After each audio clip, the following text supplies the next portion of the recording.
In the world of Naruto, during the Warring States period, chaos and bloodshed defined this era, as countless ninja clans struggled desperately for survival amidst the turmoil.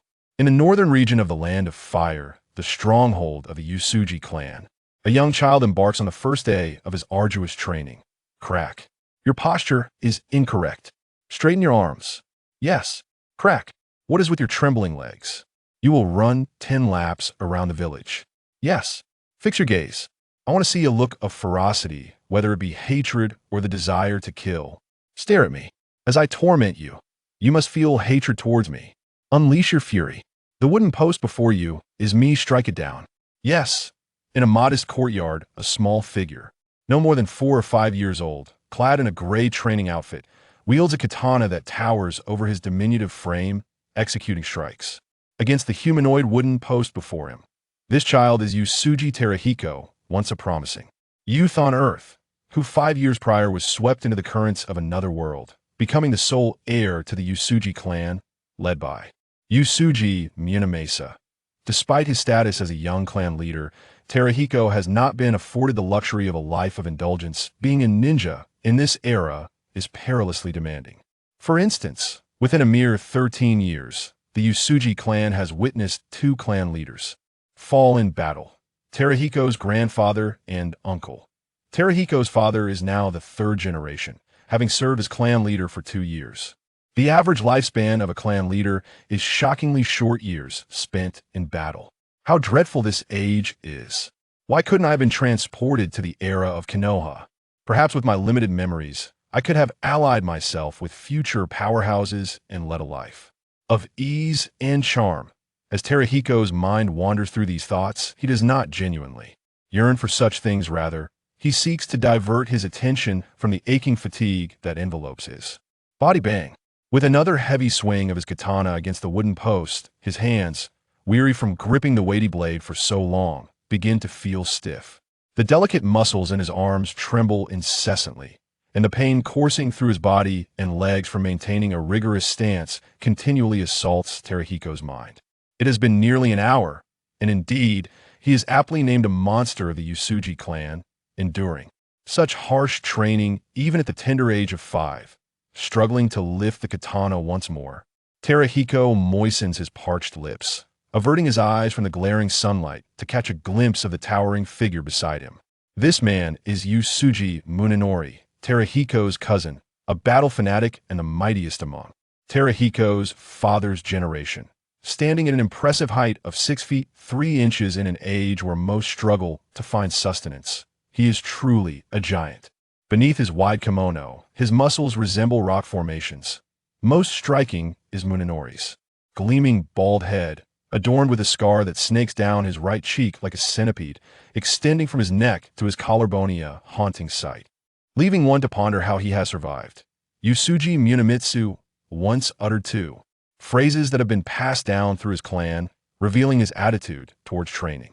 Instead of washing your hair when you have time, you should dedicate yourself to cultivation. There are no limits to training. If there were, it would be the moment you faint before being splashed with cold water. It is precisely for these reasons that I chose him as my mentor.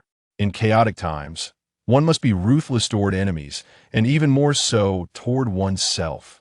If I am not harsh enough, then I shall let someone who is take charge of my training. This decision was personally entrusted to me by my father, the clan leader. Otherwise, he would not have been willing to take on a disciple, as it would hinder his own cultivation. Suddenly, a sharp pain struck Usuji Terahira's back, causing him to grimace and draw in a sharp breath. In an instant, his mind cleared, and his spirit became extraordinarily alert. Focus. In battle, you would have died countless times with such a mindset. The lives of each clan member are invaluable. Do not squander your own. Yes. Usuji Munamitsu withdrew a thick wooden stick, mercilessly reprimanding the child before him. This was merely a warm-up. Relaxation was not an option. Despite it being Usuji Terahira's very first day of training, he understood the gravity of the situation. All right, I have just explained the principles of chakra and the methods of cultivation. Remember this key point: chakra stems from a robust body and mind. Henceforth, your life will revolve around one thing: relentless training, until the day you can defeat me. at which point you may officially graduate. This is the essence of our world. The strong dictate the rules. Furthermore, though the era of the samurai has waned, as a once renowned samurai clan, our pursuit of chakra serves to fortify our bodies and refine our swordsmanship. Remember, swordsmanship is the pride of the Usuji clan. Those who rely on ninjutsu, which can only be performed in secrecy, may study and understand it, but it is solely to better vanquish them. Obsession is out of the question. Yes, Usuji Terahira responded emphatically. This was Usuji Munamitsu's decree during training. His only response was to utter that single word without objection. However, Usuji Terahira genuinely resonated with Usuji Munamitsu's perspective, recognizing that his words were rooted in the lingering pride of a warrior. He faintly recalled that in the final battle of the shinobi world, the tide was turned not only by Naruto, Sasuke, Uchiha Madara, and Senju Hashiramathos, who possessed the Sage of Six Paths legacy, but by one other, Might Guy. Did Guy rely on ninjutsu? No, he depended solely on taijutsu. In the manga, the dazzling ninjutsu of the early and mid-stages ultimately faded into the background, merely serving as decor. Thus, there are only a few forms of supreme martial prowess in this world. Taijutsu, the legacy of the Six Paths. Senjutsu, and sealing techniques. Currently, all I can rely on is taijutsu. The others will have to wait until I possess the strength for self-preservation and explore any opportunities that arise. I refuse to perish unnoticed in this tumultuous era. With this resolve, Usuji Terahira's gaze sharpened, and his body seemed to gain a surge of strength, fiercely striking the wooden post with renewed vigor, standing beside him. Usuji Munenori wore a stern expression, yet within his heart, he harbored a measure of admiration for the young lad before him, recalling a conversation they had shared the previous night. Why do you wish for me to be your master? There are more suitable candidates within our clan. Even in these tumultuous times, my methods of cultivation are exceedingly rigorous and could inflict irreversible damage upon your body. I am, after all, regarded as a monster. He had said it, I understand, but in this era, a ninja's lifespan barely exceeds 2 or 3 decades. To survive, one must extract every ounce of potential from their body. If I were to train as an ordinary person would, I would meet the same grim fate as them. Therefore, I implore. Yumi Father has sanctioned this, and even if I weep and plead to abandon the path in the future, I shall not be permitted to do so. What a perceptive child he is, Munenori thought, reminiscing about Usuji Terahira's hopeful gaze and resolute. Toned at 85 years of age, I had no comprehension of such matters. I was merely subjected to my father's relentless demands for training, eventually growing accustomed to it. Though Munenori's thoughts were tinged with nostalgia, he did not express them outwardly. Instead, he adopted a more stringent demeanor. Usuji Terahira had yet to cultivate chakra. His training was limited to swordsmanship and various physical conditioning exercises, while Munenori elucidated a plethora of knowledge nearby, encompassing chakra principles, ninjutsu, and the art of combat. Before long, the first day of grueling training came to an end for 5-year-old Usuji Terahira. Upon hearing the words, "It is over," he collapsed onto the ground, while Munenori turned away, intent on returning to his own training, unwilling to squander time. What a heartless fellow! Lying on the ground, Usuji Terahira gazed up at the luminous crescent moon, feeling the coolness of the earth beneath him, inhaling the refreshing night air deeply to cool his nearly bursting lungs. It was such a blissful sensation that he found himself unwilling to move. He was too exhausted to complain or curse. By the afternoon, he could barely endure, even breaking down in tears during training, subsequently unleashing a torrent of curses at Munenori. Ultimately, the emotionally and physically drained Usuji Terahira completed his final long run beneath the wooden stick wielded by Munenori, devoid of any will to live. After resting for a full hour, Usuji Terahira gritted his teeth and, using all fours, crawled back to his room. The room was sparsely furnished, just a bed, a table, and a wooden tub. Ignoring the cold meal that lay on the table, Terahira stripped off his clothes and entered the tub filled to the brim with cool water, wishing he had returned earlier when the water was still warm. Cleansing the grime of sweat and earth from his body, Yusuji Terahira retrieved a dagger and glanced at a shadow lingering nearby. That monster has finally done one thing, writhe, does not allow servants to attend to me. Yet, I truly cannot bring myself to do it. Though I know I will not die, I instinctively fear death. Please help me. With that, Yusuji Terahira reversed the dagger and aimed it at his heart, as the shadow swiftly intervened, plunging the dagger deep into his chest. It truly hurts. A sudden wave of excruciating pain washed over him. And then Yusuji Teratora soon found himself engulfed in a profound sense of dizziness as darkness enveloped his vision. Within his heart, Yusuji Teratora harbored two secrets. First, he was a traveler from another world. Second, he was an immortal being of a different race. In the realm of demi-humans, upon death, one's body is reborn, restored to its original state of vitality, and possesses the ability to manipulate an unseen black specter. This world is fraught with peril.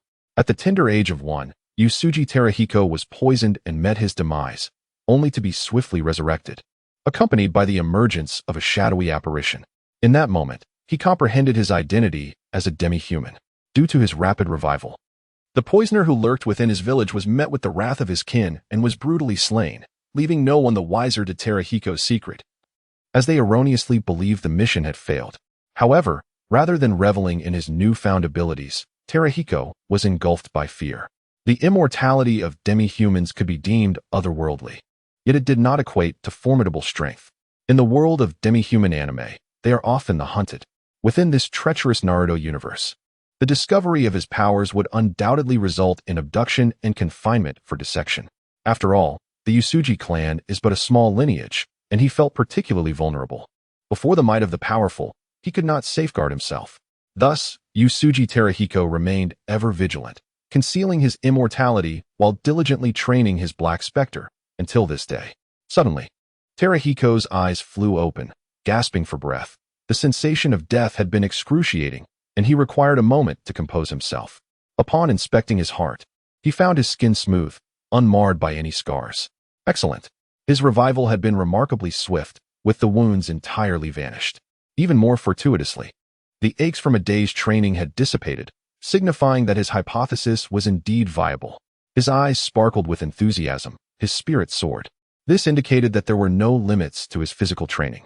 While it would be deemed self-harm for an ordinary person, he could eliminate bodily damage through self-inflicted death. If others trained for 10 hours, he would train for 18. If they ran 5 kilometers, he would run 10. And if they bore 50 kilograms, he would bear 100. He was resolute that this would lead him to the pinnacle of martial arts.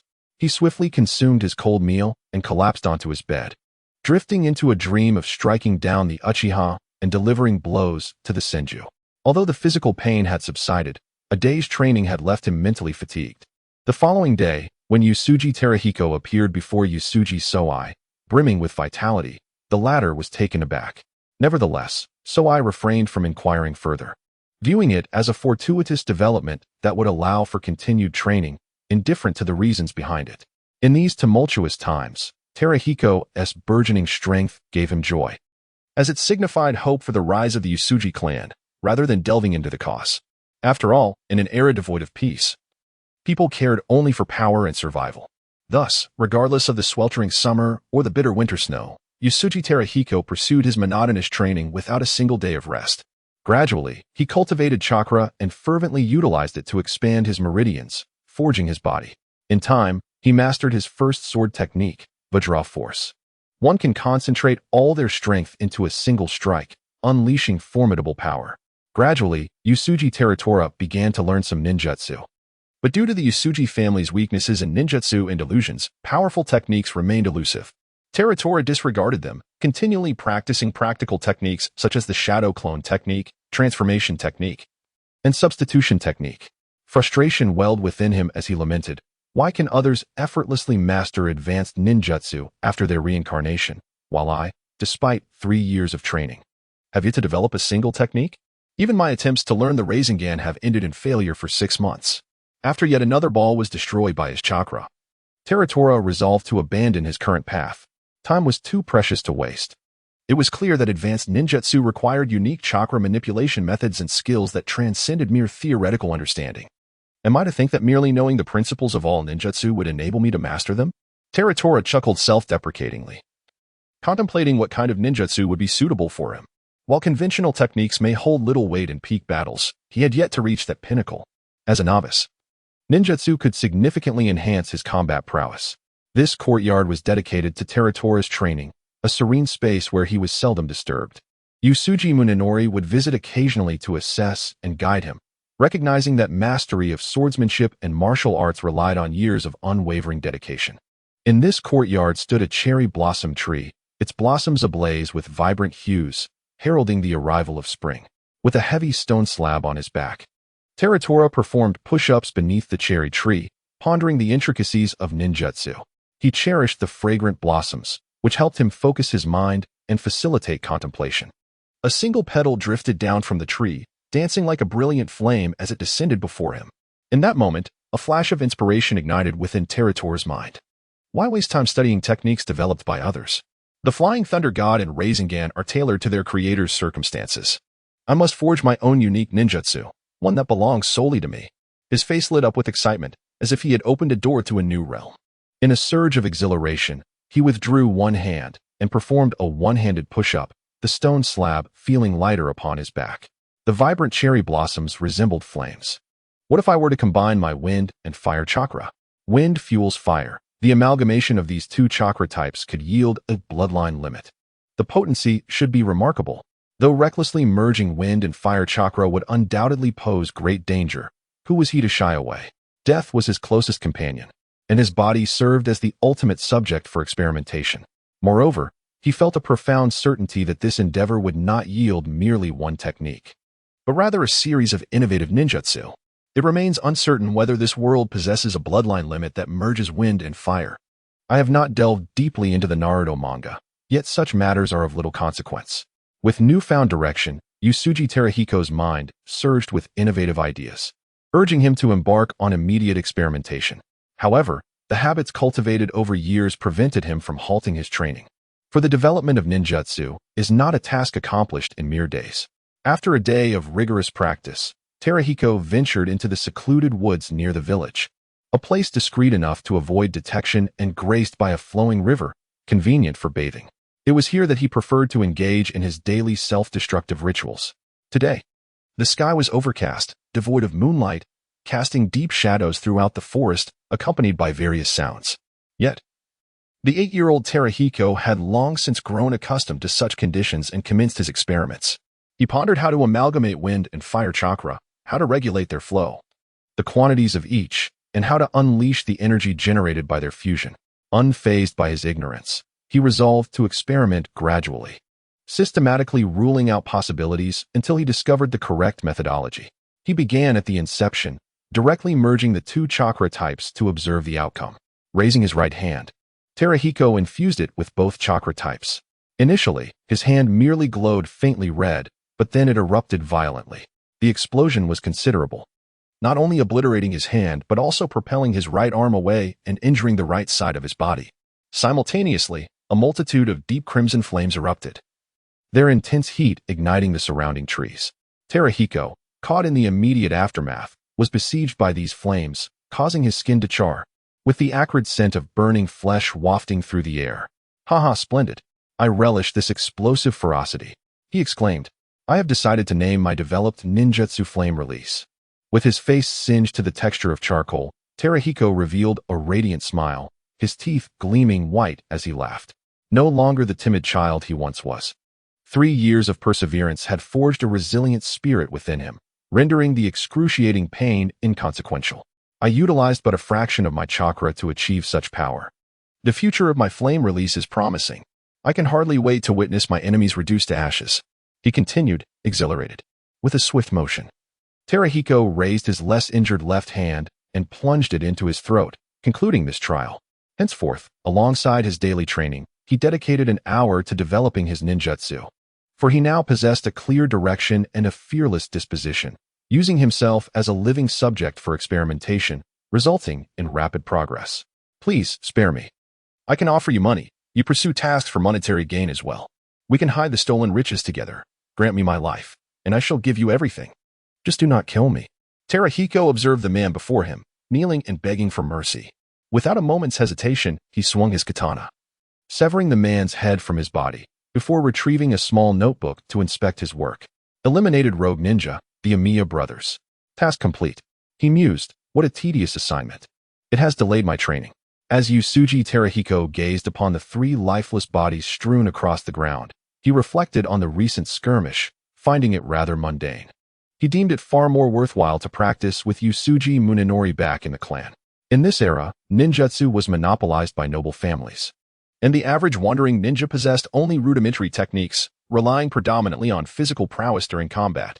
Now, at the age of 10, Yusuji Terahiko had undergone 5 years of rigorous training, resulting in remarkably robust meridians and a body brimming with energy. His chakra had surpassed the average levels of adult ninjas, and with his exceptional swordsmanship, he effortlessly dispatched the 3 Amiya brothers without the need for ninjutsu. After sealing the 3 severed heads within a scroll, Yusuji Terahiko turned to leave. Upon returning to the village, he was met with the admiration of his fellow clansmen, who greeted him with enthusiasm. Master Terahiko has completed yet another mission, truly impressive. One exclaimed. If I recall correctly, Master Terahiko has accomplished 20 tasks in succession. He is indeed our esteemed young clan leader. Another added. Master Terahiko, I hunted a deer today, and I offer this meat as a gift to celebrate your achievement. Said yet another. Master Terahiko, I wish to become a ninja when I grow up. Could you teach me the fire release technique? They say you are a genius, the only one who can wield it. Amidst the fervent admiration, Yusuji Terahiko smiled and patiently responded to each individual. Though his replies were brief, they conveyed a warmth that endeared him to the people. I had thought the young clan leader of the Yusuji family would be something extraordinary. But he appears to be merely a big oaf, remarked a voice from the crowd. Suddenly, 3 figures emerged, blocking Yusuji Terahiko's path. The leader, a boy of around 11 or 12, began to mock him. Due to his training regimen, Yusuji Terahiko had already reached a height of 1.6 meters, matching that of an adult, and towered over the boy by a significant margin. Recognizing the emblem on their armor, Yusuji Terahiko deduced that they belonged to the Kazamaru clan, a well-established family in the Land of Fire with a population nearing 1,000. Given their proximity in the northern region of the Land of Fire, the Yusuji and Kazamaru clans often clashed over missions, resulting in a strained relationship. Fortunately, although the Yusuji clan was generally weaker in overall strength, individual prowess was commendable, allowing them to hold their own against the Kazamaru clan. He had heard that a negotiation with the Kazamaru clan was scheduled for today, and it seemed these individuals were among the negotiators. However, he pondered the reason behind their provocation. Concealing his confusion, Yusuji Terahiko feigned ignorance, glancing around and scratching his head as he addressed a nearby clansman. Why do I hear voices but see no one? The clansman immediately grasped Terahiko's intent.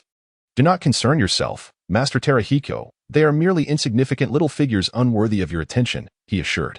Indeed, there is no need to speak so loudly for the truth. He chuckled. The boy across from Yusuji Terahiko, incensed by being so blatantly ignored, flushed with anger, and one of his companions bellowed at Yusuji Terahiko. Scoundrel! This is the young clan leader of the Fma family, Lord Shafeng. Hurry and greet him. Upon hearing this, Yusuji Terahiko deliberately lowered his head, casting a condescending gaze upon the youth before him. With a raised brow and a soft chuckle, he remarked, I had thought no one was here. It turns out to be an immature young clan leader. Step aside, boy, or I may inadvertently trample you. Shanfeng was infuriated, having heard tales of Yusuji Terahiko's genius. He had provoked him, only to find himself subjected to such indignity. If he could endure this affront, he would not be worthy of the Fma lineage. Pointing a finger at Terahiko, he issued a challenge. Yusuji Terahiko, I challenge you. If you are a man, let us engage in battle, so I can show you what true strength is, you useless oaf. I must apologize, but I have no interest in games where killing is off the table. Unless we stake the honor of our families and engage in a battle to the death. Very well, let us have a battle to the death. Upon Shanfeng's agreement, the expressions of the other 2 members of the Fma family changed drastically as they exchanged knowing glances, understanding the gravity of the situation. Lord Shanfeng must not come to harm. Yet with both parties wagering their family honor, they could not intervene and hurriedly decided to inform the clan leader. One of them nodded and swiftly departed. Terahiko, satisfied with the agreement, thought to himself, "In that case, you shall serve as a stepping stone on my path forward. And your Fma family will become a foundation for the prestige of the Yasuji clan." In this era, the honor and prestige of a family directly influenced the number of missions, allies, and the mercenary shinobi available during times of war, making it imperative for every clan member to defend it to the death. "Now, follow me to a more spacious location," Terahiko instructed, leading Shanfeng away from the village.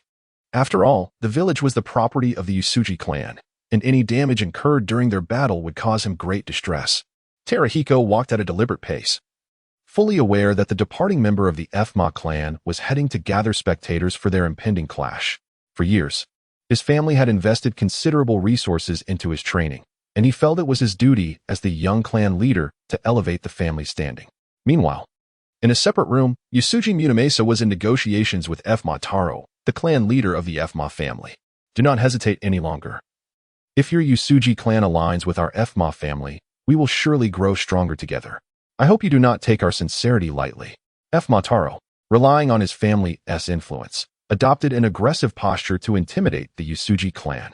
Beside Yasuji Munamasa's brother, Yasuji Munshich, could not allow the other party to act so brazenly within the Yasuji clan's territory, and he immediately countered, "Humph.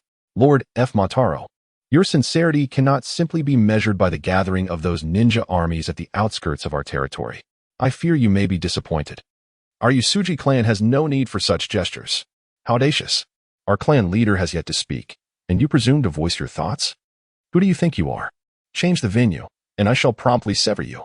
This is the hallmark of negotiations during the Warring States period, no pretenses or false affections. Upon meeting, both parties lay bare their demands. If an agreement can be reached, they proceed, and if not, they prepare for battle. "Lord Munenori, I have matters to report to you." At that moment, a member of the Yasuji clan approached Munenori, whispering news of the life-or-death battle involving Kaido.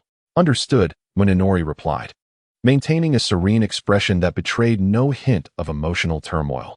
At this juncture, a member of the Fma clan also entered, murmuring something into Taro's ear. Observing this, Munenori remarked, "It seems the younger generation is brimming with vigor. Perhaps we should take a moment to rest and witness their performance." Taro, gazing intently into Munenori's eyes, sought to discern his thoughts. "Very well, let us pause." Neither side exhibited any intention of calling off the deadly duel. Both were confident in their offspring, and as responsible clan leaders, they would not easily compromise their family's honor. In an open area, over 200 members of the Yasuji clan gathered to cheer for their young clan leader. Over the years, Kaido's diligence and growth had not gone unnoticed, and his gentle, cheerful demeanor endeared him to his kin. It could be said that every relative who received the news made their way here. Taro stood shoulder to shoulder with a dozen clan members, surveying the excited faces of the Yasuji clan, and disdain flickered in his eyes. He had deployed 300 ninjas just outside Yasuji territory. Recently, the Fma clan had vanquished another ninja family, significantly boosting their prestige. And Taro had brought his victorious forces to the Yasuji clan, intending to dominate them swiftly. However, he was met with unwavering defiance. "Very well. Let this battle teach the Yasuji clan a lesson." Taro's eyes glinted with malice as he cast a glance at Kaido, then turned to Munenori. "Both of our families boast prodigies. Do you not worry? After all, he is your only son. There's no need for concern. My son has never known defeat. And is not Yamato your sole heir as well?" Munenori confidently replied, dismissing Taro's provocation with a calm retort. Taro curled his lip, losing the desire to continue the verbal sparring. Although Munenori was reserved and his demeanor mild, his steadfastness was unyielding, making him a formidable opponent. On the battlefield, Kaido faced Yamato, contemplating the Fma clan's background. Unlike the Yasuji clan, the Fma clan was an established lineage of ninjas, possessing profound expertise in ninjutsu and weaponry. It appeared that Kaido's advantages lay in physical prowess and swordsmanship, and he needed to devise a strategy to close the distance for close combat. At that moment, Yamato had calmed himself. Though he had been incited moments earlier, his excellent mental fortitude allowed him to maintain composure during the confrontation. "Let us commence." Indeed, the two opponents charged towards each other, drawing their blades in a swift motion. The technique? Diamond Might. Huehu, with unwavering determination, unleashed all his strength into a single strike aimed at the mountain wind. This was his distinctive combat style, leveraging the advantages of his physical prowess, swordsmanship, and chakra. Seizing the initiative to unleash a torrential assault upon his adversary, denying them the opportunity to utilize their ninjutsu. In the midst of continuous defense, he sought to exploit any openings, ultimately delivering the fatal blow. How formidable! How could this be possible? As the two colossal blades clashed, the mountain wind felt an overwhelming force surge through the blade, sending him hurtling away. However, the mountain wind was no weakling. Recognizing the necessity of maintaining distance, he swiftly hurled two smoke bombs into the air, obscuring his opponent's vision to prevent pursuit, while simultaneously retrieving a massive shuriken from his back, preparing for a counterattack. Huehu, having knocked the mountain wind away, sought to capitalize on his advantage, but the opponent reacted swiftly, deploying smoke bombs just in time, forcing him to halt his advance. From within the haze, three enormous shurikens emerged, forming a precise formation, hurtling towards Huehu. These broad, wind-infused shurikens followed an intricate attack trajectory, nearly sealing off Huehu's escape routes. Behind the shurikens, three mountain winds followed closely, waiting for Huehu to become disoriented or retreat to launch their assault. The counterattack from the mountain wind caused several onlookers from the Usuji clan to change their expressions, with even the strongest among them feeling a twinge of concern. Such an assault was not easily manageable. With three simultaneous attacks, some genuine and others feigned, Usuji Huehu had to remain unaffected by the overwhelming presence of the shurikens, maintaining composure to swiftly discern the true direction of the threat in order to counter it. This demanded immense psychological fortitude, keen observation, reflexes, and swordsmanship. Die, brat. As the three mountain winds advanced, they did not forget to taunt their foe. Retreating was not an option. Doing so would allow the enemy to exploit their ninjutsu advantage, subjecting him to relentless long-range attacks and placing him at a disadvantage in defense. It was a universally acknowledged truth that prolonged defense would lead to failure. Fixated on the incoming shurikens and the mountain winds, Usuji Huehu maintained his poised stance, neither retaliating nor retreating, until the attacks loomed perilously close, causing the hearts of all present to race. At that critical moment, Huehu made his move. Sword technique, Swallow's Return, 3 strikes. The Swallow's Return, a technique capable of severing the agile and unpredictable flight of a swallow, demanded exceptional eyesight, judgment, and explosive power as long as he was within close range. Nothing could escape the Swallow's Return. The mountain wind's shuriken clones appeared remarkably lifelike, and Huehu lacked the ability to discern the real from the illusions in such a brief moment, so he treated them all as genuine. 3 streaks of white light flashed by, 2 shuriken clones dissipated, and the real shuriken was sent flying, with the shurikens no longer providing cover. The 3 advancing mountain winds were swiftly dispatched, 2 of them falling to Huehu's blade. Surely this one is the true form. Huehu feigned a vulnerability, seizing the opportunity to cleave the last mountain wind's blade, thrusting his long sword straight through the heart of his opponent. Bang! The final mountain wind turned out to be yet another clone. Danger! Beneath him, as he gazed upon the dissipating mountain winds, Huehu immediately discerned the truth. The 3-pronged assault was merely a ruse, a fade to mask the impending fatal strike. Earth Release, the Decapitation Technique, Fire Release, the Fire Explosion Technique. Realizing the gravity of the situation, Huehu channeled wind and fire chakra into his feet and forcefully struck the ground. Just as the mountain winds launched their attack, boom! A deafening explosion erupted beneath Huehu, creating a deep pit several meters wide, as countless fragments of rock shot outward. Amidst the billowing smoke danced deep crimson flames, enveloping both Huehu and the mountain winds. Look! Look! It has manifested! Lord Huehu's fire release. The power is immense. It is unfathomable that Lord Huehu has achieved such prowess at the tender age of 10. The surrounding members of the Usuji clan murmured in awe, captivated by Huehu's might. Some even speculating that the battle might have reached its conclusion. Cough, cough. How can such power be so formidable? Although aware of the opponent's unique fire release, I still instinctively underestimated it. Not far from the epicenter of the explosion, the mountain winds emerged from the earth.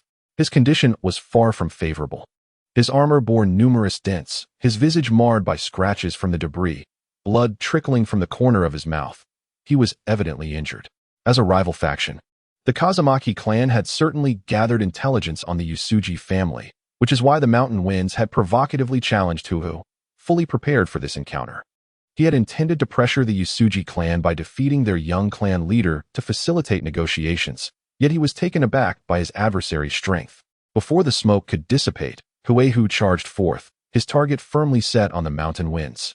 At that moment, Huehu radiated a crimson glow, a manifestation of his fire release. By violently stimulating his body with the explosive chakra of fire release, he significantly augmented his strength, speed, and physical resilience. Fire release. Flame body technique. Earth release. Earth flow spear. Seeing Huehu's incredible speed, the mountain winds struggled to keep up, hastily employing ninjutsu not to inflict harm, but merely to obstruct Huehu's advance. The ground erupted with dozens, even hundreds, of sharp rocks, covering the expanse between Huehu and the mountain winds. Undeterred, Huehu's every step detonated an explosion beneath him, utilizing the explosive force of the fire release to further enhance his speed. In the realm of ninjas, battles hinge upon fleeting opportunities. Hesitation is not an option. Just moments ago, he had nearly fallen victim to the opponent's decapitation technique, and now was the perfect moment for retribution. A life for a life, he would not be at a loss. It ends here, mountain winds, at the cost of sustaining multiple injuries from the jagged rocks. Huehu surged forward before the earth flow spear could fully materialize, confronting the mountain winds directly, with his sword poised at an angle. The next moment would herald his decisive strike. Indeed, it was over. The mountain winds, still engaged in casting ninjutsu, had no opportunity to evade this imminent attack. This is the essence of a ninja's battle. Brief yet brutal, a single misstep spells death. Even with numerous abilities yet to be unleashed, it mattered not now. Although the mountain wind felt regret, he was not afraid. Dying in battle was a ninja's ordinary fate, and he did not wish to display cowardice before his adversary. With eyes wide open in fury, the mountain wind bared his teeth and spat bloodied saliva, hurling curses at Usuji Teratora. "I'll be waiting for you in hell. You cursed Usuji Teratora."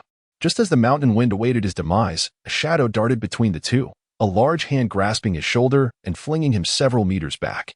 Simultaneously, an armored arm shielded Teratora from the impending blade. At that moment, Teratora, with his arrow drawn, paid no heed to who stood before him. Veins bulged on his forehead as scorching fire chakra erupted from his body. He raised his katana diagonally and struck down with all his might. Sword technique? Diamond strength. The cold gleam of the blade flashed like a crescent moon, slicing through the arm in front of him and sending the figure flying several meters away, stirring up a cloud of dust, while Teratora stumbled back 3 steps to dissipate the force of the rebound. The one who intervened in the duel was none other than Kazumaki Taro. After all, he could not bear to let the mountain wind perish before him. As for the family's honor, a small loss was inconsequential. The Kazumaki clan had always enjoyed a stellar reputation, and the impact would be minimal. After all, it was merely a duel among the younger generation, not a defeat in battle. However, Usuji Teratora was truly formidable, the mountain wind. The strongest among his peers in the Kazumaki clan had been bested, and Taro himself, a notable figure in the ninja world, had been pushed back several meters. This opponent would undoubtedly become a great enemy of the Kazumaki clan. Feeling the pain in his right arm, Taro realized his armor had surely shattered and that he had sustained an injury. Before him lay 2 deep grooves in the earth, remnants of his effort to concentrate chakra into his feet to brace against the opponent's immense strength, an endeavor that ultimately failed. Truly a terrifying youth. Teratora was equally furious. Just as he was about to slay his foe, his opportunity was thwarted. "Then let us both perish." He lunged forward with his blade, intent on continuing the fight. "You eyesore, prepare to die." Usuji Teratora did not know Kazumaki Taro, and even if he did, it mattered not. He was currently consumed by fervor, unwilling to relent. Moreover, he could distinctly sense that his opponent was a genuine powerhouse, potentially even stronger than Usuji Munenori. Opportunities to battle such formidable beings were rare, and Teratora cherished this chance. Regardless, he would not die. Should he be gravely wounded, he could always resort to self-revival. Therefore, he resolved to strike first and think later. "You dare call me an eyesore? Insolent wretch." Earth release? Double Earth Dragon Bullet. Enraged by Teratora's insult and wary of his displayed potential, Kazumaki Taro resolved not to hold back. Bullying the weak is nothing. When faced with an enemy, the only course is to kill. 2 earthen dragons, accompanied by a torrent of mud and stones, thundered toward Teratora. With no other choice, he leapt into the air to evade. fully aware that maneuvering in midair would place him at an even greater disadvantage. The distinction between a single Earth Dragon and a pair of them is profound. Whilst one Earth Dragon can only execute a linear assault, two can coordinate seamlessly for a broad-spectrum offensive, significantly constraining the opponent's evasion options. As the head of the Wind Demon clan, Wind Demon Taro possesses unparalleled mastery over ninjutsu. The two Earth Dragons encircled Huegu's pathways, compelling him to leap into the air. How Navi! Explode! Under Wind Demon Taro's command, the two Earth Dragons swiftly pursued the airborne Huegu. Anticipating this, Huegu prepared to execute the Swallow Return technique, aiming to shatter the Earth Dragons. Unexpectedly, the Earth Dragon detonated, sending a barrage of mud and stones hurtling towards him. The notion of an explosive Earth Dragon was entirely foreign to Huegu. He was only aware that they typically emitted mud projectiles to assail their foes. Although he was prepared for the mud projectiles, he was utterly unready for an explosion. The Earth Dragon had already closed the distance, and with the ensuing blast, a multitude of debris erupted, transforming the space around Huegu into a chaotic battleground, leaving him no opportunity for escape, and he was instantly bombarded by the onslaught. Humph! The Usuji clan, a band of mindless savages who only know how to wield a blade, lacks comprehension of the subtleties of ninjutsu. This is merely a flexible application of technique. Their ignorance is evident, revealing the shortcomings of a clan with scant foundational knowledge of ninjutsu. Wind Demon Taro mused, his hands remaining busy as he continued to form seals. Uncertain whether Huegu would survive this assault, he resolved to persist in his offensive until he ensured the enemy's demise. Just as Wind Demon Taro was poised to deliver a finishing blow, an unsettling sensation coursed through him, an instinct honed through years of life and death battles. He felt a chilling breeze at his neck, as if a razor-sharp blade were poised to sever his head from his body at any moment. This was the familiar sensation of impending death. Wind Demon Taro promptly altered his hand seals to invoke the body replacement technique. Bang! As Wind Demon Taro executed the body replacement technique, a white line appeared before him, the replacement wooden dummy splitting in two, while a slender crimson line appeared on his neck, blood seeping forth slowly. That was a close call. He had nearly met his end. At that moment, Huegu, who had been caught in the explosion of the Earth Dragon, also transformed into smoke and vanished. It turned out that Huegu had no intention of halting his assault when Wind Demon Taro intervened. Instead, seizing the moment when the dust kicked up from repelling Wind Demon Taro obscured his vision, Huegu performed the shadow clone technique to divert his opponent's attention, while he himself executed the transformation technique, morphing into a stone. Given the scattered debris from their previous skirmish, Huegu's transformation into a stone appeared utterly inconspicuous. Thus, Huegu lay in wait for the opportune moment.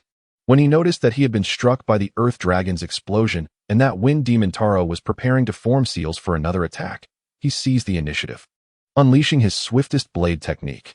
After all, a ninja cannot easily interrupt the formation of hand seals. To his astonishment, Wind Demon Taro's mastery of ninjutsu was so profound that he effortlessly altered his hand seals, executing the body replacement technique with remarkable speed. This was the first time Huegu's technique had faltered. However, trouble has arisen. At this moment, the true form of Huegu has manifested, his hands gripping a katana, poised in a lethal stance, while Fumitaro has already launched his attack. Fire release. Great fireball technique. A colossal fireball, measuring 3 to 4 meters in diameter, has just materialized, causing Huegu's skin to scorch, revealing the immense temperature and destructive power of the orb. It is worth noting that Huegu routinely employs fire release chakra to temper his physique, endowing his body with remarkable resistance to high temperatures. There is no escaping this. After all, he is still in the body of a 10-year-old. Despite his physical strength surpassing that of most ninjas, the continuous use of flame body technique, diamond strength, Swallow's return, and flowing glow within a short span imposes a burden. At least in this moment, his body is rendered incapable of counterattacking or evading. Nevertheless, this serves as a valuable lesson in recognizing the disparity between himself and the powerful. As long as he diligently cultivates his skills, there will come a day when he will rise above them. The troubling aspect is that should he be struck, he would likely face severe incapacitation. How would he explain to his clan the necessity of self-inflicted recovery? Fabricating a new ability or ninjutsu is quite a conundrum. It is no surprise that Huegu indulges in such chaotic thoughts when confronted with the specter of death. he has grown numb to the idea of suicide, having long since lost his fear of mortality. Were it not for the concern of exposing his unique abilities and becoming a target, his combat prowess would likely increase by a third, as he refrains from employing certain ninjutsu and tactics developed from his immortality. One must never casually reveal their trump cards. The world is rife with individuals capable of countering them, a principle Huegu firmly believes in. Otherwise, had he summoned phantoms invisible to others, Fumitaro might not have dared to intervene, and Yamabuki would have already perished. However, Huegu's apprehensions were unwarranted, with so many Usuji clan members present, including numerous experts. It was unlikely that they would allow their young clan leader to face a mortal threat. Swordsmanship? One cut, two halves. A towering figure interposed itself before the fireball, wielding a 2-meter-long katana, cutting through the massive orb with a chilling wind, causing the fierce flames to roar past Huegu's side, scorching the ground beneath to a deep crimson. Lord Fumitaro, if you're eager for a spar, feel free to challenge me. I, Usuji Munenori, am always at your service. Upon witnessing Usuji Munenori intercept the attack, Huegu raised an eyebrow. It seemed the battle would conclude here, sparing him the effort of concocting an excuse, which he found rather agreeable. His demeanor remained relaxed, devoid of the awareness that he had been saved. Should Usuji Munenori be privy to Huegu's thoughts, he might very well regret his intervention. With both Fumitaro and Usuji Munenori stepping in, it was evident that the conflict could not persist. A dozen ninjas from the Fuma clan swiftly surrounded their leader, weapons drawn, vigilantly watching the Usuji clan members to ensure the safety of their patriarch. The Usuji clan members, in turn, unsheathed their longswords, glaring fiercely at their adversaries. Brimming with combat spirit, they had agreed upon a life-and-death duel, staked on their familial honor. The Fuma clan, meanwhile, had the audacity to claim victory over the young, only to be confronted by the old. Such disgrace. What a so-called great ninja clan they were, nothing more than that. The Usuji clan transitioned from a samurai lineage to that of ninjas, with most of its members still harboring the remnants of Bushido within their hearts. They inherently value commitments and, adhering primarily to the practice of swordsmanship, possess predominantly upright characters. Thus, although they are not as fervently battle-crazed as Usuji Munamasa, they find joy in the prospect of combat, displaying no fear in the face of bloodshed. As soon as Mataro made his move, they instinctively reached for their blades. However, upon observing the inaction of their clan's higher-ups, they were compelled to exercise restraint. Now, witnessing Usuji Munamasa's engagement, hesitation no longer lingered. Except for a few clan members not trained as ninjas who were instructed to withdraw, the remainder fixated on Usuji Munamasa, ready to engage with the Ma clan's ninjas at the slightest nod from their leader. At this moment, Usuji Munamasa disregarded the restless clan members and leisurely approached Mataro. Mataro, it appears our negotiations must come to a close today. Humph. Mataro maintained his arrogant demeanor, completely unconcerned by the hostility of the 1 to 200 Usuji ninjas. I am the leader of the Ma clan. It is laughable that the mere Usuji clan thinks they can exert pressure on me. So be it, but we shall meet again, Lord Usuji. After speaking, Mataro turned his gaze towards the side, focusing intently on Kaido, recognizing him as a formidable adversary for the future. You are Usuji Kaido, quite remarkable. What is the name of your final sword technique? It was astonishingly swift, nearly severing my head. I do not recall the Usuji clan possessing such a technique. Usuji Kaido met Mataro's gaze without fear and replied in a calm tone. This technique is called Falling Firefly. He did not display any pride or boastfulness, for there was little to take pride in. Although this technique was currently his fastest, capable of overwhelming most opponents and nearly incapacitating Mataro, it was primarily because Mataro was unprepared for it. Just as Kaido had been caught off guard by the first explosion of the Earth Dragon Bomb, Mataro would undoubtedly have a countermeasure prepared for Falling Firefly in the future. Falling Firefly, indeed a name that suggests the ability to sever fireflies. Truly a powerful technique. As he pondered the significance of Falling Firefly, recalling the chill of the blade against his throat, Mataro genuinely admired it, his gaze towards Kaido growing increasingly intense and menacing. Experiencing Usuji Kaido's exceptional swordsmanship, formidable physique, potent fire release, and fierce desire for aggression, Mataro erupted into hearty laughter, entirely disregarding the reactions of those present. Ha! What a Falling Firefly! What a Usuji Kaido! Since you have managed to wound me, You certainly deserve a title of your own. A mere genius of the Yusuji clan can no longer suffice for your accomplishments. Today, I shall name you Summer's fiery son. If you do not meet an early demise, your brilliance will surely illuminate the entire ninja world. Such was the attitude of Mataro, the leader of the Ma clan. Aware of Kaido's potential, he would not hesitate to eliminate him, showing no regard for the dignity of the strong. In the face of insurmountable odds, it is prudent to acknowledge the formidable prowess of Yusuji Haitora, thereby compelling all to regard him with due respect and to study his capabilities diligently. It is imperative that my kin comprehend the gravity of our situation. Both now and in the future, we are beset by numerous external threats, and we must perpetually remain vigilant under pressure. However, I assure you, our next encounter will culminate in your demise.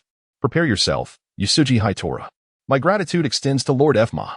Haitora remained composed, indifferent to whether his adversary sought to elevate or undermine him. In the grand tapestry of existence, every circumstance bears both merit and detriment.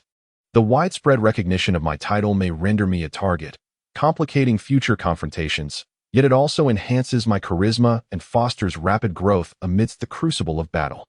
The mightier the foe, the more arduous the struggle, and thus, I shall become stronger. As for Lord Mataro's menacing words, I regard them with a smirk. We are adversaries by nature, rendering such statements futile. The onlookers, particularly those of the Yusuji clan, were visibly agitated, though they perceived Mataro as a dire enemy. Wishing fervently to vanquish him, it is undeniable that he is indeed a formidable warrior, a premier ninja from the northern lands of the Fire Country, renowned throughout the shinobi world as a paragon of excellence. As the contemporary leader of the Ma clan, known as the Night Fox, his cunning and adaptable ninjutsu, coupled with a shrewd and patient disposition, have allowed him to triumph over rival factions, instilling a sense of caution in all who encounter him. Bestowing such a title upon our young clan leader, Natsu no Hikari, is a rare honor. At the moment of the Yusuji clansmen's excitement, a battalion of 300 ninja emerged from the northern woods, dispatched by the Ma clan to station themselves outside Yusuji territory. Mataro had summoned them, intending to capitalize on a potential victory over Haitora to leverage the Yusuji clan's diminished morale, thereby coercing Yusuji Munamasa into submission and compelling him to sign a treaty. However, the opportunity now seemed lost. Undeterred, Mataro approached the assembled ninja, accompanied by the despondent Yamaki. The Yusuji ninjas, sensing imminent danger, rallied behind Yusuji Munamasa, their expressions grave, gripping their katana tightly, ever ready for combat. Once more, Mataro confronted Yusuji Munamasa for a final negotiation. Meanwhile, Haitora seized the moment to scrutinize the Ma clan's ninja forces. It was evident that these warriors were seasoned veterans accustomed to perpetual conflict. Merely standing there emanated a fierce aura. I found myself affected by their presence, as if my senses were deceived by the palpable scent of blood in the air. Observing the myriad of lethal gazes directed my way, I began to analyze the situation. Clearly, the ninja forces were bifurcated. One faction donned superior armor and weaponry, most bearing the insignia of the Ma clan, exhibiting swift and efficient movements indicative of elite ninjas. The other group, however, appeared disorganized, their weaponry haphazard, exuding the air of mercenaries, likely gathered by the Ma clan from the ranks of wandering ninjas after the last skirmish. I nudged Yusuji Munamasa beside me. Master, just how many clan ninjas does the Ma family possess? Approximately 400 or so, he replied. It is not to say that, if we exert ourselves fully, coupled with the hired wandering ninjas, we could at least form an advancing ninja army. My heavens, that would be several times greater than the total number of our clan members. When did the Yusuji clan become so formidable? Capable of contending with them for so many years? What nonsense. We have always been strong. Yusuji Munenori raised his hand and delivered a punch to Terahiko, causing him to wince. The opponent's strikes were devoid of restraint. Terahiko was certain his shoulder bore a bruise, and even clad in armor, it proved futile. However, it was also due to the presence of other clans restraining the Ma clan, which alleviated some of our pressure. Listening to Yusuji Munenori's words, Terahiko nodded obediently on the surface, yet internally he remained skeptical, convinced that it was their own clan dissipating the Ma clan's pressure. Otherwise, had the Ma clan been willing to incur losses, they could have annihilated the Yusuji clan. Terahiko ceased discussing the enemy's situation with his master, recognizing that his master, who seldom attended the elder council, likely knew no more than he did. Master, why didn't you intervene immediately when Mataro made his move? And what about my father? I am his only son, and yet he seems so indifferent. Ah, the clan leader intended to step in, but I stopped him. Why? Did you discern my strategy? Did you realize that the D-Redan was targeting my shadow clone? No wonder you intervened so promptly. Not quite. I merely thought that a master like Mataro is a rare find. Engaging him for a longer duration would certainly yield significant benefits. Yusuji Munenori stroked his bald head and stated matter-of-factly, Master, I nearly perished. Indeed, this was the true nature of his monstrous master, wholly focused on training and my enhancement, with little regard for my safety. Had it not been for my ability to recover from death, I would have perished under my master's relentless tutelage within the first month. Isn't it the way of ninjas to embrace death? Dying in pursuit of strength should not invoke regret. What a splendid phrase, but the caveat lies in uttering it oneself. Hearing it from another's lips feels utterly jarring.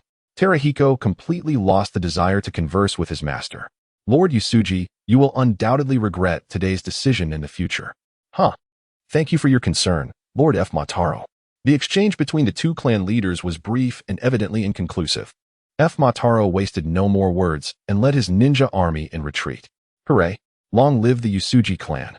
The clan has been repelled. Haha. The Yusuji clan will not become anyone's vassal. Let the clan go to hell. The members of the Yusuji clan were exuberantly thrilled.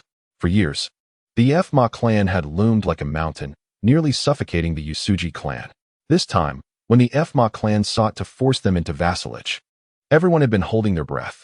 Now, with their schemes thwarted, our young clan leader had defeated the opposing young leader and even inflicted injury upon the leader of the clan. This signifies that the Yusuji clan is on the cusp of revival. The crowd, filled with excitement, continuously cheered and ultimately gathered around Huehu, chanting in unison, Summer's fiery sun. Summer's fiery sun. Summer's fiery sun. At that moment, all words of caution were rendered meaningless. Huehu resolutely chose to embrace the people's path. Standing tall with a blissful smile adorning his face, his strong arms reaching skyward. The emblem of the Gyoyaba clan on his black arm guard shimmered brilliantly under the sun. Long live the Yusuji family. It had been 2 months since the battle against the mountain winds, a conflict commonplace in this era, thus Huehu remained unaffected.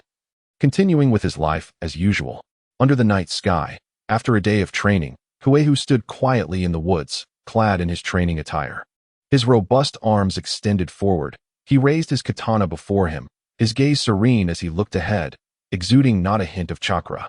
Now in early summer, the area was alive with fireflies, fluttering around the trees like tiny lanterns, slowly drifting through the air, illuminating the pitch-black woods and infusing the otherwise tranquil night with a sense of exquisite vitality.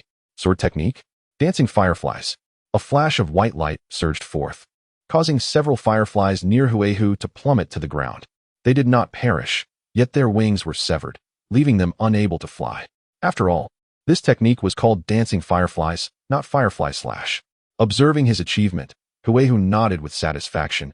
Indeed, he had progressed, having felled 8 this time. One more than a month ago. Haha, the mightiest of strength, the most agile of returns, and the swiftest of dancing fireflies. Truly. My own developed technique proves to be the most formidable. I can sever them before the minuscule gusts generated by my strikes are sensed by the fireflies. Surely. Only I can achieve this. Engrossed in self-satisfaction, Huehu was interrupted by the jubilant voice of a little girl. Wow, brother Huehu, you're amazing. You got 8 this time. If you use dancing fireflies one more time, I can catch enough fireflies. A little girl with braided hair, dressed in a short-sleeved floral dress, rushed over with excitement upon seeing Huehu sheathing his sword. She joyfully gathered the fallen fireflies from the ground and placed them in a small bag made of sheer fabric. Indeed, Huehu was not practicing his swordsmanship. Otherwise, he would not be unburdened. He was merely fulfilling a little girl's wish. Brother Huehu. Seeing the girl swiftly collect the fireflies, her face lighting up with anticipation, freckles on her cheeks seemingly glowing, and her eyes sparkling with excitement. How could Huehu bring himself to refuse? All right, Xiaolan, please step back a bit. He gently patted Xiaolan's head, his tone filled with reluctant affection. Okay. With Huehu's agreement, Xiaolan bounced to the side, waiting obediently. Sword technique? Dancing fireflies. Ah, it is I, Yusuji Terahiko, the prodigious young clan leader of the Yusuji family. known as the Man of the Summer Blaze. After dedicating several years to mastering a lethal sword technique, I find myself preparing to employ it merely to capture fireflies for a little girl named Xiaolan, who wishes to create a charming, glowing pouch. Yet, who among us does not harbor such delightful dreams in childhood? I have long lost the opportunity to fulfill them myself, so I shall strive to realize the dreams of those around me. Have I toiled so diligently merely to take lives? I am no fiend. I too yearn for a world made more beautiful, even if my contributions amount to but a mere whisper of improvement. Alas, my essence remains that of a kind-hearted individual, a fact that transcends even my journey through time, a rather vexing truth, indeed. Ha! In my heart, I award myself a card of virtue, indifferent to whether those I have slain would acknowledge it. Hey, Xiaolan, how could you come seeking your big brother Terahiko so early? You want me to use my exquisite technique to catch fireflies for you? Such mastery should not be trivialized.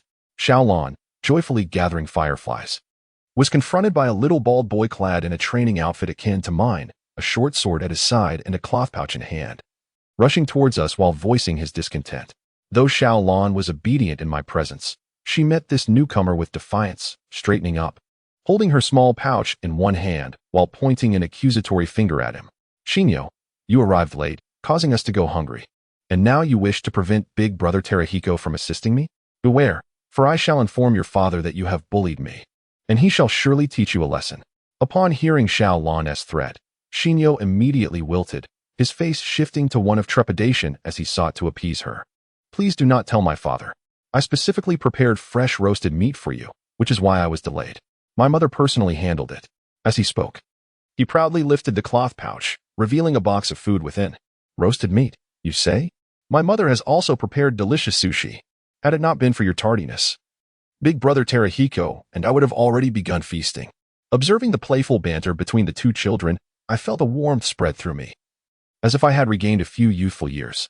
Both children were merely 5 years old, having recently become my disciples just over 10 days ago.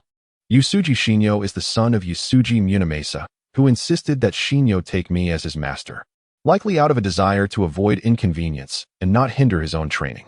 It is curious how Shinyo, in contrast to his rugged father, possesses a strikingly handsome visage. Even as a bald boy, he is quite charming. Meanwhile, Yusuji Lan is the daughter of another elder, Yusuji Zongxian. Lan and Shinyo have been childhood companions, and upon learning of Shinyo's status as my disciple, she fervently pleaded with her father to allow her to join as well. In response to Yusuji Munikio's request, Huitora did not hesitate to acquiesce. The distinction between one apprentice and two was negligible, and although Huitora was fervently devoted to his training and merciless towards his foes, having even developed a peculiar habit of engaging in daily variations of self-destructive antics, he had not yet descended into the realm of madness. The prospect of two lively children training together brought him a sense of joy. As for concerns that mentoring would hinder his own progress, Huitora firmly believed that the only true impediment to his advancement lay within himself. Blaming others for his shortcomings was a sign of weakness. Naturally, Huitora forbade them from addressing him as master, as he felt that such a title would make him appear aged. Although the two youngsters were discontented, eager for the world to know that Huitora was their mentor, they had no choice but to submit to his authoritarian rule. All right, let us get moving. I am on the verge of starvation, Huitora exclaimed, clutching his stomach in exasperation as he watched his two apprentices bicker. This sparked a new round of debate. Huitora and I have my sushi first. There's bonito sushi, crab sushi, and sunbae sushi. They are absolutely delicious. No, you must try my grilled meat first. I had my mother prepare it especially. We must eat sushi first, or I shall inform your father. How infuriating. I have already begun my training and will undoubtedly become a powerful ninja. From this day forth, I shall no longer be threatened by you, Xiaolan. As the two engaged in yet another clash, Huitora, motivated by the desire to enjoy a late-night snack, rendered a fair judgment.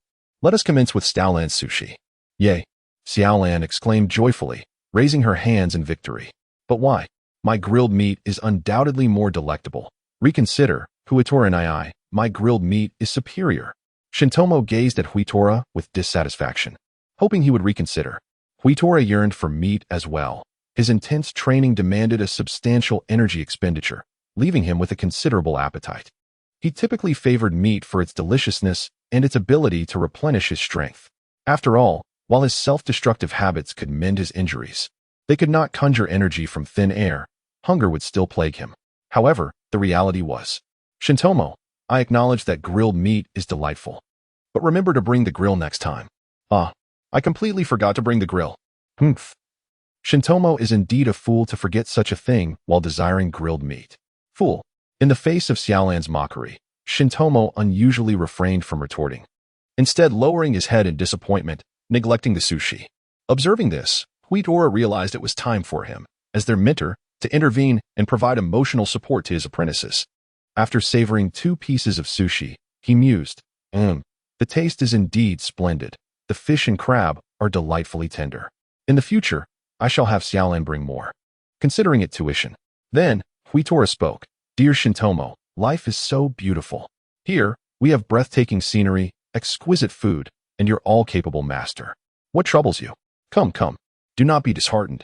Share your worries, and I shall resolve them for you. Listening to Huihu's self-praise, Shinyo was momentarily amused, but soon fell into a state of disappointment.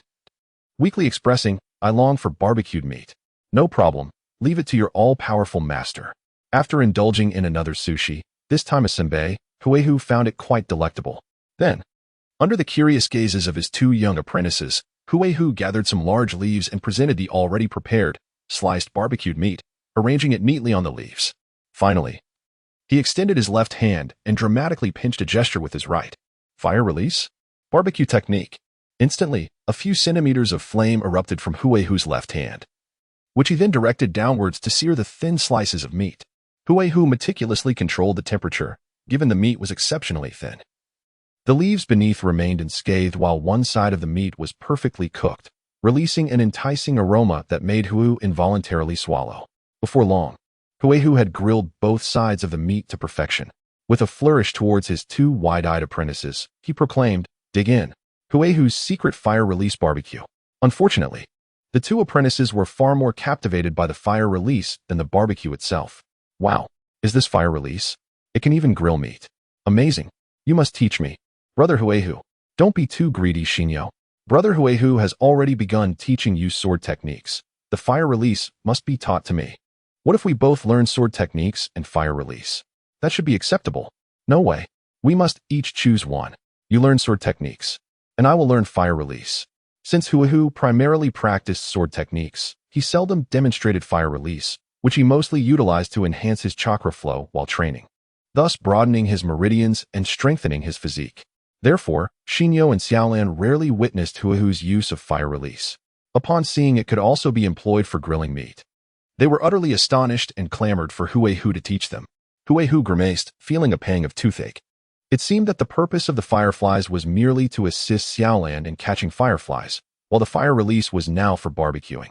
He pondered whether he had already created a generational gap with them at such a young age, chuckling softly. Enough of the chatter. It's getting late. Hurry up and eat the barbecue. Afterward, I will tell you a story before you head home. You must not be late for training tomorrow. Great. I want to hear the story of the cowherd and the weaver girl. Humph. Girls always favor such boring tales. What is so captivating? I want to hear Journey to the West. Sun Wukong is such a powerful ninja. I want to hear about the cowherd and the weaver girl. Silly Shinyo, be quiet. Seeing the 2 squabble again, Huihu felt a deep sense of nostalgia. If given a choice, he would prefer not to have traversed to this world. His previous world was so much better, safe and prosperous, where children mostly lived carefree lives. Unlike now, even those from families like Shinyo and Xiaolan's merely avoided hunger. A portion of sushi, a serving of barbecued meat, a story, and a brother willing to converse with them could bring them long-lasting happiness. In this world, many children struggle not only to find enough to eat, but also to ensure their safety, with many dying young. No wonder the characters in comics seem so distant. The incessant discussions about the bonds between individuals are quite telling. It seems that most people here lead rather unsatisfactory lives, devoid of any enriching spiritual pursuits. Aside from the basic necessity of sustenance, the essence of their existence revolves around interpersonal relationships and communication. Amusingly, perhaps due to a newfound strength, I find my sense of responsibility has slightly intensified, and I have begun to harbor concerns for the nation and its people. I recall my initial motivation for cultivation was merely to survive, to avoid becoming a short-lived clan leader or a mere specimen for dissection. As I gaze upon my two young disciples, soundly asleep in my embrace, I dismiss such thoughts. I gently lift them and carry them back home. What? Brother Huegu is off on another mission? I haven't even mastered my fire release technique yet. Be good, Xiaolon. I promise to bring you back a gift. I assured her. Ah, and there will be a gift for Xi and you as well. You both must diligently pursue your training. Pfft, I don't want a gift. I want to accompany Brother Huegu on his mission. Xi and you would only hinder Brother Huegu.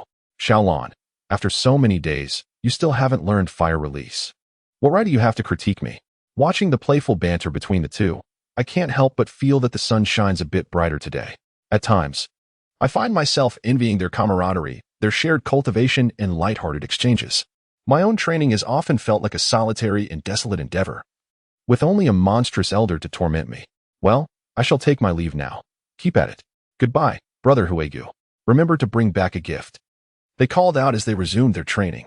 My teaching continues the esteemed tradition of Usuji Munamesa, where the sanctity of training time remains unbroken by any distractions. Indeed, cultivation requires no words, and speaking does not interfere with practice. Let me see, this time my tasks involve eradicating a cult and eliminating a band of mountain bandits. These two missions are quite fitting for me, as they lie along the same path. Excellent.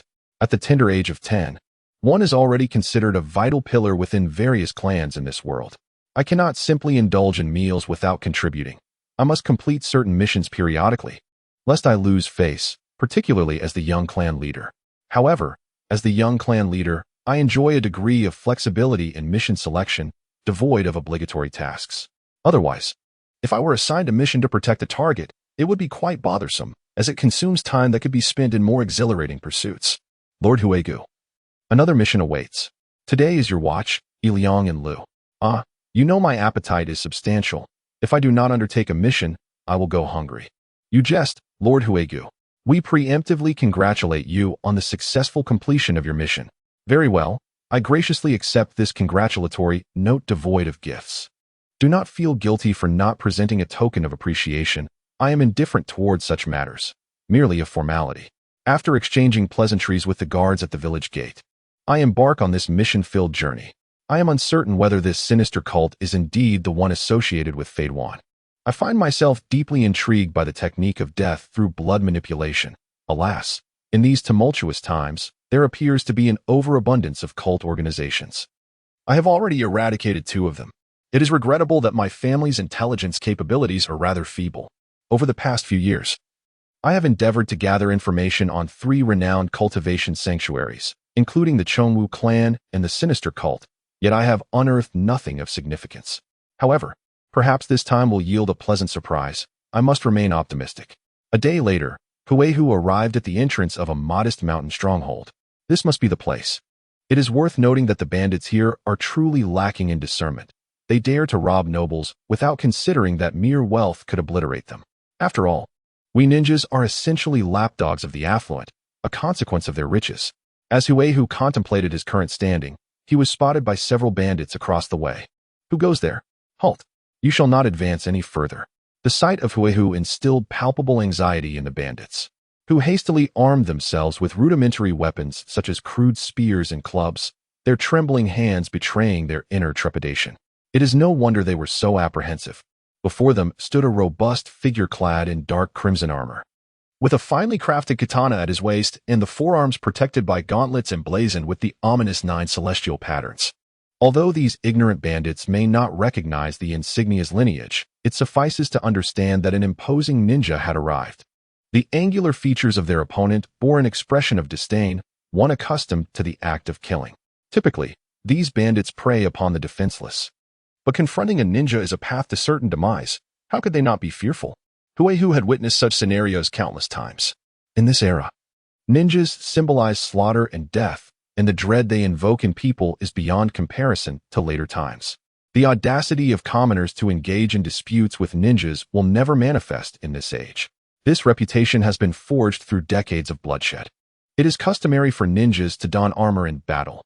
Of course, one is free to forego it, though longevity is unlikely without it. Yet, the cumbersome nature of heavy armor has led to its gradual obsolescence due to the impact on agility. Nonetheless, Huehu's physique is unfazed by the weight of heavy armor. In fact, he relishes it. Firstly, heavy armor provides unparalleled protection. Even the slightest enhancement in defense during combat is invaluable. Secondly, it exudes an air of authority and is undeniably striking, which appeals to Huehu's sensibilities. Step by step, Huehu advanced toward the bandits, each footfall resonating as if it were crushing their very hearts, leaving them trembling. Huehu was in no rush. Rather than pursuing the bandits individually, it would be more strategic to wait until they congregated, allowing for a decisive annihilation, thus conserving time. You scoundrels, do not underestimate us. We will slay you. It's the end. It's the end. Chief, help. A ninja is attacking our stronghold. Please spare me, my lord. I have only just joined and have done nothing. Before him stood several mountain bandits, who, under the pressure exerted by Huehu, had seemingly succumbed to mental collapse. Some charged towards him with reckless abandon. Others fell to their knees in supplication, while a few turned and fled in terror. With a swift motion, Huehu drew his blade, severing the neck of the assailant attacking him, and then with a diagonal slash, he dispatched the kneeling bandit who pleaded for mercy. At that moment, a cacophony of footsteps echoed from ahead, and Huehu remained steadfast, his gaze fixed coldly in anticipation. Before long, a throng of 40 to 50 bandits surged forth from their hideout, encircling Huehu. These brigands appeared notably frail, clad in tattered garments and wielding rudimentary weapons. Among them were predominantly children, with a smattering of adults, women, and the elderly. Their eyes, filled with fear, hatred, yearning, and resignation, betrayed the common plight of those who find themselves on the fringes of survival.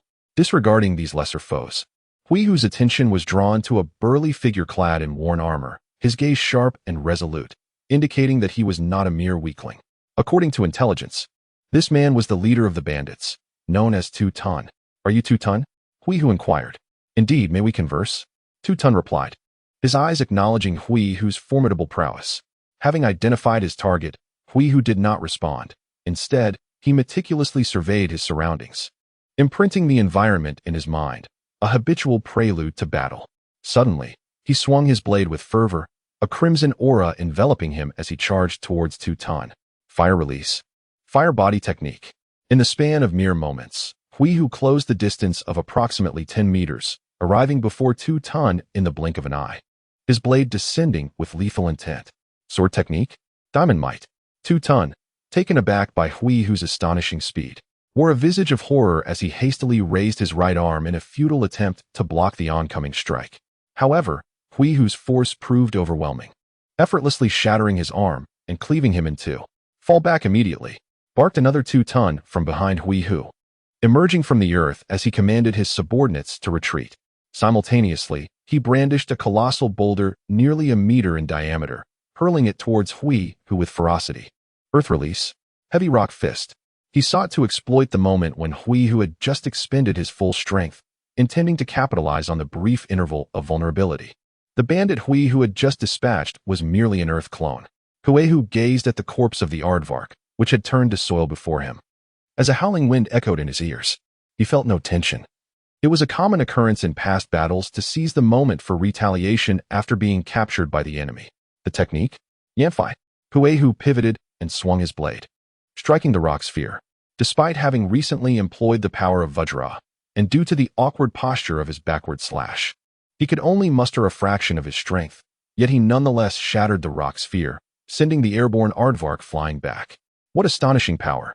Like all opponents, the aardvark marveled at Huehu's immense strength. The fragmented rock sphere disintegrated into countless shards, scattering in all directions. Huehu narrowed his eyes to shield them from the debris while keeping a keen watch on the aardvark, ready to pursue. At that moment, slender threads suddenly sprang up from the ground, slithering like serpents toward Huehu's ankles. These threads gleamed with a metallic luster in the sunlight, prompting Huehu to proceed with caution. He was uncertain of their hidden abilities, and they might be coated with an unknown toxin. While he feared not death by poison, he certainly dreaded the prospect of paralysis or unconsciousness, which would be a grave predicament. Fire release. Fire explosion technique. The earth beneath Huehu erupted violently, creating a deep crater as a tempest of deep crimson flames surged forth, dispersing the threads. Having neutralized the threads, Huehu swiftly leaped aside, and the next instant, A sharp stone spear materialized precisely where he had just stood. He quickly turned, swinging his blade to deflect several threads that had attempted a sneak attack from behind, then pivoted once more to evade two shurikens aimed at his head. The shurikens, glinting with a green sheen as they whizzed past his nose, undoubtedly bore poison. At this juncture, the aardvark charged forward, brandishing shurikens in both hands. Thus, Huehu defended against the unrelenting barrage of attacks from his adversary. In the midst of this, he discerned the assailant wielding the threads, a woman with short red hair. The nature of those threads remained a mystery. Under her control, they could be curved or straight, as soft as air or as hard as steel, and he found himself unable to sever them. Their extreme fineness made them difficult to detect. With some coated in a special substance that refracted no light, either concealed in shadows or intertwined with the reflective threads, poised like venomous snakes ready to strike, compelling Huehu to expend considerable effort in his defense. However, Huehu was no inept fighter. Relying on his superior swordsmanship and agility, he successfully parried all of the opponent's assaults. After evading yet another shuriken, Huehu remained vigilant, prepared for the next wave of attack, only to find that the enemy had ceased her movements. He did not lower his guard or inquire. Instead, he meticulously scrutinized every subtle motion and expression of his foe, leaving no detail overlooked. What trickery might she have in store? Huehu pondered with a hint of anticipation. At that moment, the woman spoke. "Shall we have a conversation?" Huehu narrowed his eyes, remaining silent and unyielding. The words of a ninja serve as weapons. Thus, in the throes of battle, Huehu regards all utterances from his adversaries as mere whispers in the wind, believing none of it and caring not a whit. Should he allow their words to sway him? Even momentarily hesitating in combat, the repercussions would be dire. This wisdom, imparted by Usuji Munikatsu, is a lesson firmly etched in Huehua's own experience. After all, Huehua was not inherently endowed with the qualities of an exceptional ninja. His growth came at a price, and fortunately, he could afford that price on that occasion. Observing Huehua's silence, the woman felt no surprise. She and the toad were once ninjas themselves, fully comprehending Huehua's thoughts and demeanor. The two of us merely grew weary of the ninja life, disenchanted with the bloodshed and violence, yearning instead for a tranquil existence. However, in due course, we inadvertently aided a few individuals who then beseeched us for protection. Initially, we thought little of it and agreed to assist them. At this juncture, the woman let out a resigned sigh. Yet, to our astonishment, each person we aided attracted 5 more seeking refuge. Gradually, as the numbers swelled, so did our troubles. They required sustenance, winter garments for warmth, and some had children and the sick to care for. Reluctantly, we resorted to robbery. Our good intentions spiraled into unforeseen complications. Now, we find ourselves exhausted. If your mission is to eradicate the mountain bandits here, please feel free. We wish to disengage entirely, provided you grant us our freedom. Fearing that Huehua might refuse, the toad added, assuring him they would not cause him any trouble. We shall depart from this place, ensuring that no one learns of your leniency. We will cause you no inconvenience. In this chaotic era, where distance breeds anonymity, who truly knows or cares for another? After all, we are but 2 insignificant figures, are we not? We simply desire to live in peace. Huehua, with a sardonic smile, reflected on their persuasive rhetoric. Feeling a kinship that resonated with his own ninja spirit, he believed their assertions. Ninjas are trained from a young age in the art of killing. Lacking the breadth of subjects that Huehua had studied in his previous life, devoid of television or the internet to inform their minds. Thus, in a world ravaged by conflict, it is unsurprising they failed to grasp the consequences of their fleeting kindness or manage a mere handful of people they had never been taught. As for abandoning these individuals, it was entirely expected. They were, after all, ninjas, and their blood had long grown cold. Nevertheless, Huehua's response to them was as frigid and unyielding as a blade's edge. Your thoughts and experiences are of no concern to me. Just because your reasoning resonates with me, does that compel me to heed your words and grant you your freedom? Why should I toil in my training if I am to capitulate to your logic? I am stronger in reason than anyone in this world. Does that mean the world must listen to me? Your rationale is merely a reflection of your own interests, crafted to protect yourselves. The notion of avoiding trouble is itself a risk. Releasing you is my burden. To eliminate you aligns with my interests, that is my truth. Your verbal evasions are rather feeble. Huehu, with a heart as clear as a mirror, uttered not a single word, his attitude unmistakably resolute. Less chatter, simply death. The two adversaries exchanged a glance, recognizing the helplessness reflected in each other's eyes. Following their recent skirmish, they were acutely aware of their opponent's formidable strength. A one-on-one confrontation would undoubtedly spell their doom. As for fleeing, they were even more hesitant, given Huehu's displayed speed and swordsmanship. Turning their backs to him would only hasten their demise. In truth, the most prudent course of action would be for them to disperse, allowing at least one to escape. Alas, they were unwilling to abandon one another. Thus, they resolved to fight to the death. Earth release, earth-flowing ocean. As seasoned ninjas, the Tuchuan understood that the outcome of this battle hinged on their ability to restrain Huehu's speed. Having resolved to fight with all their might, Tuchuan disregarded the expenditure of chakra, immediately conjuring a deluge of muddy earth to surge towards Huehu, simultaneously crafting a battleground to their advantage. Huehu deftly evaded the onslaught reminiscent of a mudslide. However, the sheer area covered by the ninjutsu was substantial, and upon landing, he found his feet ensnared in the viscous ground. Huehu, already burdened by his weight and heavy armor, sank deeper into the mire. Earth release, earth-flowing spear.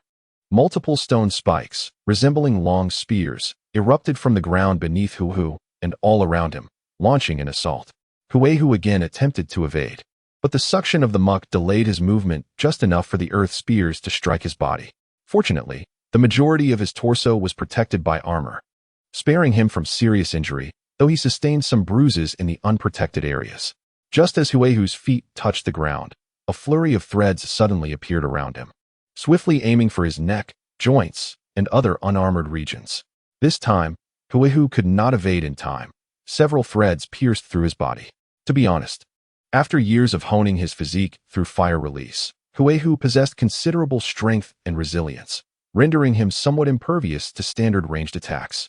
However, these thread-like weapons, having sacrificed lethality for exceptional penetrating ability, easily pierced Huehu's flesh. Cough cough, several threads had pierced Huehu's neck, damaging his trachea and several arteries, causing a copious flow of blood to escape his body while simultaneously obstructing his airway and seeping into his lungs, leaving him in considerable discomfort as he coughed up large amounts of blood. The wounds quickly grew numb. Indeed, the fine threads were laced with poison. Based on my countless experiences with peril, this level of injury would impair my strength within a minute, my cognitive abilities within 3 minutes. And if left untreated for 10 minutes, my chances of survival would dwindle significantly. There is ample time. The most crucial factor is that I have you now. At the moment the threads pierced him, Huehu abruptly lifted his gaze, his eyes blazing with intensity, fixating upon the red-haired woman as though she were his prey. With a sweeping motion of his left hand, Huehu grasped all the threads entwined around him, pulling them forcefully from his body. Come to me. Ignoring the multiple wounds from which blood gushed forth, Huehu exerted a powerful tug, intending to draw the enemy closer. Until now, Huehu had been evading attacks, biding his time not without purpose. While assessing the enemy's abilities, he had also achieved the desired effect. Based on his observations, the Earth Pig's weaponry had been depleted. The opponent had utilized ninjutsu multiple times, particularly the expansive technique known as Earth Flow Ocean, which likely drained the pig's chakra significantly.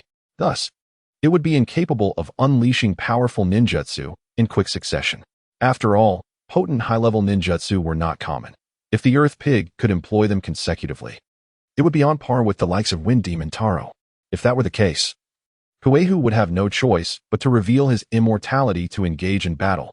Otherwise, he surmised that the Earth Pig would either disregard the woman or be forced into close combat. Close combat. Huehu had never feared anyone. Mitaka, be careful. Upon witnessing Huehu, seemingly unperturbed despite being pierced by threads, the Earth Pig felt an ominous shift and urgently shouted towards the red-haired woman. What?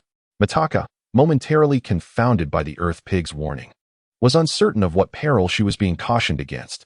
Based on prior experiences, even if the enemy were more formidable than the two of them combined, being ensnared by his threads would lead to rapid deterioration in strength due to pain, injuries, and the effects of poison, ultimately resulting in their demise at her and the Earth Pig's hands. In that fleeting moment of confusion, a tremendous force surged through the threads, pulling her towards Huehu. Startled, Mitaka struggled against the overwhelming force, but to no avail. Her threads, bound to her arms and controlled by chakra, could not be disentangled quickly, and she was thus propelled directly towards Huehu. Huehu raised his katana high, awaiting the arrival of his prey. Just as she was about to collide with the glinting blade, a figure appeared in Mitaka's line of sight, charging towards Huehu with fearless resolve. The Earth Pig, having warned Mitaka, had already sprung into action, gripping a shuriken as he lunged at Huehu. As Huehu had surmised, the Earth Pig's chakra was nearly exhausted, possessing only a single shuriken. After all, they were merely impoverished mountain bandits. The Earth Pig dared not throw the shuriken, as it posed too little threat to Huehu, unlikely to instill sufficient fear to save Mitaka. "I've been waiting for you." Blade technique? Flickering firefly. Upon seeing his prey draw near, Huehu immediately released the threads and executed his swiftest sword technique. This time, he was determined to claim the opponent's life. The Earth Pig suddenly felt a chill at his neck, as if a long blade were poised to sever his head in the next instant. "Run, Mitaka." At that moment, the Earth Pig realized the terrifying extent of Huehu's power. Uncertain whether his final gambit could vanquish the foe, he urged Mitaka to flee the scene. Having just uttered those words, the Earth Pig felt a refreshing breeze sweep across its neck, followed by a dizzying sensation. It realized that its head had been severed by the enemy. "What a swift blade. I felt no pain. It is truly regrettable, for there are so many things I yearn to accomplish." Alas, after decapitating the Earth Pig, Huehu rushed to pursue the fleeing Mai, only to be engulfed by a violent explosion. It was the explosive tag affixed to the Earth Pig's body. This enemy is formidable indeed. Clearly, they approached with a resolve to die, triggering the explosive tag as they charged. Such a skilled ninja. I employed the technique of Firefly's descent, fearing that he might resort to a mutually destructive move, yet I underestimated the situation. Nevertheless, every event is fraught with uncertainty, and it is this unpredictability that renders life enjoyable. Cough, cough. Huehu coughed up blood, yet remained calm within. At such close range, even Huehu's speed could not fully evade the blast. Fortunately, his armor was of commendable quality and his physical resilience was substantial. Though half his body was injured and his flesh churned, he still possessed about 50 to 60% of his strength for a brief period. However, compounded with the wound on his neck and the poison raging within him, Huehu realized he had merely 1 or 2 minutes of mobility left before he would need to find a concealed spot to end his life. Gripping his katana, he charged towards the stronghold, determined to eliminate the remaining foes, even if one had escaped. Time is plentiful. Meanwhile, Mai was fleeing swiftly when she suddenly turned back, glancing towards the stronghold, only to behold billowing smoke rising from its direction. Suppressing the hatred swelling within her breast and stifling her tears, she bit down fiercely on her lip, tasting the iron tang of blood. "Earth Pig, I shall avenge you. Then I will seek you in hell. You promised me. And even in death, do not think you can evade your vow." Within the stronghold, amidst the swirling smoke, numerous corpses lay sprawled upon the ground, most in a state of dismemberment, blood continuously flowing from the bodies and tracing vivid crimson patterns upon the earth. "Noble ninja, I beseech you, take my life but spare my child. He is but a month old, and he is innocent of any wrongdoing. Please, please." As she knelt before him, cradling her child and repeatedly bowing, Huehu hesitated for a fleeting moment. The mother's forehead was a gruesome sight, yet she continued her desperate pleas. Indeed, there was no justification for slaughtering an infant. In any realm, few would dare to claim that killing a child is right. Yet, in the present time where Huehu found himself, no ninja would declare it wrong either. Huehu's hesitation lasted but an instant before his gaze hardened once more. His blade descended in an instant, and the ground was stained anew with blood. What a detestable world this is. Senju Hashirama, Uchiha Madara. You undoubtedly deserve the title of heroes, for at the very least, you have brought an end to this abominable era of warring states. Huehu slowly sheathed his katana, concluding this massacre. In a certain part of the Land of Fire, 2 youths were engaged in the game of skipping stones. "You scoundrel! Are you intentionally standing behind me to distract me? I am rather sensitive. I cannot relieve myself with someone lurking behind. I apologize. I genuinely had no idea you possessed such an irritating quirk. I cannot fathom whether you are genuinely kind or simply lacking in restraint. In any case, it is quite clear that my skill at skipping stones far surpasses yours. Do you dare to challenge me? I did not intend to provoke your ire. As a form of atonement, I suppose I must mentally prepare myself to be cast into the river. Go on, throw me." Are you aware of how bothersome your faults can be? Nevertheless, I hope you can manage to toss me to the opposite bank. What an eyesore. The power of transformation is steadily accumulating, and this force will one day shake the entire ninja world, bringing an end to this chaotic era. This is a relatively prosperous town, bustling with people. One can frequently spot ninjas, warriors, nobles, and wealthy merchants on the streets. It is precisely because of the presence of these affluent individuals that numerous shops, restaurants, and service industries thrive here, ensuring a more secure livelihood for the inhabitants. Thus, the townsfolk move with alacrity, seizing opportunities to earn money, their expressions devoid of the numbness often seen in outsiders, infused instead with a glimmer of hope. Within a meticulously decorated weapon shop, a loud curse from Huegu reverberates. What? You dare to charge me 100,000 Ryo for repairing armor? Have you lost your mind? You scoundrel? Staring at the rotund merchant before him, Huegu's temples throb with fury. His right hand grips the hilt of his sword tightly, as if ready to draw it and strike. You wretch, I have just completed a mission to eradicate bandits, and the reward was only 150,000 Ryo. Moreover, I must return to my clan to collect it. At present, I possess merely enough for a few days' sustenance. This is truly a loss. That damned earth pig had the audacity to use a precious explosive tag as a last resort, damaging my grand armor. Had I not been able to recover from my injuries through self-sacrifice, I would have faced a monumental financial setback. In these tumultuous times, both medicine and weapons are in high demand and exorbitantly priced. The plump merchant, unfazed by Huegu's outburst, maintains a professional smile and patiently elucidates the reasons behind the charge. Esteemed customer, your armor is crafted from superior materials and exhibits exquisite workmanship. To restore it to its original state and ensure its protective capabilities, it is imperative to procure top-quality materials and enlist the expertise of a master craftsman, which justifies the price. Humph. Huegu remains furious, yet he realizes the merchant's words hold truth. He possesses the strength to crush his opponent, but he refrains from such actions. He is a ninja, not a brigand. Besides, in this era, merchants engaged in substantial trade, particularly in weapons, often possess formidable connections. Huegu notices that, amidst their quarrel, two tall ninjas emerge from the back room into the shop. Although they merely stand in silence without provoking Huegu, he feels a subtle pressure emanating from them. These two ninjas possess strength comparable to that of the earth pig. They are not mere lowly ninjas to be dispatched easily. In the world of Naruto, merchants are not to be easily humiliated. Their wealth translates into power, connections, and influence. Those who presume that strength alone allows them to treat merchants as mere cash dispensers often find themselves unable to see the light of the following day. The corpulent merchant was unfazed by the furious Hinotora. He had encountered such situations frequently. These ninjas possessed remarkable psychological resilience and would not act recklessly. Should a customer urgently require armor but find themselves short on funds, I offer several options for consideration. Firstly, the customer may opt to purchase on credit or take out a loan, of course, with applicable interest. Secondly, they may pledge their armor here while we conduct repairs, during which they can select an alternative set of armor for use. However, the quality of the alternative armor will not match that of their own, and if it sustains damage, they must compensate accordingly. Moreover, failure to return it will result in confiscation of their armor. As a shrewd businessman, the rotund merchant, even when faced with an enraged ninja, sought opportunities for profit. He noted the emblem of the Kyu clan upon Hinotora, recognizing him as a ninja from the nearby Usuji clan, whose purchasing power should be substantial. How could he let such an opportunity slip by? No, I shall not endure your exploitation, Hinotora retorted, turning on his heel and exiting the weapon shop. Outside, dark clouds loomed, and a light rain began to fall.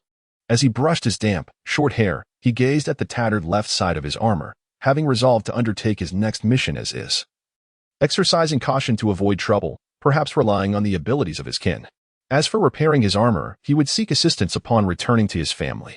Previously, whenever his weapons were damaged, he would rely on his relatives for repairs. He had not anticipated that his first mission would result in such damage. With a cautious mindset towards the upcoming task, he sought the weapon shop for repairs, only to find the costs exorbitant.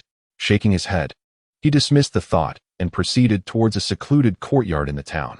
His purpose for being here extended beyond mere armor repair. He aimed to infiltrate a stronghold of the cult of the Dark God, intending to ascertain the location of their main headquarters.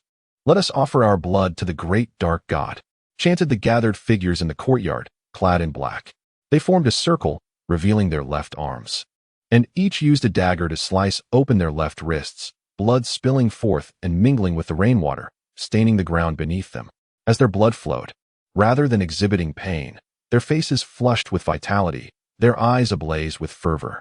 Amidst their rapture, a thunderous crash echoed as the courtyard's door shattered into fragments, flying into the courtyard and drawing the attention of the participants. Hey, I am not in a good mood right now. Finish your disgusting ritual quickly and tell me where your headquarters is. Hinotora exclaimed, having kicked open the door and stepped into the rain-slicked courtyard. How dare you interrupt our sacred ritual? I will slay you. The dark god shall punish you. Everyone, attack, kill him. The figures cloaked in black were evidently zealots, unperturbed by the vast disparity in strength as they brandished daggers and rushed towards Huihu from all directions when their ritual was interrupted. This was fortuitous. It provided me an outlet for my pent-up frustration from my encounter with the corpulent merchant. Confronted by these adversaries, who possessed merely rudimentary martial skills, yet seemed to exhibit a peculiar resilience, Huihu felt no trepidation and swiftly dispatched the majority of them in mere moments. With a single stroke, he pierced the heart of one black-clad assailant. As he prepared to withdraw his blade, he was taken aback to find the foe struggling, attempting to slash at his own hand with a dagger. Huihu narrowed his eyes. Could it be that this opponent was employing a blood-based technique? Reflecting on the nature of their attacks, it seemed their focus was not on his vital points, but rather on inflicting wounds. Thus, he decided to grant them the opportunity to unveil their intentions. Huihu feigned a momentary pause, allowing his hand to be nicked before he drew his katana. The black-clad individual, elated at having wounded Huihu, disregarded the gaping hole in his chest and cast aside the dagger, now stained with Huihu's blood. Before collapsing to the ground, his gaze fixated upon Huihu with a lifeless stare. Ah, the blasphemers of the dark deity, your fate is sealed. It appeared the true key lay within the grand hall. Thus, these assailants had become expendable. Initially, he had considered sparing one for interrogation, but that was no longer necessary. Swiftly eliminating the remaining foes in the courtyard, Huihu made his way into the hall, where he encountered a pallid young man with violet hair, who gazed at him with a cruel delight, having inscribed a ritualistic circle on the ground with blood. Finally, a new toy has arrived. And a ninja at that, such a rarity. I hope your pain tolerance is commendable. I wouldn't want to break you too easily, the youth remarked, peeling off his shirt to reveal a myriad of wounds of various sizes, clearly inflicted by an array of weapons. Your visit is quite unexpected. I am ill-prepared. Armed only with a dagger, what a pity. At that moment, the youth's body transformed into a blackened visage adorned with white skeletal patterns. Let the games begin. Ha, he declared, raising the dagger and plunging it into his own chest. A sudden jolt of pain coursed through him as blood trickled from the corners of his mouth. Yet Huihu remained unfazed, a smirk creeping upon his lips, his eyes gleaming with delight. Indeed, it was a blood-based technique. Fortune favored him this time. Within the expansive hall, illuminated only by a few flickering torches, the dim light did little to brighten the space, instead accentuating the profound darkness that enveloped it. Ah, it seems you can endure pain quite well. Very well, let us continue. Observing Huihu's unwavering demeanor under the shadowy glow, the violet-haired youth hesitated momentarily before resuming his self-inflicted torment. Confident in his abilities, he believed he could inflict upon Huihu a pain unlike any he had ever encountered. He was an experiment of the undying cult's dark deity, having survived a failed experiment and gained formidable regenerative powers. Later, he mastered the art of self-harm through blood, developing an affinity for inflicting pain upon himself while observing the expressions of anguish, confusion, and helplessness on others. Thus, he relentlessly studied his own body, torturing himself to the brink of mastery and self-mutilation, learning precisely how to evoke immense suffering in both himself and his adversaries without jeopardizing his own life. His most illustrious battle record was the slow torment of a ninja to the point of suicide. Unfortunately, this time he encountered not an ordinary individual, but a madman who engaged in elaborate forms of self-destruction daily, already numb to the sensation of pain. Huihu stared as the individual repeatedly plunged a dagger into his own flesh, merely experiencing excruciating pain without approaching death or losing mobility. Consequently, he sheathed his katana and approached the other slowly. How dreary, he mused. I had prepared myself to embrace death, yet you merely offer me a tickle. How disappointing. Huihu approached the youth with violet hair, grasping his neck and lifting him entirely off the ground. Since you delight in self-harm, yet exercise such restraint, it appears you fear death after all. Here is your chance. Surrender the scroll of blood sacrifice, and I shall spare your life. Why is this happening? You should be affected. It's impossible. It cannot be. The youth's gaze was vacant, clearly unhinged, as he continued to wield the dagger, driving it into his flesh until, in a final act, he stabbed out his left eye. Where was the defiance? Where were the furious shouts? Where were the pleas for mercy? I must witness it. I must see it. Huehu frowned at the sight of this deranged cultist, dragging the youth outside the magical circle before seizing his left arm and tearing it off with brutal force, blood splattering everywhere. Ah! The youth screamed in agony. Discarding the severed limb, Huehu tightened his grip on the youth's neck. Awaken now and promptly hand over the scroll of blood sacrifice. The youth regained his senses. Feeling the pain of his severed arm, his eyes filled with hatred as he glared at Huehu, howling in madness. Haha, do you think I would divulge anything? Torture me as you wish. I relish the sight of your futile desires. TCH, merely a cultist wielding the scroll of blood sacrifice. Since you dare to taunt me, allow me to share with you a taste of my daily amusements. He raised his right hand once more. Haha, do you still desire my right arm? I'll gift it to you, ha ha ha. Let us see if you possess the skill to make me experience exquisite torment. Enough noise. Huehu swiftly dislocated the youth's jaw to silence him. Then, enveloping his right hand in a viscous layer of fire chakra, he pressed it against the youth's chest. Crackle. The intensely high-temperature chakra melted away the flesh, muscle, and sternum, exposing a pulsating heart beneath.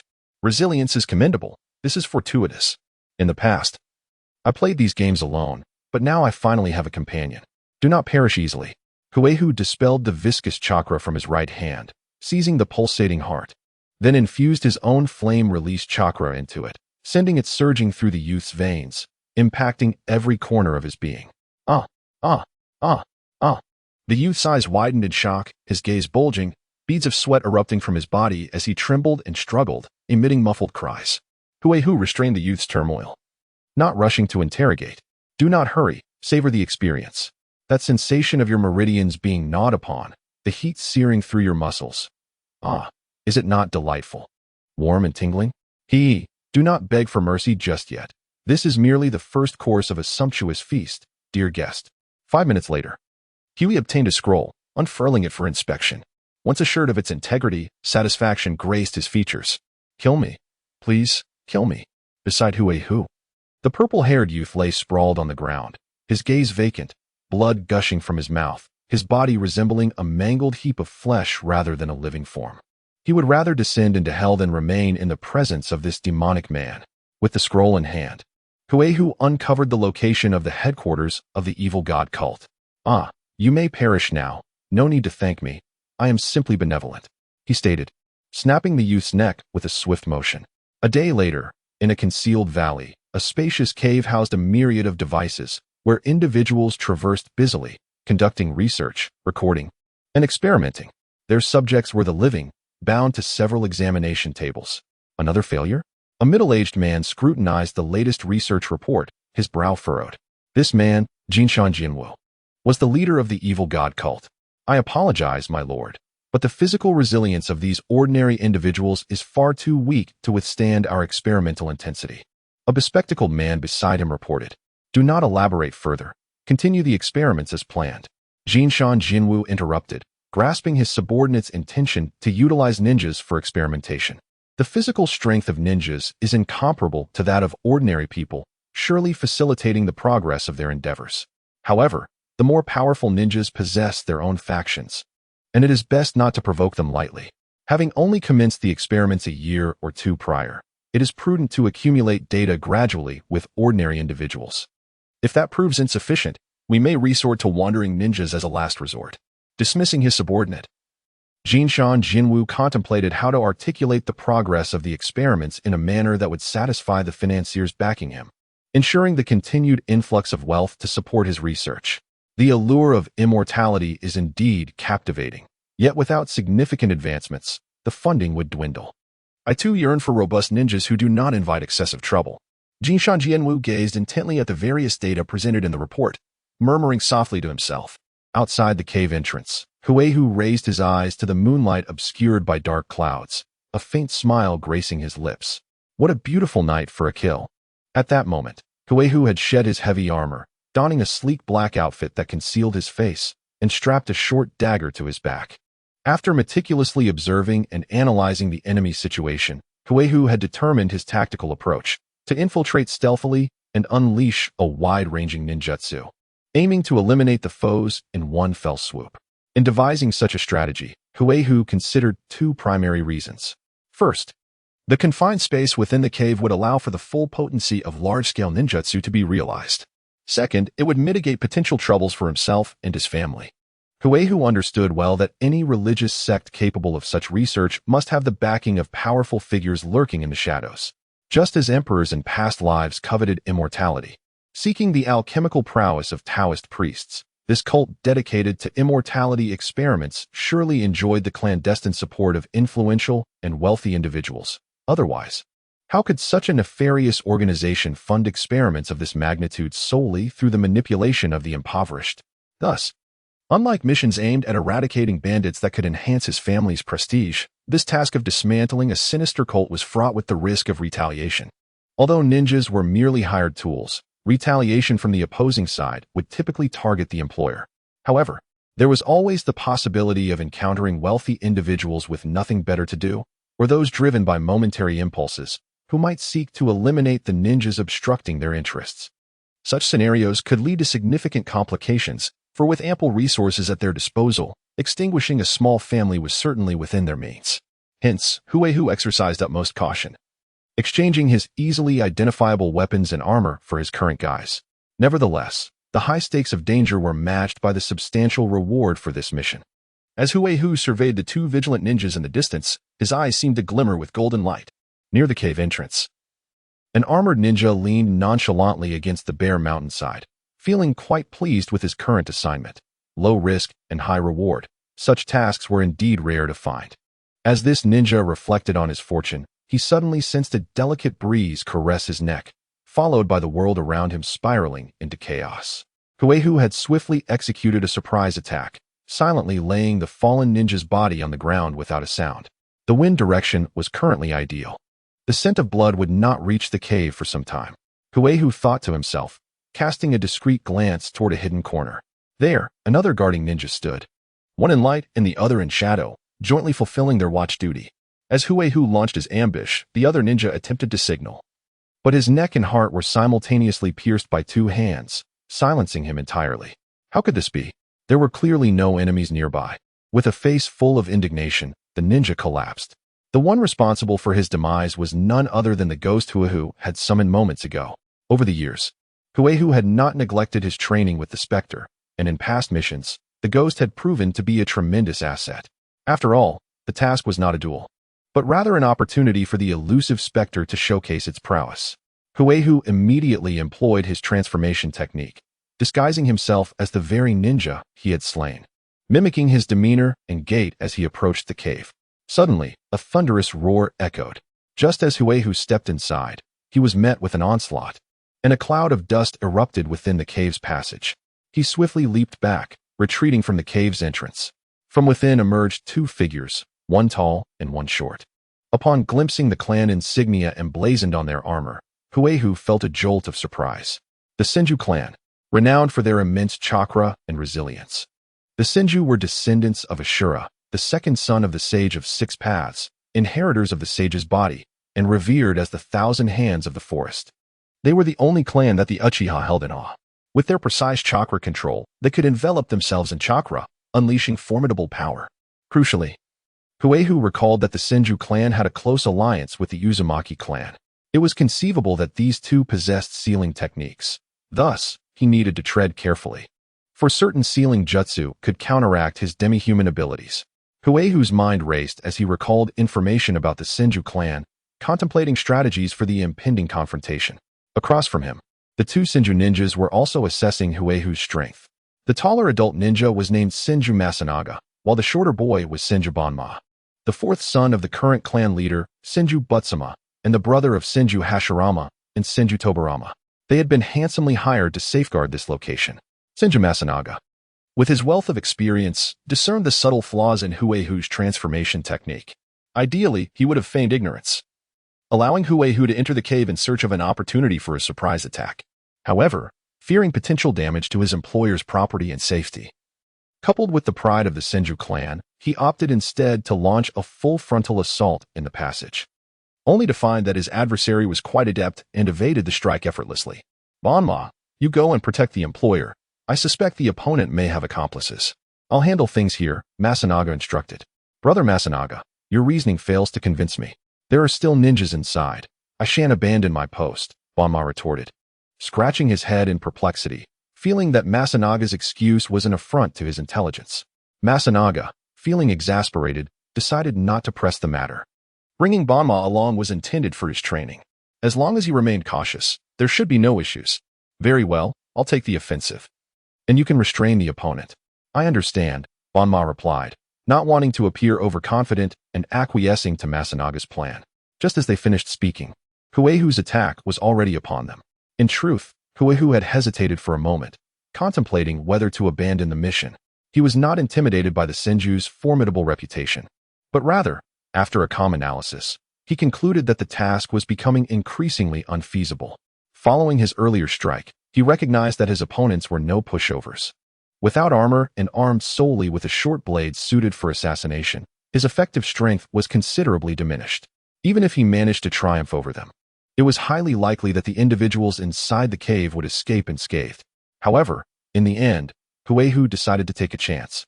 It was not out of a sense of honor in completing his own mission, but rather for the sake of his family. The bounty for this task was a staggering 800,000 ryo, a rare sum for a small clan like the Usuji. Failing to accomplish it would tarnish the employer's perception of the Usuji family. This was indeed a significant benefactor. It is important to note that this was Huihu's first undertaking of such a high-value mission, and he had been granted priority due to his position as the junior clan leader. How could he easily relinquish this opportunity? You start first, little one. Huihu's target was Ban Jian. He intended to lure Masanaga into a rescue attempt, hoping to discern some flaw in his defenses that he might exploit. Wind release? A grand breakthrough. Senju Masanaga was well prepared and immediately unleashed his ninjutsu, conjuring a fierce gale interspersed with dozens of senbon, amplifying the lethality of his technique. He was exploiting Huihu's lack of armor, as the senbon could easily pierce flesh but not armor. From their earlier skirmish, Masanaga had deduced Huihu's remarkable speed. Thus, he expanded the coverage of his ninjutsu significantly, scattering the senbon widely, even encompassing Ban Jian within the attack range. Truly a seasoned ninja. Employing a simple technique augmented by numerous senbon, he left me no opportunity to seize. Faced with such an onslaught, Huihu promptly utilized the substitution technique to evade. He was not afraid of the senbon's damage, but rather of the potential poison that might be concealed within. Fortunately, Huihu aimed to entice Masanaga into attacking, so he maneuvered with great composure. In this first round, both parties were merely testing each other, resulting in a stalemate. Overall, Huihu remained at a disadvantage as time was not on his side. Whether the individuals in the cave departed or came to provide assistance, it was decidedly unfavorable for him. Water release. Water whip technique. Just as Huihu retreated, the enemy's assault commenced. Senju Ban Jian, fortified by armor, effortlessly deflected the senbon aimed at him, and immediately unleashed ninjutsu, manipulating two water whips to lash out at Huihu. Having collaborated with Senju Masanaga before, he was well acquainted with tactics that involved using oneself as bait, and was thus fully prepared. The moment Huihu stepped outside the coverage of the senbon, he swiftly activated the flame body technique, slightly bending his legs, gathering flame chakra at his feet, ready to counter the impending attack. Damn, this one is quite cunning as well. Huihu observed that the two water whips, one high and one low, swept towards him with a howling wind, clearly intent on forcing him back. Simultaneously, the adult ninja drew a katana and charged at him. The opponent's approach was not swift, but Huihu understood that they were gathering power. Should he falter against the water whips, he would surely be met with a vicious strike. This was the disadvantage of not wearing armor. Had he still donned his heavy armor, he would have boldly weathered the water whips, even at the cost of some injury, to seize the initiative.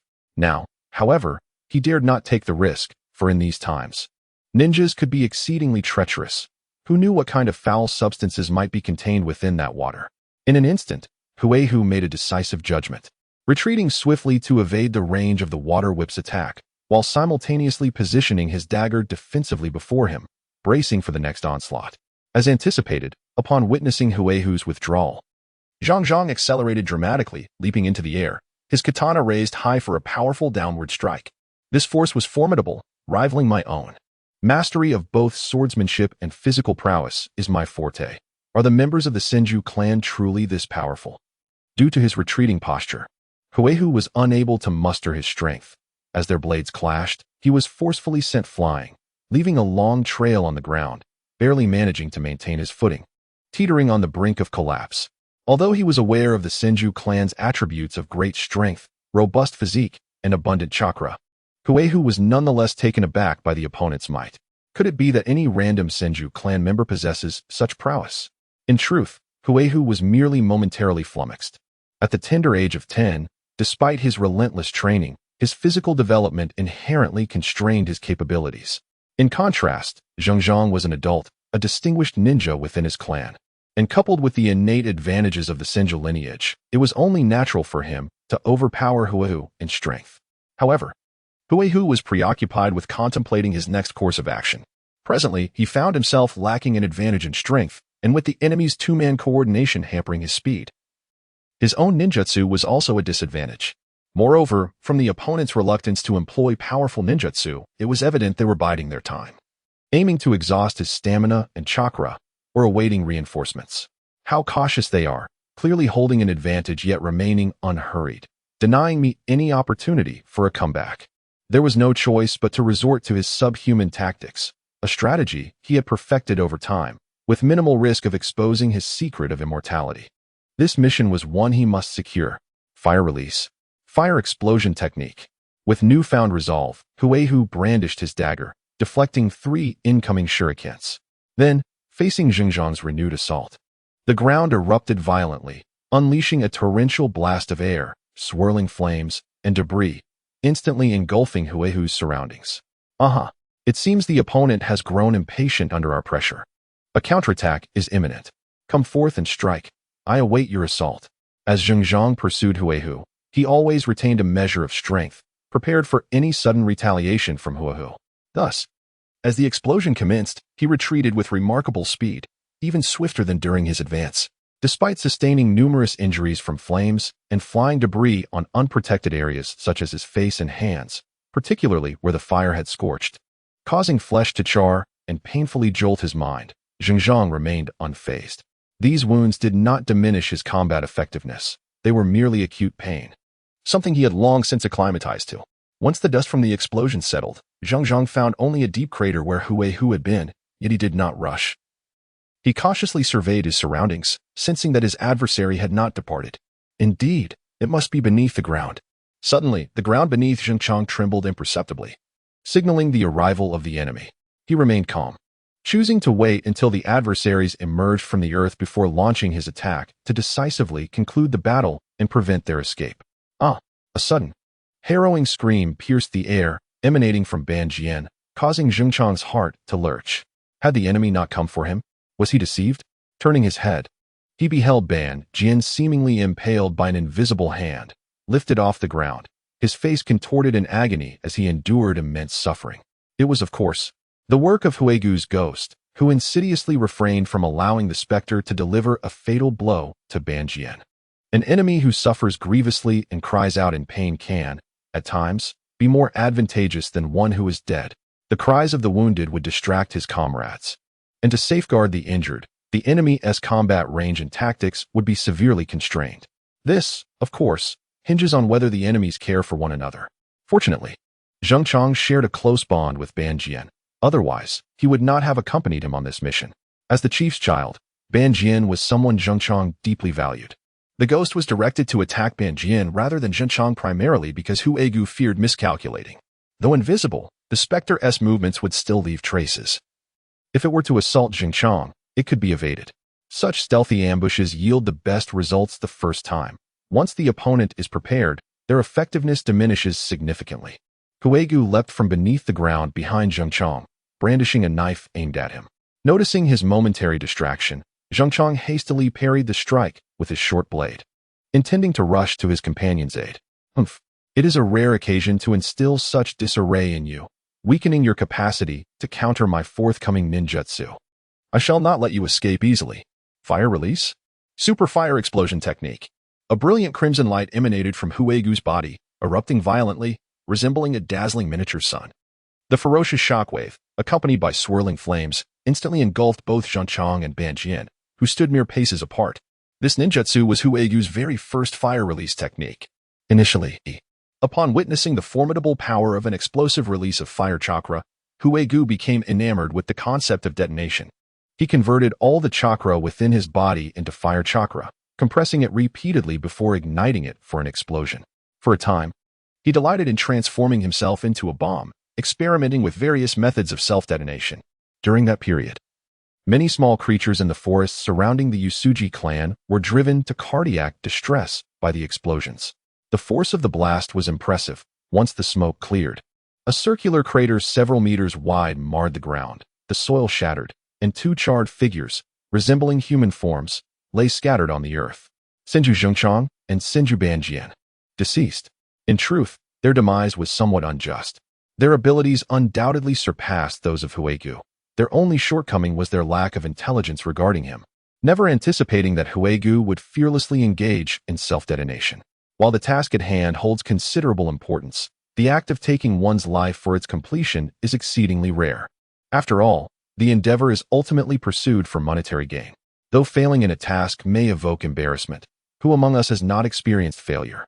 Thus, the approach they employed against the formidable Hui Tiger, akin to that used against conventional ninjas, sealed their tragic fate.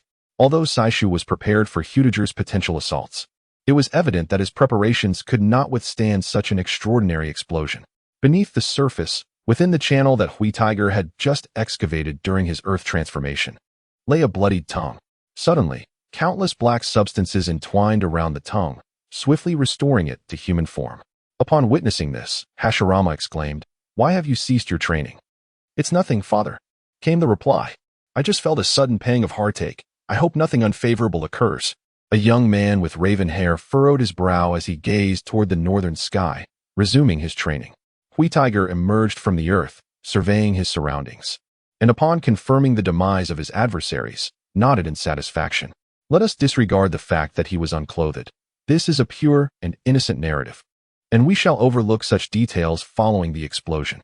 Although not a sensory-type ninja, he sensed that there were likely no observers nearby. Moreover, even if the enemy had witnessed his self-detonation, they would probably assume it to be a mere clone explosion, given that his true form had resurfaced from underground. The recent battle, though intense, had not lasted long, certainly less than 40 seconds. There's ample time. Speaking of which, the sensation of biting one's own tongue was rather exhilarating. Hui Tiger glanced at several katanas scattered across the battlefield, noting their severe damage from the recent intense explosion, and decided against using them as he charged into the cave entrance. Fire release. Fire body technique. My taijutsu is formidable as well, sufficient to handle mere fodder.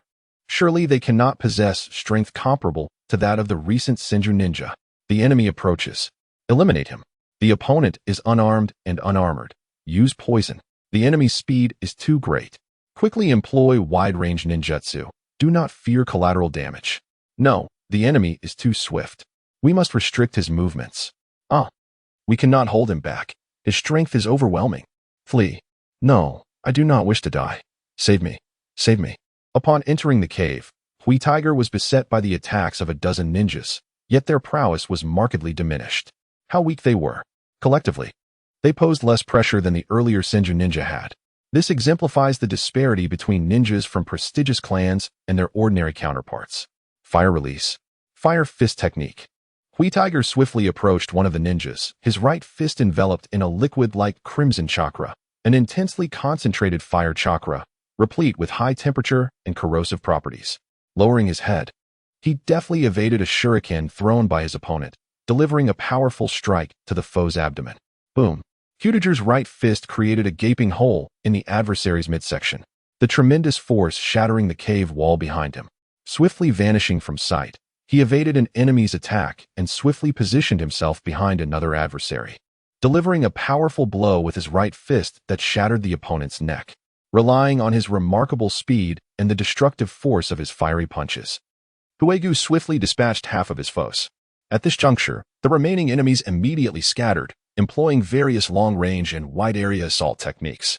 Gale winds, fire techniques, poisonous smoke, shurikens, and darts surged towards Huegu as he advanced. With his left hand extended forward, the fiery chakra within him rapidly amassed in his left arm, only to be ignited by Huegu in a magnificent eruption of power. The resultant force, guided by Huegu, erupted explosively from his palm. Fire style, blazing wind spiral. The howling flames, accompanied by searing heat, deflected a multitude of enemy attacks, surging toward the foes before Huegu.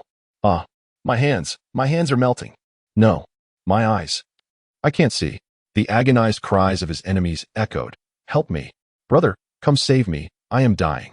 Witnessing the gruesome fate of his adversaries and hearing their tormented screams, Huegu wasted no time in eliminating them and dashed towards the cave, resolute in his mission. However, within his heart, he felt an immense satisfaction at the prowess of his ninjutsu. He was grateful for the teachings of his past life, which illuminated the vast potential of energy transformation. Even water, when heated, generates power that can do more than merely lift a kettle lid. It can sustain an entire civilization. If water possesses such transformative capabilities, how much more so does chakra? At times, Huegu felt akin to an internal combustion engine, drawing immense strength from the explosive fiery chakra coursing through his body. Yet, this was his unique ability, a consequence of his fearlessness in the face of death. Only through countless trials could one eliminate erroneous methods and learn to wield such power effectively. A single failed attempt could signify the loss of a life. Hence, do not be misled into believing Huegu was a genius who spontaneously developed a series of fire techniques.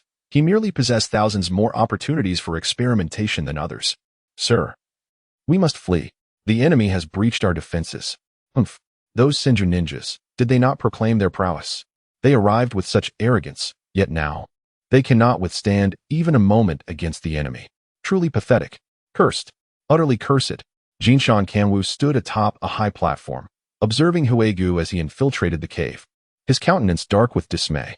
This was a base he had painstakingly cultivated over several years, housing extensive research facilities, invaluable data, and numerous researchers. Now, it was being ravaged by the enemy's onslaught, and Jinshan felt as though his heart were bleeding. Do not stand idly by. I do not require protection. Quickly, halt the enemy's advance. Others, evacuate through the rear passage immediately. Do not concern yourselves with equipment or data. Personnel, retreat at once. Jinshan's eyes were ablaze as he bellowed at the ninjas nearby. Were he not merely a research-oriented ninja, he would have personally taken up arms to join the fray. Understood. The surrounding ninjas immediately leaped from the platform to confront Huegu. At that moment, Huegu's own heart was also heavy with sorrow. With a swift motion, he snapped the neck of a wandering ninja, his heart heavy as he gazed upon the meticulously arranged research equipment and the panicked researchers fleeing in disarray. Huitora felt a profound sense of loss. The equipment was invaluable, and the researchers even more so. Whether sold outright or retained within the Usuji clan for further studies, they could yield immense profits for the family.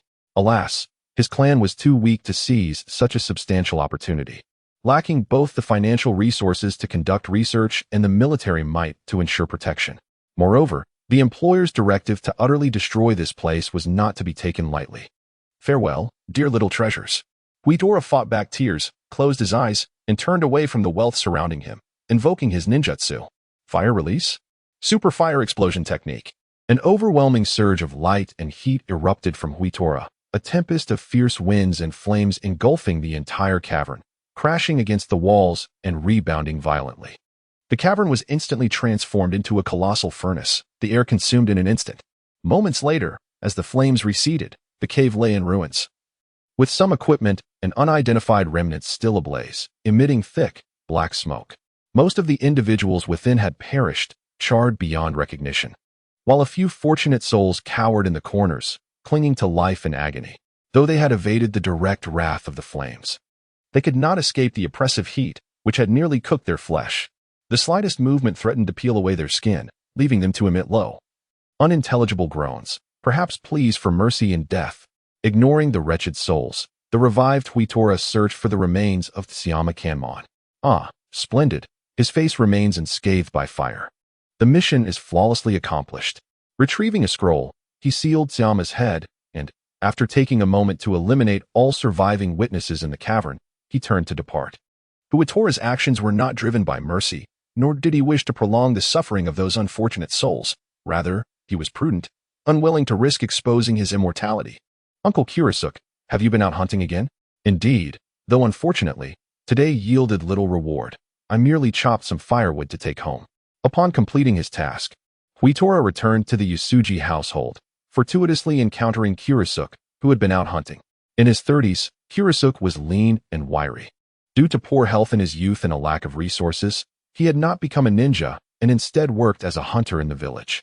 Huitora, with his fondness for meat, often frequented Kurosuk's butcher shop, fostering a familiarity between them. Noticing Huitora's tattered armor, Kurosuk expressed surprise. It was unusual for Huitora to return from a mission so disheveled, having typically returned unscathed. My lord Huitora, it seems this mission was quite arduous. I have some pork at home. Allow me to bring you a leg of pig tonight to replenish your strength. Understanding Huitora's love for meat and hearty appetite, Kurosuk knew that a single leg would suffice for 2 of Huitora's meals. Very well, I shall not refuse. Huehu, with a beaming smile, graciously accepted the free meat, exclaiming that he would indulge in it. As the two conversed, they arrived at the village entrance, where they fortuitously encountered the devoted Shinyo, who was jogging around the village. At that moment, Shinyo was drenched in sweat, accompanied by 3 children who ran and played alongside him. Zhongsong, Jingjio, Zhangjiu, are you supervising Shinyo's training? Haha, splendid. I have some candies as a token of my gratitude. Huehu, elder brother, has returned. Candies to enjoy, haha. Thank you, Huehu, elder brother. Let us not eat them just yet. We should take them back and let others envy us. Indeed, that is the plan. The 3 children, elated with their candies, bid farewell to Huehu. Goodbye, Huehu, elder brother. Thank you. Shinyo must continue his diligent training. Farewell, Huehu, elder brother. Goodbye, Shinyo. Farewell, everyone. Huehu smiled as he watched the children depart, their cheerful figures lifting his spirits. These children represented the future of the Yasuji family, and his relentless efforts were partly driven by the desire for their healthy growth. What is this? Why is Huehu, elder brother, giving them gifts? I was the one who brought them along for training. Shinyo expressed his dissatisfaction, pouting as he complained about Huehu. Do not worry. There is something for you too. This ninja novel is for you. Wow, it's the latest edition. Thank you, Huehu, elder brother. But you mustn't neglect your training. Otherwise, I shall have to discipline you. Seeing Shinyo's sudden enthusiasm, Huehu felt a twinge of frustration. Shinyo, you are on the brink of becoming a ninja, and yet you still enjoy reading such frivolous novels. I cannot comprehend it. However, he acknowledged that it was not a detrimental hobby, and as long as it did not impede training, he would not intervene. Huehu despised imposing his beliefs upon others. By the way, Huehu, elder brother, it seems that Xiaolan has been feeling down these past few days. I am unsure why.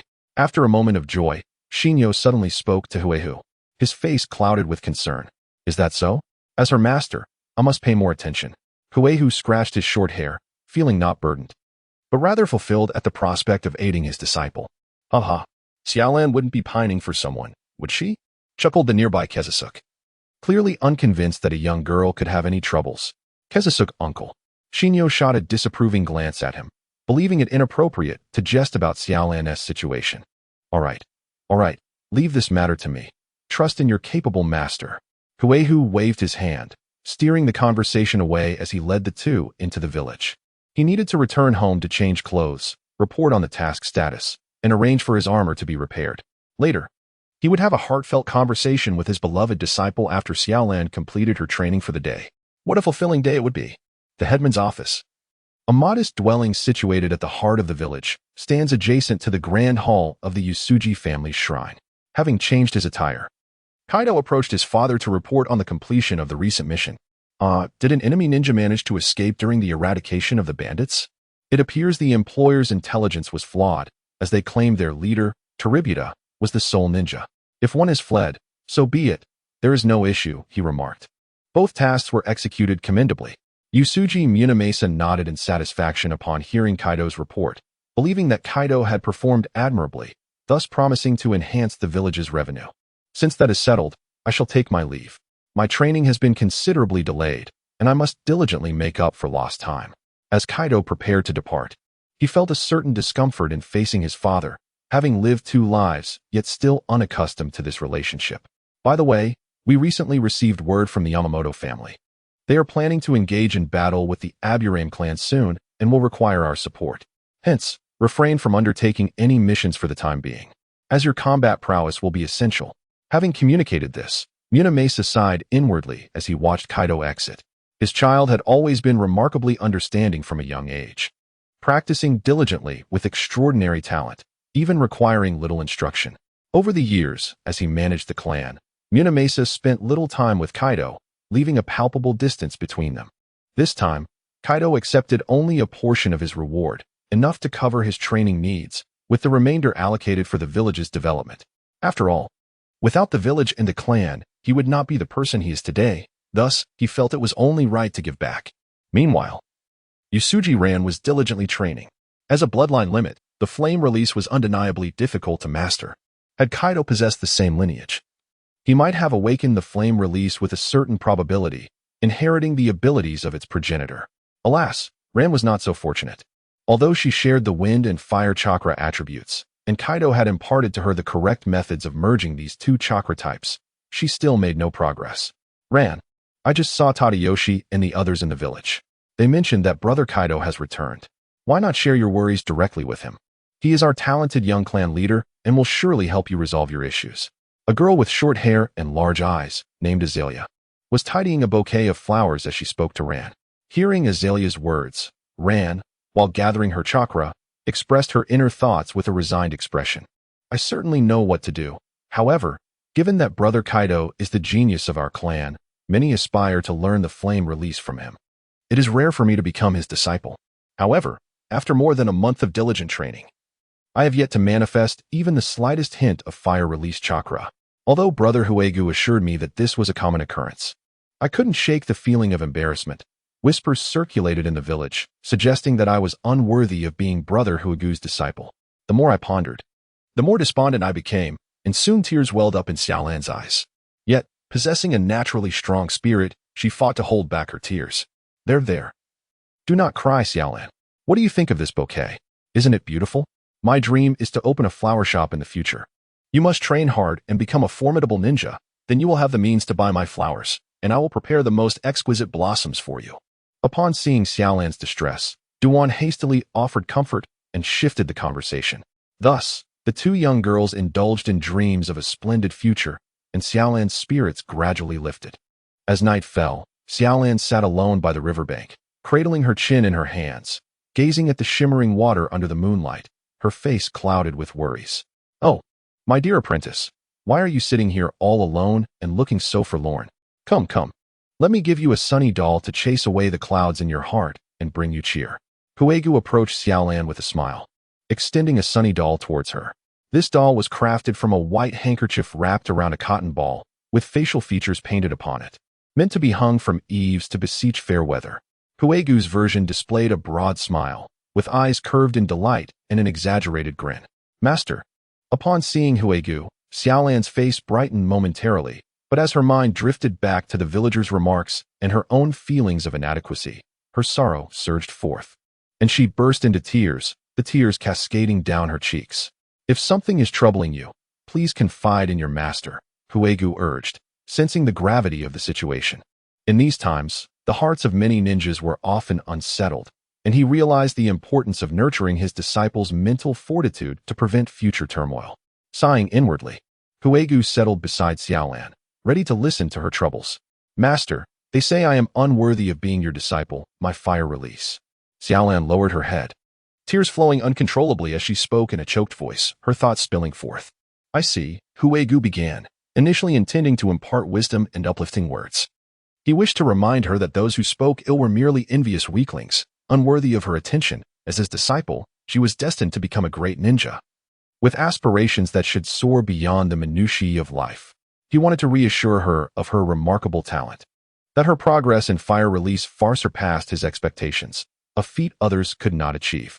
She ought to trust in herself, as well as in his discerning choice of apprentice. Yet, as Huegu opened his mouth, the words lodged in his throat, unspoken. Reflecting on his past life, He remembered how adults would often share platitudes when he expressed his unhappiness, while what he truly sought was their recognition and support. I understand. Leave this matter to me. Huehu tapped Xiaolan's shoulder, ultimately uttering only this phrase. Huh. With tears brimming in her eyes, Xiaolan turned to Huehu, puzzled by his intent. Huehu certainly did not intend to confront those who spoke carelessly. He was not so fragile. It was merely his aspiration to master the art of flame release sooner rather than later. No problem. He would entrust this to his master. Within 10 days, I shall ensure you can learn flame release. Really? Xiaolan's face lit up with delight, her eyes sparkling as they gazed at Huehu. In truth, Xiaolan was aware that her lament was somewhat unreasonable. Simply becoming Huehu's disciple was already a stroke of good fortune. And now she had unwittingly added to his burdens. She had anticipated Huehu would offer her only solace, never expecting such an outcome.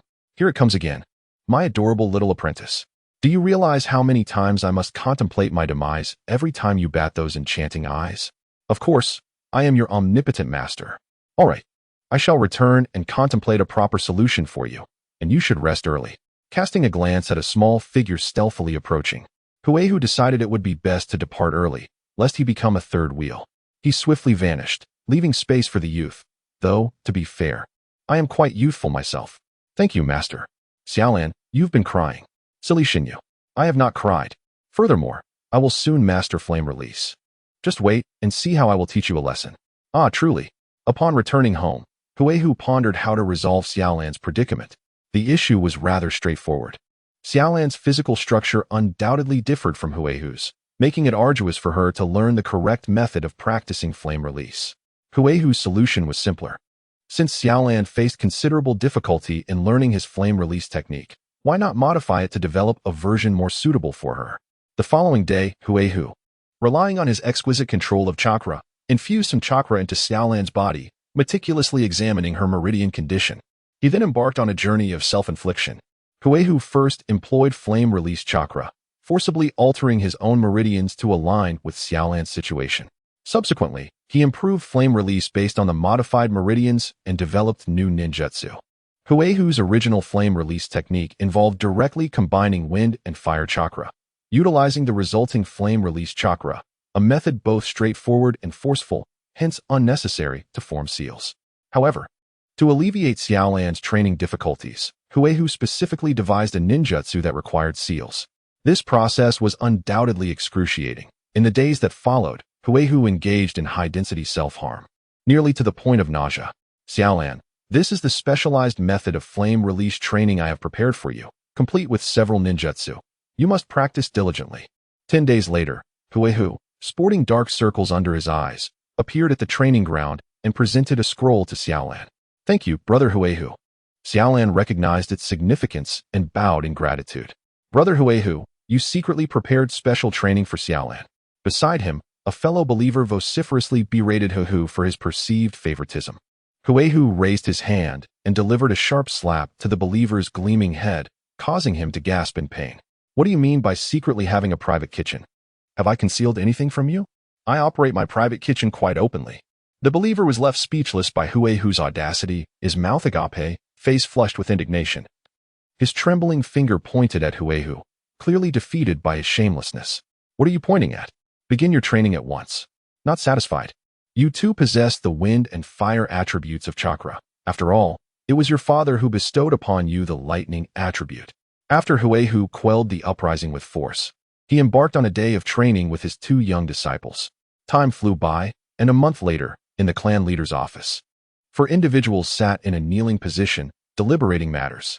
They were Usuji Munamasa, Usuji Munshij, Usuji Munikio, and Huehu. Usuji Munamasa spoke first. Today, the Yamamoto clan has sent envoys. They will be engaging the Aburame clan in battle in a few days and require our support. This mission will be entrusted to you, Huehu. While Usuji Munshij had greater confidence in Huehu's capabilities, he nonetheless earnestly cautioned him not to underestimate the situation, as this marked Huehu's inaugural command in a major conflict. During this time, the environment surrounding our village has been unstable. The clan leader and I will remain to guard the village. You may only lead 50 clan ninjas. So tread carefully. The Aburame clan's insects are exceptionally troublesome. At that moment, Usuji Munikio, responsible for the clan's logistics, interjected with pertinent information. The weapons and armor are all prepared. As for the blades, provisions, and medicinal supplies, according to our agreement, the Yamamoto clan will provide them upon arrival. So focus on fighting and do your utmost to return with our clansmen alive. We're counting on you, Huehu. Munikyo bowed slightly toward Huehu, who promptly returned the gesture. Sitting upright and with unwavering resolve, Huehu addressed the three before him. Rest assured, every clan member's life is invaluable. I shall never squander their lives lightly. Yet, deep down, Huehu sighed, acknowledging the grim reality of warfare, where fatalities are inevitable. The Ear River, a winding stream in the northern part of the Land of Fire, derived its name from its ear-like shape.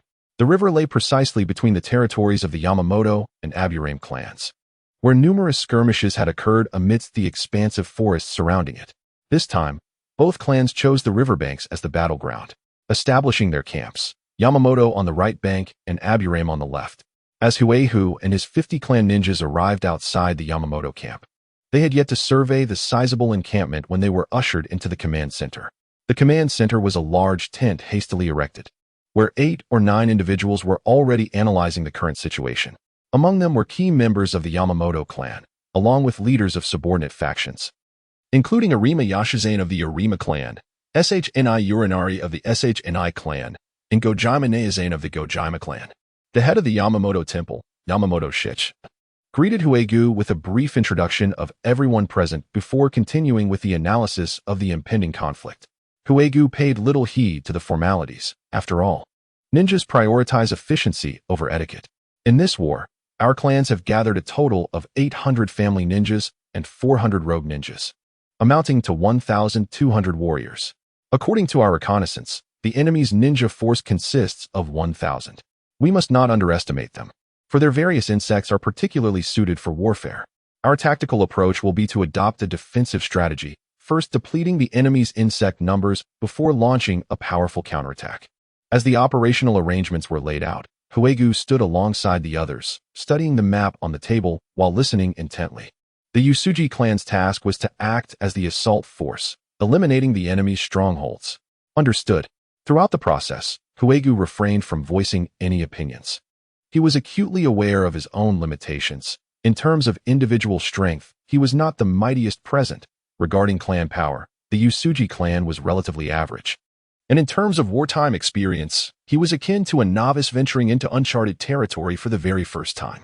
Moreover, in the northern region of the Land of Fire, the strategies devised by Yamamoto Shich, a figure who stood alongside the likes of Kazamaru from the Kazamara clan and Tatsu from the Aburame clan, were already quite comprehensive. Huegu adopted a learning mindset. Listening attentively, he found the assignments for his clan's ninjas entirely reasonable. The Usuji clan's ninjas were primarily known for their ferocity, excelling in physical combat and swordsmanship, while their ninjutsu and illusion techniques were rather mediocre. As an assault team, their ability to swiftly engage and disengage on the battlefield would allow them to capitalize on their strengths. Furthermore, since he was not a subordinate of the Yamamoto clan, but rather enjoyed a friendly relationship, it was unlikely that he would be coerced into a life-or-death confrontation right away.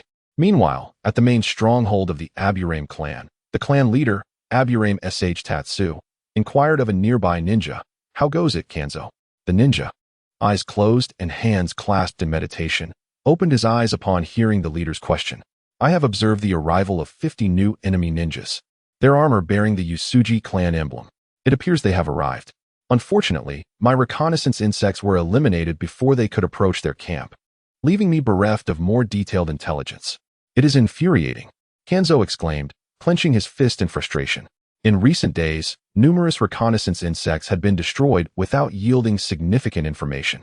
Aburame Tatsu nodded, though his expression bore no signs of disappointment or regret. Given our long-standing enmity with the Yamamoto clan, it is only natural that they would be prepared against our reconnaissance efforts. We need not dwell on it. We are well prepared, so let us proceed according to our plan. Tomorrow, we shall engage the Yamamoto clan in a grand battle. Yes, the faces of the surrounding members of the Aburame clan were a blend of hatred and fervor, clearly reflecting the deep-seated animosity that had developed over years of conflict. The following day, both sides emerged from their camps and, with an unspoken understanding, faced each other across the river. As an assault force, Huigwa did not need to engage in the initial combat, So he led his subordinates alongside Yamamotoji Satanaga, standing on a small hillock that overlooked the entire battlefield. Should there be a need for support or an offensive, Huigwa was to charge into the fray at the behest of Satanaga. Observing the oil women's ninja troops across the river, Huigwa felt a tinge of confusion. Lord Satanaga, although we hold the advantage, why does the enemy dare to initiate an attack? As the weaker side, shouldn't they rely on the advantageous terrain to set traps and adopt a cautious defensive posture? Though the numbers of both ninja clans were nearly equal, the Yamamotoji clan's superiority was evident, primarily due to their wealth. Indeed, this conflict was instigated by the Yamamotoji clan with the explicit aim of undermining the oil women's strength, thereby securing greater influence in the region and acquiring more assignments and resources. In fact, Huigwa held a certain admiration for Kazamataro, who managed to maintain a neutral relationship with both the oil women and Yamamotoji clans, consistently observing their battles from a distance. The Kazama clan's diplomatic approach was to foster amiable relations, establishing only one or two enemies at a time, and those were typically minor clans. Huigwa hoped for a victory for the Yamamotoji clan. Otherwise, without their restraint, their own clan, the Kazama, would face difficulties, as they had recently become adversaries. Perhaps the enemy sought to test their combat strength or delay to allow for better preparations for a sustained resistance. Aware that this was Huigwa's first experience on the battlefield, Satanaga offered a few words of reassurance. Huigwa, do not worry about enemy stratagems. We are well prepared for this encounter. As long as we maintain our composure, victory is highly probable. Moreover, our objective is to weaken the oil women's clan. We shall not underestimate them nor recklessly advance into their ambushes or traps. So you need not be overly concerned. As he spoke, Satanaga stroked his beard and chuckled. I have heard that you once injured that cunning fox, Kazamataro, earning the title Summer's Fiery Sunday, ha ha ha. Indeed, the Usuji clan has promising successors. This war may well become your moment of renown. War is our stage. Perform admirably, Huigwa. Thank you, Lord Satanaga. I shall endeavor to do my best. Huigwa expressed modestly, though inwardly he sighed, pondering how yet another war enthusiast relished the chaos of battle. In this era, ninjas would surely be deemed terrorists in future times. At that moment, the oil women's ninjas had completed their preparations and launched their assault. Leading the charge were the various insects emblematic of their clan, swarming forth like a dark wave, slowly enveloping the river and extending toward Huigwa's position. It was utterly nauseating. He suffered from a phobia of clusters, and the sight of these creatures made him feel queasy. The peculiarities of the oil woman clan are strikingly lethal, and one cannot ascertain whether such a display is intentional.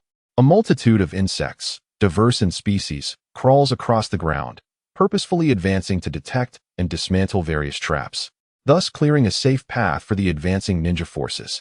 Among them, there exists a flat insect reminiscent of large leaves, which has chosen to remain on the surface of the river, forming a bridge by interlinking with one another.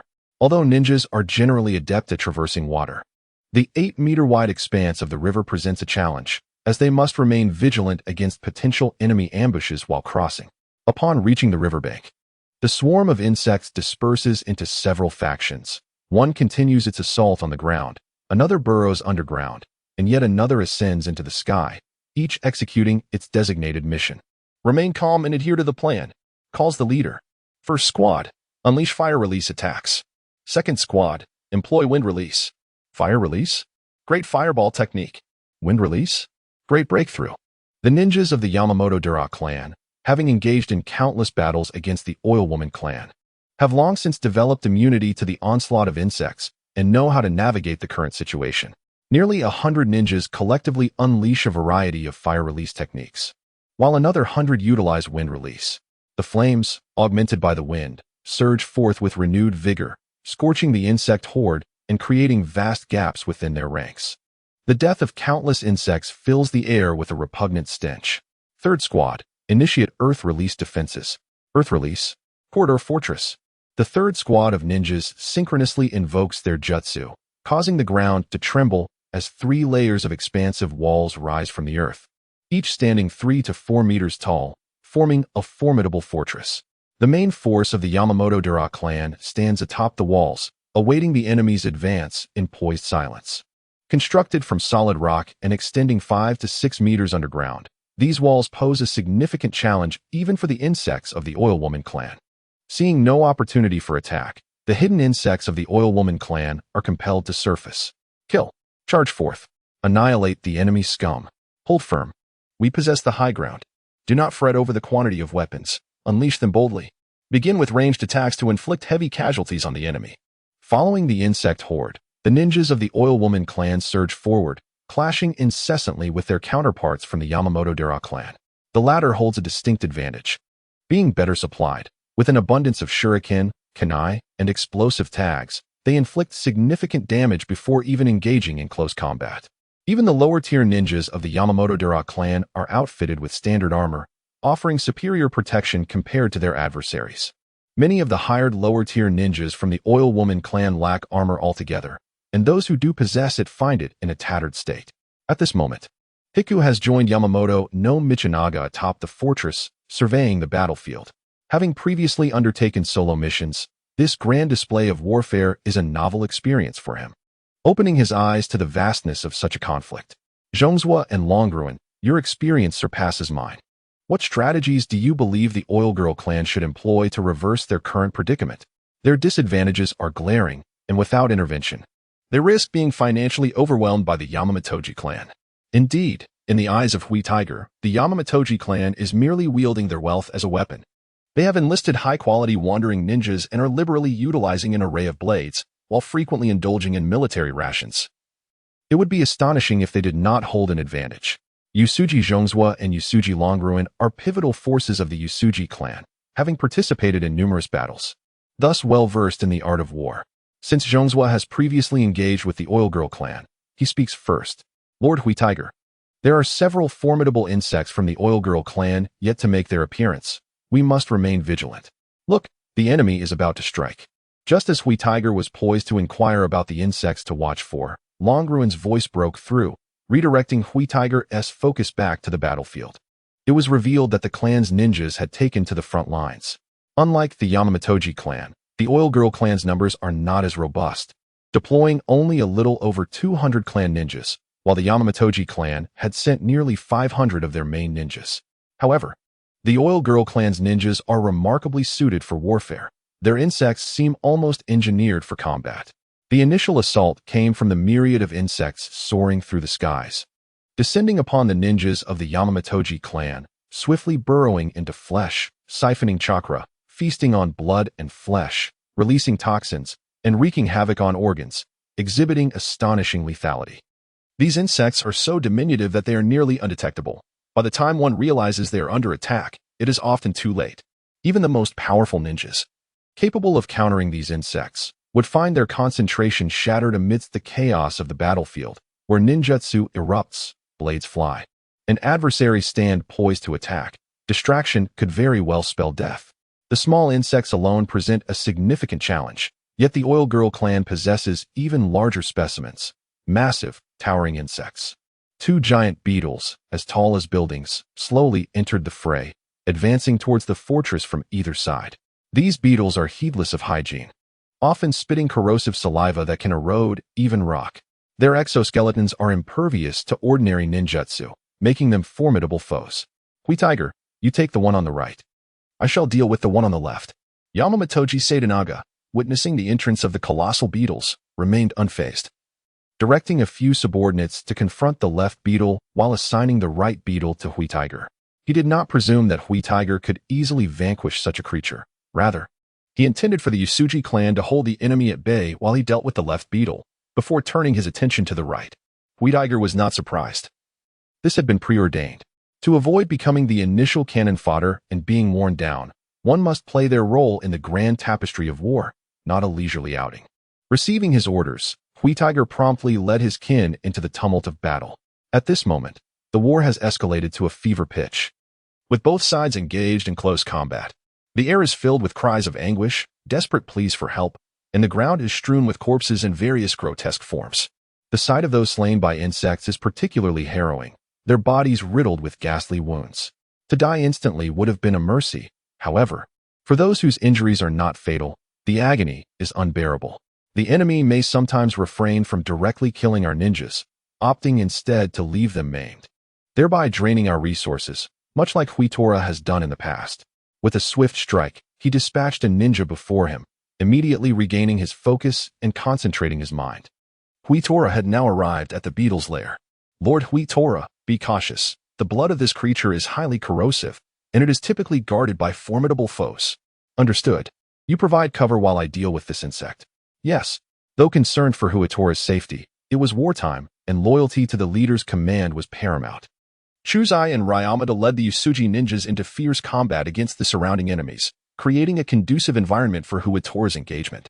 As Huitora prepared to charge towards the beetle, a shadow lunged from underground, but the alert Huitora effortlessly evaded the ambush. Not bad, Usuji ninja. However, with me, Nishiwata Katsubi present, you shall advance no further. Nishiwata Katsubi. Though his clan, like many others, lacked bloodline limits or secret techniques and was considered a minor family, Katsubi himself was no weakling and posed a significant challenge. The Kyuhyumen, so it is the Usuji clan. I hear that leading Usuji ninjas this time is the one known as the Flame of Summer, Huitora Usuji. Is that you? Impressive, lad, to have injured Kazumara Taro. Katsubi did not rush to attack. Instead, he regarded Huitora with keen interest, speaking in a congenial tone as if they were old friends. Why so serious, young one? Wars like this occur daily in the ninja world. Why not indulge in a little conversation and play act? After all, this is not a war between our two clans. There is no need for desperation. Huitora coldly observed his opponent's theatrics, inwardly scoffing at the notion of being regarded as a child. Your task is to cover the beetle's advance. Mine is to eliminate or halt it. Chatting? You may accomplish your mission through idle talk, but I cannot. Flame release? Flame body technique? Swordsmanship? Diamond might. Huitora unleashed his power, shattering the ground beneath him as he instantaneously closed the distance to his foe, raising his blade for a strike. Katsubi met him with his own weapon but was instantly sent flying, crashing into a rock and dissipating into smoke. Shadow clone technique, truly realistic. Huitora pivoted and countered an attack from behind with a swift slash. Your reflexes and strength are commendable, young one. Katsubi, having been repelled, launched another assault while incessantly prattling. Why not join us? We can offer you double what the Yamamoto-ji family provides. Sounds appealing, doesn't it? Huitora raised his blade to sever the wind blades before him, his brow slightly furrowing. He despised loquacious foes during battle. The enemy persistently entangles with me, yet refrains from unleashing their full might, evidently stalling my progress to shield the beetle's advance. Curse it. Have they mastered guerrilla warfare, understanding the essence of when the enemy retreats, we advance. When the enemy advances, we retreat? They annoy me like a persistent fly, impossible to swat down effectively, truly repugnant. On several occasions, Huegu exposed vulnerabilities, attempting to lure Seibei into close combat, only to be met with indifference and mockery. Kid, your acting is utterly pathetic. Furthermore, I do not intend to vanquish you. Merely holding you back suffices. Why risk a confrontation when I have already experienced your swordsmanship and strength? A moment's carelessness could lead to my demise. Damn it, you're merely a teenager. Only a few years my senior, so cease your incessant taunts. I'll cleave you in two. Fire release. Fire explosion technique. Huegu was genuinely vexed.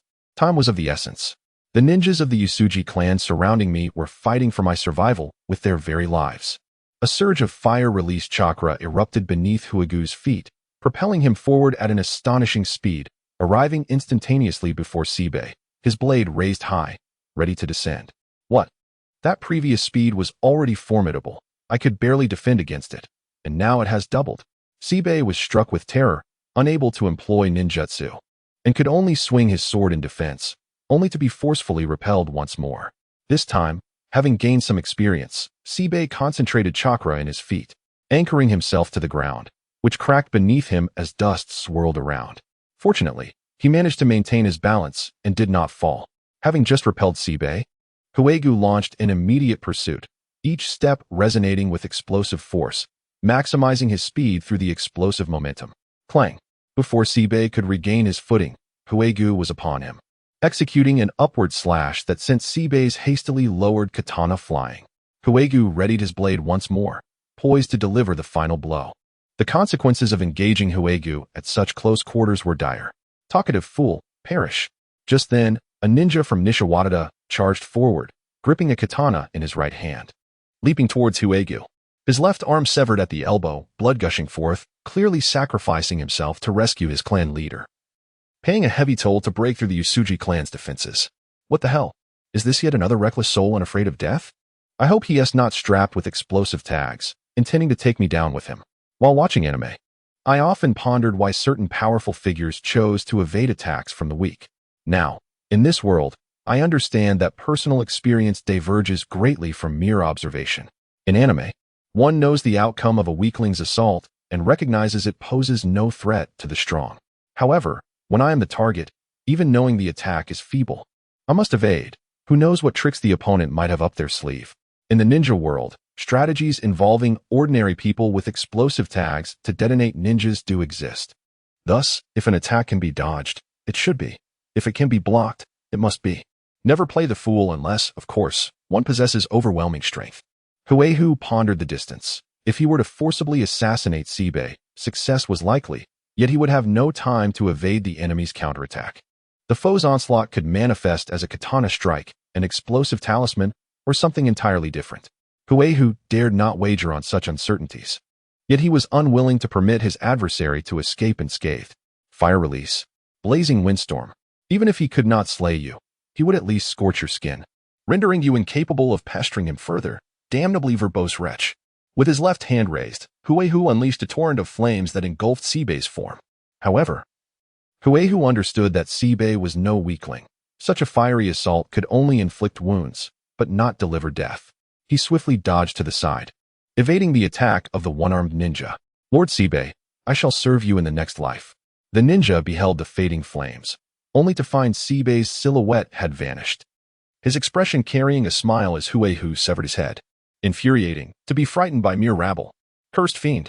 Huehu held no admiration for the loyalty of his enemies.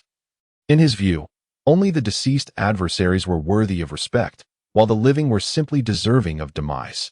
The stronger the capability, the mightier the conviction, the more deserving they were of death. A mutual appreciation? Huehu declared that if his heart possessed space, it would solely accommodate his own kin. He was no saint. My apologies, Master Huehu. I shall not allow any to escape again. Rimaru approached Huehu, wielding a katana in each hand, blood dripping continuously from the blades. Evidently having dispatched numerous foes. It is of no concern. Look after one another, and do not perish easily. Yes. Huehu waved him off, intending to advise caution, urging him not to exert himself too recklessly in preserving his life. However, he considered that hesitance on the battlefield could hasten one's demise. After all, many here were cowards who preyed on the weak. If one displayed strength, they would hesitate to advance. If one appeared vulnerable, they would be bullied. It is only you left. Such a colossal insect must possess a hearty appetite. No wonder the Oil Woman's clan has but two. With its tough exoskeleton and corrosive blood, it truly posed a nuisance. It seemed that if time permitted, he too ought to acquire a spirit beast, to clear a path during an assault, to shield against blades during retreat, and when facing larger foes, to crack their shells. Huehu gazed at the imposing beetle before him, feeling overwhelmed as he swiftly contemplated a strategy. The gargantuan beetle was encased in two half-spherical shells that enveloped its entire body, adorned with a dense thicket of sharp spines, resembling a prickly jungle. Its head appeared disproportionately small in comparison to its body, merely half the size of a person, with large compound eyes above a short mouthpart. The creature's entire form was close to the ground, countless slender legs concealed beneath its shell, steadily advancing at a considerable pace. The beetle exhibited an enthusiastic demeanor towards Huehu, incessantly drooling and assaulting him with a barrage akin to a machine gun. This towering insect, despite its stature, turned out to be a short-legged creature. Huehu had initially aimed to cripple its legs to halt its advance, but it seemed that plan was no longer feasible. Huehu originally intended to sever the legs of the beetle, but upon closer inspection, he found that the creature's body was nearly flush with the ground, and it possessed countless legs. Never mind. He certainly did not wish to be crushed. Relying on his speed, Huehu skillfully evaded the spittle while meticulously observing the beetle, hoping to uncover its vulnerabilities. Unfortunately, such war beetles, meticulously nurtured by the Oil Woman clan, were unlikely to exhibit any obvious weaknesses. Huehu had several strategies in mind. A plethora of explosive tags, some advanced earth techniques, and illusions could certainly resolve the situation. However, the crux lay in the fact that he lacked the necessary resources. He longed to learn those ninjutsu techniques, yet there were no avenues for instruction. Alas, this is war. How could everything proceed as one desires? He resolved to press on. Huehu decided to employ earth technique to burrow underground, positioning himself beneath the beetle, and then detonated himself. Fire release. Super fire explosion technique. A tremendous explosion erupted from beneath the beetle, forcibly dislodging numerous slender legs, while the flames generated by the blast ignited the flesh beneath the creature. Screech. The injured beetle emitted a piercing cry as copious corrosive blood gushed from its wounds, sizzling as it splattered upon the ground. In agony, the beetle ceased its advance, collapsing onto the ground with a thud, extinguishing the flames underneath. Squeak, squeak. The cool earth felt delightful. The little one was hurt. The little one was displeased. The little one would not depart. The little one desired a late-night snack. Just as Huehu resurrected and emerged from the ground, he was met with the beetle's contented sounds. Turning his head, he gazed into the creature's large, innocent compound eyes, as if he comprehended its sentiments. Hey, I just self-detonated. I injured quite a few of your legs. Could you possibly exhibit a hint of anger? Do not appear so indifferent. Grant me a semblance of accomplishment, would you? Of course, Huehu merely mused this to himself. Halting the beetle's advance was a task completed in his eyes. To slay the beetle? That would truly demand a desperate effort. He and the Yamamoto clan were not that closely bonded. Casualties among the Usuji clan ninjas had already emerged, and the enemy forces were multiplying. It was time to retreat. Ryuryumaru, Chuza, retreat immediately. I will hold the rear. Yes. Ryuryumaru and Chuza promptly led their subordinates in withdrawal. Huehu scanned the area, his heart aching. In mere moments, several figures had vanished, and a few were gravely injured. Even if they survived, they might never again be able to serve as ninjas. War is truly a meat grinder, consuming countless lives, only to spit them out as blood and flesh. At this moment, the ninjas of the Oil Woman clan had converged before Huehu. This fellow has injured the giant beetle. It can no longer move. Protect the giant beetle. Eliminate him. You all hold him off. I will lead a pursuit of the retreating enemies. Their ninjutsu capabilities are weak. The recent battle has already drained much of their stamina. Now is the perfect opportunity to eliminate them. Indeed, split into two groups. I will handle him. You take the lead. Secret technique? Insect tornado. Surrounding Huehu, a multitude of parasitic insects coalesced, creating a swirling vortex of darkness that encircled him, poised to devour both his flesh and chakra. Insects, how I loathe them. Huehu, enveloped in searing flames of fire-style chakra, found that as the insects approached, they were incinerated upon contact, plummeting from the air to the ground. Insects, I fear you not. What fire style? This is dire. I am at a disadvantage. The opposing Oil Woman clan ninja, clad in protective garb, displayed an unusually serious expression on her face.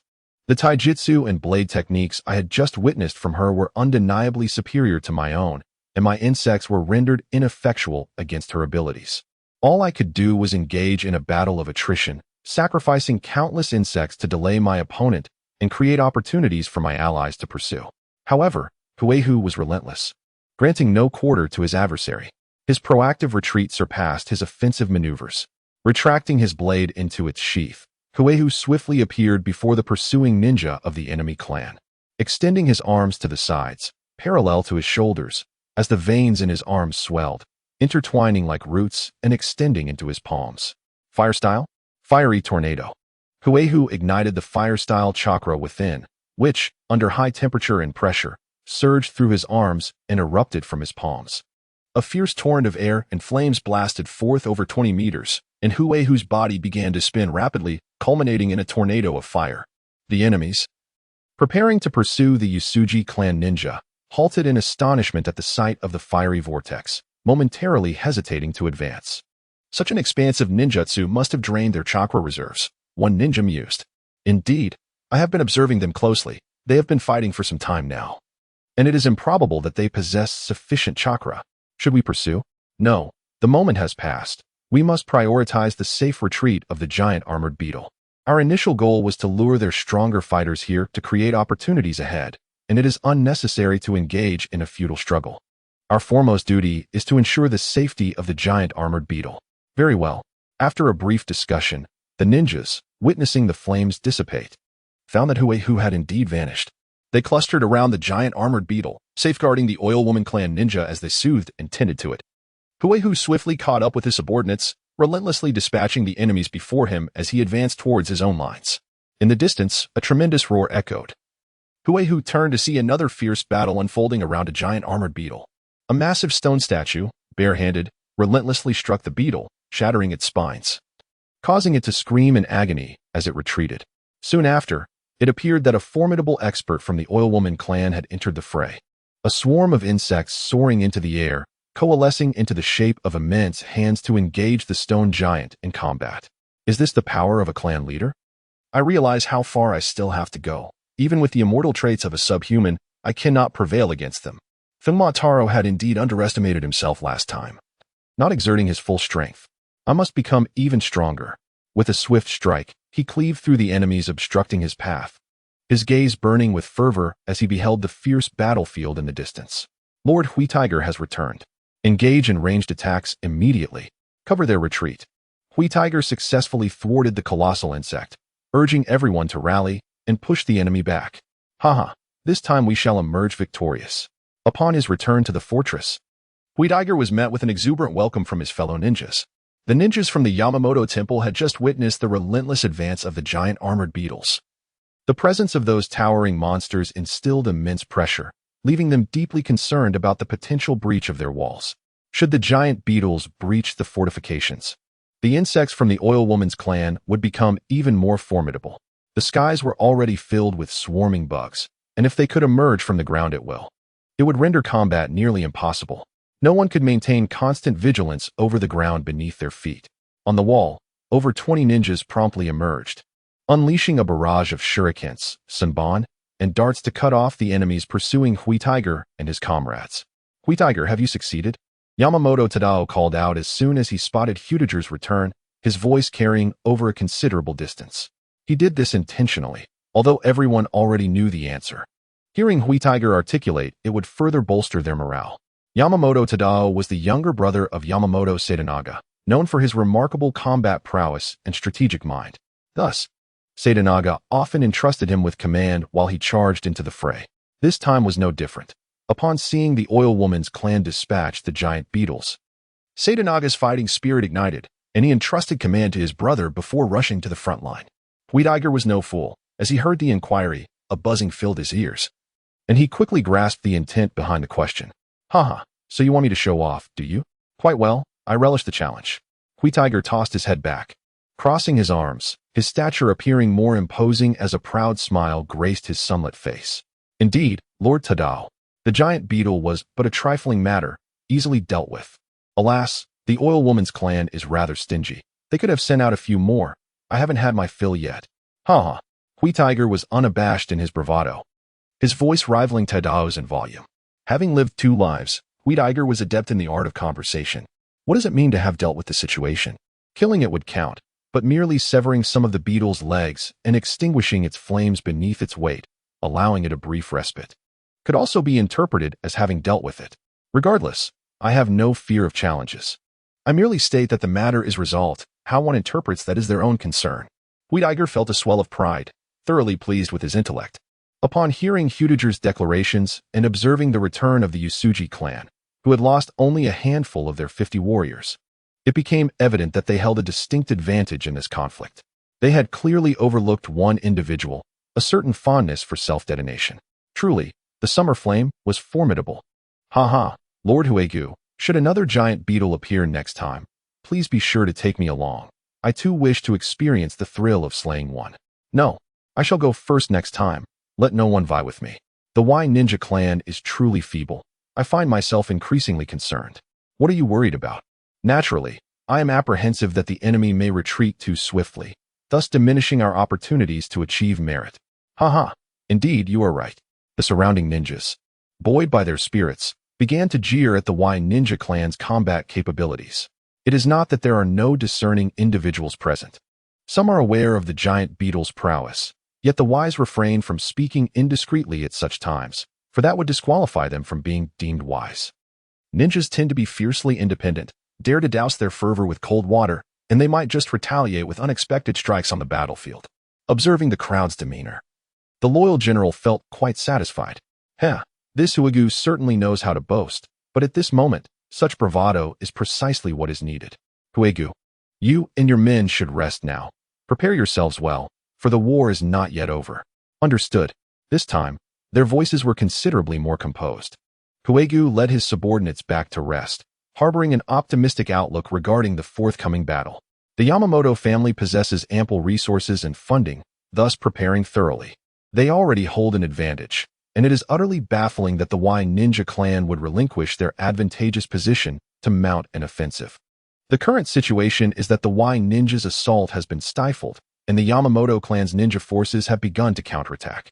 General Yamamoto intentionally kept Huigu behind, both to allow his rest and to retain a card in hand for any unforeseen circumstances that may arise, though he did not anticipate any such occurrences. However, an unforeseen event did indeed transpire, or rather, it was not unexpected, but rather a successful stratagem of the enemy. At the rear of the battlefield, the Yamamoto clan had stationed 200 ninjas to safeguard the various supplies. The Y Ninja clan excels in stealth, ambush, and sabotage. Thus those left to guard the supplies were exceptionally skilled. At this moment, a few ninjas approached the camp's entrance. Despite their familiar attire, those on guard remained vigilant. A masked ninja discreetly signaled to his subordinate and then approached the newcomers. Lord Arima Yashitada, it is still not time to transport the next batch of supplies. What brings you here? The newcomer was none other than the head of the Arima clan, a subordinate faction of the Yamamoto family, Arima Yashitada. His task in this conflict was to deliver supplies to the front lines and ensure their safety. Lord Mikumi, the fighting at the front has been exceedingly fierce, and the consumption of supplies has exceeded our expectations. As you are aware, those rogue ninjas tend to be quite wasteful with the resources they acquire.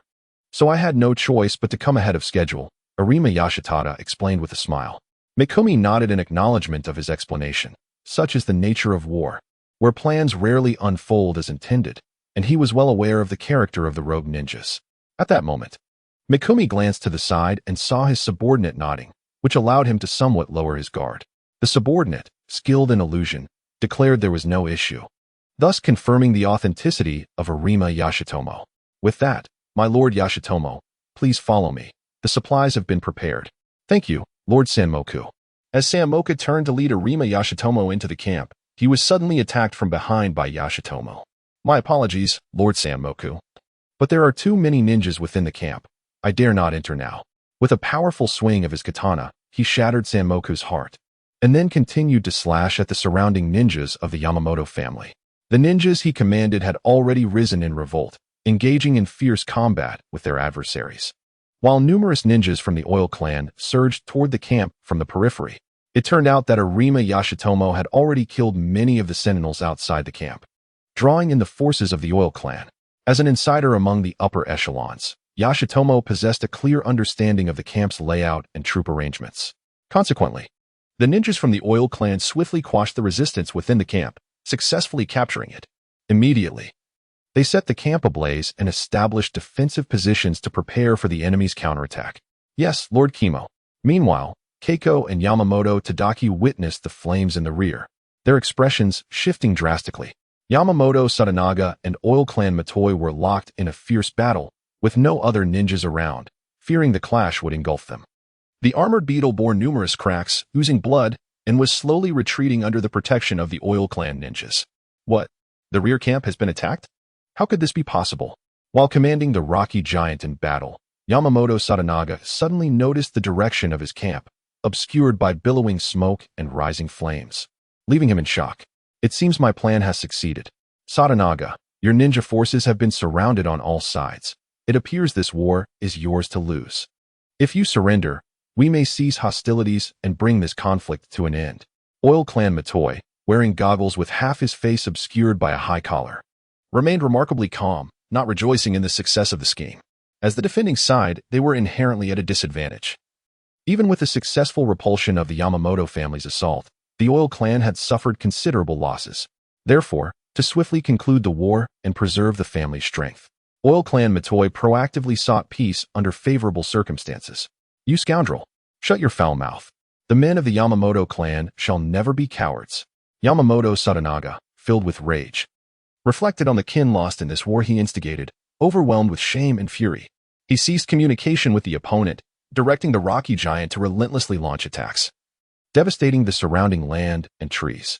I, Yamamoto Sadanaga, am not one to concede easily. Even in defeat, I shall be the last to leave the battlefield. Buying time for my kin's retreat. Come forth, Oil Clan Matoi. Observing his nearly frantic opponent, who persistently pressed the attack, Oil Clan Matoi felt a sense of resignation, compelled to continue the struggle. Truly, a man of iron. On the other side, Huehu's heart was filled with trepidation upon witnessing the turmoil behind him. The war of ninjas indeed requires a secure rear, without a safe stronghold, without weapons, military supplies, and a place for treating the wounded. The combat effectiveness of the ninja army could only be expected to reach a mere 30 to 40%. Furthermore, as time progressed, the effectiveness of their forces diminished even more severely. The nature of ninja warfare is fundamentally distinct from personal combat.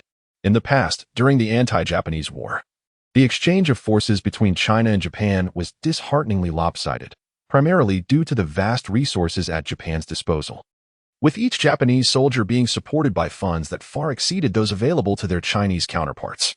If the statistics had been any less grim, it would have been truly abnormal. Huehu observed that panic was beginning to spread among the surrounding ninja troops. Although their commendable discipline temporarily concealed their fears, their silence spoke volumes. Huehu, most of our forces are already committed to the offensive. I need to go to the front lines to rally them for a retreat. The task of breaking through the rear passage is entrusted to you, ordered Yamamitoji Takumi, his expression grim. He then led the few remaining ninjas into battle. Just when the situation appeared to be turning in their favor, the Yamamitoji clan's ninja forces launched a full counterattack, with the majority of their strength pursuing the enemy. Having already crossed the Urchuan and now scattered across the battlefield, Yamamitoji Takumi had to quickly regroup them, otherwise they risked being picked off one by the enemy. Damn it, what was supposed to be a mere support mission has escalated into this. Huehu seethed internally, gritting his teeth in frustration, yet he maintained a composed demeanor. He promptly led his subordinates away from the fortress, advancing swiftly towards the rear. He had no idea how many would return with him. Damn it, for our kin, we must fight with all we have. Charge with me. I will lead everyone home. Yes, Lord Huehu. At this point, the distinction between front and rear had dissipated, with both enemy and ally ninjas clashing throughout the battlefield. Blade technique, diamond strength. With a single stroke, Huehu sent two enemy ninjas flying. He did not pursue them, instead turning to continue his advance. How dare they ignore us?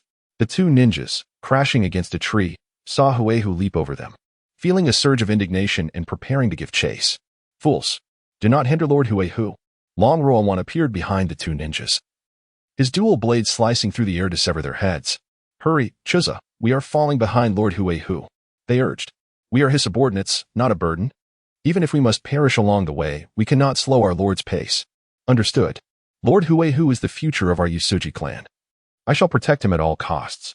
Chuza wielded a long-handled broad blade, repelling several enemies in unison with other Yasuji ninjas, dispatching foes with relentless strikes. Thus, Huehu and his subordinates spared no effort, unleashing their chakra and stamina to launch an unyielding assault. Scattered around were the remaining ninjas of the Yamamoto Temple, who had become aware of the turmoil behind them and were engulfed in confusion and panic. Upon seeing Kaido and his companions, they immediately found a source of strength and rallied behind him, advancing together. With techniques such as Flame Body Technique, Flame Explosion Technique, Raging Flame Gale, and Flame Tornado, Kaido led the charge at the forefront, employing his formidable skills, Diamond Strength, Swallow Return, and Firefly Fall. Damn it, am I at my limit in chakra and stamina? Kicking away an enemy who attempted a sneak attack from behind, Kaido concentrated Red Flame Chakra in his left hand, pressing it against the gaping wound on his abdomen. The scent of seared flesh filled the air as the blood and meat were charred, sealing the injury. War truly drives one to madness and numbness. At this moment, Kaido had nearly lost all emotion, his mind solely fixated on the most efficient and rapid means of killing. He no longer viewed himself as a living being, but rather as an instrument of destruction, repeatedly employed. With less than a third of the distance remaining, he urged himself to move faster to lead his kin to safety. His stamina waned, and urgency rising. Kaido's momentary display of fatigue was immediately noticed by several enemies nearby, leading to a coordinated assault against him. Flame Release, Raging Flame Tornado. A ferocious inferno erupted, engulfing the assailants.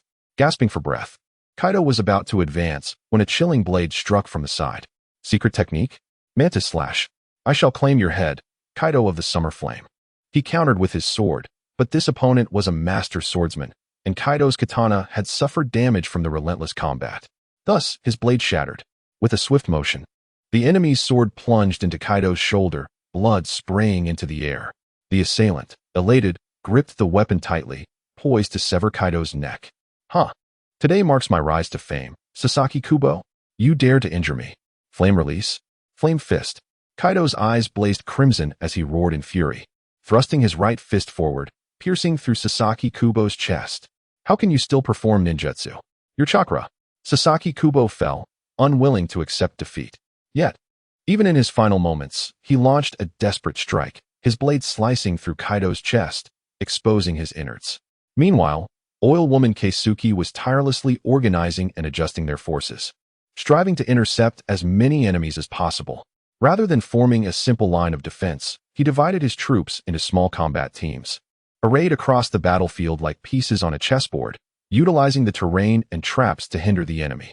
When faced with a small number of foes, these teams would swiftly eliminate them.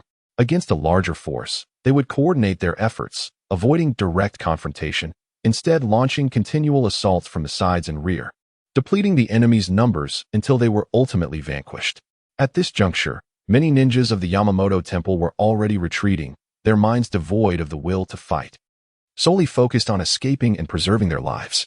Yuna cleverly exploits the enemy's mindset, leaving them visible paths to survival, only to entice them into sacrificing their lives. The entire defensive position resembles a sponge, appearing to leak from all sides, yet capable of absorbing the lives of countless foes. Lord Kaimako has identified a squad of enemies advancing rapidly towards our lines, led by Yasuji Teratora. We have already suffered multiple losses among our combat teams, and support has been requested from the front. What? Yuna furrows his brow. The battle maniacs of the Yasuji clan are indeed troublesome. With victory within reach and his own family's numbers dwindling, further loss is unwarranted. Dispatch a message for Arima Yashitada to take the Arima ninjas and the wandering ninjas to intercept Yasuji Teratora. Understood. Meanwhile, Teratora engages in an internal struggle. He has always adhered to the principle of never revealing all his cards. Otherwise, he would soon be countered by the enemy. Since his arrival in this era, Teratora has grappled with insecurity, haunted by his identity as a transcendent being, an abomination, and the blood-soaked environment of the Warring States period. This has instilled a profound fear in him, compelling him to train relentlessly and fortify himself. In my previous life, I was just an ordinary person. Even as a transcendent being with knowledge of ninjutsu, I remain merely an immortal, ordinary individual skilled in this art. I am truly frightened. I am painfully aware of my lack of a warrior's heart. My relentless training is not driven by ambition or lofty ideals, but rather a desperate quest for survival and a semblance of security. I dread the revelation of my secrets. I fear being captured for experimentation. At the core of these fears lies my anxiety about failure. I lack confidence, which prevents me from attempting many things. As Teratora feels the blood flowing from his body, his strength and vitality waning, he refrains from seeking treatment. However, today I shall attempt to change. I will endeavor to approach myself with the mindset of a true warrior. Allow me to unveil my full strength. Tears flow from Teratora's eyes, a testament to the joy he feels in this moment of revelation. Under the immense pressure he faces, he has unlocked a mental barrier, shedding his thick outer shell. Ninjutsu, the art of chaotic heart and mind. Teratora's gaze darkens and brightens, completing an act of self-destruction and rebirth. The art of chaotic heart and mind is a deceptively simple ninjutsu that exploits the unique immortality of his kind, significantly enhancing Teratora's combat prowess. This technique employs chakra to simultaneously assault and destroy his brain and heart, leading to instant death. Years ago, Teratora contemplated why he refrained from harnessing his powers as a transcendent being, fearing exposure and subsequent dissection. Why not devise a method for his demise that is discreet and undetectable? Thus, he developed this ninjutsu. When employing this technique for self-termination, it leaves no visible scars, making it nearly impossible for an average person to discern Teratora's death. Of course, should he encounter a ninja with abilities such as Byakugan or one with extensive experience. there remains a considerable risk of exposure. However, the strong must possess confidence. They should traverse mountains and cross waters without fear. Haha. Revived and rejuvenated, Huegu's spirits were remarkably high, and he appeared increasingly buoyant. Lord Huegu, you are too swift, exclaimed a companion. Has Lord Huegu paused, perhaps waiting for us? Indeed, we seem to be lagging behind. At that moment, the Usuji clan and other ninjas finally caught up with Huegu. Each of them exhibited signs of exhaustion. Many had depleted their weapons and provisions, their armor was marred with damage, and they bore various injuries, some even bleeding, evidently lacking time for healing. They gathered around Huegu, gasping for breath, seizing this rare opportunity to recuperate. Observing the hopeful gazes of those around him, Huegu understood that their hopes for survival rested upon him. He nodded, turned, and resumed his charge. The enemy lies ahead. Follow me to vanquish them. The group exchanged glances, astonished by Huegu's stamina and chakra reserves. After enduring prolonged and fierce battles, those who remained were far from weak. Their strength and chakra were nearly exhausted, yet Huegu appeared utterly unfazed. Truly, he was the embodiment of the summer sun, defying all conventional expectations. Have you noticed? Lord Huegu bears no significant wounds. Someone remarked, despite the evident damage to his armor. Let's not dwell on that. If we wish to survive, we must keep up. The ninjas of the Usuji clan felt immense pride in Huegu's current state and were the first to follow suit. This is indeed the young leader of our Usuji clan. With the enemy ahead, Huegu's fervor ignited a bloodthirsty enthusiasm among his comrades, their eyes gleaming with a crimson light as they charged towards the foe. Determined to reveal all his capabilities, Huegu unleashed his full might, casting fire-style ninjutsu liberally. Akin to an arsonist, wherever he detected adversaries, he initiated with a fire technique. If he suspected traps, he would follow with another fire technique. Upon encountering potential ambush points, he continued with the same. In essence, fire paved the way, and Huegu successfully transitioned from a warrior to a mage, an endless reservoir of chakra at his disposal. Chaotic mind and brain surge technique. Huegu revived once more, flames surging across the battlefield. Opposing him, the intercepting Arima Yashitomo and his subordinates wore expressions of frustration, akin to someone suffering from constipation as they gazed at Huegu. This is utterly unfair. Usuji Huegu, are you even human? How can you look human yet act so inhuman? With your radiant complexion and bold demeanor, is this truly the state you should be in? After battling for so long, you've unleashed a barrage of techniques before us. Can't you at least pause to catch your breath? How are we to fight against such unbridled power? Are we to withstand until you exhaust your chakra? The critical question is, how long must we endure? Chief, many of our clan have suffered casualties. We cannot continue like this. As the oil woman family approaches imminent victory, they seem reluctant to exert themselves, expecting us to bear the brunt of the struggle. A member of the Ma family ninja quietly expressed his dissatisfaction at the side of Arima Yashitomo. Silence. Arima Yashitomo immediately interrupted his clansman. Although his betrayal had brought substantial benefits to the family, it had also irrevocably offended the Yamamoto-ji clan, leaving them reliant on the oil woman family moving forward. Therefore, he must not reveal any discontent towards them, even though he harbored similar sentiments. Nonetheless, Usuji Teratora is undeniably formidable. It is humiliating to admit, but I must concede that I am no match for him. It would be wiser to leave the confrontation to Lord Kimitsu. Arima Yashitomo resolved to withdraw, indifferent to the potential reprimands from oil woman Kimitsu. I cannot defeat Usuji Teratora. Let them do as they wish. With that, Arima Yashitomo prepared to depart with his subordinates. But some were unwilling to let him go. Arima Yashitomo, do not dare to flee. How could Huehu allow Arima Yashitoku to leave so easily? Victory was within our grasp. Yet this traitor chose to rebel, directly leading to our defeat in battle and the demise of countless clansmen. Moreover, having revealed my trump cards and gained a rare advantage. Was it merely to eliminate a few insignificant foes? By letting you escape, you would only launch an attack on my remaining ninjas, who are already on the brink of exhaustion and cannot withstand another conflict. The deaths of other ninjas may be inconsequential, but every loss among my kin weighs heavily on my heart. We share the same village. I see their faces every day. Many of those I brought with me have watched me grow. With each life extinguished, my heart bleeds anew. How can I return and face their families? Thus, the enemy deserves to perish. The more I slay here, the lighter the burden on others. Boom, boom, boom. Explosions erupted beneath Huehu's feet, propelling him forward like a fierce tiger, lunging madly at Arima Yashitoku. How dare you treat me like a soft persimmon?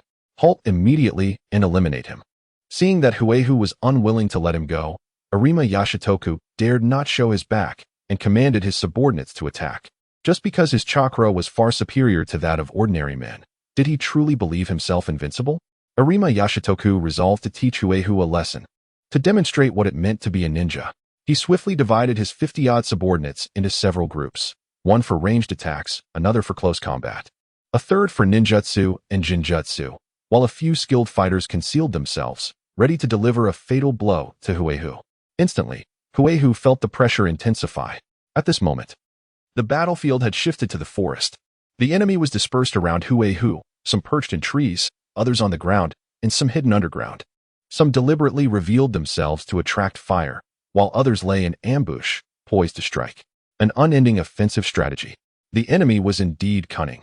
Realizing their chakra was abundant, they planned to exhaust Huehu through relentless assault, denying him any chance to breathe. This is a common yet effective tactic, aimed at overwhelming the opponent with high-density attacks, forcing them into mistakes before eliminating them. This strategy fully capitalizes on the advantage of sheer numbers. After all, human stamina is finite, in every direction, up, down, left, right, against ninjutsu, jinjutsu, and blades. Even the strongest cannot block every strike indefinitely. Fire release, flame tornado. After moments of combat, faced with a barrage of blades and ninjutsu from all angles, Huehu found himself with no choice but to employ large-scale ninjutsu for defense. As the flames dissipated, Huehu was suddenly struck by the realization that he had returned to the village of the Usuji clan. In the distance, several enemies began to form hand seals directed at Huehu. This is bad. Jinjutsu. Huehu had remained vigilant against the enemy's illusions. Yet the intensity of battle had led to a lapse in his defenses, and he fell prey to their trickery. Uncertain of the nature of this jinjutsu, he knew he must break free immediately. Fortunately, Huehu was aware of the weaknesses in his own illusions and had long been researching ways to dispel them. Illusions of a common nature can be dispelled by disrupting the flow of chakra within one's body, a domain in which Huehu excels. He is, after all, accustomed to bombarding his meridians with chakra, even altering their very pathways. In an instant, Huehu unleashed a chaotic surge of chakra, shattering the illusion. Upon opening his eyes, he was struck with a dreadful realization. This was disastrous. Curse it, he thought. His abilities as a half-breed were about to be revealed. Unbeknownst to him, at the precise moment he fell under the illusion, 5 hidden ninjas launched their assault. These 5 were adept at speed and swordsmanship, specifically chosen for their lethal strike capabilities. In the brief moment it took Huehu to dispel the illusion, they had already closed in on him, their blades aimed at his throat, heart, kidneys, and lungs. While one ninja even attempted to sever his legs from the ground up. This was a precautionary measure. Should Huehu evade the other's attacks, the ninja aimed to incapacitate him, ensuring that a future attempt on his life would be far easier. Though the enemy's intentions were cunning, they underestimated Huehu's capacity for self-detonation. Disarmed and with no weapons at hand, Huehu realized that invoking ninjutsu would only serve to protect his front while leaving his rear vulnerable. In this dire situation, there was no room for retreat. His adversaries were prepared to inflict grievous wounds. The substitution technique would be futile, leaving him with but one option, self-destruction. With no alternatives at his disposal, he resorted to the fire release, super fire explosion technique. Faced with the inevitability of death at the hands of his enemies, Huehu chose to detonate himself rather than perish in front of a crowd, allowing for a resurrection devoid of dignity. At least, in his explosive demise, he could take many foes with him, and the ensuing chaos would obscure his unyielding abilities from their comprehension. The myriad of peculiar powers in the ninja world made it unlikely that they could guess accurately. With a thunderous roar, a blinding sun erupted within the forest, incinerating all within a 20-meter radius, rocks, soil, trees, and humans alike, leaving only charred remnants in its wake. The tempestuous winds and flames ignited the forest, transforming it into an inferno, painting the sky crimson with firelight. In the aftermath, the remaining enemies gathered around Arima Yashitake, their eyes wide with horror as they gazed into the gaping pit where the land had crystallized, shimmering with an intense brilliance. One ninja, feeling his throat dry, swallowed hard and trembled as he spoke. Surely the enemy is dead. Indeed, the foe had neither utilized a clone nor employed a substitution technique. He had truly self-destructed. Those present were no weaklings, with so many eyes fixed on Hui Hu. If they could not discern whether he had perished or not, they might as well commit collective suicide. While Hui Hu had been dealt with, Arima Yashitake felt no elation. The flickering flames cast a grim pallor over his face. The recent explosion, coupled with prior skirmishes, had cost his clan dearly, filling him with discontent. Utter madness. I had no intention of continuing this fight. Yet you insisted on a deadly struggle. Truly insane. The Usuji clan is filled with lunatics. We must withdraw. Arima Yashitake spat on the ground with malice, preparing to lead his subordinates away. At this moment, the ground beneath their feet trembled slightly. Before anyone could react, the earth erupted once more. A dazzling miniature sun ascended into the sky. Moments later, a patch of land convulsed, and Hui Tiger emerged onto the surface. Observing his handiwork, Hui Tiger nodded in satisfaction. Although the commotion here was considerable, all those who had witnessed his self-detonation were now dead, ensuring that the secret would remain concealed for a time. How delightful! I shall mourn your demise for a fleeting second, all thanks to your habit of gathering post-battle. The self-detonation was indeed formidable, its power so overwhelming that the enemy had no chance to scream. Such an inhumane technique, yet I find it exhilarating. Ha ha ha. In high spirits, Hui Tiger mused to himself before glancing back. Hey, you lot are rather slow. If you don't hurry, I might think you've perished. One by one, the ninjas from Hudager's side appeared, though fewer than before, and those remaining looked utterly disheveled. They had just arrived, utterly stunned by the vast crater and the sea of flames before them. Is this the inferno of hell? One ninja murmured, surveying the thick smoke and fire surrounding him. Since we are still alive, let us press onward. Hui Tiger wasted no more words, charging ahead to clear the path for his comrades. Report, Maijin has fallen. His subordinates have been annihilated, and Usuji Hui Tiger is about to break through the defensive position. A ninja appeared before Yunu Kai Shinku, panting heavily. Hudager's unrestrained assault was astonishingly swift. This ninja had to make several exhausting trips just to relay the message in time. Understood. Yunu Kai Shinku dismissed his subordinate, his eyes fixated on a dossier containing Hudager's intelligence. Usuji Hui Tiger, the prodigious young head of the Usuji clan, had once injured the formidable Fumitaro, was skilled in both swordsmanship and physical techniques, and had developed his own fire-style ninjutsu. In this battle, he had also employed a devastating explosive technique, showcasing an extraordinary amount of chakra and rapid injury recovery capabilities. Unikai Shinka glanced down at the detailed records of Hudager's growth, task completion, various ninjutsu specifics, and the intelligence department's analytical conclusions. Some of this intelligence had been gathered prior to the conflict, as the Yamamoto clan and the Usuji clan shared a close relationship, making the Usuji a target of interest for the Yunu family. However, much of it had been compiled in urgency, as Hudager's remarkable performance in this war drew increasing attention, leading to more thorough enemy analysis. After reviewing the dossier, Yunu Kai Shinku felt assured. He resolved to intercept Hui Tiger personally, for defeating him would simultaneously eradicate the horde of ninjas trailing behind. There were already over 100 of them, a significant number, utterly exhausted, relying solely on Hui Tiger for support. Meanwhile, Hui Tiger sensed a peculiar stillness, as only sporadic enemies appeared before him. Could it be that the enemy had ceased their attempts to impede my progress? Naturally, with someone as exceptional as I, how could they hope to block my path? The enemy certainly possesses discernment. They understand that it would be futile to confront me and should instead seek to eliminate others. After a brief moment, Hui suddenly felt a sense of openness before him as he burst forth from the dense forest. How wonderful it was to have reached this point, which should signify his escape from the enemy's encirclement. After all, the enemy was not numerous enough to establish a second defensive line across the plains. As Hui reveled in his good fortune, he suddenly spotted a ninja from the Oil Woman clan ahead, who gazed at him with a grave expression. Hui paused, taking a moment to catch his breath, for after such an extensive battle, he felt a tinge of fatigue. "Who are you?" he called out. "With so many people in front of me unable to stop me, why would you come here to meet your demise? The war is nearing its conclusion. Go home and find your mother." Buoyed by a string of victories, Hui brimmed with confidence, feeling no sorrow over the defeat of his subordinates. Instead, the absence of the pressure of their annihilation brought him a sense of relief. "Usuji Hui, I shall claim your life," he declared. "Secret technique? Insect song? Sound wave technique?" A multitude of insects erupted from the body of the oil woman ninja, soaring into the air and forming a colossal four-petaled flower. Huihu immediately assumed a defensive stance, his fire-release chakra intensifying as his eyes warily scanned his surroundings, prepared for any impending insect attacks. Huihu paid little heed to the swarming insects above. He believed that these visible creatures would be incinerated before they could reach him, posing no threat. Instead, it was the unseen insects that he feared might cause him trouble.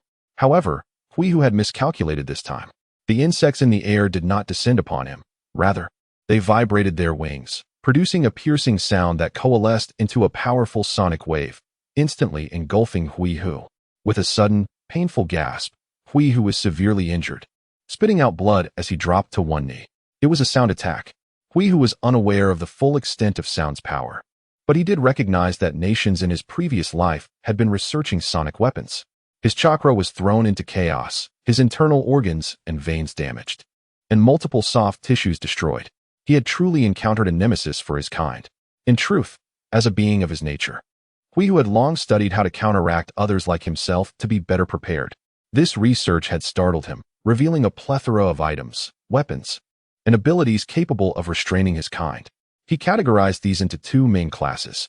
The first class comprised methods that prevented his kind from dying. If they could not die, they could not be reborn, thus rendering them unable to recover. Examples included prolonged anesthesia or illusionary control, keeping them in a state of perpetual unconsciousness, or, more violently, reducing them to mere stumps. The second class involved placing his kind in immediate circumstances of death or severe injury. This included environments filled with toxic gas, vacuum conditions, or, more aggressively, being thrown into a volcano. Otherwise, Huihu would not be a masochist or a paranoid individual, seeking safety while tirelessly training. If he possessed the abilities of Uchiha Madara or Senju Hashirama, one could only wonder if he would still exert himself so fervently. The environment had forced his hand. Now, he found himself truly in a predicament. In his current state, even if he were to die and revive instantaneously, as long as he remained within the enemy's attack range, he would be gravely injured upon resurrection, with no opportunity for resistance whatsoever. The adversary stands at a considerable distance, evidently possessing intelligence regarding my explosive jutsu and has evidently prepared for it. Even if I were to self-detonate, it would hardly reach him. Moreover, with my chakra in disarray, the potency of my explosion is questionable, and I lack confidence in its effectiveness. Should I feign death? Attempt to deceive him into halting his assault? Such an act would be a grave affront to his intellect. No ninja would dare approach a corpse recklessly. The most likely outcome would be dismemberment. As my thoughts become increasingly muddled, I realize that my brain has sustained severe damage, and my time is running short before death claims me. It is truly absurd that I remain unaware of my opponent's name as I teeter on the brink of capture. I harbor no illusions that, upon uncovering my secret, he would allow me to depart. The allure of immortality is a temptation few can resist. At this moment, Ninja Kamek is equally perplexed, pondering how his opponent has trained to achieve such inhuman physical resilience. Despite sustaining grievous injuries, he has not succumbed to my jutsu's direct assault. My techniques target the very core of the human body. Regardless of one's strength, the internal organs remain vulnerable. I am astonished that you survived my assault. Let us see how long you can endure. Ninja Kamek stands with his hands in his pockets, observing Huegu in silence, refraining from any rash actions. Damn it, perish. We must rescue Lord Huegu. At that moment, numerous figures surged from the forest, those who had followed Huegu in his escape from encirclement. Leading the charge were Yusuji Chz and Yusuji Riwakamaru. Upon their arrival, they beheld Huegu gravely injured on the ground, igniting a sense of urgency within them. Ignoring their fatigue, they brandished their blades and charged toward the enemy. However, they are not fools. They quickly discerned that rushing to Huegu's side would not only fail to save him, but also ensnare them in peril. The defensive line has been breached, it seems. Ninja Kamek remarked nonchalantly, extending his left hand as a swarm of insects erupted from the ground, surging towards Chz and Riwakamaru. Exhausted, they lacked the capacity to resist and were forced to retreat. Nonetheless, during their withdrawal, Huegu was ultimately rescued. More than 200 ninjas emerged from the depths of the forest, and upon witnessing Huegu's peril, most of them halted. They owed their lives to Huegu and held deep gratitude toward him. While they may not be willing to risk their lives for him, they are certainly prepared to lend assistance. Lord Huegu is on the brink. We must devise a plan. Without him, we would have perished long ago. Who still possesses chakra? We can utilize Earth style to rescue Lord Huegu.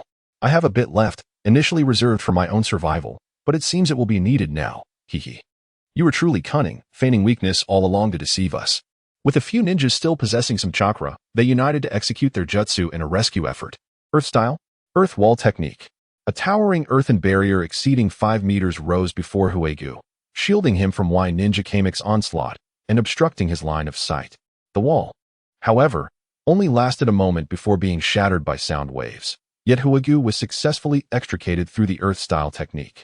Upon witnessing the rescue of Hui Tiger, Yunv Kaimoku displayed an unwavering confidence in his attacks, dismissing any concerns. He believed that despite the intelligence suggesting Hui Tiger possessed remarkable recuperative abilities, it was implausible for him to regain combat strength swiftly. With the enemy now within his grasp, he resolved to annihilate them. Yunv Kaimoku formed hand seals, preparing to unleash his ninjutsu against his adversaries. At that moment, Hui Tiger had completed his self-resurrection, lying among the crowd, feigning injury, and being shielded by the Yasuji clan's ninjas. Hui Tiger contemplated the implications of his severe injuries being witnessed by so many. If he were to recover too swiftly, it would inevitably raise suspicions or curiosity. Moreover, with over 200 ninjas present, surely they could handle one from the Yunv clan.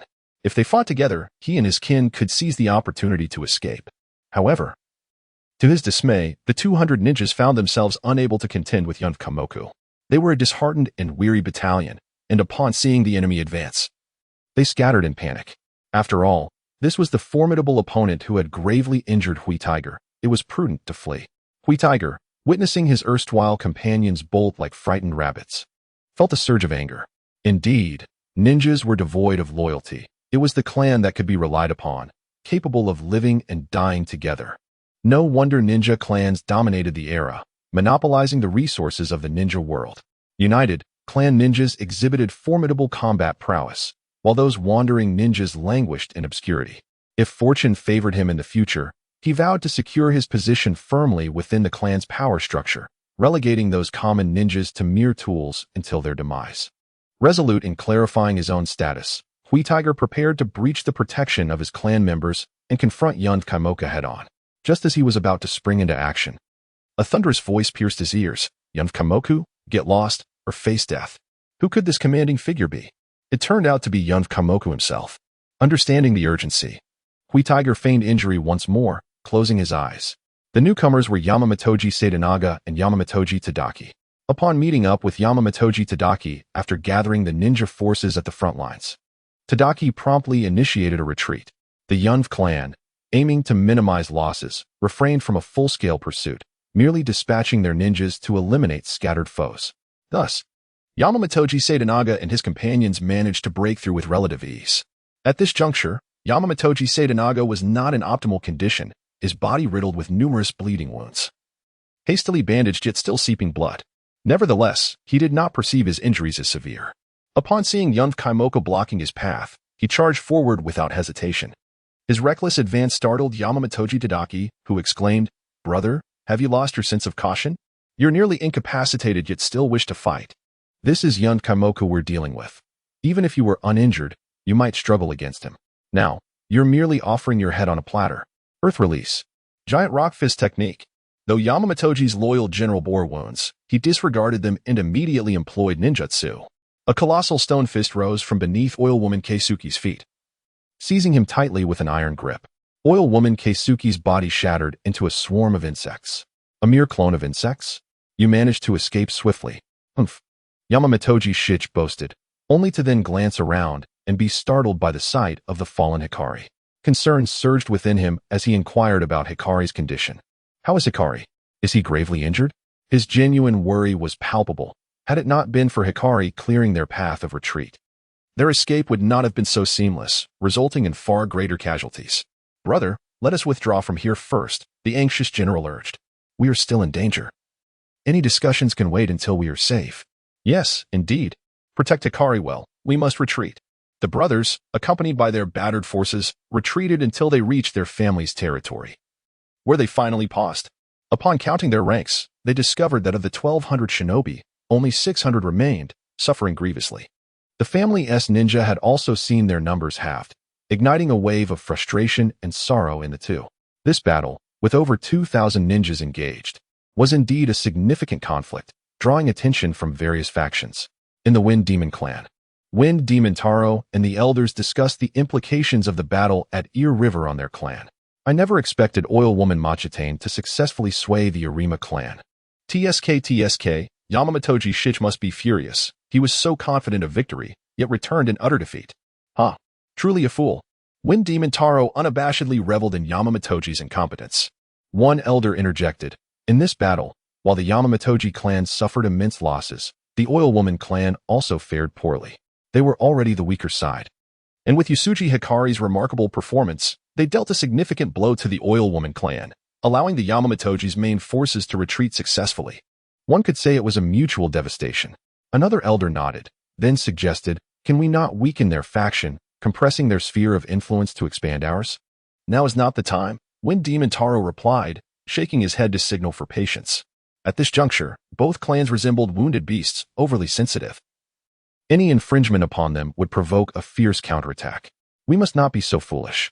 Our strategy remains unchanged, to isolate, erode, and suppress smaller clans, minimizing losses and risks while steadily enhancing our power.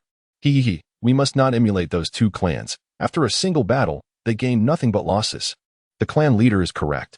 Our Wind Demon clan has steadily grown stronger due to this prudent strategy. It is best for us to remain still for now. Indeed, I concur. Not only should we refrain from military action, but we should also send envoys to express goodwill towards the Yamamotoji and Oil Woman clans, creating a favorable diplomatic environment for our future expansion. Several elders expressed their support for Finma Taro, and one elder inquired, is our next objective the Yusuji clan? Should we negotiate with the Yamamotoji family? Indeed, the Yamamotoji family has suffered considerable losses and may very well relinquish their protection of the Yusuji clan. This presents an opportune moment for us to eradicate the Yusuji clan. Upon hearing the mention of the Yusuji clan, Yamaf promptly interjected, his heart filled with animosity towards them and Yusuji Terahira, eager for their swift demise. Many elders shook their heads at Yamaf's words. Realizing that their young clan leader still had much to learn, his perspective too narrow at present. Fumataro sighed inwardly, maintaining a composed exterior, patiently explaining to Yamaf, I understand your hatred for the Yusuji clan.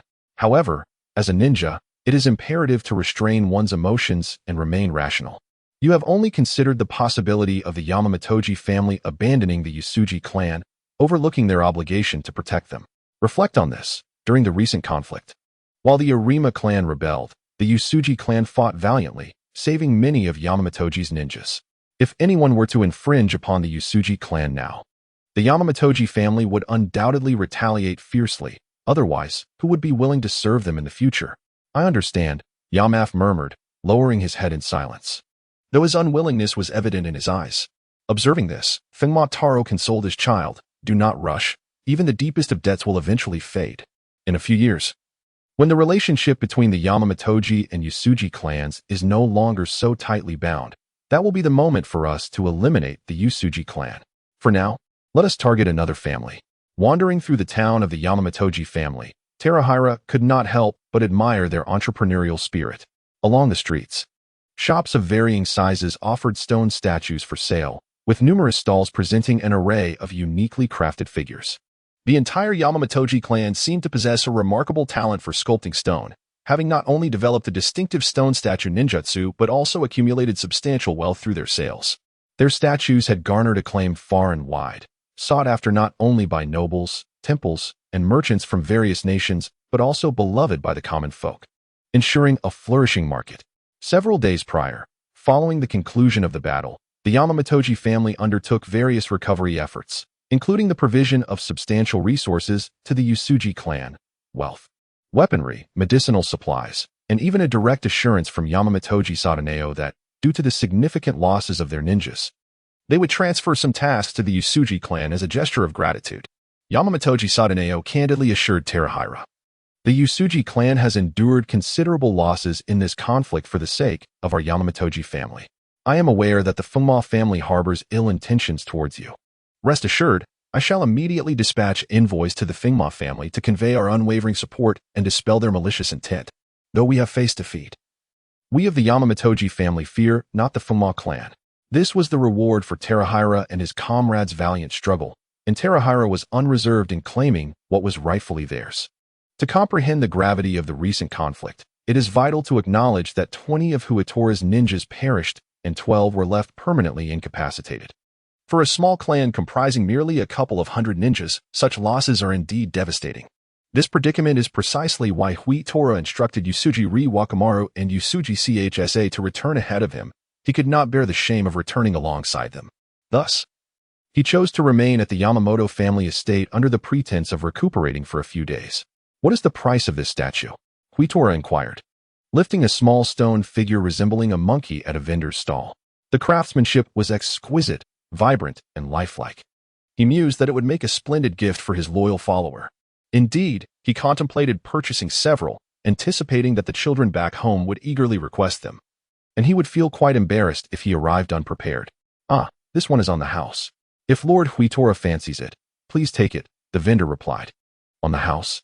Huitora responded, perplexed by the vendor's generosity. Although he was a ninja, he was aware that this was the territory of the Yamamoto clan, and the vendor ought not to fear him. With a sigh, the vendor elaborated, during the recent battle at Iragawa, we suffered immense losses, and many families are in mourning. My nephew, also a ninja, participated in that conflict, and it is thanks to your valor, Lord Huitora, that he returned alive. He has spoken incessantly of your bravery and kindness, so we offer this statue as a token of our gratitude. Please, take whatever you wish. Do not offer me money, or I shall face my family's ire. Then I am profoundly grateful, Huitora replied, accepting the statue, though an overwhelming sense of sorrow clouded his heart. 20 of his kin had perished, meaning 20 families would be holding funerals. How could he face the bereaved? As several days passed, Huitora found himself without justification to linger at the Yamamoto residence and reluctantly set forth on his journey home. His spirits were low, and he ambled along the main road, preoccupied with the disheartening thoughts of what awaited him. Alas, I would rather engage in relentless combat than confront my kin, although they would not blame me. The burden of their loss weighs heavily upon me. Indeed, humanity tends to be selfish. One can kill others without remorse. Yet the death of one's own is a torment. While Huitora was lost in his musings, a sudden rustling drew his attention, and he heard the sounds of battle.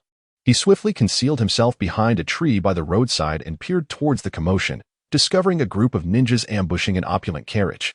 What a mundane skirmish, he thought, preparing to leave when he noticed the distinctive Kaikimon family crest emblazoned upon the carriage. A moment of realization struck. Wasn't he that the Tori clan? Once a prestigious samurai family, the Yusuji clan had enjoyed a period of glory, trusted and favored by the daimyo. Among the families that had fostered amicable relations over generations, the Tori clan was one of them. When Yusuji Munamori recounted the clan's history, he had mentioned the Tori family and their emblem, thus etching it in Huitora's memory. Despite the years of silence between their clans, the bond they once shared was significant enough to motivate him to intervene. Rumor had it that the Tori clan was currently thriving. Maintaining good relations with them could undoubtedly benefit the Yusuji family. Hikaru made a resolute decision and began to weave through the trees, advancing toward the carriage. Tori Mototada, the head of the Tori family and a high-ranking official responsible for the construction of temples, towns, and roads in the Land of Fire, was currently crouched inside the carriage, trembling with fear. Suddenly, a shuriken lodged itself into the carriage. Fortunately, its quality was commendable, as the shuriken penetrated only halfway, yet it frightened Tori Mototada to the core, given that the embedded blade was mere inches from his head. With a startled gasp, Tori Mototada sprang up, curling into a ball. At that moment, the carriage door swung open violently, nearly sending him into a state of shock. My lord, our guards have valiantly fought but are all slain. The situation is dire. I must escort you to safety, exclaimed a guard at the threshold, his voice laced with urgency. It was the leader of his guards. Tori Mototada breathed a sigh of relief, about to respond when, out of nowhere, a katana pierced through the guard leader's chest. A ninja forcefully shoved the guard aside, withdrew the blade, and aimed it at Tori Mototada inside the carriage. Resigned, Tori Mototada closed his eyes, preparing for death without any futile resistance. This was it. He had been careless, never anticipating that someone would truly attempt to assassinate him. He knew all too well the enemies he had made while overseeing various projects for the Lord over the years. "You scoundrels, I shall await you in hell," he thought. But wait, why was there no pain? Did his assailant harbor a penchant for torture? Sweat beaded on his forehead as his muscles trembled uncontrollably. Nervously, he opened his left eye to discover that the adversary aiming to take his life had collapsed at the carriage door, head severed. Outside, exclamations of shock filled the air. Such speed. I cannot stop him. Oh no, it's the fire release technique. It's Yusuji Hikaru, the one who achieved 100 kills at the Battle of Ear River. Is it truly him? What do we do? We stand no chance. What can we do? We must flee. We've already lost so many. I do not wish to die. Money is good, but one must have a life to spend it. Yes. Let us retreat quickly.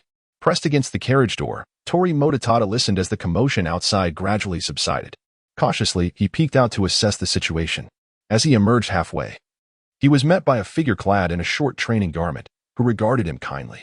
"I am Yusuji Hikaru. It is an honor to meet you, Lord Tori." The Yusuji clan? A wave of surprise washed over Tori Mototada. Could it be that esteemed Yusuji family? Not in the midst of a mission, Hikaru wore no armor. Only a gray training outfit, with a long blade hanging at his waist. This was not the katana Hikaru typically wielded, but itachi, a favored weapon among contemporary samurai and ninjas. However, due to his exceptional strength, he preferred the longer katana, as it provided a more gratifying experience in combat. Despite lacking armor, dealing with a few ordinary ninjas posed no challenge for Hikaru. As Huehu entered the battlefield, he noticed a ninja attempting to board a cart. Without hesitation, he swiftly drew his blade, dispatching the foe. Eschewing ninjutsu, he relied on his remarkable speed, weaving through the ranks of enemies, each strike lethal, with just a handful vanquished. The remaining adversaries fled in terror, for they were merely a disorganized rabble. Sheathing his sword, Huehu approached the cart and was greeted by a round-faced figure emerging from within. "I am Yusuji Huehu, honored to meet Lord Tori." "The Yusuji clan? Are you perhaps a descendant of Yusuji Tashihisa?" "Indeed, Yusuji Tashihisa is my grandfather." "Ah, in that case, we are relatives. I have met your grandfather once." Upon realizing Huehu's affiliation, Tori Mototada felt a wave of relief wash over him, reassured that he was not in the presence of an enemy. The Yusuji clan had previously allied with the Tori clan through marriage. Thus his claim of kinship was not unfounded. "Lord Tori, this is not a suitable place for conversation. We should depart at once." "Yes, indeed. Let us leave this place."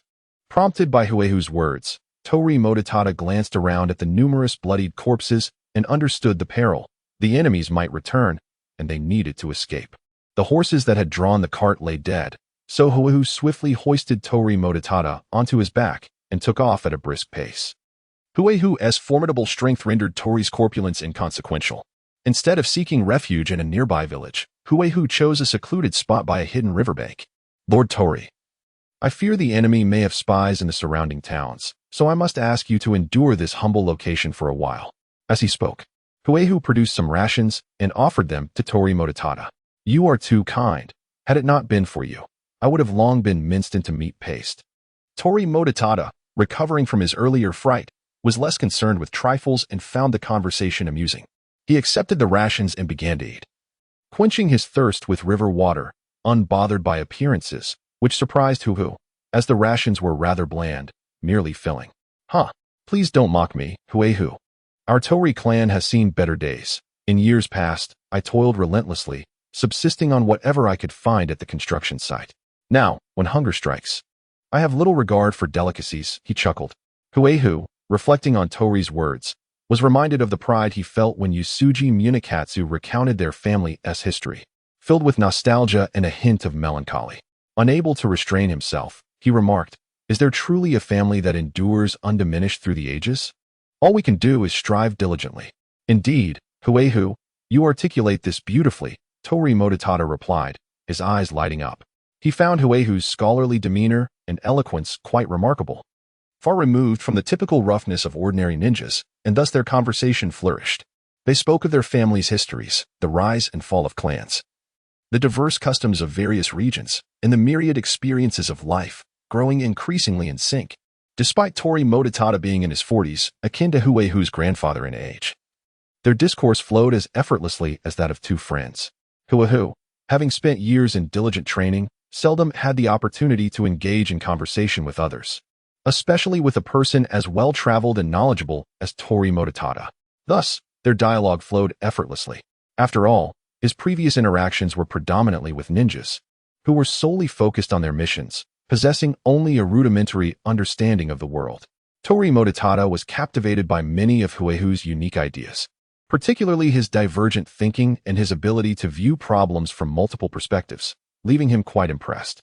Truly, a family with a long-standing heritage, even if now diminished, possessed a depth that was unparalleled by those so-called ninja clans. By the way, I recently heard that during the Battle of Ear River, a ninja known as the Summer Flame Sun displayed remarkable valor, leading the charge to slay 100 foes and breaking through enemy encirclement, instilling terror in their hearts. That individual is known as Yusuji Huehu, which must be you, correct? Indeed, Huehu nodded in acknowledgement. Tori Mototada was overjoyed, feeling fortunate to encounter such a formidable ninja, and to find that they shared a familial bond. Huehu, I presently have a task for you. I hope you can escort me to the capital. I no longer trust those ninjas, fearing they may be swayed by the enemy, so I shall not employ any nearby ninja clans. This time, it relies solely on you. Very well, I accept this task, Huehu replied succinctly, not probing further. Just as in their earlier conversation, he refrained from asking foolish questions such as why he was being targeted, who his enemies were, or whether there might be a traitor among them. It was the same now. If there was a mission, he would fulfill it, indifferent to the other party's thoughts. Ninjas were mercenaries. The more questions one asked, the more one knew, and the less likely one was to retain clients, thereby increasing the risk of mortality. Initially, Huehu was not particularly fond of protective missions. However, this situation was different. Firstly, this task involved merely escorting Tori Mototada to the capital of the Land of Fire, which would take only a few days.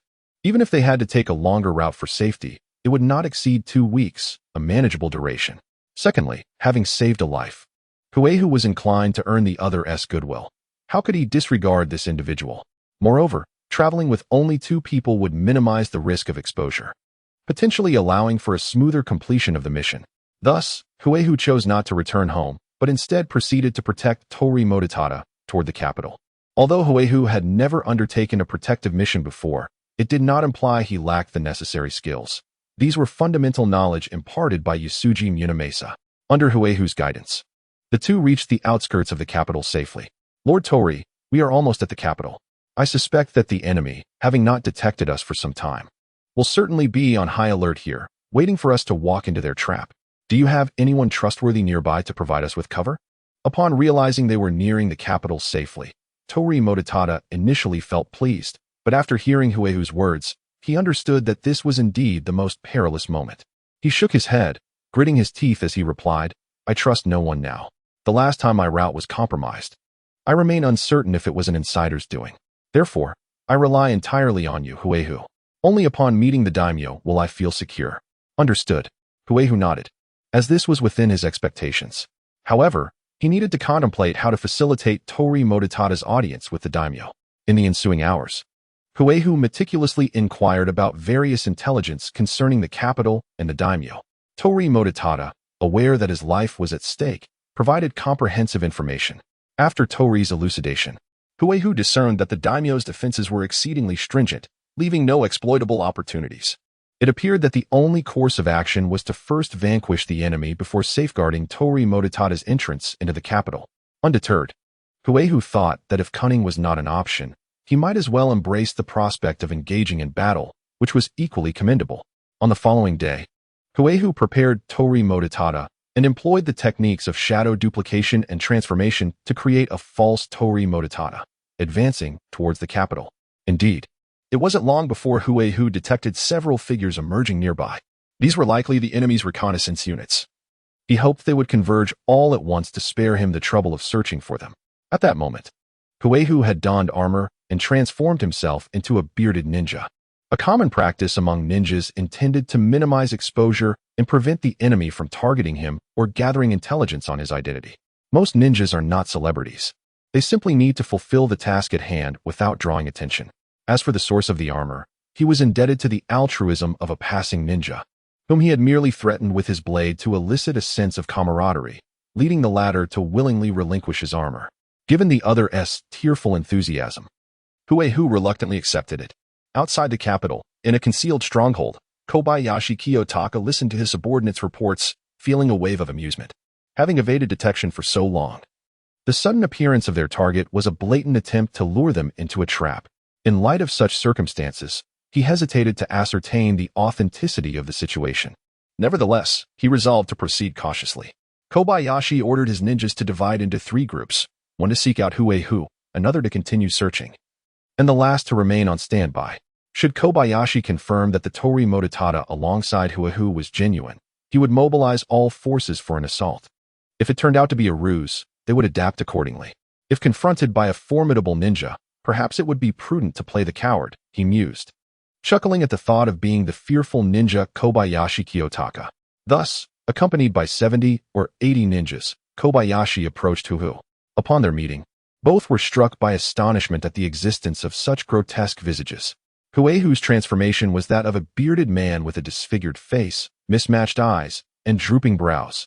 Undeniably ugly.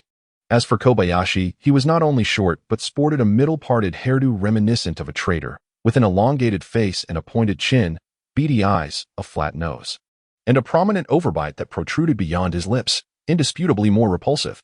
Huehu reflected inwardly that ugliness breeds its own kind, and in this case, one was indeed more hideous than the other. To ensure they would easily recognize and remember him, he had intentionally adopted an unsightly appearance. Yet Kobayashi seemed to be naturally distinct in his grotesqueness, deserving of admiration for his uniqueness. At that moment, Kobayashi and his subordinates encircled Huehu at a safe distance, observing him and his doppelganger, and then broke into grins. Indeed, the mastery of transformation and substitution techniques is commendable, showcasing unparalleled prowess. Humph, you diminutive one. Either depart or engage in combat. Spare me your words. How could the illustrious Hui Tiger be deceived by mere words from adversaries? Who can ascertain whether your insights are genuine or mere pretense? Standing firmly in the 8 characters stance, with his nose raised and a condescending glare, Hui Tiger mockingly regarded his opponent. Little Hakami Kairi, stung by the ridicule, chuckled nonchalantly. It seems you are indeed a formidable opponent. Very well, we shall retreat. Rather than squandering time battling you, it is more prudent to pursue our true objective, for you are not my target, and there is no need to engage in a desperate struggle. Ah, this little fellow is truly a cunning ninja, refusing to partake in endeavors that yield no benefit. How similar he is to me in that regard. It appears he is the leader of the enemy ninjas, and it is imperative that they do not escape. Otherwise, how can I escort Tori Mototada into the capital? While I can certainly breach their ranks, ensuring his safety amidst the fray proves to be a challenge. The image of Tori Motomata's rotund figure comes to mind, a perfect target indeed. It would be a challenge for the enemy to miss him. With this thought, Hui Tiger drew forth his long blade, disregarding any further transformation or substitution techniques. Enveloping himself in the flame body technique, he surged forward like a bolt of lightning toward little Hakami Kairi. Little one, do not flee. With so many eyes upon you, how could you expect me to remain stationary? That would be utterly undignified. Haha. Little Hakami Kairi chuckled, pivoting to retreat while signaling his subordinates to launch an attack. Suddenly, a deluge of ranged assaults ensued. Shuriken, kunai, darts, and several explosive tags filled the air.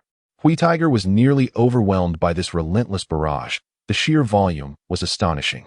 Though he had witnessed greater acts of warfare, those were in the context of the ninja armies. Never had he encountered such a concentrated onslaught directed at a single individual, particularly with 8 or 9 explosive tags among them. What a costly display.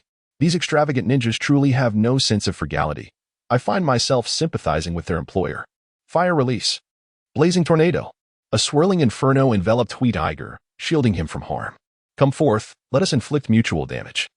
I wish to see whether your armaments are more abundant or if my chakra is more plentiful. Humph, I am the legendary perpetual motion machine, with chakra that knows no bounds.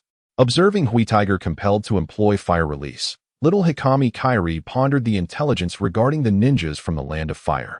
Despite his unremarkable appearance, his capabilities are far from lacking. He has earned the trust of his employer, thus commanding substantial resources, including valuable intelligence. I recall now. You were the summer flame of the Yasuji clan. What was your name? I cannot quite remember, but it matters not. Brothers, this is a significant catch. Certain individuals are quite interested in him. so do not fear expenditure. Throw money at him until he is vanquished." Upon hearing this, his subordinates, emboldened by the command to disregard resource conservation, wasted no time in unleashing a torrent of ranged attacks. A few ninjas even produced scrolls brimming with various supplies. Hu, having just completed his ninjutsu, lifted his gaze only to find himself besieged once more by a barrage of shurikens from all directions, each assailant striking with precision, resulting in an effect akin to advanced ninjutsu. With no other recourse, he resolved to continue spinning. Fire release. Fiery tornado. Yet, within Huehu's mind, a question lingered. Who could possibly be the wealthy adversary of Tori Mototada? Surely it must be a corrupt official, for he harbored an intense disdain for corruption. Huehu, having never had the privilege of corruption in 2 lifetimes, felt a deep-seated resentment. When will I have the means to hurl money at my foes? The ground trembled with the sound of explosive tags detonating around him, and he couldn't help but feel a twinge of compassion for his opponent. He even contemplated surrendering, hoping the enemy might spare some explosive tags for him. Such animosity. The expenditure on this battle far exceeded his earnings from missions. Indeed, he was a pauper. As Huehu pondered ways to extricate himself from this predicament, he lamented the presence of such an intellectually formidable enemy, rendering it impossible to leverage his own strengths. What to do? This was his first encounter with an adversary of such opulence. He had no opportunity to strike back. They stood at a distance. And even if he resorted to self-detonation, they would have ample time to retreat, thus avoiding significant casualties. Having unleashed the fiery tornado for the 3rd time, Huehu unhesitatingly summoned it yet again. The spectacle may not have been aesthetically pleasing, but this was combat. What mattered was effectiveness. The critical question remained: how to break the deadlock. Under normal circumstances, he could afford to wait, as the enemy would eventually exhaust their supplies, allowing him to counterattack. However, the looming presence of Tori Mototada outside added an element of uncertainty. Who knew when the enemy would discover him? Continue to bombard me. Today I shall crush him with wealth. A mere impoverished wretch dares to challenge me. Let him comprehend the chasm that separates us. You, go fetch reinforcements immediately. Today I shall confront him head-on.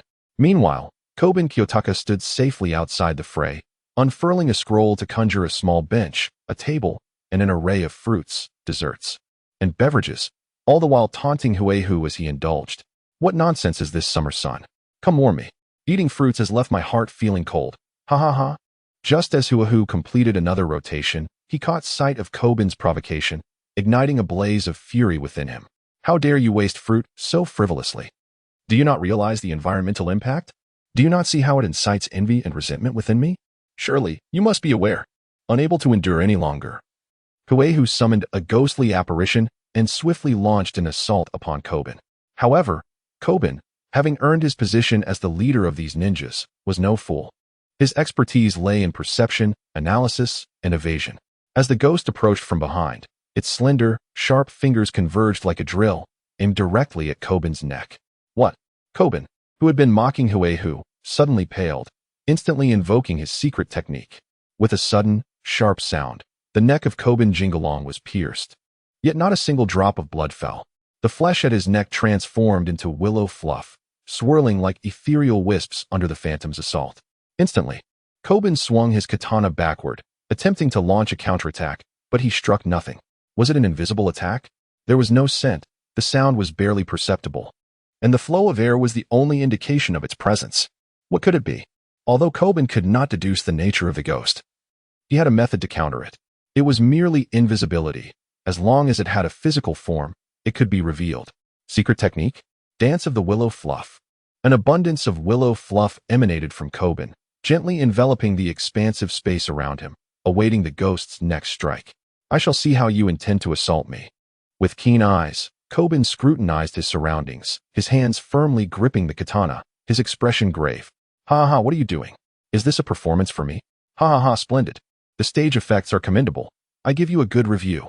Instead of an attack, Kobun was met with Huegu's mockery.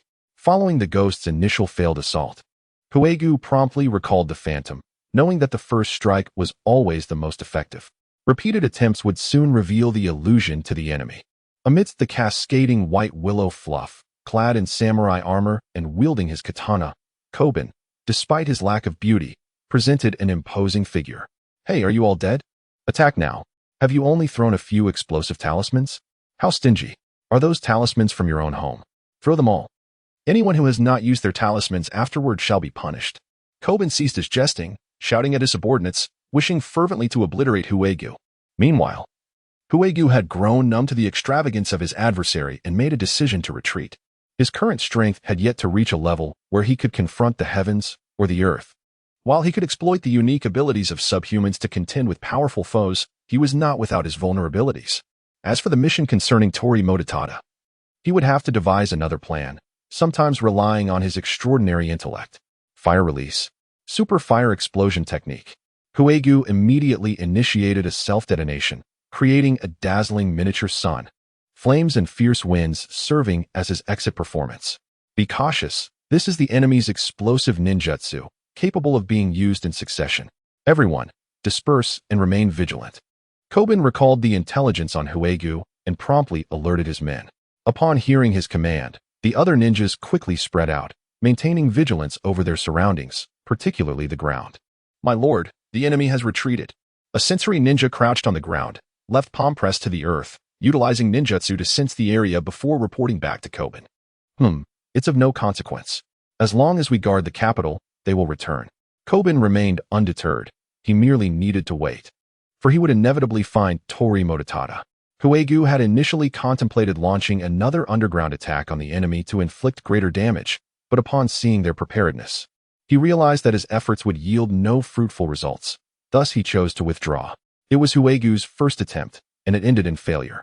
Returning to the hideout of Tori Mototada, Hikigoro recounted the unfortunate circumstances of the mission, his face awash with despair and trepidation. With so many ninjas deployed, what was he to do? Without the protection of the daimyo, he would inevitably fall victim to the enemy's blade. In contrast, Hikigoro felt no sense of disappointment. It is only natural for missions to encounter obstacles. After all, he had not been bested by the enemy, but rather by the allure of wealth, which filled him with a sense of pride. Once Tori Mototada had composed himself, Hikigoro again inquired about the daimyo and his close associates. The daimyo's trusted ministers were few in number, including the priestly figure Iju and Tadakatsu, and ultimately the stoic Komai Masatake, whose demeanor was notoriously cold and unapproachable. This led Hikigoro to ponder whether Komai Masatake might be an adversary. Suddenly inspired, he posed a question. Of course, he is responsible for the daimyo's safety. A confidant among confidants, a loyal retainer among loyal retainers. Do you wish to seek his assistance? That would be a challenge, replied Tori Mototada, for he is solely focused on the daimyo's security, indifferent to all else. Even if you were to meet him, he would likely disregard you. Believing Hikigoro intended to solicit help from Komai Masatake, Tori Mototada sought to dissuade him from such thoughts, for if there were any possibility of gaining Komai's aid, he would have already alerted Hikigoro. With a chuckle, Hikigoro sat aside, consuming provisions to regain his strength. I never claimed I would seek his aid. However, if you were to encounter him, he would hardly abandon you, would he? Certainly, replied Tori Mototada, for we are all vassals of the daimyo. If I were in his presence, the enemies would think twice before launching an attack. After all, targeting me would merely be a matter of courtly rivalry. To attack him would signify an assault on the daimyo himself. As their conversation progressed, Tori Mototada suddenly grasped the implication, his face flushing with excitement. Are you suggesting that I could meet Komai Masatake? Impossible. He never leaves the capital. Hikigoro finished his rations, took a sip of water to steady himself, and, hearing Tori Mototada's query, smiled. He is responsible for the safety of both the daimyo and the capital. Thus, arranging a meeting is not insurmountable. The capital, the largest city of the Land of Fire, was the daimyo's stronghold. To ensure security, the city boasted towering walls patrolled day and night by soldiers and ninjas alike. Indeed, both soldiers and ninjas patrolled, for while ninjas commanded a high fee, soldiers, though only capable of dealing with ordinary foes, were a more economical choice. That night, in a secluded corner of the city walls, a dubious figure appeared. Indeed, it was a rather unsavory sight. Goodness, it seems I may have overstepped this time. If the daimyo discovers that I was responsible for the explosion of the city walls, my bounty in the black market will surely increase by at least a couple of zeros. He hoped the plan would unfold smoothly. As long as Tori Mototada could survive to meet the daimyo and secure protection from danger, his capabilities would surely enable him to withstand the situation. Indeed, this is the place. There are no residential areas nearby, and the soldiers patrolling the city wall have just passed by. Detonating here will not result in casualties, and the ensuing trouble will be minimized. After meticulous observation, Hui identified a particularly desolate section of the city wall and swiftly infiltrated the ground beneath it to execute a self-detonation. It seems I am the first to attack the capital in over a decade and successfully breach its walls. Should I publicize this feat? If word gets out, many will undoubtedly seek to employ my services, leading to substantial monetary prospects, transforming into a radiant sun amidst the night. Hui was suddenly struck by a reckless thought and hastily vacated the scene. In the wake of a violent explosion, this segment of the wall was obliterated, flames and debris scattering across the sky, shocking numerous onlookers. Alas, we are under attack. Such formidable ninjutsu. This adversary must be a powerful ninja. Quickly, inform Lord Komai Masatake. We must provide support. The surrounding ninjas and soldiers had never anticipated such an assault. Despite the ongoing turmoil in this world, the number of factions bold and capable enough to attack the capital is exceedingly limited. Moreover, the intelligence agencies of the daimyo are not inept. Any major force planning an assault would typically prepare accordingly. How could the intelligence department have failed to issue any warnings this time? Nevertheless, there was no time for deliberation. They needed to act. The ninjas, exhibiting commendable discipline, began notifying nearby allies and their superior, Komai Masatake, while simultaneously rushing to the site of the explosion to offer assistance. Residing in a high-rise room, Komai Masatake relished standing at a vantage point from which he could survey the entirety of the capital. This was both his passion and his mission, to safeguard the tranquility of the city. That night, as he stood by the window, enjoying the serenity of the evening, he suddenly noticed a small sun rising in the distance, followed by the sound of an explosion. A symbol of dismay appeared on his forehead. At that moment, a subordinate entered the room. "My lord, the city wall has been breached. Issue orders to bolster the daimyo's protection. Enforce a citywide lockdown. Everyone else must evacuate the city. Should any suspicious ninja be detected, eliminate them on sight." Thus, in the wake of Hui's self-detonation, chaos erupted in the capital, only to quickly subside. Numerous ninjas surged out of the city, scouring the vicinity for suspected infiltrators and executing them without mercy. As for capturing live suspects for intelligence, Komai Masatake maintained that his duty was to ensure the safety of the capital. The responsibilities of the intelligence department were of no concern to him. Furthermore, he believed that the intelligence agency, which had failed to provide any warning prior to the explosion, was hardly worthy of his cooperation. In truth, the intelligence unit was equally baffled. There were no indications that an attack on the capital was imminent. However, the most bewildered and adversely affected was Kobayashi Kajitaka. The explosion had come too abruptly, and Komai Masatake's decisive actions left him unprepared, as the latter's subordinates began to slaughter his own men. Who allowed Kojiro Kiyotaka's subordinates to infiltrate the vicinity of the capital, their numbers vast, and their demeanor furtive, clearly indicative of dubious characters. If that is the case, then let us proceed with the order to eliminate them. Indeed, how audacious to detonate the city wall and draw out Kiyotaka Kojiro. Truly, one must commend the audacity of the summer sun. Upon receiving the report from his men, Kojiro Kiyotaka found himself facing significant losses in a remarkably short span of time. In truth, he had already notified the relevant departments, such as the Intelligence Bureau. Otherwise, how would they have had the audacity to gather such a considerable number of ninjas around the capital? Yet, Kiyotaka Kojiro seemed unfazed by these circumstances. After all, an incident had occurred, and he bore some responsibility. He yearned to eliminate more foes to demonstrate his capabilities to the Lord. Should he fail to locate the enemy, Kiyotaka Kojiro intended to pin the blame on Kojiro Kiyotaka's men, who were already viewed with suspicion. Numerous ninjas, ample weaponry. Orchestrating an explosion wouldn't be particularly challenging, and all aspects aligned with the criteria of a hidden mastermind. Retreat was the only option. This mission had to be abandoned. With a resigned sigh, Kojiro Kiyotaka issued the command. There was no choice. The situation had spiraled beyond control, and if they did not withdraw, his forces would surely face annihilation. Kiyotaka Kojiro's subordinates were sustained by national resources, their combat prowess vastly superior to his own. They were simply outmatched, and even financial disparity could not rectify this. Furthermore, even if they were capable of fighting back, attacking the forces of one's own lord was a scenario too beautiful to contemplate. Kojiro Kiyotaka dared not imagine it. Summer sun. Our affairs are far from concluded. Meanwhile, Hiratori was reporting the details of the mission to Tori Madomian. Achoo. Ah, that beauty must be missing me. He mused. Indeed, I have risked everything for you. If you betray me, I am finished. Beads of sweat formed on Tori Matamyan's forehead as he regarded Hiratori with incredulity. This fellow was truly bold, daring to blow up the city wall. Did he harbor no fear of the Lord? However, one must acknowledge that his actions were also for his own sake. Were another in his position, they certainly would not have acted so recklessly for the sake of their mission. Wiping the sweat from his brow, Tori Matamyan reassured Hiratori, "Do not worry.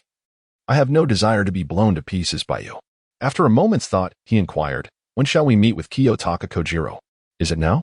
Hiratori cast a surprised glance at Tori Matamyan, his expression conveying disbelief. "Are you so eager to march to your demise?" "Currently, Kiyotaka Kojiro's men are executing anyone they deem suspicious. Negotiations are utterly impossible. Why risk your life? Moreover, it is unlikely that Kiyotaka Kojiro will emerge so swiftly. He must first ensure the safety of the Lord. Do not fret. The enemy has already retreated. Even if we cannot see Kiyotaka Kojiro, I can still bring you before the Lord." Very well. In truth, Tori Matamyan understood this reasoning. The days of anxiety had rendered him somewhat impatient. However, with Hiratori's reassurances, he realized that the immediate danger had largely dissipated, and a delay of a moment or two would not matter. Thus, he decided to rest for a while. With his mind at ease, Tori Matamyan leaned back in the corner and fell asleep. Who goes there? Halt. A day later, on the road leading to the capital, Hui Tiger and Tori Matamyan were intercepted by the subordinates of Komai Masatake. "I am Tori Matamyan, and I demand an audience with your leader, Komai Masatake." Tori Matamyan displayed not a trace of fear towards the ninjas in the ranks, standing proudly with his round belly, his tone commanding and authoritative. Hui Tiger, standing vigilantly beside him, remained alert to their surroundings. Until their mission was accomplished, he could not afford to let his guard down. Should the enemy launch a surprise attack on Tori Matamyan, any lapse in his vigilance could lead to dire consequences. Hui Tiger possessed a spirit of unwavering courage, ready to shield his companion with his own body if necessary. As the defenders of the capital, some of Komai Masatake's ninjas recognized Tori Matamyan and thus did not pose any obstacles. One ninja swiftly formed hand seals, summoning a butterfly-like spirit beast to convey a message. He whispered a few words to the butterfly, which then vanished with a sudden pop. Moments later, Komai Masatake arrived, and Tori Matamyan immediately engaged in conversation with him, while Hui Tiger stood aside, deliberately tuning out their dialogue. Subsequently, Komai Masatake led Tori Matamyan to meet the daimyo, and Hui Tiger, as Tori Matamyan's bodyguard, was permitted to carry his katana under the assurance of his charge, though the notion of armor was dismissed. Thus, the group arrived at the daimyo's residence, where Tori Matamyan was summoned. Hui Tiger, alongside other guards, remained outside, vigilant in their duty. After a brief interval, Tori Matamyan emerged with a beaming expression. "It is done. The daimyo has promised to protect me. I am safe now." Observing his companion's exuberance, Hui Tiger understood the weight of the daimyo's promise. He reflected on how advantageous it would be if the Yasuji clan could garner the daimyo's support. Prosperity would surely follow. He pondered the strength of the Hidden Leaf Village in his previous life, not merely due to their overwhelming martial prowess, but significantly attributed to their wealth. Wealth signified abundant resources, a substantial population, numerous talents, and a plethora of formidable individuals. It was nearly impossible not to thrive. As they conversed, guided by the guards, they exited the daimyo's residence. With their mission accomplished, Tori Matamyan wished to keep Hui Tiger in the capital for a couple of days as a gesture of gratitude. Hui Tiger was about to acquiesce, seizing the opportunity, especially since all expenses would be covered, and with his large family, any extra earnings would be beneficial. At that moment, two figures approached from the opposite direction. The one in front was another guard, while behind him stood a tall ninja. This ninja, with flowing black hair and clad in a billowing black combat outfit adorned with pale purple layered armor, bore a katana at his waist. Such an imposing presence. Hui Tiger was momentarily taken aback, sensing the might of this individual. Though not particularly striking in appearance, he radiated an aura that felt like facing a towering mountain. Perhaps sensing the impolite scrutiny, the ninja turned his gaze toward Hui Tiger, his pupils glowing red, revealing 3 black tomo. The ninja merely cast a fleeting glance at Hui Tiger, serving as a subtle warning, before passing him by without further action. The Sharingan. The 3 tomo Sharingan. How formidable. Hui Tiger had just sensed a momentary stagnation in his chakra. In the past, while indulging in anime, The terms eternal Mangeki, Rinnegan, and the like rendered the ordinary Sharingan seemingly insignificant. Yet, Hui Tiger now recognized the immense power of the three-tomo Sharingan, or rather, the strength of the ninja who wielded it. A mere glance of warning could affect my chakra. Had it been an ordinary ninja, they would likely have been rendered immobile. Who was that ninja? He is Uchiha Taijima, the leader of the Uchiha clan. Surely you are aware of the Uchiha name, a lineage of great power. However, their conflict with the Senju has proven quite troublesome for the feudal lords. Although they belong to the same nation, they engage in mutual slaughter, causing significant devastation to the land. Hui Tiger, however, paid no heed to the subsequent words of Tori Mototada, instead admonishing himself internally about the considerable gap between him and the top-tier ninjas. One must remember that formidable figures like Uchiha Madara and Senju Hashirama still loom ahead. He needed to find a way to accelerate his training. With a heavy heart, Hui Tiger ultimately declined Tori Mototada's invitation and set forth on the path back to his village. His mind preoccupied with thoughts on how to grow stronger at a swifter pace. Through analysis, he discerned two distinct paths to power within the world of Naruto. The first is the path of the affluent and handsome, exemplified by figures such as Madara and Hashirama in their early days, followed by Naruto and Sasuke later on. They are reincarnations of great deities, watched over by the Sage of Six Paths, endowed with the powers of Sage Body, Sage Eyes, or Sage Techniques, and are never lacking in resources for cultivation. Hui Tiger has always felt that the remnants of feudalism weigh heavily on the Japanese mindset, lacking the awareness of nobility and commoners. The final war in Naruto was fundamentally a conflict between bloodlines and legacies, with everything else merely serving as backdrop. In short, being born into a favorable circumstance is indeed a significant advantage. The second path is that of Guy. Upon analysis, it appears that Guy achieved his status among the elite through relentless effort. However, the Eight Gates technique is also a passed-down legacy. Without the Eight Gates, could he have attained such accomplishments? Hui Tiger had once aspired to develop a similar martial art, only to face a typical failure.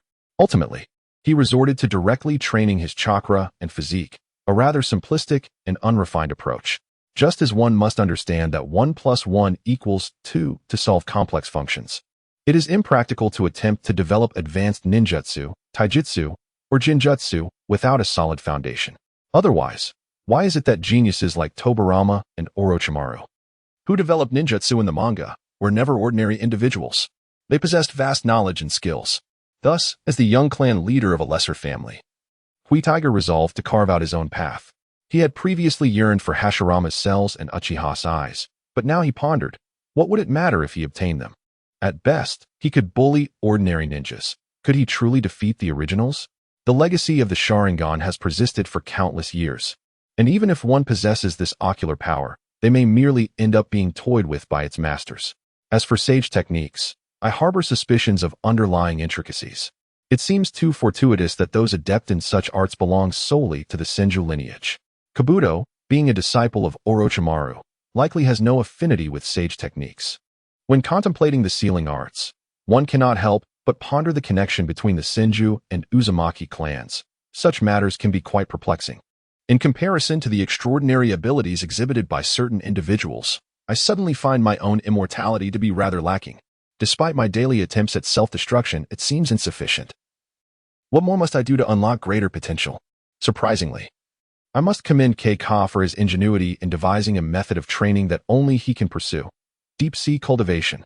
The deep-sea environment, characterized by immense pressure, absence of light, frigid temperatures, and elevated salinity, though the latter may be of little consequence, will continuously compress K-Ka's body. This pressure, in conjunction with the fire-release chakra within him, will serve to fortify his physical resilience. The comprehensive nature of this pressure is far superior to conventional weight training. Furthermore, the immense pressure will refine both K-Ka's taijutsu and swordsmanship.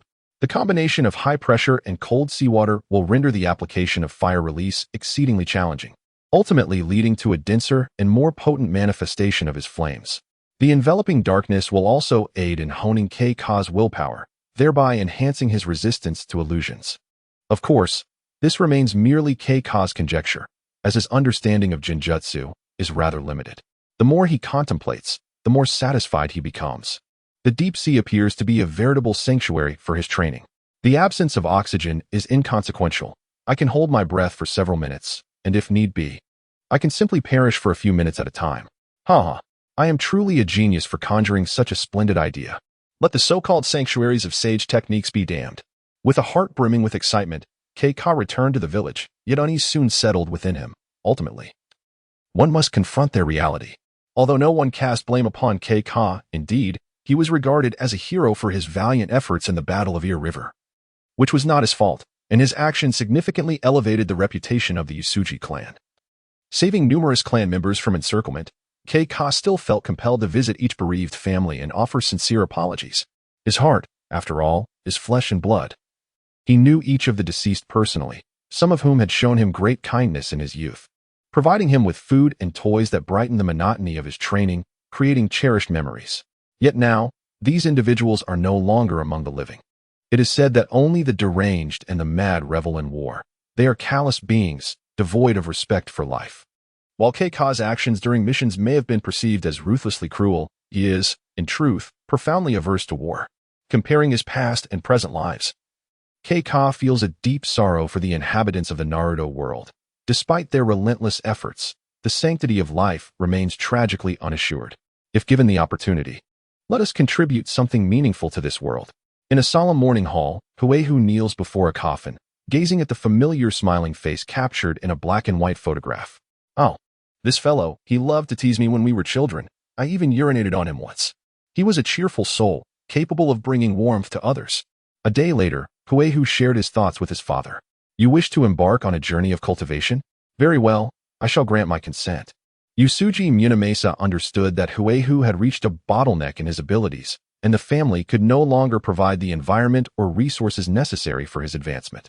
Henceforth, Huehu had two choices: to diligently continue his training at a slow pace or to forge his own path, thus creating a realm uniquely his own.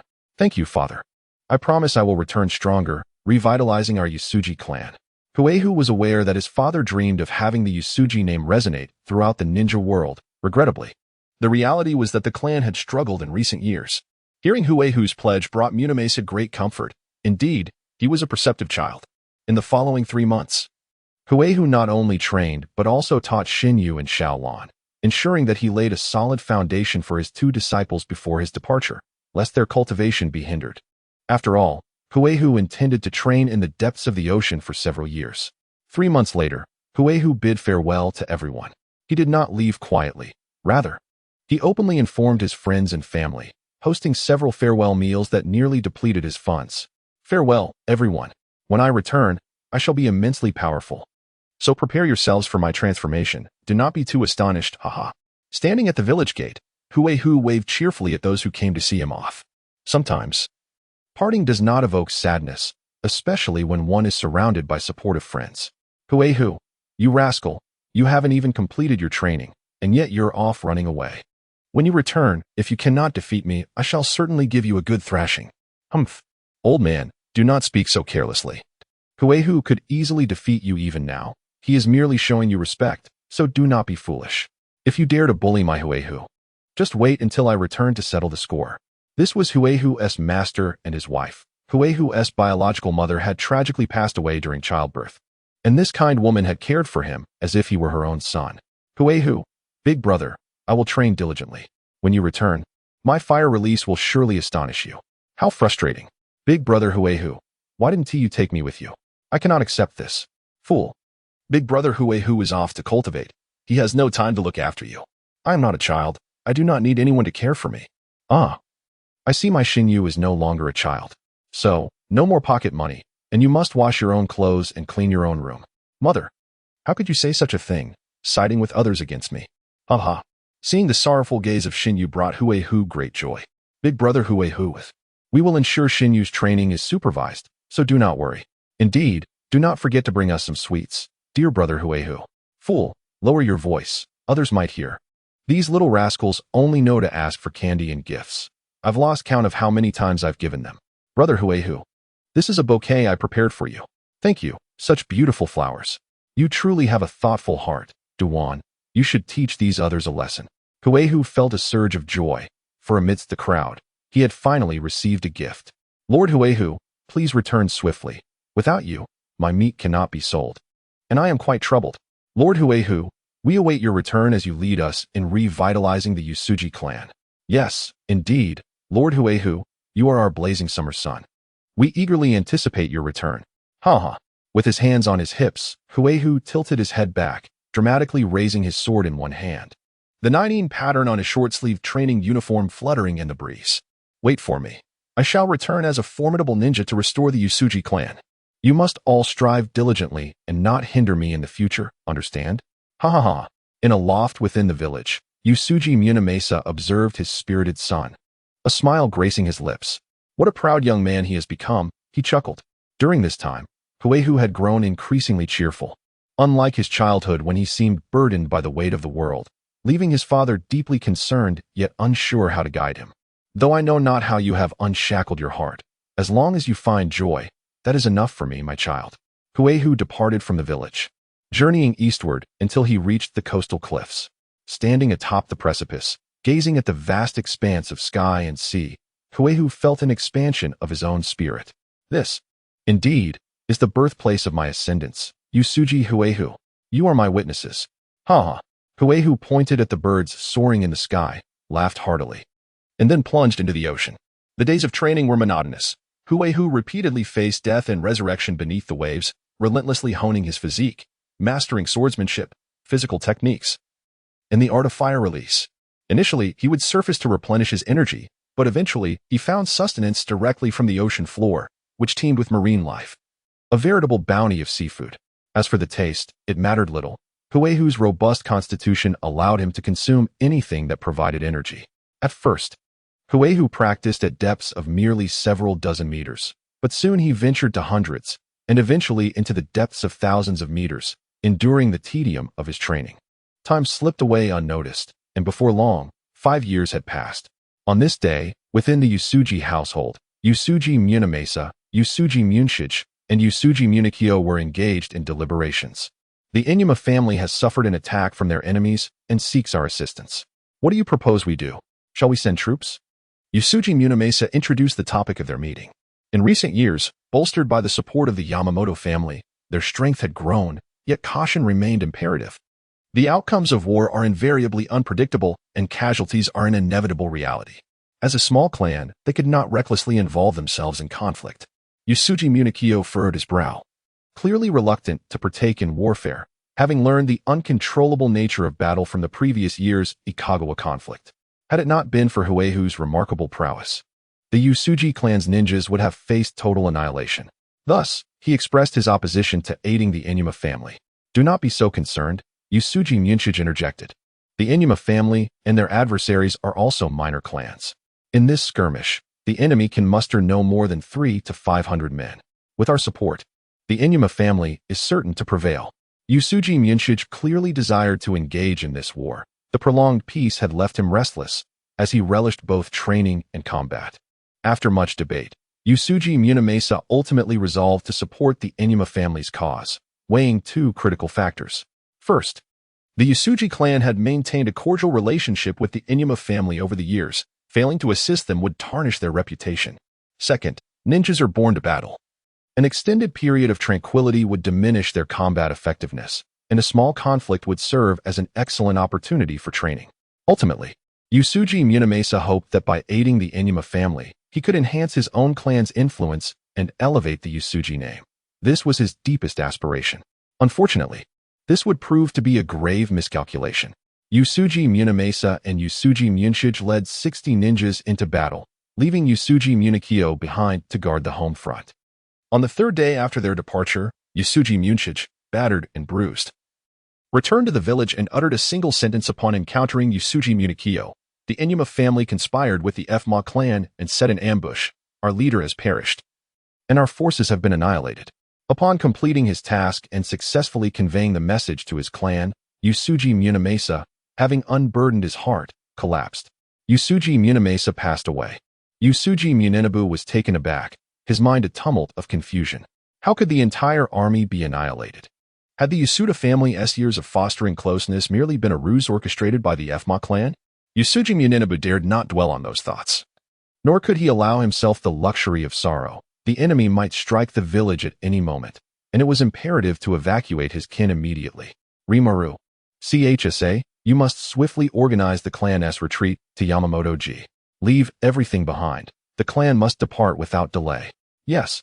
Half a day later, when the 500 ninja forces of the Fma and Yasuda clans arrived at the Yasuji stronghold, they were met solely by the remnants, 40 ninja warriors led by Yasuji Munenabu. Without uttering a word, they drew their swords and charged toward the 500 adversaries. Kill. The village was engulfed in flames, as the Yasuji clan ignited everything, ensuring that not a single grain of rice would fall into enemy hands. Spare not a soul of the Yasuji clan. Exterminate them all. Yes, annihilate the Yasuji clan. Leading the Fma ninja was Yamakaze, who reveled in the sight of the Yasuji village ablaze, his heart brimming with satisfaction. This decisive victory over the Yasuji clan would surely earn him the admiration of Lord Tar. Beside Yamakaze, Yasuda Kageyoshi incessantly lavished praise. Ha ha, not at all. Yamakaze cherished his father's opinion above all, and Kageyoshi's words brought him great joy. He held his father in high esteem, marveling at the brilliance of their 3 years of scheming culminating in this moment, with minimal losses to their own clan while on the brink of eradicating the Yasuji family. Lord Yamakaze, the enemy has been vanquished. Here is the head of Yasuji Munenabu. Understood, continue the pursuit. Yamakaze had little interest in the head of Yasuji Munenabu. Having dispatched the remaining Yasuji ninjas, he urged his subordinates to hasten forward with the intent to obliterate the Yasuji clan entirely. Among the ninja ranks were those skilled in tracking, and he was unconcerned about allowing the enemy to escape. However, after advancing for a while, they halted, for a figure stood in their path. Yasuji Terahira. Yamakaze glared at the towering figure before him, his teeth clenched with seething hatred. This man had turned him into a laughingstock within his own family, while he, Terahira, had ascended to become the blazing son of summer. How fortunate, he thought, that he had previously lamented the inability to find Terahira. Now, fate had delivered him right to his doorstep, together with the Yasuji clan. He would descend into the depths of hell.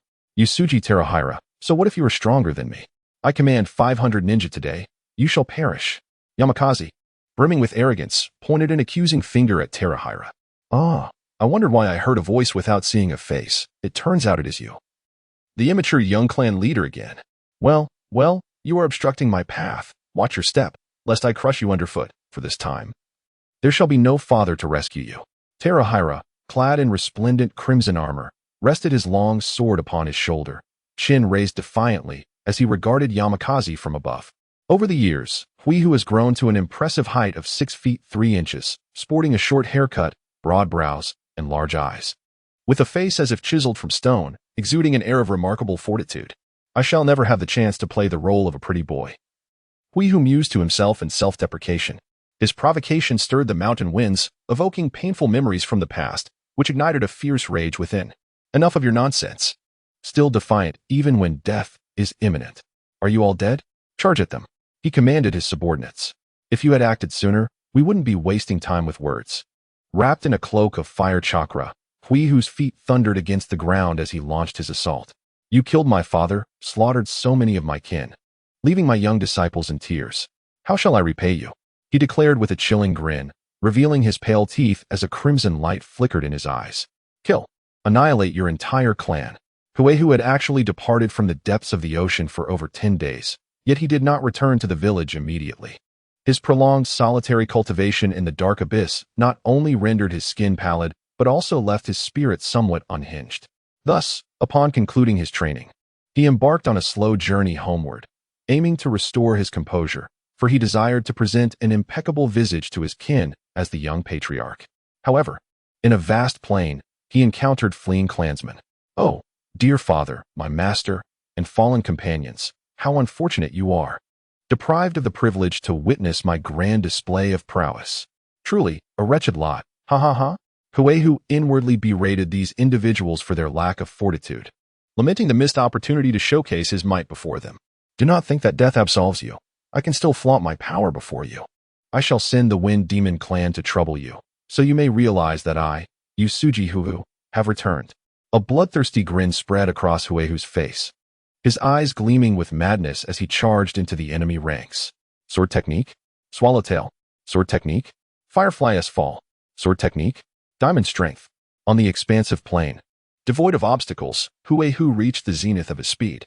He weaved through his foes, his blade flashing incessantly, and before the enemy could react, he claimed dozens of lives. Each one a crimson plum blossom bursting forth in the air. Not good. The enemy is too swift. Our bodies cannot react in time, leaving us defenseless. Avoid close combat. Maintain distance, and employ ninjutsu attacks. Indeed, utilizing ninjutsu to create an environment favorable to them while restricting the enemy's speed was the strategy. The assailants surrounding Huehu immediately scattered, widening the gap between them and him before unleashing their techniques. Earth style, Earth flow ocean. Water style, Grand waterfall technique. Lightning style, Earth walk.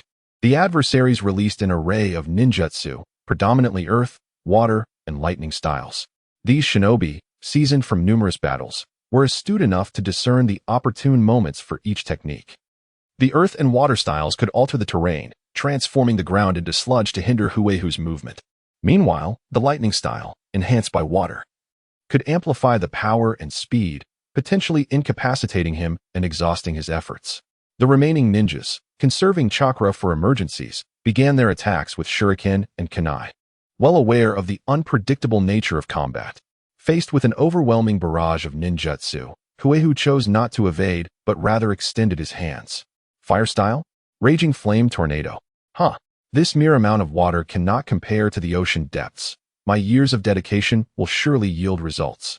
A fierce inferno, akin to dozens of fire dragons, swirled around Huehu, instantly colliding with the enemy's techniques. Sizzle, sizzle. The torrential waters could not withstand the flames, and upon striking the fire dragons, they emitted a hissing sound, instantly vaporized by the intense heat, dispersing as steam into the atmosphere. The mud-like earth cracked and dried under the relentless heat, while the potency of the lightning style diminished rapidly, barely reaching Huehu before he crushed it beneath his foot. The fire dragons not only deflected various assaults, but also surged forth for dozens of meters, effortlessly annihilating the ninjas who were unleashing their jutsu. Amidst the rising mist, Hikari, akin to a dark demon, relentlessly continued his offensive. How could this be? Such a multitude of ninjas' techniques were so easily dismantled. And he even executed a counterattack with remarkable swiftness. Yamakaze fixated on the shadow amidst the fog, his hands clenched into fists, nails digging into flesh without eliciting any sensation. How could the opponent have grown so powerful? Damn it, why is there such a vast chasm between us? I am but the junior clan leader of the Kazekage family. How could I possibly be outmatched by Yasuchi Hikari? Suddenly, as Hikari charged towards him, Yamakaze recalled the intelligence on Hikari and shouted a warning to his subordinates. The enemy possesses explosive ninjutsu, scatter quickly and remain vigilant. His subordinates immediately formed small teams and dispersed, yet Hikari's speed was overwhelming. Dozens of ninjas had no choice but to intercept him, buying time for the others. As Hikari faced the approaching throng, he remained unfazed. These mere mortals could only delay him for a few moments. Years of honing his swordsmanship in the depths of the sea had imbued him with an exhilarating sense of speed upon returning to the surface. Swordplay? The flickering firefly. With a single stroke, half of his foes before him collapsed, crimson lines appearing across their necks as blood flowed languidly. Disregarding the fortunate few who survived, Hikari pressed onward toward Yamakaze, vowing vengeance. You kill my father, I shall slay your son. Consider it an interest payment. At that moment, the ground around Hikari fractured, countless fissures erupting as numerous fine threads surged forth from the earth, encasing a space of several dozen meters around him, constricting towards Hikari, heedless even of his own allies. Caring not for the lives of his comrades, Yamakaze displayed a ruthless resolve that intrigued Hikari. Yet, unbeknownst to Hikari, Yamakaze was seething with anger. Who dares to attack? My clan members are in there. Yamakaze hesitated to issue a command to strike his own kin, for although it might prove advantageous in battle, it would fracture their unity, an unworthy trade-off. After all, this was a matter of clan loyalty. Many among them were relatives, some perhaps even close kin of Yamakaze himself. Should he dare to assault his own, he would forfeit his claim to the position of junior clan leader upon returning. My lord, it is the wandering ninjas we recruited who initiated this jutsu, known as the Three Leaves. An aide promptly informed him. Among Yamakaze's 500 ninja troops, over 100 were wandering ninjas, employed as expendable pawns. How vile! I refuse to witness this Three Leaves surviving by the end of the battle. His subordinates understood the gravity of the situation. However, Yamakaze's concerns were misplaced. Three Leaves had no intention of surviving. She had come to this conflict with the intent of perishing alongside Hikari. An immense white cocoon formed from the multitude of threads, sealing Hikari and his allies within its airtight grasp. Hikari first eliminated the enemies surrounding him, then attempted to cleave through the threads, only to discover their remarkable resilience, sustaining no damage whatsoever. Utterly futile. This is the ninjutsu I meticulously devised to ensure your demise. How could it be so easily severed by you? Before Hui Tiger, Mitsuba gracefully stepped through the delicate threads. With a smile gracing her lips, she mused, after all these years, my long-held wish is about to be fulfilled. Once I eliminate this individual before me, I shall reunite with the Earth Pig in the depths of hell. I must hasten to meet him. He must be yearning for me. Extending her hand, Mitsuba unleashed dozens of fine threads, each adorned with over 30 explosive tags, ensnaring Hui Tiger. He made no effort to resist. Within this cocoon, space was limited, and the impending explosion would render any attempt at evasion futile. Ah, I recall now. You are the woman who escaped. The man who perished was named Earth Pig, if I am not mistaken. Since you narrowly escaped last time and appear weary of slaughter, why must you persist in such a path? Would it not be more worthwhile to simply live? Hui Tiger inquired, reflecting on the countless souls who yearned for life, yet found no opportunity. Why squander a chance at existence? I am coming, Earth Pig, Mitsuba replied, her gaze filled with anticipation for the future as she detonated the explosive tags. The simultaneous explosion was nothing short of astonishing. Hutiger's body was obliterated. The massive white cocoon expanded violently from the blast, only to gradually revert to its original form, remarkably unscathed. Fortunately, without Mitsuba's chakra to sustain them, the threads scattered to the ground. Otherwise, Hui Tiger would have faced considerable difficulty in his escape. What a mad woman, Hui Tiger muttered, eyeing the mass of white threads upon the ground. Observing the dispersed enemies around him, he resolved that he must acquire a summoning beast in due time. Clearing out the rabble was an exasperating task. Before he could ponder further, the foes launched another attack. The ninjutsu manifested like waves, attacking Hui Tiger from various angles in relentless succession. Such a lack of originality in tactics. It was always the same overwhelming assault. Do they not find it tedious? One day, I shall lead the Usuji clan's ninja army and make our enemies taste the bitter fruit of unending attacks, he thought, sighing in resignation as he surveyed the adversaries. The recent ninjas approached within 20 meters, clearly wary of his explosive prowess. Alas, your intelligence has grown obsolete. It is time for an update. Fire release. Super fire explosion technique. Hui Tiger rarely formed hand seals, a habit cultivated during his time beneath the sea, where his fire release faced immense suppression. He had to devise every means to enhance its power, and forming seals was one such method. Truth be told, not forming seals mattered little. The explosion might simply be slightly less potent. Boom. If 5 years ago Hutiger's self-detonation resembled a small sun, then now, his explosion truly embodied a blazing sun ascending in the summer sky. The ground was blasted into a 100-meter-long chasm, with fierce flames and shockwaves radiating for hundreds of meters. The earth melted under the searing heat, and the air was instantly consumed, sending smoke soaring into the heavens. Surrounding ninjas, many of whom had yet to comprehend the situation, were instantly reduced to ashes, scattered like dust in the air. In the wake of this explosion, life was rendered equal. Both noble humans and fragile flora met the same fate. With a single strike, hundreds of enemies were vanquished, leaving only over 100 distant onlookers, their eyes wide with disbelief at the unfolding scene. Master Yamakaze, we must retreat. Anada Kajimoto, witnessing the terrifying prowess of Kaido, immediately sought to escape. His heart filled with dread. After all, he had betrayed the Usuji clan.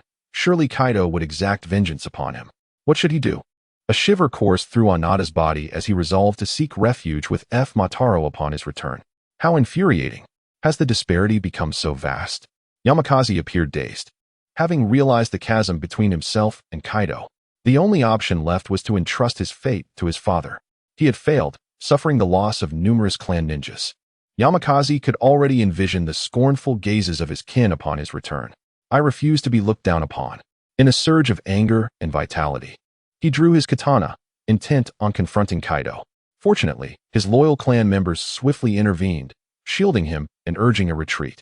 To cover Yamakaze's escape, 5 or 6 clan members voluntarily stayed behind, charging at Kaido. It was a poignant display. Their eyes betrayed fear, their grip on their swords faltering. Yet they still rushed to their demise. Is this the solidarity of the Fma clan? Such admirable spirit. To honor it, I bid you farewell in death. Blade technique? Yatagarasu. The flash of the blade surged forth as enemies lunged at Kaido, blood erupting from their bodies, each sustaining fatal injuries. Die, you bastard. For the Fma clan. Two ninjas, despite being gravely wounded, summoned their last ounce of strength to leap at Kaido, detonating the explosive tags hidden on their persons, resulting in a series of explosions that enveloped them in a crimson mist. What a nuisance these two have been, wasting my time.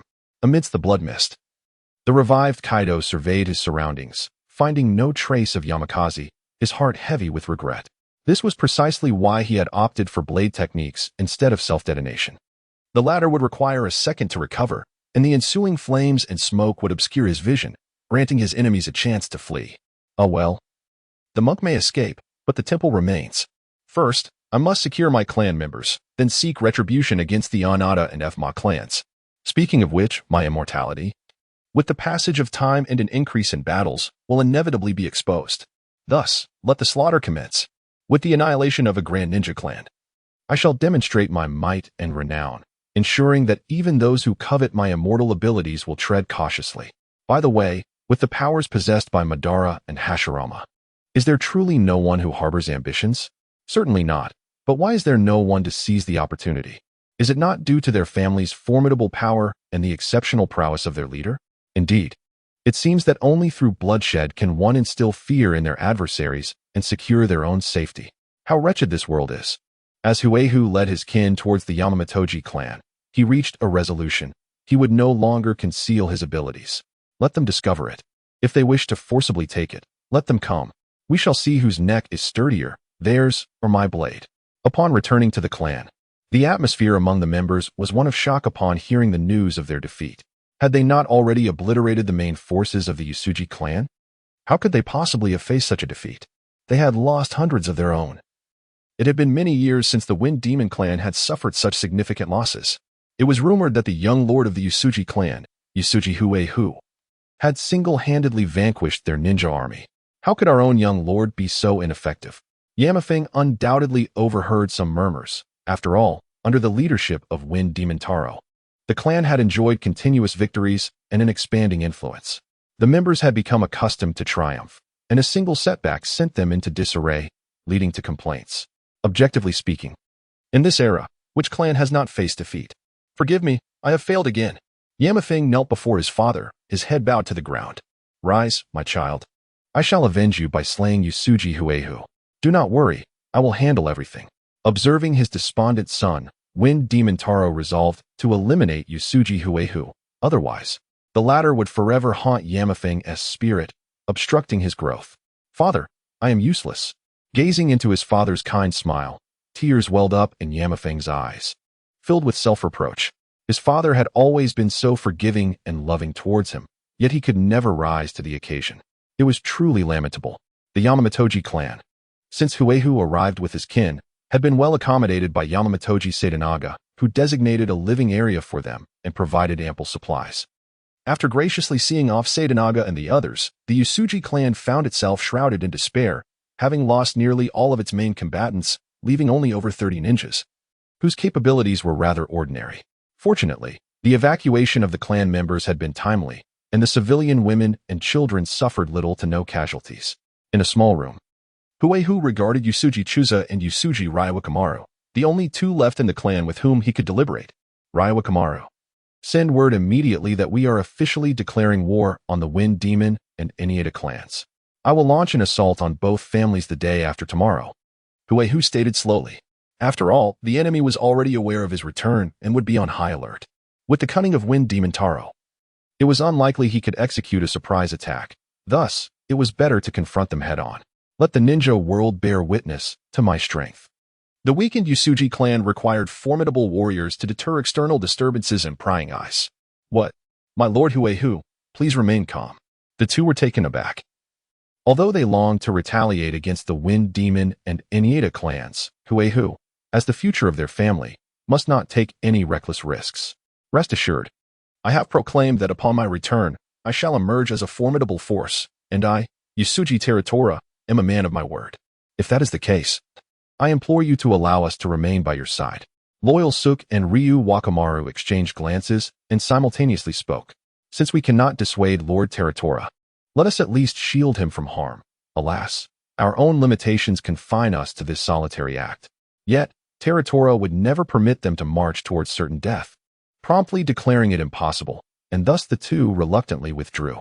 On the following day, the surrounding clans of ninjas were abuzz with a startling revelation. The Yusuji clan had declared war upon the Fma and Yasuda clans, with Yusuji Teratora initiating the assault alone. How intriguing that the already battered Yusuji clan would dare to wage war. Yusuji Teratora, having lain dormant for years, made a grand reappearance with considerable force. I sincerely hope he delivers a crushing blow to the Fma clan, lest I be disappointed. Oh, summer's blazing sun. Is battle imminent tomorrow? Should I venture to witness the spectacle? Such occurrences are rare, especially an individual confronting two clans, particularly one as formidable as the Fma. In the northern region of the Land of Fire, the ninja world buzzed with speculation, some even setting odds on how long Yusuji Teratora would endure before meeting his demise. As the anticipation built, a day passed, and today marked the day of Teratora's offensive. Numerous clans dispatched their most skilled ninjas to surveil the periphery surrounding the Fma and Yasuda clans, keenly observing the unfolding conflict. On a mountain near the Yasuda estate, Teratora stood atop, gazing at the distant village of Yasuda. Their vigilance is commendable. Should I charge through, it would undoubtedly consume considerable time. If the enemy is prepared, total annihilation becomes a daunting task. Fortunately, I too am well prepared. At this moment, Teratora donned only his samurai garb, devoid of armor or weaponry. The reason for his lack of armor was his intention to self-detonate. Whether clad or unadorned mattered not, so he chose the latter to conserve resources. Fire release, blazing wind whirl. With palms facing downward, Teratora unleashed a torrent of searing flames, propelling himself skyward through the force of the blast. Within a courtyard of the Yasuda estate, Yasuda Kageyoshi anxiously inquired of his subordinates, striving to ensure their defenses were infallible. "How is the outer perimeter? Have any anomalies been detected?" "My lord, all is normal at the perimeter." "How can everything be normal? Are you not being diligent? Moreover, we must remain vigilant against any subterranean assaults by the enemy. Indeed, we shall exercise utmost caution and leave no opportunity for the enemy." Yasuda Kageyoshi rambled on, while his younger brother Yasuda Akihiro, unable to bear the anxiety of his elder sibling, sought to console him. "Brother, our defenses are already quite thorough. Why do you remain so troubled? Yusuji Teratora is but one man, and our clan has over 300 ninjas, including those we have recruited from the wandering ranks." Yasuda Kageyoshi managed a wry smile, acutely aware of his own apprehensions, yet the truth lingered. He was genuinely afraid. You cannot fathom the terrifying nature of Yusuji Terahiko's explosive ninjutsu. A single misstep could claim the lives of hundreds. Most alarmingly, according to the intelligence gathered, it seems that the adversary can unleash this explosive technique multiple times with little to no depletion of energy. It is truly unfathomable how such a formidable ninjutsu could exist. As the two were conversing, Yasuda Kajimoto suddenly looked up, noticing a small fireball hurtling towards his location from the sky. A grave realization struck him. It was Yusuji Terahiko. How could he launch an aerial assault? Upon closer inspection, Kajimoto realized it was not merely a fireball, but indeed a person, Yusuji Terahiko himself. Kajimoto stared in astonishment at the descending figure of Terahiko. What was he attempting? At such velocity and altitude, even if he landed in our village, he would undoubtedly perish.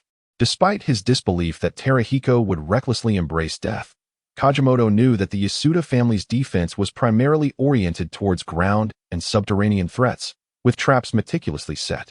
Yet, the enemy was not adhering to the expected tactics. Terahiko was plummeting rapidly, and in mere seconds would reach the ground. At this point, altering their strategy would be futile, leaving only the hope that the enemy had indeed lost his mind and sought his own demise. Many members of the Yasuda clan noticed Terahiko in the sky, lifting their gazes to witness his descent. At this moment, Terahiko was headfirst, flames erupting from his palms, propelling him with extraordinary speed, generating fire from the friction with the air. Remarkably, he had never met his end in such a manner before. He had unlocked yet another form of suicidal descent. 1001 variations to celebrate. With a resounding crash, Terahiko struck the ground face first, creating a deep crater and reducing himself to a mangled mess. Though his physique was robust, the height and velocity of his fall were overwhelming. Even steel could be shattered under such conditions. The fact that he did not disintegrate mid-air or become a mere puddle of flesh was commendable, a testament to years of arduous training. Had he truly succumbed to death? How could this be? The enemy had perished from his own fall. Could there be such a foolish adversary? Ha ha ha. This is fortuitous. We are no longer in danger. Yet, a sudden realization struck. He was still alive and moving. Impossible. How could he have survived such a fall? Terahiko stood, shaking his head to clear the dizziness from the impact. Almost mistaken for a fool, he thought. Yet considering the impending doom that awaited his opponents, he decided not to hold it against them. Fire release? Super firebomb technique. A sun arose in the eyes of the Yasuda clan, engulfing them in an instant. The sun has risen. This was the collective thought of all the ninjas surrounding the Yasuda family. My goodness, Terahiko has truly obliterated the Yasuda clan in one fell swoop. The explosion annihilated the entire village, the shockwave obliterating all surface structures, and even those buildings that managed to survive the initial onslaught were being consumed by the raging flames. The architecture stands in ruins, and the only remnants of life are a few cats. Yet in this harsh world, devoid of familial protection, they too will not endure for long. The ninjas hurriedly relayed information back to their clan, emphasizing the need for enhanced aerial defenses. While there are indeed flying ninjas, they typically rely on summoning beasts, weaponry, or ninjutsu, all of which tend to be slower and thus easier to defend against. However, Hui Tiger is different, fearless and reckless. He is akin to a meteor colliding with Earth, moving at an unparalleled speed that renders defense futile. It has been proven that when one is unafraid of death, they can unleash formidable potential. Currently, Hui Tiger resides within a cave, preparing for his next act of terror. Indeed, it is an act of terror. Before him stands a wooden barrel, roughly his height, adorned with numerous sealing talismans. Hui Tiger retrieves several vials and canisters, consulting instructions while pouring their contents into the barrel. This poison is effective, spreading rapidly. This one is also commendable, heat-resistant, and unaffected by high temperatures. Oh, this one's toxicity can last for 10 days. I find it delightful. Wait, could this be an aphrodisiac? The Yamamoto clan certainly has some clever ideas. These poisons are generously provided by the Yamamoto family. Otherwise, Hui Tiger could scarcely afford them. For poison, like all medicine, is costly. Hui Tiger seldom employed poison in the past due to its expense. His own life was not worth much, prioritizing wealth over life. Oh, this seems adequate. Let me take a whiff. The aroma is quite pleasant. Hui Tiger poured all the poisons into the barrel, observing the purple mist wafting upwards. He leaned in to inhale, only to roll his eyes back, kick his legs, and succumb to his own toxic concoction in a swift and clean manner. Upon reviving, Hui Tiger quickly sealed the barrel and stored it within a scroll. For excess evaporation of its efficacy would be a waste of resources.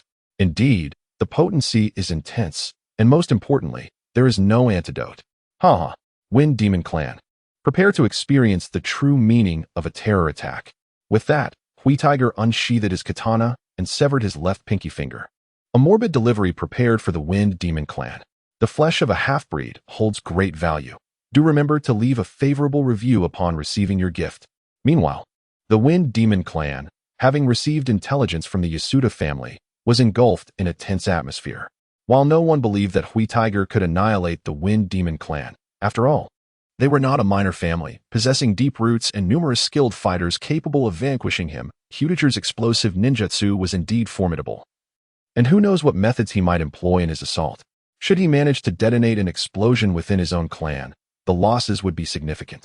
Nevertheless, the clan leader, Wind Demon Taro, remained unperturbed. In the conference room of the Wind Demon Clan, he sat leisurely, sipping tea while admonishing his subordinates. Look at you all. You appear utterly unprepared for the grand stage. A mere setback has you in a state of disarray. It is simply Yusuji Hui Tiger. What is there to fear?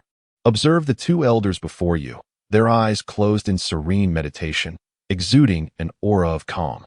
Jiuji and Shiryao, impart your wisdom to the younger generation. Before the formidable Fuma Taro stand a dozen ninjas, the core strength of the Fuma clan, attentively listening to his admonitions. Flanking Fuma Taro are two ninjas in their 30s.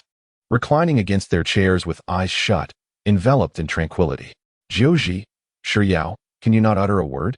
A sigh escapes the stillness of the conference room, punctuated by the sound of breathing. Fumataro's eyes blaze with intensity as he delivers a punch to each of the slumbering figures, rousing them from their stupor. I am speaking, and you dare to doze off? Is my discourse so tedious? Has the meeting concluded? They murmur, bewildered. Not yet. For the clan leader has taken notice. I see. Next time, do remember to wear your glasses while napping. It might help you remain inconspicuous. Agreed, they respond. One rubbing his face while the other clears his eyes, yawning extensively as they converse across Fumitaro. Is this a matter of wearing glasses? Even with spectacles? Your snoring would be impossible to mask. Fools. The enemy is at our doorstep. What were you two up to last night? Fumitaro's ire flares, and he instantly regrets his words upon witnessing Jiuji and Shiyao fixate on him, their expressions unmistakably conveying, do you not know what transpired last night? Are you unaware of which scoundrel of a clan leader commandeered our rest, dragging us into tactical rehearsals? It's no wonder he can lead. He possesses no shame. Recalling the scene of dragging the two from their warm beds, Fumitaro feels a rare flush of embarrassment, simmering with indignation. Was I not acting in the interest of the Fuma clan? You are well aware of the devastation that could ensue from Yusuji Terahiko's explosive capabilities. Should they unleash such power upon us, the damage would be catastrophic. Enough. The meeting is adjourned. Execute the tactical arrangements immediately. Yes. With that, Fumitaro dismisses his subordinates. Terahiko does not keep the Fuma clan waiting. The day following the annihilation of the Onada clan, he appears at the outskirts of the Fuma territory. Esteemed members of the Fuma clan, joyous festival greetings. Today marks your day of sacrifice. Are you prepared to celebrate?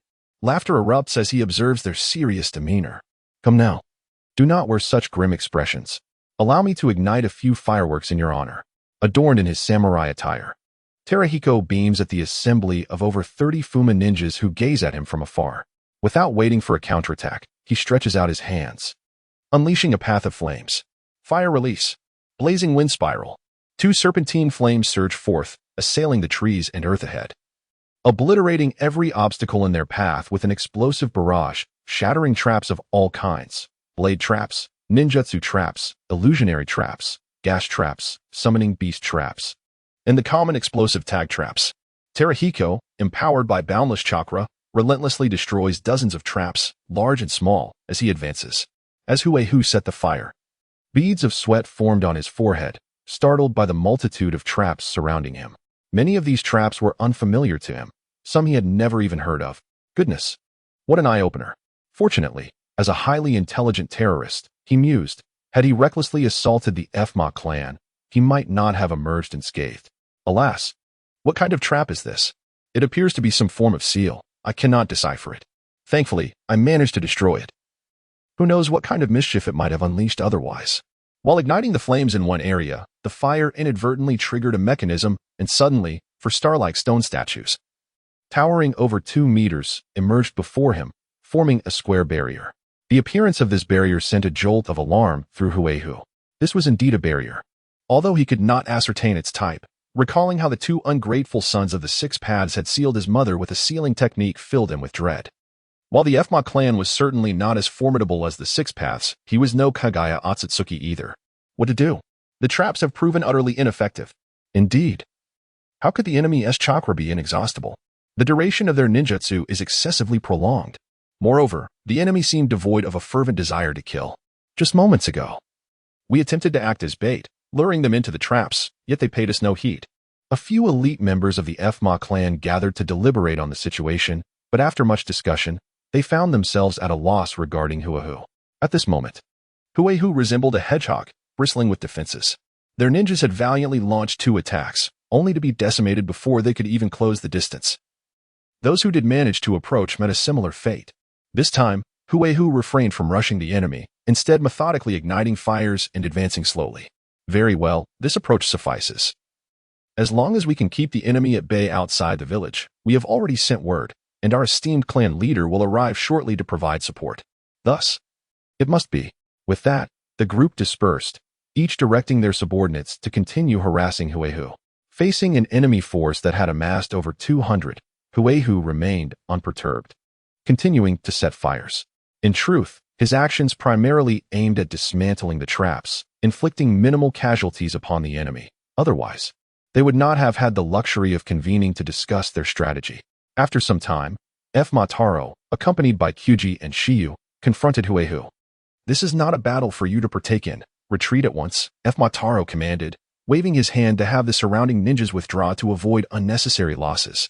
"Oh dear, our Ma clan has truly fallen to such depths, cornered by a mere youth to the point where we must all three join forces.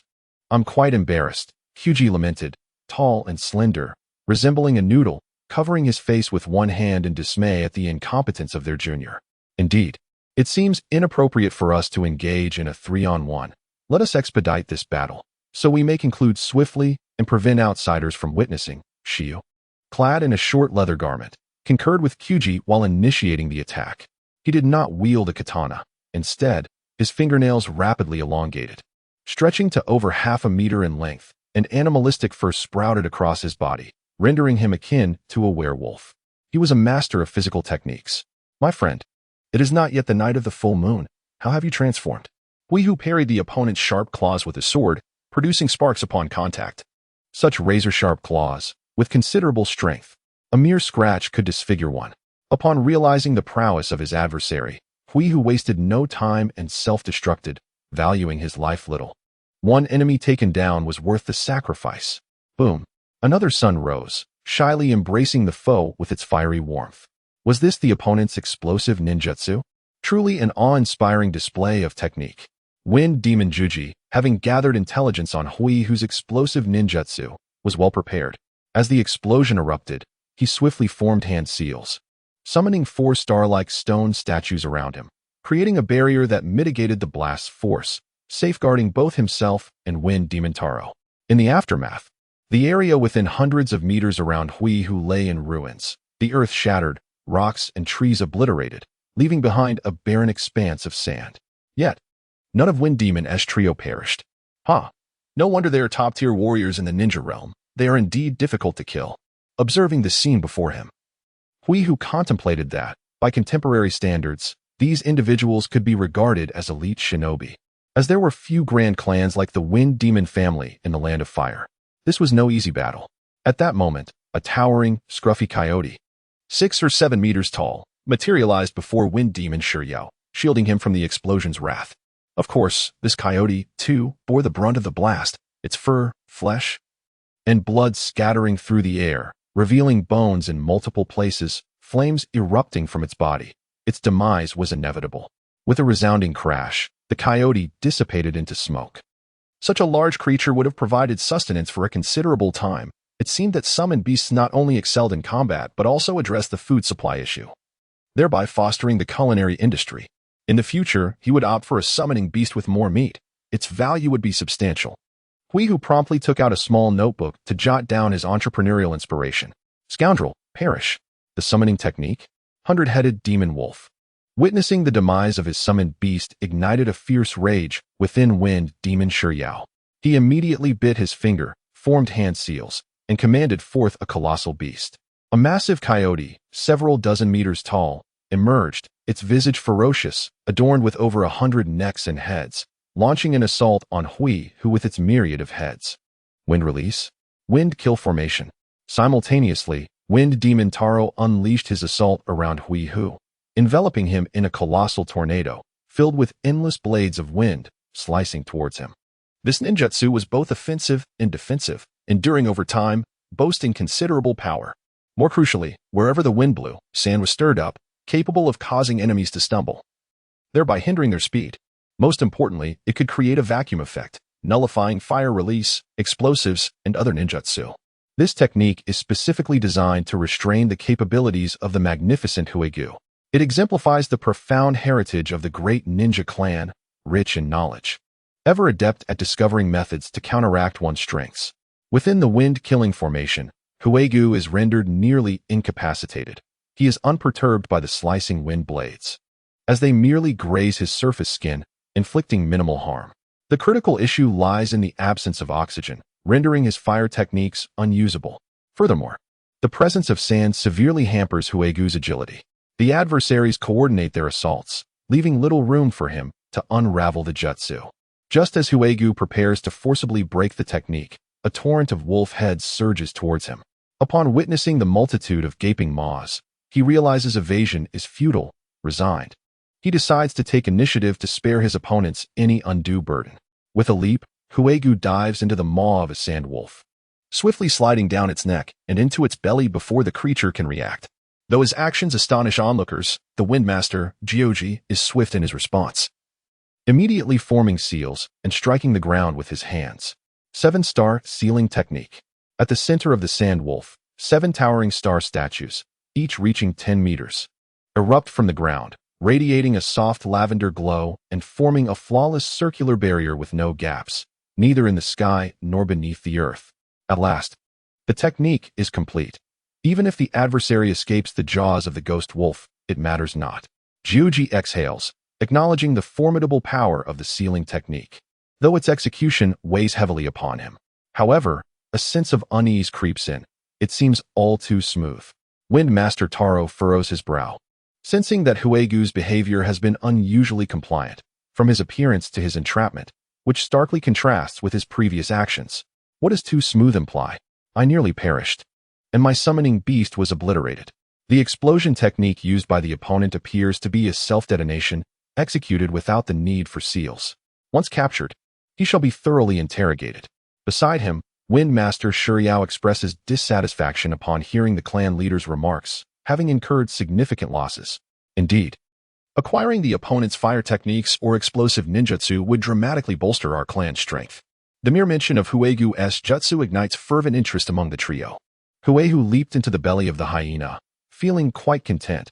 Being inside was rather advantageous, as no one could discern his predicament, allowing him a precious moment to regroup. However, the stench within was overwhelmingly pungent, prompting him to hasten his actions lest he succumb to the foulness. The hyena consumed anything, alive, dead, or decayed, its stomach a cauldron of corruption, reeking with an acrid odor, and the gastric juices threatening to erode Huegu. Yet, Huegu remained unfazed. His physical resilience was such that it could withstand the acidity of the hyena's stomach. His years of arduous training would not be in vain. At the moment of his previous explosion, he had employed a clever ruse, burying a piece of his flesh underground before reviving from it.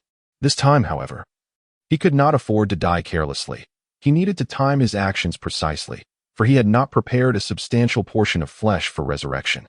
Outside, while Taro and his companions readied themselves to deal with Huegu, he calculated that the time had come, spat, and self-destructed. Meanwhile, in the town of the Fengma clan, Xiaofeng stared at a box before him, puzzled about its origin and the gift it contained. He felt no fear of danger, for the box had been thoroughly inspected before arriving here. It was merely an ordinary box devoid of any chakra fluctuations.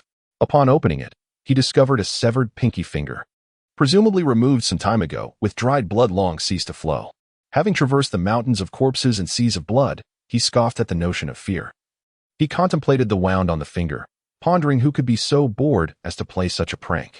As Xiaofeng mused, an explosion of black substance erupted from the finger, swiftly coalescing into a humanoid form, none other than Yusuji Huegu. Huegu surveyed his surroundings and chuckled. What a twist of fate to meet Xiaofeng once more, though this encounter would be their last. Fire release. Super fire explosion technique. Farewell, and no longer will I be a hindrance to you. Xiaofeng was momentarily stunned by Huegu's unexpected appearance. He had not anticipated such a manifestation, and his katana was not at hand. Just as he regained his composure and reached for his kunai to retaliate, he was engulfed in a conflagration. With barely a face's distance between them, evasion was impossible. He was instantly reduced to ash. At that moment, Taro and his 2 companions were encircling a barrier, ensuring that Huegu would not escape. They had labored extensively to prepare for the removal of the sealing barrier, intending to let the ghoul wolf expel Huegu, thus capturing him in one fell swoop. Suddenly, they witnessed a brilliant fire erupting from their clan's direction, forming a mushroom cloud, followed by a thunderous explosion and the tremors of the ground beneath them. Amidst this chaos, the hyena uttered in a human-like voice, "An explosion just occurred in my belly. The enemy has vanished." This hyena was no ordinary creature, its stomach seemingly impervious to the devastation wrought by Huegu's explosion. Taro finally grasped the situation. It seemed that Huegu had employed some unknown method, perhaps a ninjutsu, to infiltrate their town and unleash explosive jutsu. This was dire. They needed to return swiftly.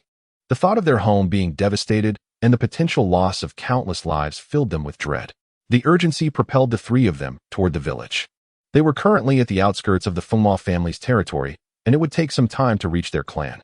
Funma Taro was consumed with thoughts of how to intercept Huhu, hoping to keep him as far away from his family as possible. However, he now regretted not taking action sooner, his feet moving swiftly as he raced back to the clan. Watch out. Funma Taro, a true warrior, despite his anxiety, maintained his heightened perception and vigilance. He sensed something amiss in the ground ahead. It bore the marks of ninjutsu. He promptly alerted his companions. In truth, Huehu's mastery of ninjutsu was still lacking. He had not had the proper means to learn many techniques. After detonating the Funma clan's town, he had hastened toward Funma Taro's direction, lying in wait beneath their path, planning to launch another explosive attack. To his dismay, he was discovered by Funma Taro before he could execute his plan. Realizing he had been detected, Huehu made a swift decision to retreat. In an instant, he resorted to self-detonation, a tactic he had nearly perfected as a standard retreat maneuver. The explosion, powerful and expansive, combined elements of fierce wind and blazing flames, ensuring that even if it did not claim lives, it would certainly inflict injuries and secure his escape time. Huehu lacked the confidence to confront Funma Taro and his companions head-on. Setting aside considerations of strength, he had suffered significant setbacks in terms of intelligence. They had effectively deciphered his abilities and could counter him adeptly, barring his unique subhuman capabilities, which they had nearly mastered, even regarding his revival ability. Though they remained oblivious to the specifics, they were aware of his peculiar powers and would likely be prepared for them. Thus, retreat was the prudent choice, allowing him to strategize for a future confrontation. After all, the Funma clan would not remain unscathed, and his vendetta would not be forgotten. Huehu retreated, yet the explosions did not cease. The detonations were indeed formidable. As they erupted underground, debris flew in all directions, and the air was thick with chaos. Funma Taro and the two elders reacted swiftly, their strength mitigating the damage to themselves, but their subordinates were obliterated, reduced to ashes. The adversary had truly vacated the area, infuriating. The trio remained vigilant for a time, ensuring that Huehu had indeed departed and that the surroundings were secure, before resuming their hurried return home. Upon arrival, they were met with a harrowing scene. The gaping crater from the explosion measured over 100 meters, and the shockwave had decimated structures within a radius of several hundred meters, flames still raging around them. The three immediately organized their forces to extinguish fires and rescue survivors. However, their troubles were far from over. Huehu had prepared a large barrel of poison, initially intending to disperse it during the explosion. But upon further reflection, he had grown apprehensive. The intense heat from his own blast might vaporize the toxin before it could take effect. Thus, it was only after the self-detonation that he utilized the immense air currents generated by the explosion to disseminate the poison. The nature of these toxins remains a mystery to Huehu, who disclaims any responsibility, asserting that once the goods are sold, he is absolved of any post-sale obligations. This predicament has indeed placed Kazuma Kutaru in a dire situation. Although the medical ninjutsu and knowledge possessed by the Kazuma clan are considerable, they find themselves at a loss when confronted with such a toxin. To formulate an antidote, one must first comprehend the characteristics of the poison and Huehu's concoction, which includes various aphrodisiacs and dozens of mixed toxins, poses a formidable challenge for investigation. Kazuma Kutaru sees no immediate solution. He must first focus on isolation, ensuring that those clan members who can be saved are sustained, while the deceased are promptly cremated. After a day of frantic activity, the tally reveals that, excluding damage to structures and finances, half of the clan members have either perished or been injured. Clutching the report of losses in his hand, Kazuma Kutaru grinds his teeth in fury, vowing to rend Huehu into countless pieces. Huehu successfully detonated himself within the Wind Demon clan, inciting a fervent reaction from numerous neighboring families. The Wind Demon clan is no ordinary lineage. Huehu's ability to inflict such significant damage upon them raises the question of whether the Yusuji family is poised for a fiery resurgence. Instances of once fallen clans revitalizing themselves due to the emergence of a formidable individual are not uncommon, as history has shown that a clan can flourish after 1 or 2 decades of hardship. At this juncture, Huehu remains oblivious to the external circumstances. wholly absorbed in devising further troubles for the Wind Demon clan. Following his confrontation with Wind Demon Taro and his associates, Huehu is now wary of recklessly approaching the Wind Demon clan again. A hasty assault could lead him directly into their trap. Those aged adversaries, having survived in this era for so long, are far from innocuous. Their minds teem with schemes and treachery. Engaging in a battle of wits with them would be folly. Nevertheless, the inhabitants of this world have limited exposure. The scale of their conflicts is modest. Setting aside the use of ninjutsu, it often boils down to mere village brawls. And thus, I shall not hesitate to employ my prior knowledge to outmaneuver them. In a small chamber filled with an array of scrolls and documents detailing intelligence on the Wind Demon clan, a vast map sprawls across the floor. Huehu meticulously reviews the information while marking various symbols on the map, strategizing his approach. Not far from the Wind Demon clan, a small plain nestled between mountains and water hosts the Hyama clan, comprising 400 to 500 individuals who have established a quaint village. That evening, Huehu stealthily positioned himself on the outskirts of this village, keenly observing the situation. The Hyama clan, a subordinate family of the Wind Demon clan, is led by the three brothers Hyama Yoshihisa, Hyama Chuz, and Hyama Hisataka, with the eldest, Yoshihisa, at the helm. Their prowess is rather average, rendering them an ideal target. Huehu crouches low, cautiously advancing while recalling the intelligence he has gathered on the Hyama clan. Having recently decimated the Wind Demon clan, he surmises that their elite members are likely at home awaiting his next move. With the Wind Demon clan being a precarious target, he decides to shift his focus to their subordinate families, of which there are 5. He contemplates a strategy of first targeting the branches before severing the trunk. When dealing with a large family like the Wind Demon clan, patience is essential. Gradually weakening them will induce panic and mistakes, creating an opportune moment for his eventual assault. As Huehu ruminates on his cunning plan, a sense of self-satisfaction swells within him as he stealthily approaches the Hyama village. The Hyama clan's defenses are notably superior to those of the Usuji clan, with robust wooden walls that would create considerable noise if breached. Clad in a black stealth outfit and armed with a short blade, Huehu seeks a suitable spot along the wall to infiltrate. While he considers the option of a direct self-detonation, despite the less-than-ideal location and diminished impact compared to an explosion at the village's center, he ultimately dismisses this notion. He believes that in combat, one must tread carefully. If a single strike can suffice, there is no need to risk a second, as unforeseen circumstances could arise. Those who become overly confident and forget their own limitations are destined for a short-lived existence. Huehu recalled his previous life during the days of League of Legends, when their team was in a seemingly advantageous position, yet those individuals failed to focus on their objectives.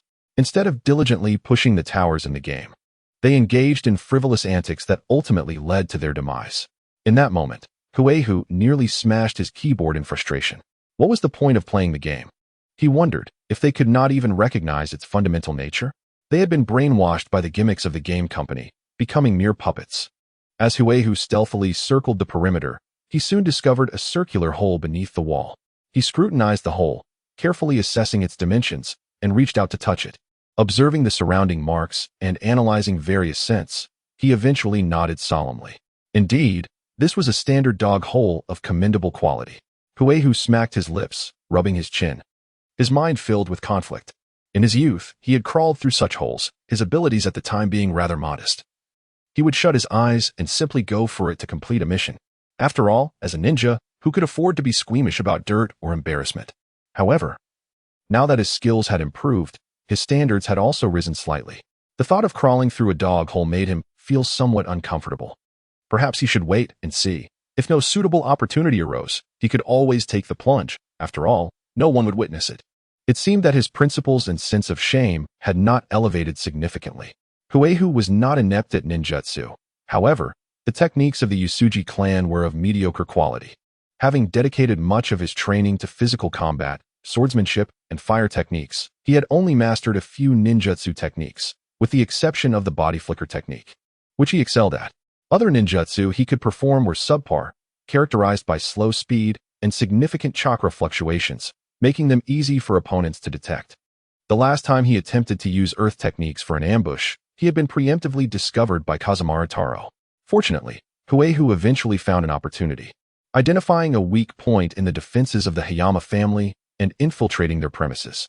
At that moment, the three Hayama brothers were gathered in a room, engaged in a discussion about Huehu Yasuji and the Kazumara family.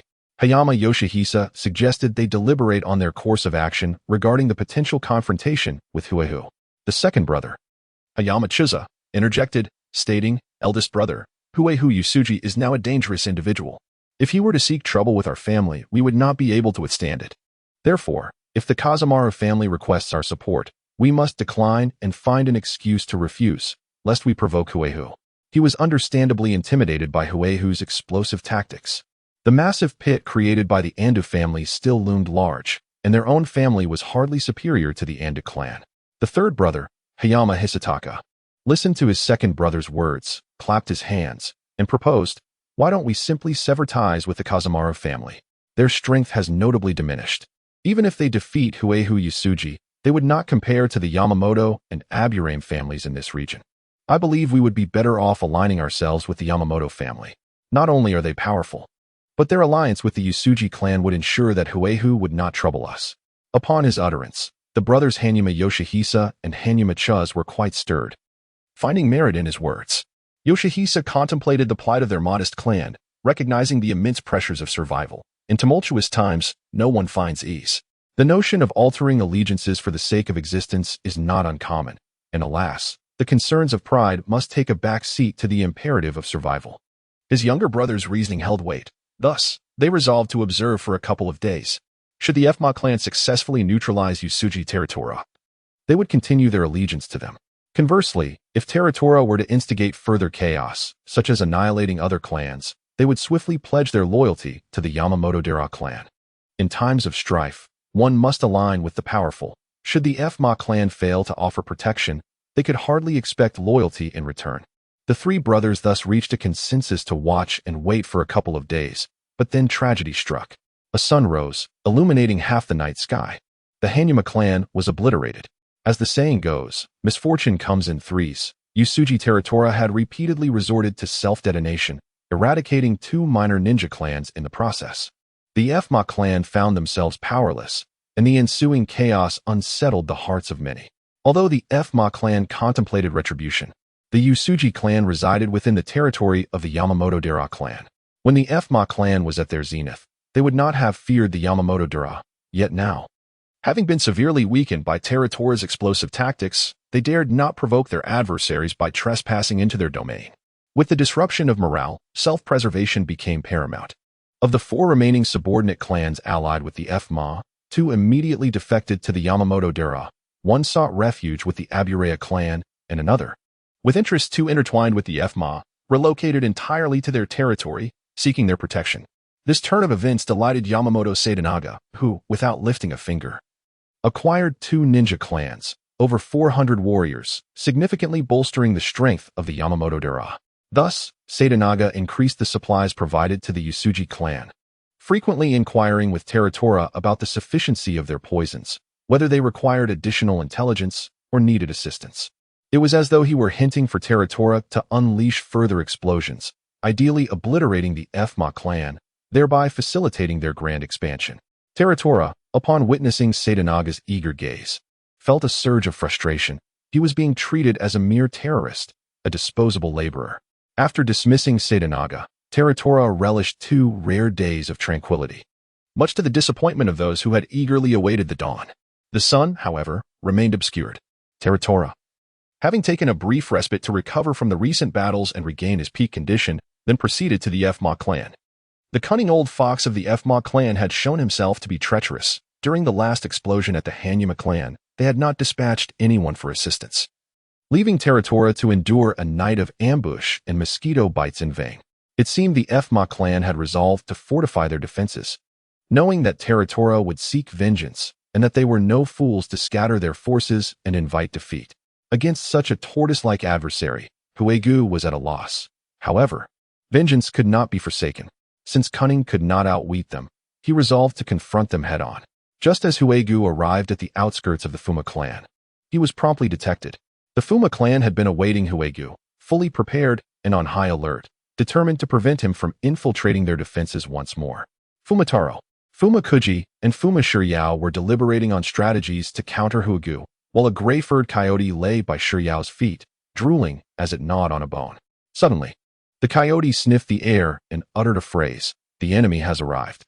It then returned to its bone, indifferent to the ensuing battle, as it was merely a spirit beast, not one for combat. Ah, at long last, Yusuji Hugu had come. This time, I shall ensure he does not return.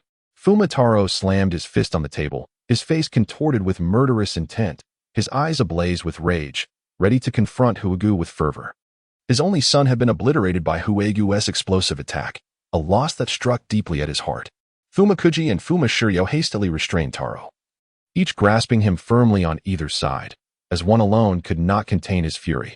"Calm yourself, chief," urged Fumashiryo. "Have we not devised a plan? You must remain here to safeguard the clan while we confront the enemy." "Indeed," chimed in Fumakuji. "This time we are prepared. Even if Yusuji Huegu possesses space-time ninjutsu, he shall not escape our grasp." With some effort, they managed to pacify Fumitaro, and the trio, accompanied by the coyote, set forth to seek out Yusuji Huegu. Upon encountering Huegu, they found him igniting fires in every direction, while the ninjas of the Fuma clan engaged him from afar, reminiscent of his previous assault. When Huegu spotted Fumakuji and Fumashiryo, he detonated himself without hesitation. Fear gripped Huegu's heart.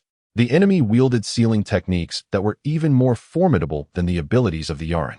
No matter how powerful or peculiar one's abilities might be, there always existed a sealing technique suited to neutralize them. Even those of lesser strength could utilize sealing scrolls, rendering defense nearly impossible, a stark contrast to explosive tags, which Huegu could face without trepidation. A single sealing technique could spell his doom. The violent explosion claimed only a handful of foes for having experienced a similar encounter previously. The enemy remained vigilant and cautious, unwilling to be caught off guard time and again. Coughing, Huegu vanished abruptly after the explosion, akin to his prior experience within the belly of the demon wolf. Could it truly be space ninjutsu?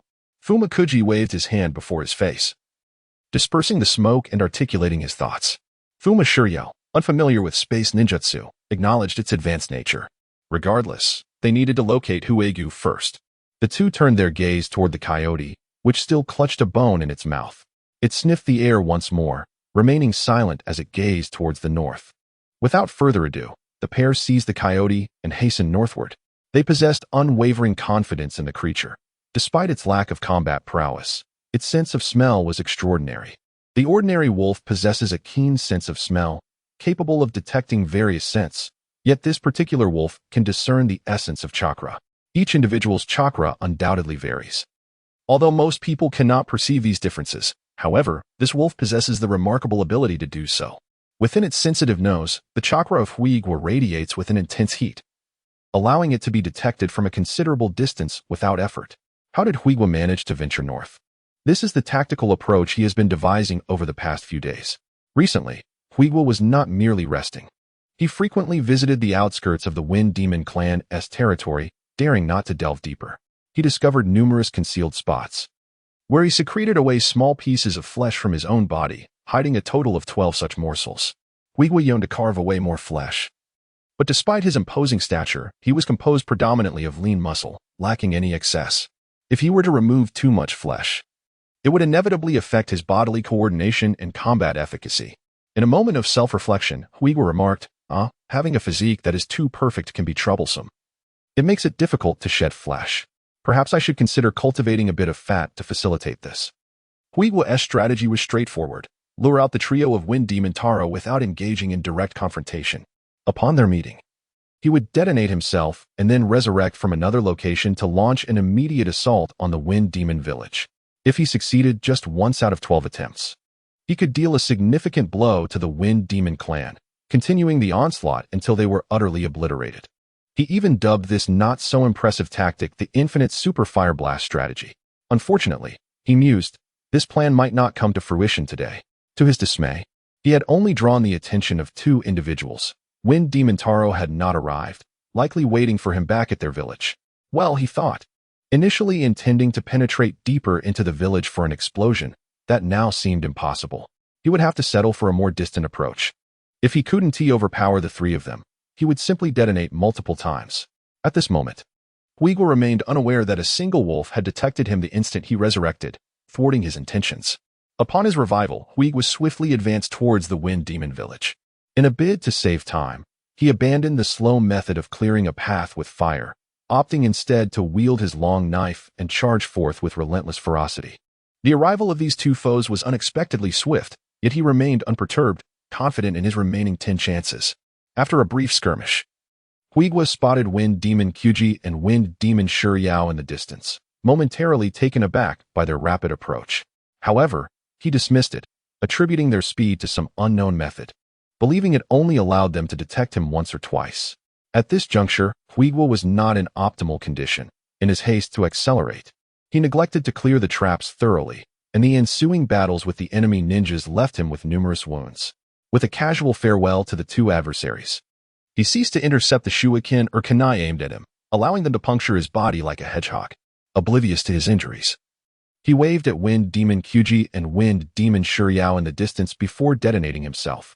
Upon witnessing the explosion and Huigwa's subsequent disappearance, Kyuji and Shuriao were not particularly surprised, their attention drawn instead to the wolf nestled in Shuriao's arms. The coyote gnawed on the bone, its expression one of resignation. As it gestured towards the east with its head, the two individuals immediately hastened in that direction. This sequence transpired 4 times, with Huihu being thwarted each time. Acutely aware that his adversaries possessed the means to track him effortlessly, faced with the two before him, Huihu hesitated, contemplating whether to engage them in battle. To ascertain their capabilities. At that moment, Finma Shuriao erupted into laughter, addressing Huihu mockingly. Yusuji Huihu, do not expend your efforts in vain. We have already memorized your scent. No matter how many times you come, we shall intercept you. Indeed, Yusuji Huihu, let us engage in combat. Only by eliminating us can you gain entry into our Fengma clan. Their fervent declarations belied the cunning that lurked within. They were not merely relying on sense. Rather, they were attuned to Huihu's chakra, enabling them to intercept him with precision. Moreover, their taunts were a calculated ploy to provoke Huihu into an assault. Finma Shuriao deliberately held the coyote in front of him, making it abundantly clear to Huihu that their tracking depended on it. Should he fail to eliminate the coyote, escaping their grasp would be impossible. As the two continued their ruse, Huihu remained unfazed, while the coyote rolled its eyes inwardly, realizing that these two were far from benevolent. Initially lured by the promise of meat, it now resented being used as bait under the guise of a tracking mission. An increase in bones was imperative, otherwise it would lodge a complaint against them for animal cruelty and exploitation. Observing their antics, Huihu chuckled internally. He trusted not a word from his foes, but comprehended their intentions. These two sought to bait him, thinking that only by killing them could he enter the Fengma clan. Yet, he had no desire to join their ranks. His objective was to annihilate the Fengma clan. Killing them was merely a means to an end, not the end itself. He was no puppet, confused about the distinction between means and goals, blindly led to action. His resolve was firm. He could simply detonate himself outside their village daily, taking out 8 or 9 foes with each explosion. Repeatedly detonating himself a dozen times a day, he wondered how long they could endure. Surely, their kin would eventually have to emerge, eat, and fulfill their tasks. Why resort to perilous methods when safer alternatives existed? Huihu, disinclined to engage in meaningless banter with his adversaries, chose instead to self-detonate, once again taking several Fengma ninjas with him. The Fengma ninjas found themselves at a loss. The range of Huihu's explosions was too vast for them to attack from hundreds of meters away. They were left with no choice but to steel themselves and advance into the danger zone of Huihu's vicinity, launching their assault while remaining vigilant against his potential self-detonation. However, ninjas possess varying strengths and weaknesses. Some react swiftly while others lag, and fortune can favor some while forsaking others. It was implausible for everyone to evade harm. Thus, Huihu remained unconcerned about the efficacy of his self-detonations. Observing that their adversary was utterly indifferent to their provocations, Fengma Jioji and Fengma Shuriao exchanged glances. Feeling a sense of helplessness, they feared not an enemy's strength, cruelty, or cunning, but rather an adversary's calm demeanor, which denied them the opportunity to ensnare him. The two brothers exchanged a glance, sighed, and resolved to continue their pursuit. It seemed their fate was to be mere errand runners. Thus, Huihu self-destructed a total of 12 times. After his final resurrection, devoid of any remaining flesh, he chose not to take further risks and decided to retreat, planning to rest and return the next day to resume his self-destructive antics. While Huihu returned home, the Wind Demon clan was abuzz with activity. That evening, clan members gathered outside the chief's meeting room, demanding a resolution to the issue posed by Yasuji Huihu. These clan members were terrified by Huihu's explosions. Just days prior, the town had suffered catastrophic blasts, resulting in countless destroyed homes and nearly half the population casualties. Today, Huihu unleashed a barrage of 12 explosions, leading to the loss of nearly 100 ninjas. With so many lives lost, the Wind Demon clan was in mourning. Every household donned mourning attire, their wails echoing through the air. Unable to bear the situation any longer, the clan members sought out the chief and the elders for answers. With such significant losses, what measures will the chief take to deal with Yasuji Huihu? Surely there must be a solution. We cannot allow the enemy to wreak havoc upon us daily, otherwise, soon there will be no Wind Demon clan left. They lamented, if only the chief had not provoked the Yasuji clan in the first place, we would not be in this predicament. How can you speak such nonsense? When the decisions were made, you voiced no opposition, now you spout such drivel, retorted another. Indeed, while our clan faces a crisis, it is precisely now that we must unite and work together. Do not sow discord among us. These clan members meant no harm. Their frustration stemmed from the immense pressure they felt, yearning for the chief to resolve the issue swiftly. Yet, ironically, they themselves were a source of pressure on the chief. At this moment, the stark contrast between the ninja clan system and the later ninja village system became apparent. The latter evolved into a formidable political entity, boasting powerful military forces, prisons, and covert operations. Any dissenters faced immediate suppression. In contrast, a ninja clan essentially functioned as an extended family, with all members related. The chief, akin to a patriarch, maintained his position through the support of his relatives. Consequently, in the face of such collective unrest, Taro Wind Demon found himself incapable of suppressing them. Even if he desired to, he lacked the manpower. The outsiders were, after all, relatives of the clan's ninjas. How could he impose order? This predicament illustrated a flaw within the ninja clan system. While possessing strong cohesion, the clan leader was simultaneously constrained by the desires of the clan members, who expected him to protect their interests. As they listened to the chaotic clamor outside, Taro Wind Demon, Hyuji Wind Demon, and Shiryao Wind Demon exchanged glances, feeling powerless. Though they were unafraid of battle, confronting their own kin presented an insurmountable challenge. Consider the likes of Madara and Hashirama. Even they found themselves unable to contend with their own clans, opting instead to adhere to their wishes.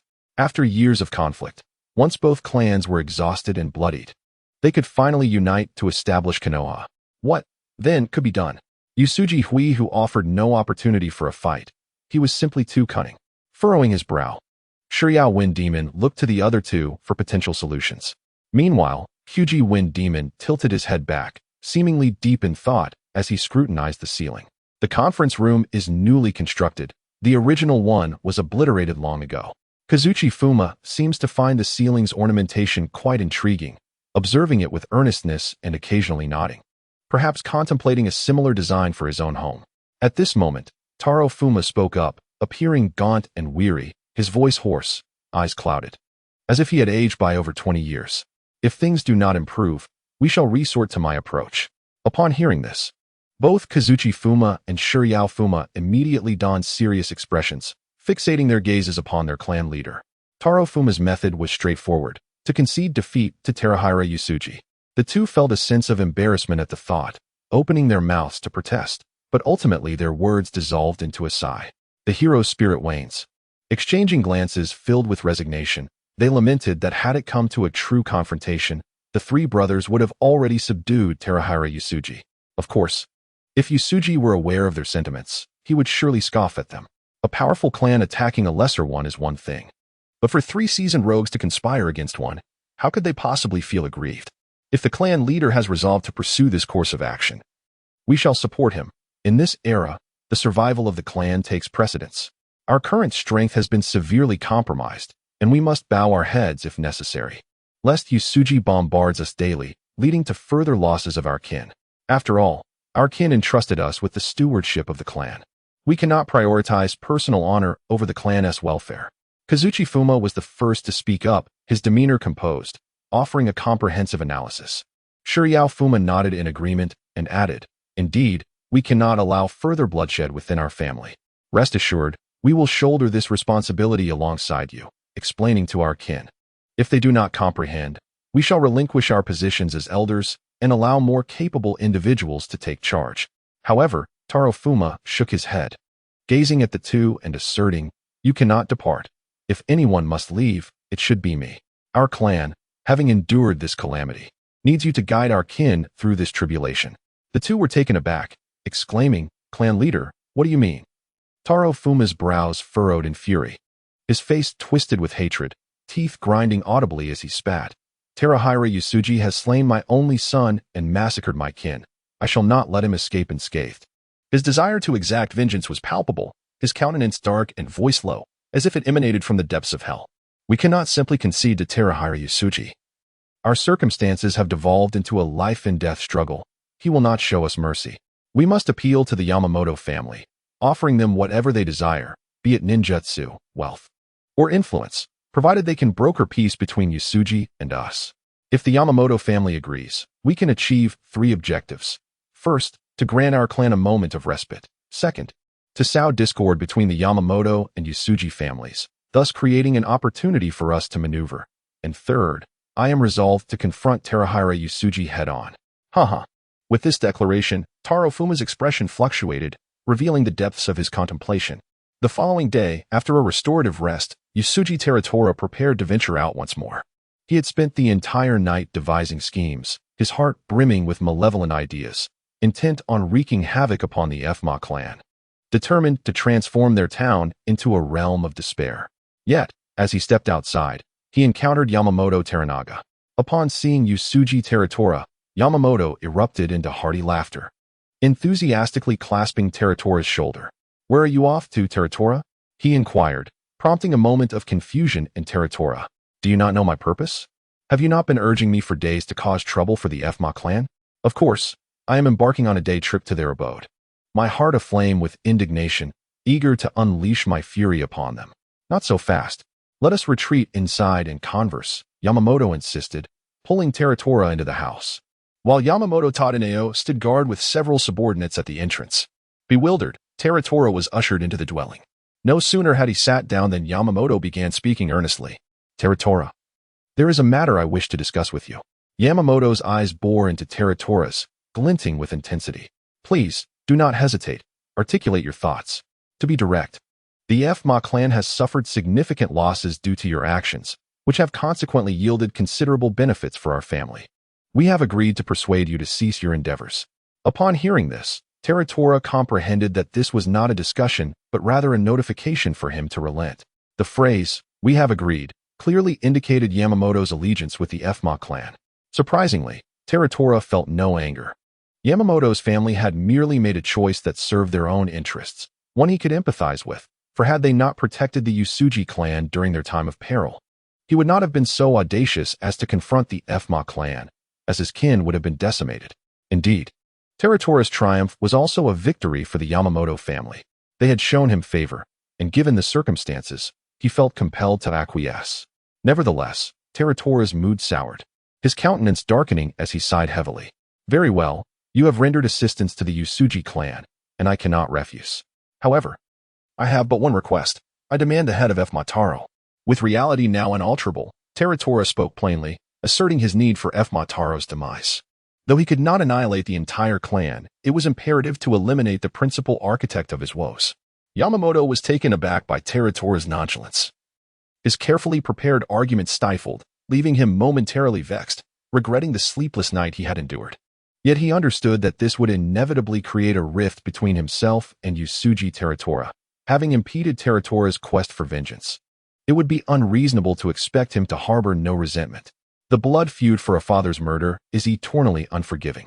Alas, as the leader of the Yamamoto clan, he was not at liberty to disregard the desires of his kin, especially given the substantial offerings and sincere intentions presented by the Fma family, which had pleased his clansmen immensely. At this moment, upon hearing that Hugu wants the head of Fma Taro, Yamamoto Temple's Shincho mused to himself that this was fortuitous indeed. He had long wished to confront Fma Taro. He decided to go with the flow. This was not an issue. Fma Taro had already proposed a life-or-death battle, which presented an excellent opportunity. As for whether Huegu could defeat Fma Taro, Yamamoto Temple's Shincho was indifferent.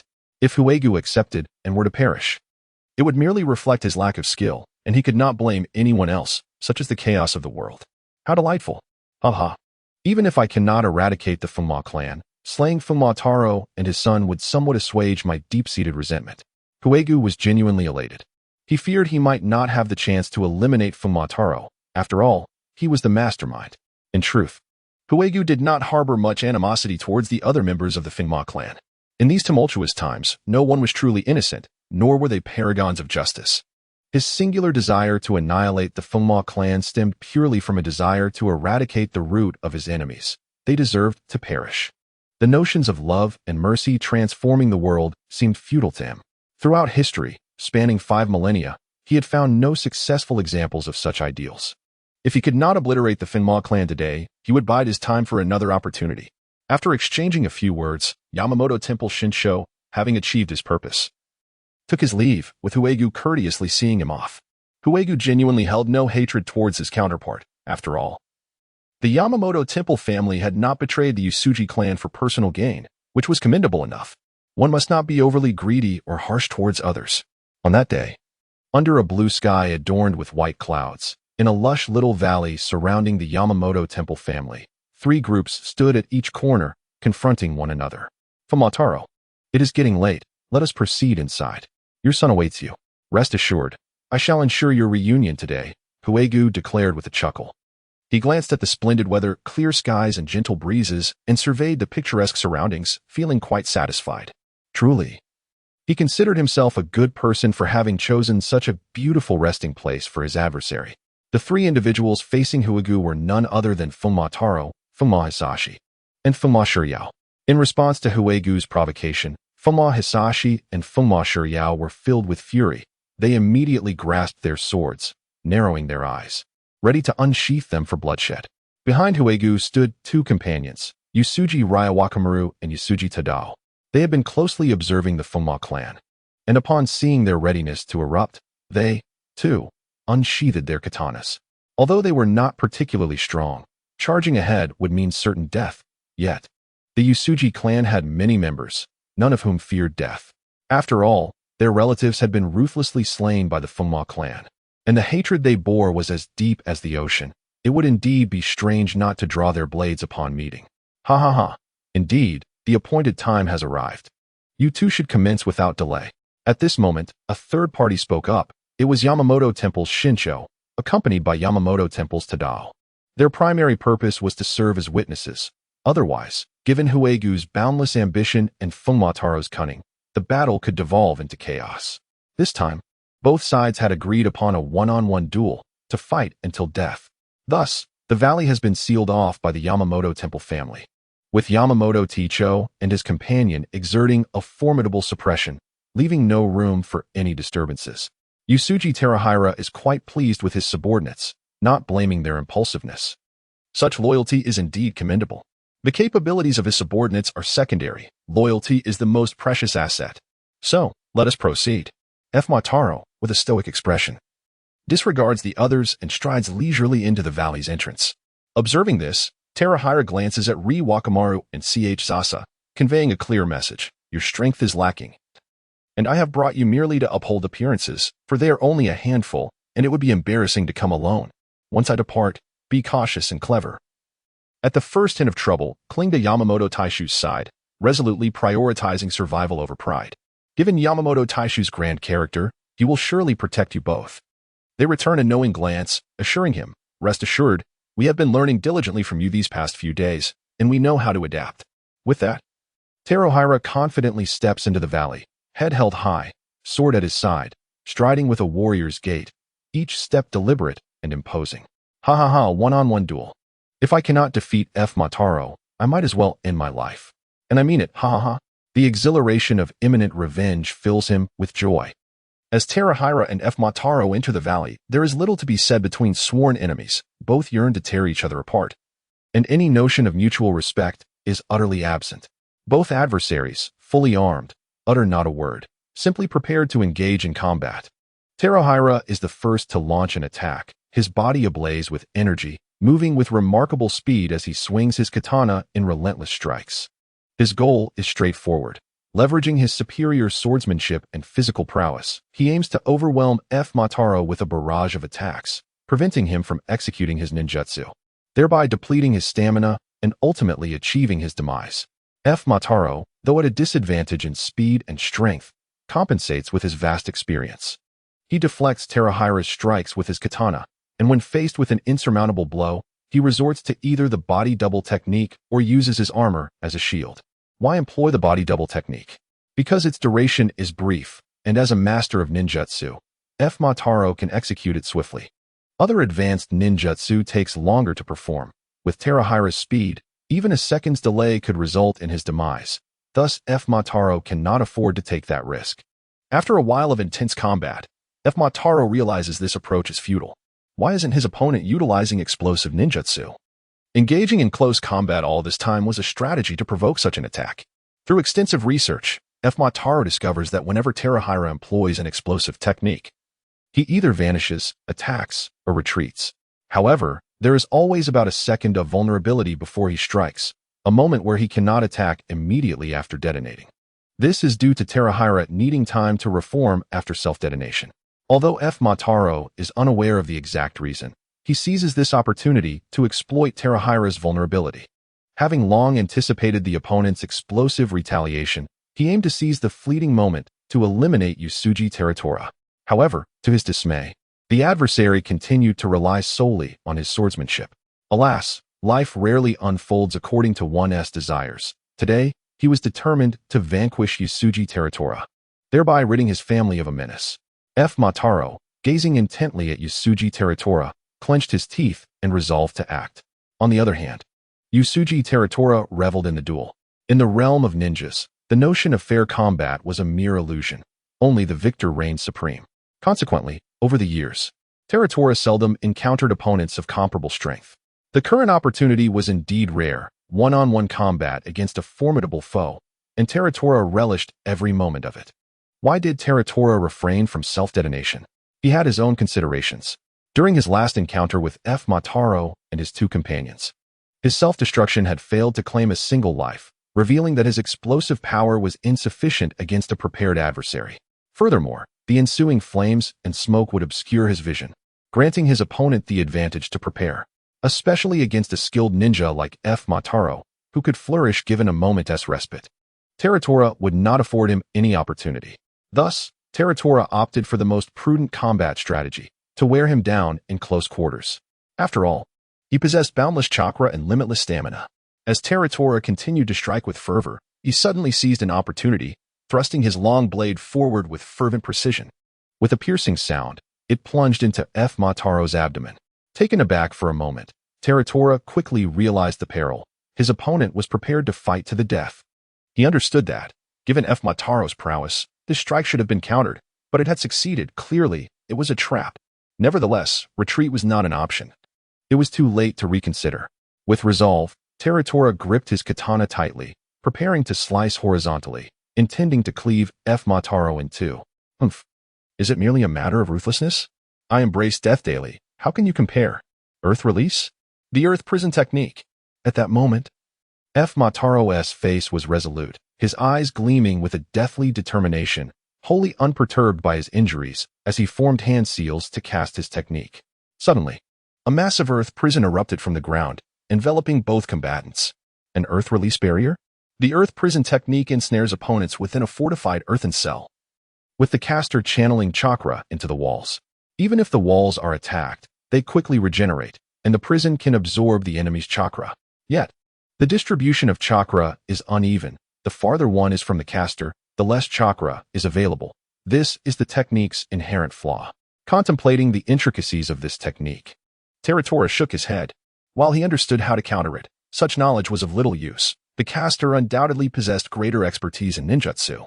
Since Mataro dared to utilize this technique, he must have been well prepared. With a swift horizontal cut, Teratora cleaved Mataro's abdomen partially open, then delivered a powerful kick that sent Mataro crashing against the wall of the earth prison. In a fluid motion, Teratora pivoted, brandishing his blade in his right hand while enveloping his left in liquid flame chakra, striking down onto the earth prison. Fire release. Flame fist. With a thunderous roar, The fiery fist erupted explosively, enveloping Hui-Hu in a tempest of flames. Yet, astonishingly, the earthen prison remained unscathed. At that moment, the walls of the prison sparkled with celestial light, transforming what was once a pitch-black confinement into a realm illuminated by a shimmering blue glow. Hui-Hu looked up, and all he could see was the brilliance of the stars. Taken aback, he realized he had never encountered such a ninjutsu before. As he regained his composure, the surroundings morphed. The earthen prison vanished, and he found himself suspended in the cosmos, devoid of any sense of up or down, direction or gravity. Goodness, this must be an illusion, certainly not a spatial ninjutsu. I refuse to believe that the Wind Demon clan possesses such power. However, this illusion was astonishingly vivid. Undeniably a high-level technique. His limited understanding of illusions left him at a loss for how to escape. His senses were trapped here, severed from his physical body. Forget about escaping. It seems the only thing awaiting me is Wind Demon Taro, whose injuries are nearing the brink of death. Before he dies, he will undoubtedly seek my life. So be it. I shall await my fate, resigned to my demise. Ah, the resplendent starlight. I yearn to acquire a home. Hui-Hu mused, realizing that aside from facing death, there was little else of consequence. He chose to savor the magnificent starry sky, tossing his head back in preparation to compose a poem. Such breathtaking scenery is rare. How could one let it go to waste? Outside, Wind Demon Taro, pale and feeble, staggered towards Hui-Hu, disregarding his own gaping abdominal wound, blood gushing forth mixed with internal fragments, leaving a vivid crimson trail on the ground. Coughing, he laughed, indeed. The sealing technique devised by Wind Demon Jiuji is formidable. This time, you shall not escape to the afterlife. It became clear that this was a sealing technique specifically crafted to ensnare Hui-Hu, rather than the illusion he had surmised. At that moment, Hui-Hu stood still, utterly unresponsive to the external world. Wind Demon Taro, clutching a kunai, staggered before Hui-Hu, blood dripping from his lips. Summoning all his remaining strength, he thrust the kunai towards Hui-Hu's neck. With a sickening sound, the kunai pierced Hui-Hu's neck. Yet, due to his rigorous physical conditioning, it only penetrated the surface before being halted by muscle and bone. After all, Wind Demon Taro, too, was gravely injured and lacked the strength to drive it deeper. Yet he was unwilling to relent. With his left hand gripping the kunai, he balled his right fist, channeling his remaining energy into a punch that drove the kunai deeper into Hui-Hu's neck, resulting in a spray of crimson mist. With a swift motion, he withdrew the kunai, and Hui-Hu collapsed lifelessly to the ground. Wind Demon Taro, on the brink of exhaustion, sank to his knees, awaiting death. He had settled all family matters and avenged his son, eliminating the scourge of his clan. There was little left to regret. If death was imminent, he would soon reunite with the mountain winds. At that moment, the earthen prison, devoid of chakra support, began to crumble. Wind Demon Taro surveyed his surroundings, majestic green mountains and blooming flowers. Yes, dying here seemed quite agreeable. He would simply await his end.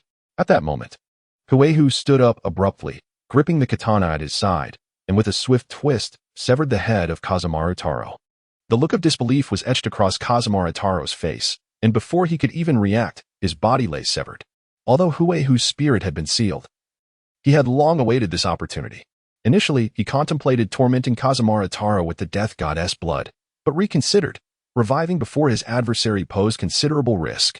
It was far wiser to end the matter with a single decisive strike to mitigate any unforeseen complications. Having just experienced an illusion, Hui-Hu was wary of any other peculiar ninjutsu Kazemaru Taro might possess. Thus he did not dare to linger. Upon inspection, he confirmed Kazemaru Taro's demise. And only then did he nod, signifying the conclusion of the affair. Hui-Hu retrieved a small notebook to record the incident, a habitual practice of his. Utilizing fire release, he reduced the corpse to ashes to prevent the Kazemaru clan from employing any memory extraction jutsu that might cause him trouble. With that, Hui-Hu exited the valley. Upon seeing him emerge unscathed, the two members of the Yasuji clan rejoiced, while the Kazemaru clan was plunged into despair, rushing into the valley. Hui-Hu exchanged a few words with Yamamoto and then departed with his entourage. 2 days later, under a continuous drizzling sky, Hui-Hu, along with Ryawakaru, Yasuji Chuza, and 2 young apprentices convened in a room to deliberate the clan's future. Previously, Hui-Hu had devoted himself to training, showing little concern for clan affairs, believing that as long as he grew strong, the clan would thrive. However, Now, with the clan leader, elders, and elite members all perished, the remaining members were predominantly the elderly and young, and the surviving ninjas possessed only mediocre abilities. The entire clan relied on Huehu, compelling him to shoulder his responsibilities. He summoned Nobuyuki and ran, intending to cultivate their skills and allow them to engage in clan matters, thereby broadening their horizons. Moreover, these two apprentices had recently lost their father and were engulfed in sorrow. Despite Huehu's attempts at consolation, his words bore little effect. Thus, he sought to involve them in clan affairs to distract them from their grief. After all, having tasks to occupy one's mind could alleviate obsession and improve one's spirits. Huehu initiated the discussion, broaching the subject. The situation with the Kazumara clan would have to remain as it was for now, and he hoped for an opportunity to seek vengeance in the future. The Usuji clan had suffered greatly from this calamity, their strength significantly diminished. He urged everyone to share their thoughts and suggestions on how to proceed. Raya Wakamaru, perceptive and quick-witted, noticed the lingering sadness on Nobuyuki and Rant's faces, indicating that they had yet to recover emotionally. Given their youth and inexperience, it was unlikely they would contribute much. Meanwhile, Chuza, though over 30, had a straightforward and honest demeanor. While he could provide ideas, he required some time to formulate them. In summary, Chuza was not lacking in intelligence, but rather in quick wit. Raya Wakamaru thought to himself, well, I might as well speak first. Whether my ideas are good or not is secondary. I can serve as an icebreaker, and so he proceeded to share his thoughts. Lord Hui Tiger, I believe that the most pressing matter at hand is your succession ceremony as the clan leader. You must hasten to assume this role, for it is only then that our clan may find a steadfast foundation, alleviating the pervasive fear and uncertainty among our people. Long Ruowan was the first to voice these sentiments. Hui Tiger nodded in agreement, recognizing the merit in this proposal. The current atmosphere of trepidation necessitates a ceremonial occasion to stabilize and invigorate the spirits of the clan. Moreover, by becoming the clan leader, he would possess the rightful authority to manage the family affairs. Although no one currently poses a challenge to his authority, the complexities of human emotions could lead to unrest if he remains absent from the leadership for an extended period, potentially fostering a breeding ground for chaos. Nevertheless, Hui Tiger had formulated his own thoughts in recent days, thus he did not intend to conduct the succession ceremony immediately. Indeed, that is a valid point. Do you have any further suggestions? Hui Tiger inquired without revealing his own stance. At that moment, Zhongzhu also had a proposal. Lord Hui Tiger, there is another pressing issue that requires resolution. We are currently receiving almost no assignments, and even when we do, our manpower is insufficient to fulfill them, rendering many tasks impossible to complete. Consequently, we have little income and are entirely reliant on the aid from the Yamamoto family, but this is not a sustainable solution. What do you propose we do? While he did not have a solid suggestion, Hui Tiger appreciated the identification of the current predicament and continued to probe. Do you have any solutions in mind? The Usuji family's income depended solely on task rewards. Without assignments, they faced starvation. Long Ruowan had also recognized this issue and had been discussing potential solutions with Zhongzhu. Ultimately, they devised a plan that was far from ideal. Lord Hui Tiger, I have an idea. Perhaps we should align ourselves with the Yamamoto family. With their support, we could gradually stabilize our situation, and once our strength is restored, we could seek independence. As he spoke, Long Ruowan discreetly observed Hudiger's expression, apprehensive that the youthful leader might take offense. Noticing no sign of anger, he continued. He understood that this was not an optimal solution. While seeking the support of others might be feasible, given Hudiger's capabilities, no one would dare to dismiss the Usuji clan. However, the path to independence would be fraught with difficulty. It is often said that traitors are more detestable than enemies, and if given the opportunity, they would inevitably be vanquished first. To pursue independence, one must first emerge victorious in battle. Yet, Long Ruowan found himself at a loss. The clan's insufficient strength meant no one would hire them, and they could not resort to becoming bandits, as even that would not sustain their numerous kin. Is there anything else to discuss? Hui Tiger inquired, encouraging them to voice any issues or potential solutions. He continued to withhold his thoughts, engaging in conversation with Long Ruowan and Zhongzhu, until he had comprehended the various facets of the clan's situation. Finally, Hui Tiger articulated his perspective. In summary, our most significant challenge is a lack of funds. Once we secure financial resources, all other issues can be resolved, correct? Long Ruowan and Zhongzhu nodded in agreement, affirming that with wealth, all else would follow. Very well. I understand that Long Ruowan's idea is quite commendable. Aligning oneself with the powerful is indeed a survival strategy in chaotic times, and there is no shame in that. However, the choice of whom to ally with requires careful deliberation, and I do not intend to pledge allegiance to the Yamamoto clan. Long Ruowan and Chuoza displayed expressions of confusion, questioning if there were any other factions more suitable than the Yamamoto clan. Lord Huitora, I am perplexed. The Yamamoto clan wields considerable power and shares a close relationship with us. Although recent tensions due to the Wind Demon family have caused some discord, they remain our best option.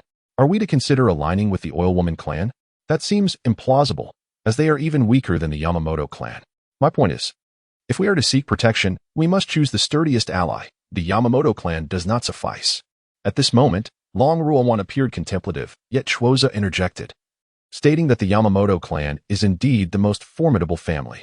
Long Ruowan grasped Chuoza's arm and inquired, according to Lord Huitora's perspective, are we to depart from this place? The implication was clear. Within this region, the Yamamoto clan reigns supreme, and only by leaving could they seek a more powerful ally.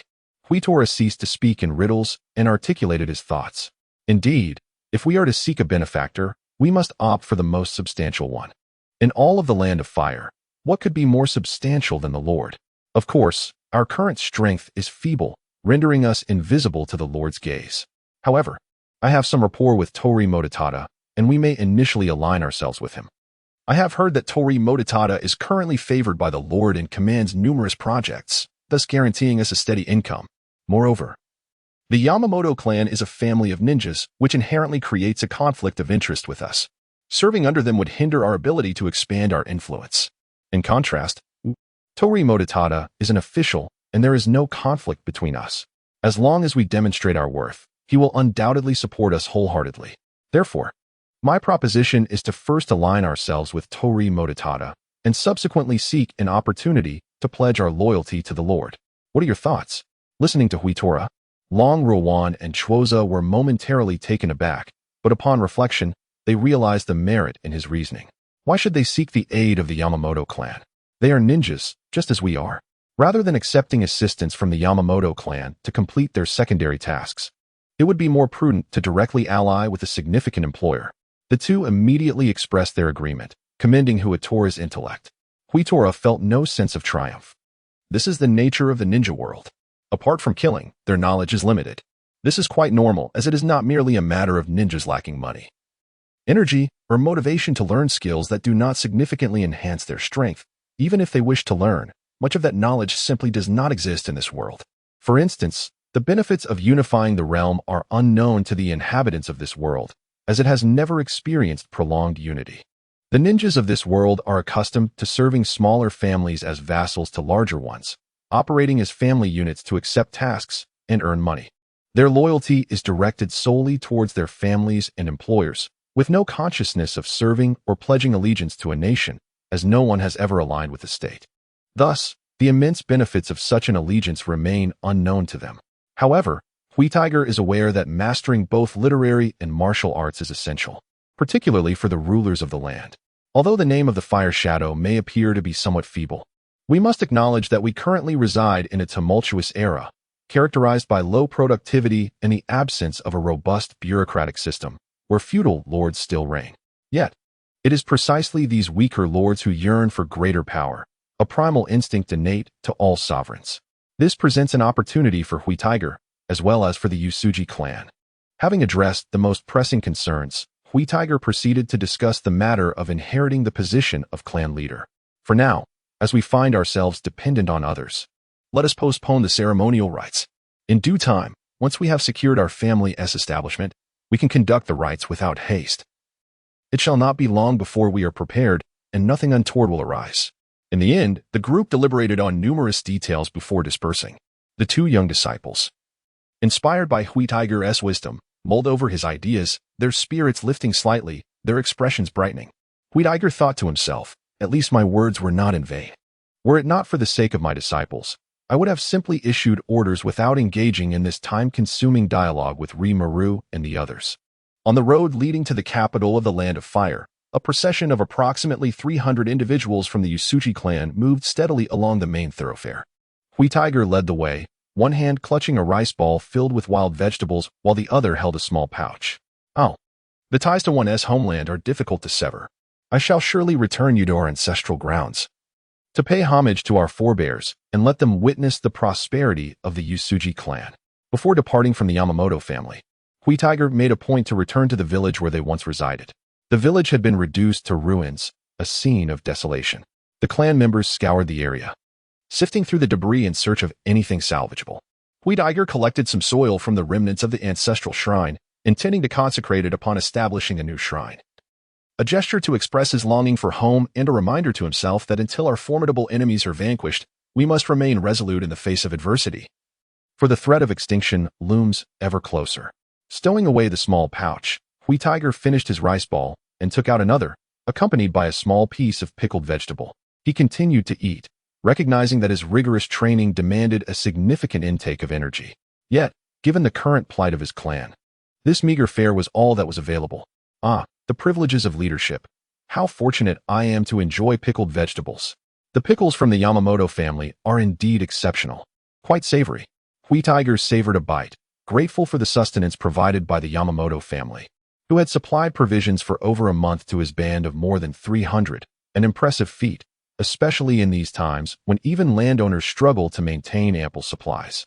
As Hui Tiger ate and continued his training, he was about to summon his two disciples for a session of practice and conversation to uplift their spirits when he was interrupted by Rimuru.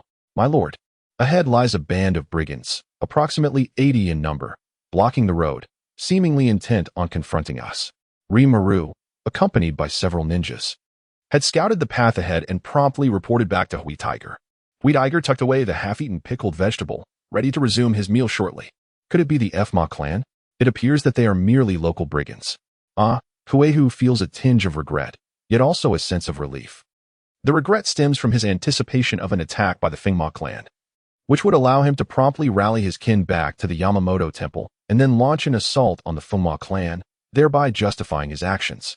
Since the Fengma clan would be the first to breach the peace accord, the Yamamoto clan would not only be unable to impede him, but would also be obliged to assist in the confrontation against the Fengma clan, as it is a matter of the tripartite agreement that includes the Yamamoto clan's interests. The relief comes from the realization that, had the Fengma clan truly mounted an attack, the losses among his small group of kin would have been considerable. Since they are just ordinary brigands, you all handle it. Be cautious, and do not fall into the ambush of another clan. If any issues arise, seek me out, Huehu advised. Brigands are not to be feared. Rather, it is their potential alliance with the local ninja clans that poses a real threat. Huehu instructed his kin to pause and rest, preparing to advance only after the area ahead was secured. Sitting by the roadside, he once again retrieved his pickled vegetables, continuing to consume his rations and hydrate. While calling over two of his disciples for a chat, the weary clansmen took advantage of the respite, some sitting or lying down to rest, others eating, and some even mending clothing or attending to tasks, such as unyoking the draft animals and allowing them to graze on the roadside grass. The children, however, were full of energy, as they were not suffering from hunger with provisions still available. They ran about playfully, frolicking, and engaging in games. After a while, Huehu found himself narrating stories to a group of children, his enthusiasm causing saliva to fly as he spoke animatedly. Just then, Long Ruowan arrived, visibly injured, with his left shoulder appearing to have been clawed by some beast, flesh and blood in disarray. "My subordinates are inept. We could not best the brigand leader," Long Ruowan expressed, his face flushed with shame as he knelt before Huehu, seeking forgiveness for his failure to accomplish his mission. Let us continue our storytelling another time. I have some matters to attend to first," Huehu replied, smiling as he sent the children on their way.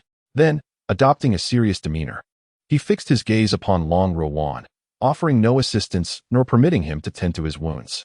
"Rewards and punishments are the natural order of things. Regardless of the reasons, your failure to fulfill the task stands. If I were to dismiss it lightly, saying, 'No matter, tend to your wounds first,' merely to curry favor, I would undermine the system and the very foundation of our clan. Disrupting the clan's structure and damaging its interests for personal gain is selfish. I cannot condone such behavior, nor do I intend to act in that manner. Now, explain what transpired, and you shall face your consequences accordingly." Indeed, the situation unfolded thus. Huehu interjected, intrigued. "Xiaolon, let us proceed to investigate. There may be great fortune awaiting us. Without further elaboration, Huehu, accompanied by his two curious disciples, hastened toward the front. Long Ruowan chose to remain behind to tend to his injuries. After a brisk 10-minute journey, the trio arrived before the brigands. As Huehu gazed upon the bandits, he felt a wave of sympathy. These wretches were truly pitiable, frail and emaciated, clad in tattered rags. A few elderly individuals leaned on wooden staffs, trembling as if a mere gust of wind could sweep them away. Among the 80-odd bandits, only a handful of young men and women could be counted. Huehu was startled, pondering whether he had stumbled upon a notorious team of scam artists. What should he do? He had no phone to document the encounter. Should he call the authorities?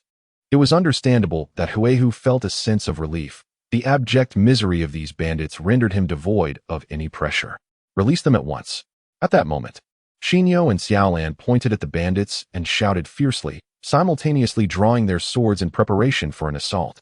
It turned out that Long Ruowan had led two ninjas in an attack against the bandits, but had met with defeat.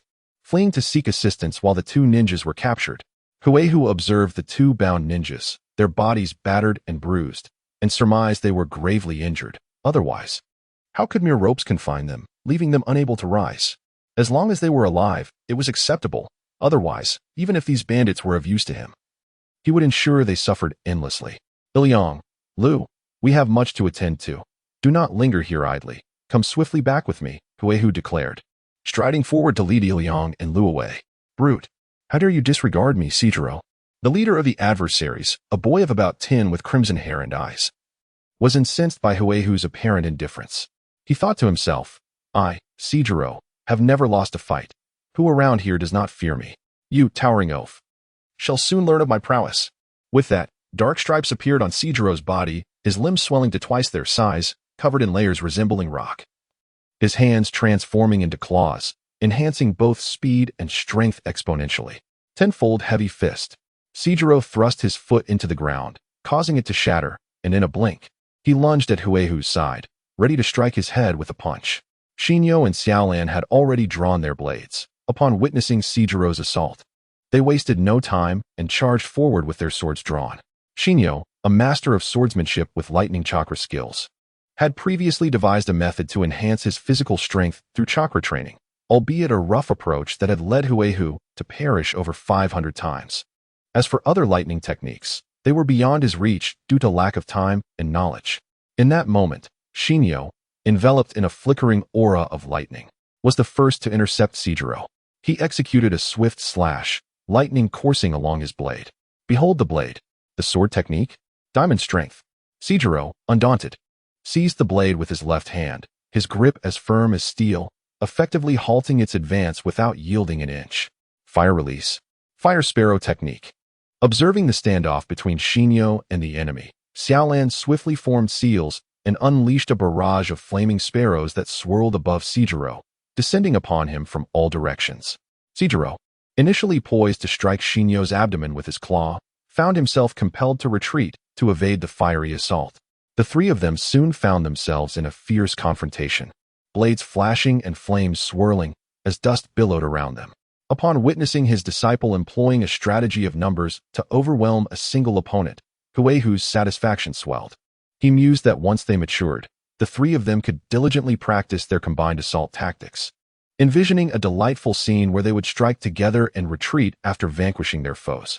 During the assault on the Kazama clan, Huehu had been overwhelmed by Kazama Taro and his companions, a memory that still festered within him, causing great distress. With a fierce glare, he frightened away the bandits guarding Yoshiaki and Shika, igniting flames in his hands as he seized the hemp rope, incinerating it to free the two. Return on your own, he instructed. Tell Ryamaru and Chuza to lead the team forward. I will resolve matters here shortly. Seeing the two support each other as they staggered to their feet, Huehu recognized their resilience and sent them back to deliver the message. Casting a glance toward the direction of Xinyu and his companions, he observed Sijiro being relentlessly pursued and battered by his disciple, bearing multiple burns and appearing quite disheveled. Without rigorous and systematic training, even if one possesses power, it cannot be fully realized. Subsequently, Huehu swiftly maneuvered behind Sijiro, lifting his left leg to deliver a powerful kick to his backside. Sijiro emitted a yelp, feeling an immense force strike him from behind, causing him to soar forward, crashing against a large tree with a resounding thud. Ouch, my face. My nose. This hurts like hell. Which scoundrel ambushed me? Have the courage to face me one-on-one. Seijiro exclaimed, sliding down from the tree, clutching his nose and hopping about as blood streamed from his nostrils, wincing in pain. Huehu, unaccustomed to showing mercy to outsiders, delivered a kick that could have easily been fatal to an ordinary person. The surrounding bandits, witnessing their leader's injury, displayed some fortitude as they attempted to shield Seijiro, only to be swiftly subdued by Xinyu and Xiaolan, who laid them low amidst their cries of distress. Huehu approached Seijiro with purposeful strides, his gaze piercing as it locked onto him. Seijiro's heart quivered, having felt the terrifying power of Huehu's earlier kick, leaving his backside numb and his body on the brink of collapse. Recognizing the predatory intensity in Huehu's stare, Seijiro, driven by desperation, lunged at Huehu's face. Dare he retaliate? Huehu responded with another kick, this time targeting Seijiro's abdomen, allowing him to once again experience the sensation of flight. After traversing for over a decade, I finally feel like a true traveler, encountering the forces of nature. This is the foundation of cultivating mystical arts, the pinnacle of strength in the world of shinobi. Initially, he had been skeptical of Ryamaru's report, but now, it was evident that Seijiro, much like Ju, had indeed been tainted by the forces of nature. Although Huehu had no expertise in these natural energies or mystical arts, nor was his research capability commendable, he could always seek assistance from others. Why burden himself with everything? Once his influence expanded, it would be simple to recruit researchers. Fearless of death, he could conduct human trials, and surely success would come with persistence. When I master the art of immortality, oh how delightful that will be. I might even engage in a friendly contest of strength with the likes of Hashirama and Madara. Those extraordinary beings. The mere thought brings an uncontrollable laughter from Huegu, startling those around him. Shinyo glances at Xiaolan and gestures toward Hugu, implying that their master has once again lost his mind, receiving nothing but an eye roll in return. One cannot entirely blame Huegu. After numerous attempts at self-destruction and 5 years of solitary training in the depths of the ocean, maintaining his sanity is a testament to his mental fortitude. He simply has a tendency to be spontaneous, unashamedly expressing his emotions, which hardly qualifies as madness. In a moment of joy, Huegu approaches Qingjio's side and kicks him playfully. Oh, the resentment that brews within Qingjio. How unfortunate it is for him to encounter such an eccentric during a robbery. Not only is Huegu formidable, but his mind is also a source of unpredictability. Defeating him would suffice, but the torment is relentless. After being kicked to the ground, Qingjio spits out the grass and dirt from his mouth, vowing to teach Huegu a lesson someday. Truly, a noble aspiration. At that moment, Qingjio senses Huegu approaching once again, prompting a terrified scream. Enough. I surrender. Before he can finish, Huegu delivers another kick. Indeed, the body transformed by natural energy proves resilient. Qingjio's ability to withstand blows is commendable. Moreover, unlike others, he retains his sanity while harnessing natural energy, a puzzling phenomenon that warrants further exploration in the future. Thus, Huegu continues to rain kicks upon Qingjio, who becomes numb to the onslaught. The time spent airborne surpasses that on the ground, and he finds the experience rather pleasant. At least while soaring, he is spared from further kicks.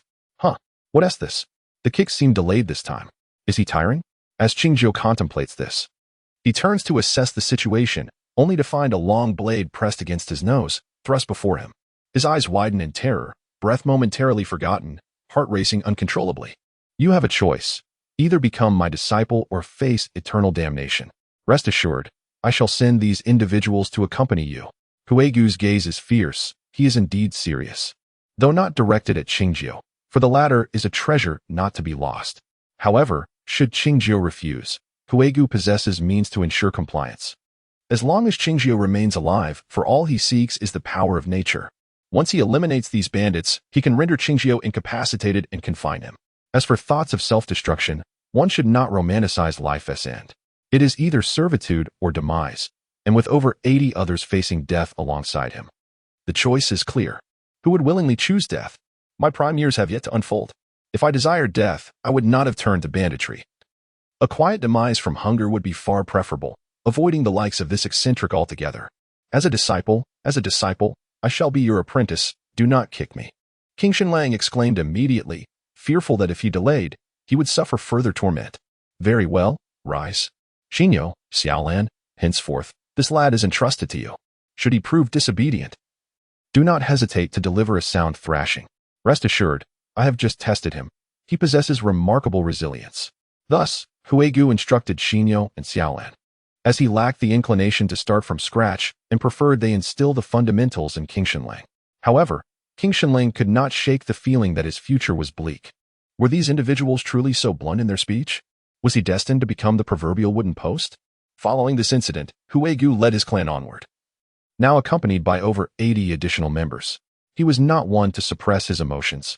He understood the human heart and knew how to win it. With ample provisions at hand, these new companions would serve to tether King Shenlang, ensuring he did not harbor ulterior motives that could lead to complications. As for King Shenlang's past tribulations, Huigu held little interest. After all, the plight of the impoverished was a universal tale.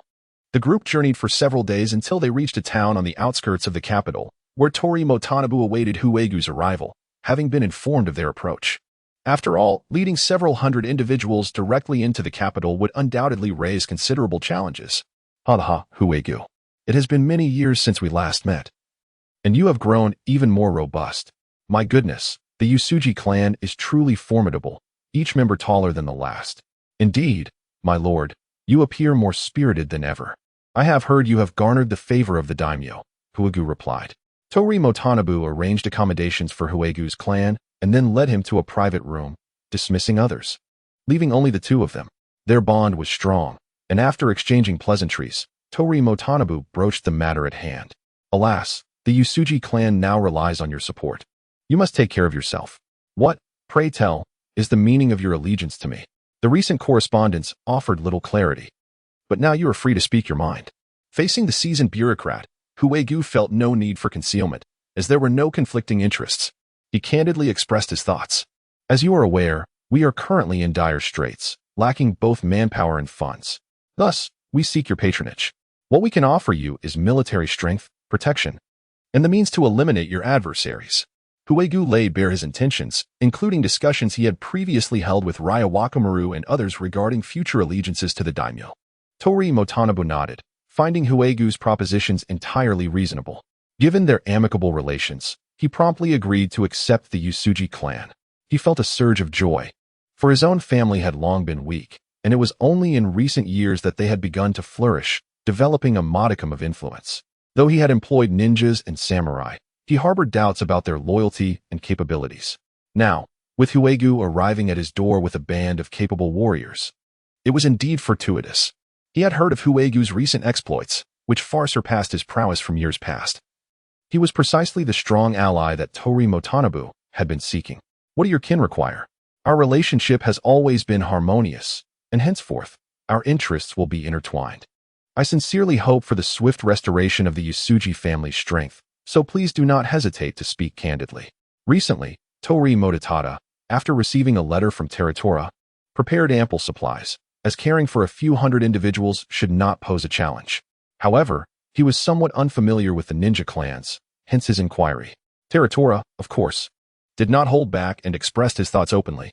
Indeed, for Lord Tori, supporting our clan should pose no issue. However, if the aim is to foster our development, I fear that may be beyond your current capabilities.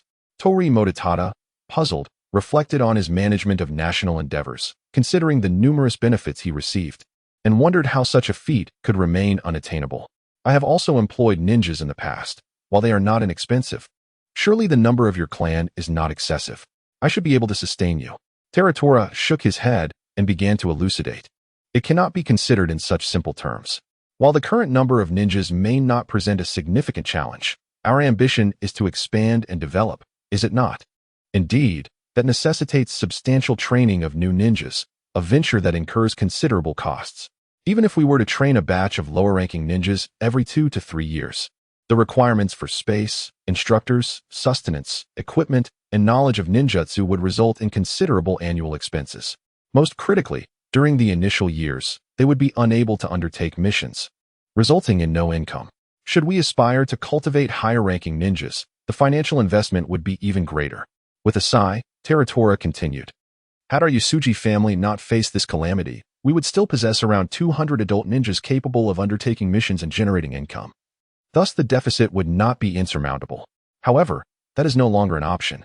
As Teratora calculated the figures, beads of sweat appeared on Tori Motota's forehead. The financial burden was substantial. Although he had the funds, he also had numerous other expenditures that could not be solely directed towards ninja training. What do you propose then? You seem remarkably unperturbed, suggesting you must have a strategy. Indeed, my plan is quite straightforward. Aside from the 20 to 30 ninjas, the rest of our clan can also generate income. Previously, they engaged in agriculture with minimal yield, yet the circumstances have changed. You oversee national construction, and surely there are numerous craftsmen under your command. If you could impart a few suitable skills to my kin, we could generate income, and our rates would undoubtedly be more favorable than those sourced elsewhere. Teratora and Tori Mototada, being familiar with one another, spoke without reservation, sharing their thoughts candidly. In this manner, you would reduce your investment in us while simultaneously generating revenue. How advantageous! We could even recruit the displaced, transforming the Yasuji family into a craft base, potentially yielding future profits for you. Upon hearing this, Tori Mototada's eyes sparkled with insight. Indeed, for these past few years, he had been preoccupied with corruption and kickbacks, a strategy that was neither sustainable nor devoid of risk. However, there exists a foundational production of goods that, through a continuous stream of sales, can effortlessly yield profits. Moreover, this arrangement conveniently benefits oneself. To ensure the smooth execution of the project and to minimize costs, the Lord has equipped himself with various artisans, enabling the creation of diverse tools, thereby reducing expenses incurred from purchasing goods from merchants. Ha ha ha, Yasuji Terahira. You are not merely a formidable ninja, but also my patron of wealth. Ha ha ha. I now perceive a prosperous future for us. Having resolved the monetary concerns, the two began deliberating on other matters, such as which artisan skills to acquire, the allocation of the Yasuji clan's territory, sources of grain, and the assignment of individuals to protect Tori Mototada, among other issues. Terahira sought intelligence from surrounding factions before taking his leave. These matters are not trivial. Why did Terahira conceive of establishing a base for artisans? It was not merely due to his cleverness, but rather because other prominent families had long since adopted similar practices. For instance, the stone carving industry of the Yamamotoji family has amassed considerable wealth, and it is precisely this fortune that has elevated them to become the most powerful ninja clan in the Northern Fire Country.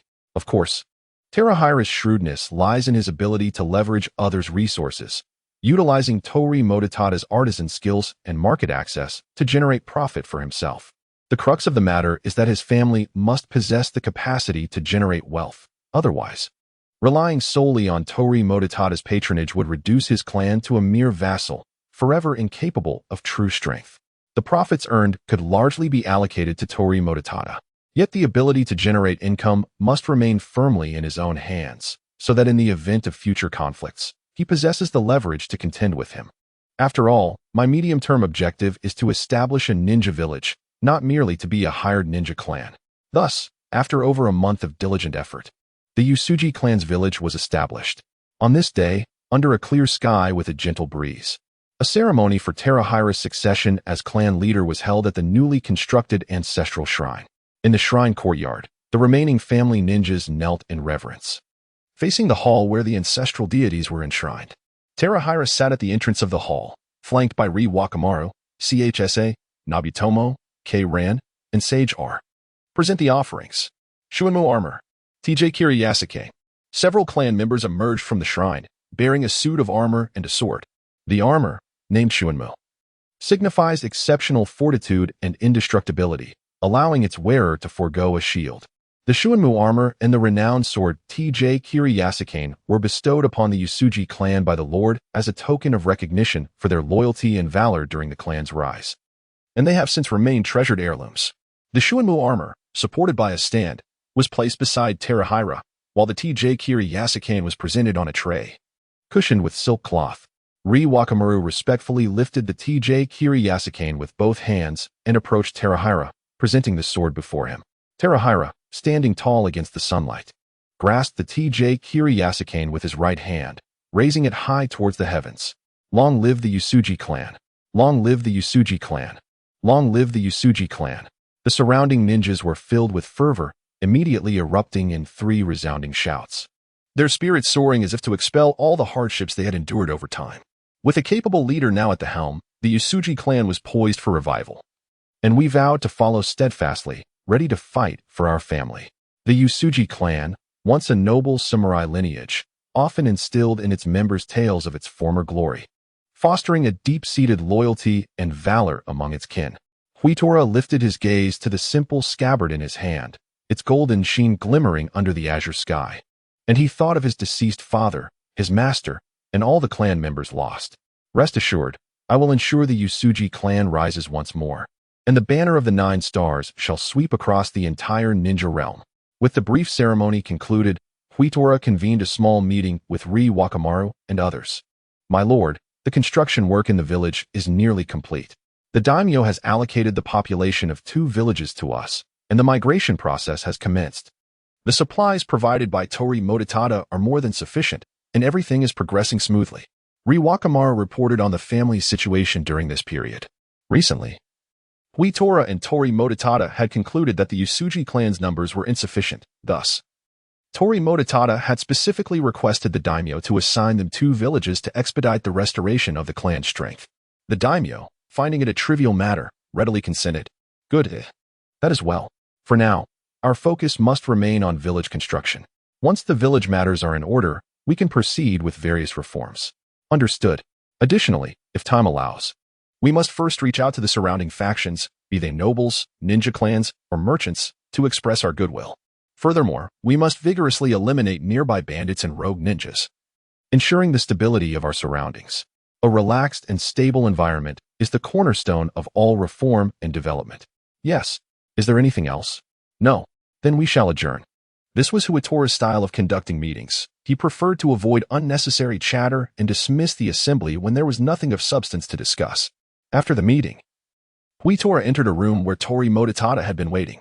After some polite exchanges, Tori Mototada revealed his purpose. In recent years, Uehara Nakina has lost the daimyo's trust, and I wish to eliminate this formidable adversary.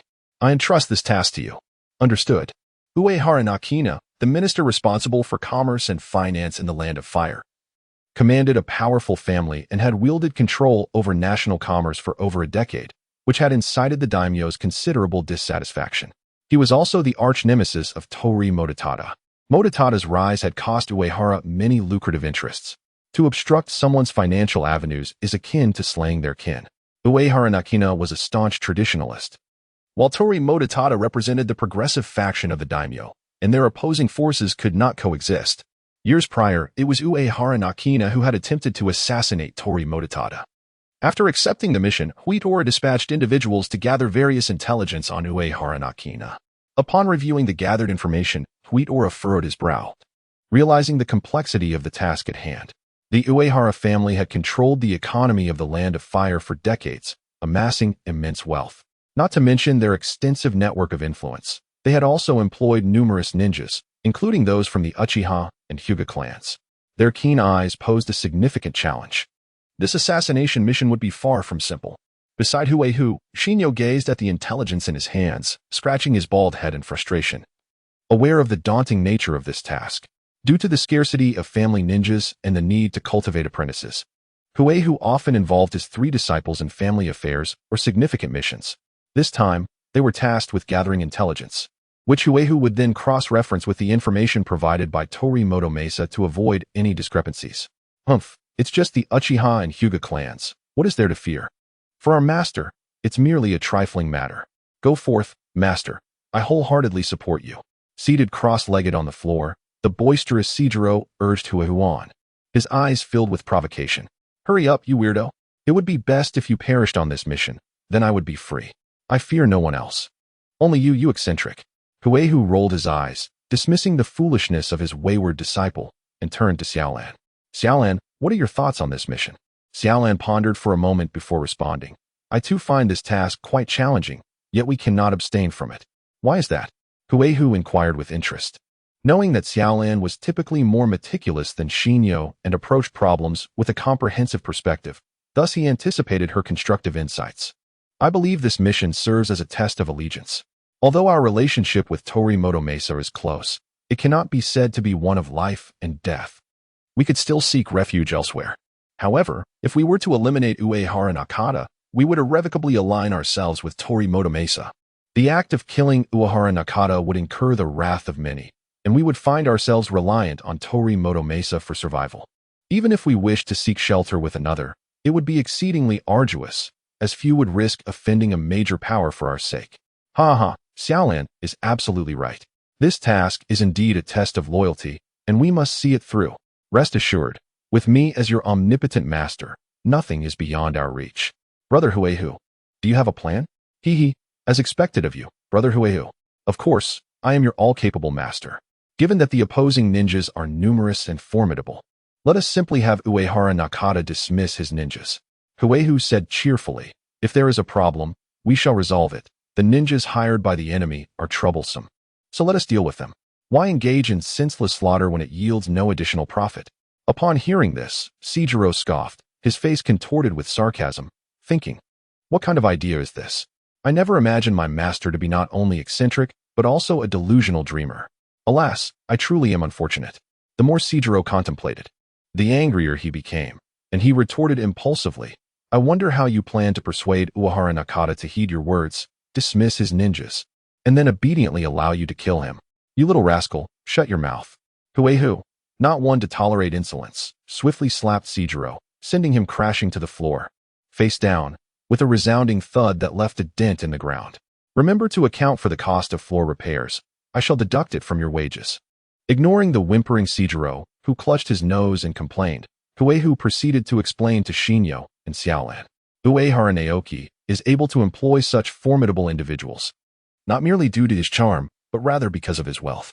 If we can locate his hidden treasury and deplete his resources, he would no longer possess the means to hire so many powerful allies, thus rendering our task considerably easier. Brother Huitiger is indeed correct. Shinyo expressed his delight. However, given the significance of Uehara Naoki's treasury, it must be exceedingly well concealed and closely guarded. It is unlikely that breaching it would be much simpler than directly assassinating him. Lon, ever astute, immediately discerned the crux of the issue. Uehara Naoki is no fool. He understands the importance of his riches and has likely assigned a cadre of ninjas to guard his treasury, not significantly fewer than those protecting his own life. Indeed, Lon speaks wisely, Huitiger chuckled, pleased by his thoughtful apprentice, who does not appreciate a student with a penchant for contemplation. Nevertheless, as you will soon be managers of the clan, your thought processes must evolve beyond those of mere ordinary ninjas. One must not merely focus on completing tasks, but consider the long-term implications as well. Huitiger patiently elucidated the matter to his disciples. Eliminating Uehara Naoki's treasury serves not only to facilitate the assassination, but, more importantly, it would substantially weaken the Uehara clan's power. We must ensure that. Upon our success in eliminating Uehara Naoki, they do not simply appoint a new clan leader with the financial resources to seek vengeance against our Yasuji family and bring us further trouble. It is essential to eradicate the root of the problem. After Huitiger's explanation, he proceeded to assign various tasks to his apprentices. The principal task would be undertaken by Huitiger himself, while reconnaissance and the deployment of smoke bombs would be delegated to the 3 apprentices. Indeed, his apprentices are invaluable laborers who do not require remuneration, and Huitiger would not be remiss in providing them with an opportunity to serve him with their full-hearted dedication. It is worth noting that Huitiger had been occupied with family matters of late, resulting in a dearth of completed missions and a lack of funds. Once the plans were finalized, Huitiger set forth the following day to execute the mission. The first step of the task was to ascertain the location of Uehara Naoki's treasury. In this era, banks were virtually non-existent. Nobles and merchants, upon acquiring wealth, would typically convert it into gold and secure it in a private location, employing ninjas or samurai for its protection. Huitiger contemplated 2 potential strategies for locating the treasury. The first approach would involve infiltrating Uehara Naoki's ranks, utilizing methods such as espionage or interrogation to extract the treasury's whereabouts. The second approach would focus on tracing the flow of Uehara's finances. His wealth must inevitably enter and exit the treasury, as profits are deposited and expenses necessitate withdrawals. Given the multitude of sources for Uehara Naoki's income and the various expenditures he incurs, Huitiger believed that by following a single lead, he would ultimately uncover the treasury's location. After careful consideration, He opted for the second strategy, recognizing that the first might provoke undue alertness in the enemy. The second strategy, being more discreet, presented a lower risk of detection. Thus, Tiger embarked on his journey to identify a suitable target for surveillance. Meanwhile, within a lavish chamber in the imperial city, Uehara Naoki was engaged in discussions with Kobayashi Kiyotaka regarding strategies to counter the Usuji family. The newly affluent Tori Mototada appears genuinely intent on expanding his influence. His substantial support for the Usuji clan, our formidable adversary, cannot be overlooked. I believe it would be prudent to eliminate the Usuji clan sooner rather than later, as it is preferable to eradicate threats in their infancy. Uehara Nakio sat upright, arms crossed over his chest, his square face exuding a commanding presence, far more imposing than that of Tori Mototada. Rest assured, my lord, leave it to me. Upon hearing he had been assigned a task, Kobayashi Kajitaka readily accepted, especially considering the target was Usuji Teratora, which heightened his enthusiasm. Higi, this time I shall exact my revenge, avenging myself with the resources of the state. Just thinking about it brings me delight. What are your plans? Hehe, my lord. The Usuji clan poses little concern at present. The only potential source of trouble is Usuji Teratora himself. Therefore, we must concentrate our efforts and launch a swift and decisive strike, leaving Teratora no time to react. If we eliminate him, the Usuji clan will cease to be a threat. Indeed, well said. Formulate your plan. I shall require Teratora's head in due course. Yes, my lord. Kobayashi Kajitaka withdrew, thoroughly pleased, his eyes narrowing into slits, revealing a toothy grin. Usuji Teratora, this time I shall not grant you the luxury of plotting. Your demise is imminent. He promptly summoned his subordinates to investigate the movements of the Usuji clan.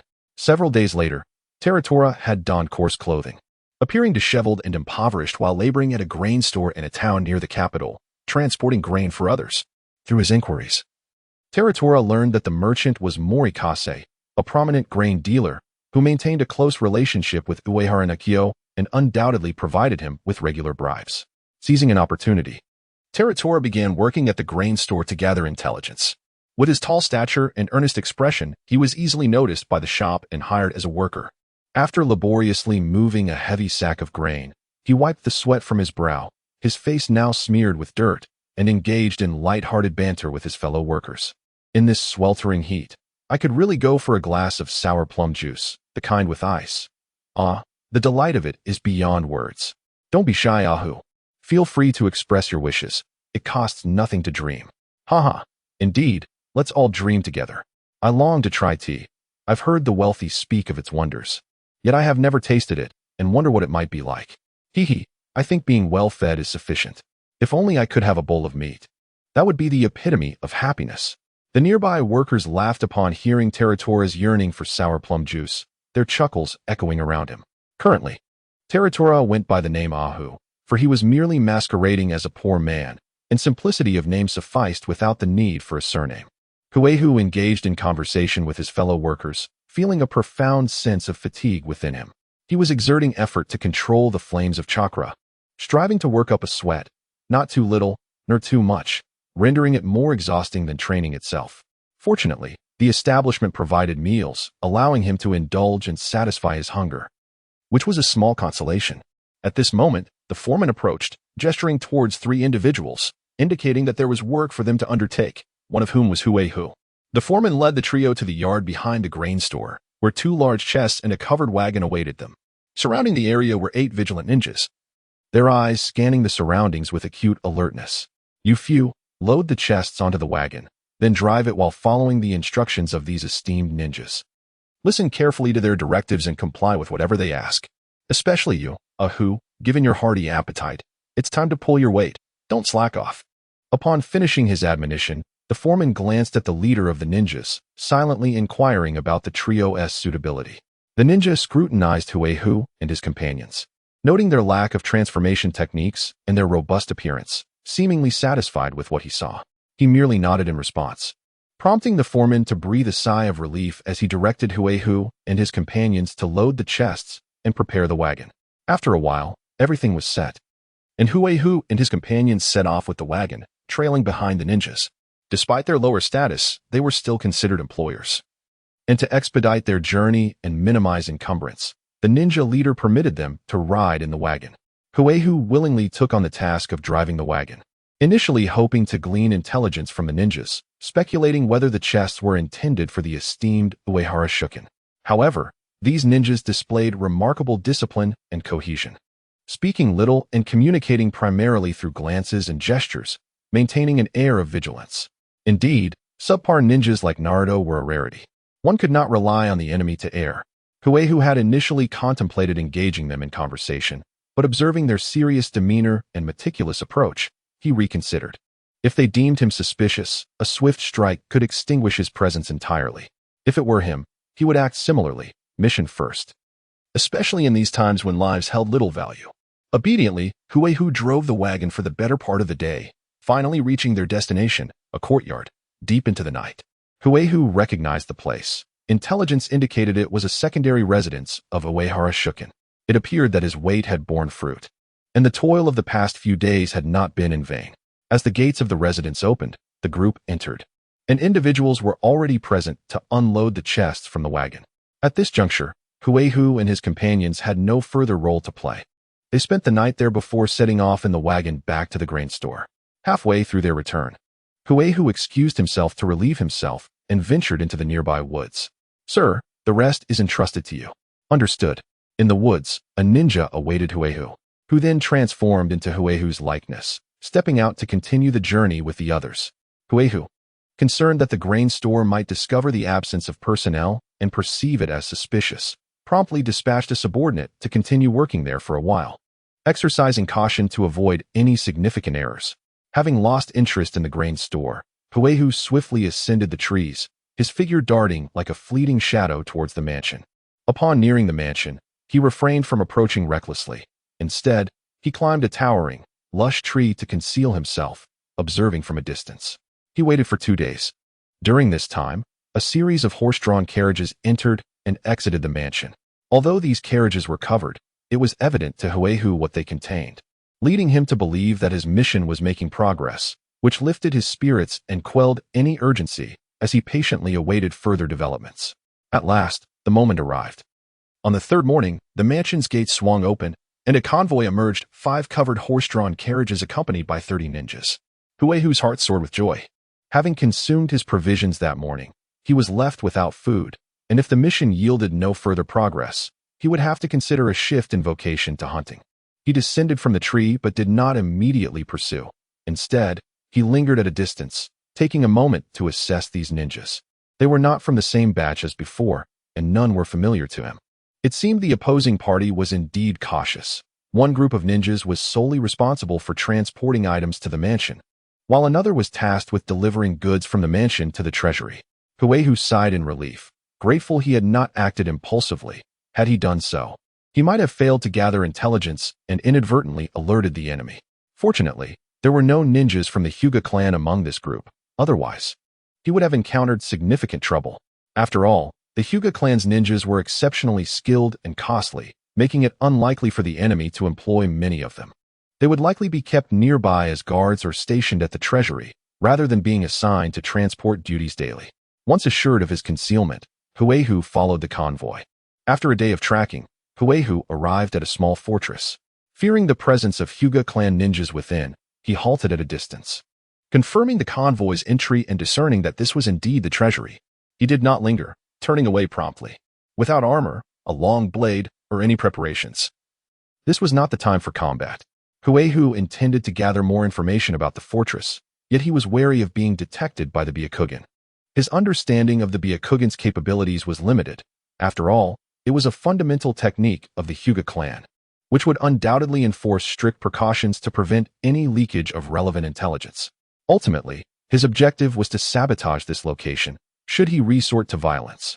It would be better to face death multiple times than to be discovered prematurely, allowing the enemy to prepare. With this thought in mind, Huehu returned to a secluded area, retrieving various preparations he had made in advance. After resting for a night and ensuring he was in optimal condition, most importantly, enjoying a hearty meal to satiate his hunger, he returned to the fortress. This time, Huehu did not tarry. He concealed his presence, meticulously choosing routes that would minimize his chances of detection, cautiously launching his assault on the fortress, ever mindful of the uncertainty regarding the presence of Hyuga ninjas. What if there were none? Charging in blindly would render him a fool. However, Huehu knew that he was likely to encounter the Hyuga ninjas this time. Thus, he began to recall the information about the Byakugan that he had seen in an anime during his previous life. The Byakugan, originating from the Otsutsuki clan, possesses exceptional reconnaissance and supportive capabilities, offering an all-encompassing perspective. It allows one to perceive the flow of chakra in the surrounding environment and features the ability to see distant objects up to a kilometer away, as well as the insight to penetrate objects, unveiling the opponent's chakra pathways and vital points. It seemed that the branch family of the Hyuga clan had certain blind spots in their Byakugan. However, he could not quite remember from which angle these blind spots originated.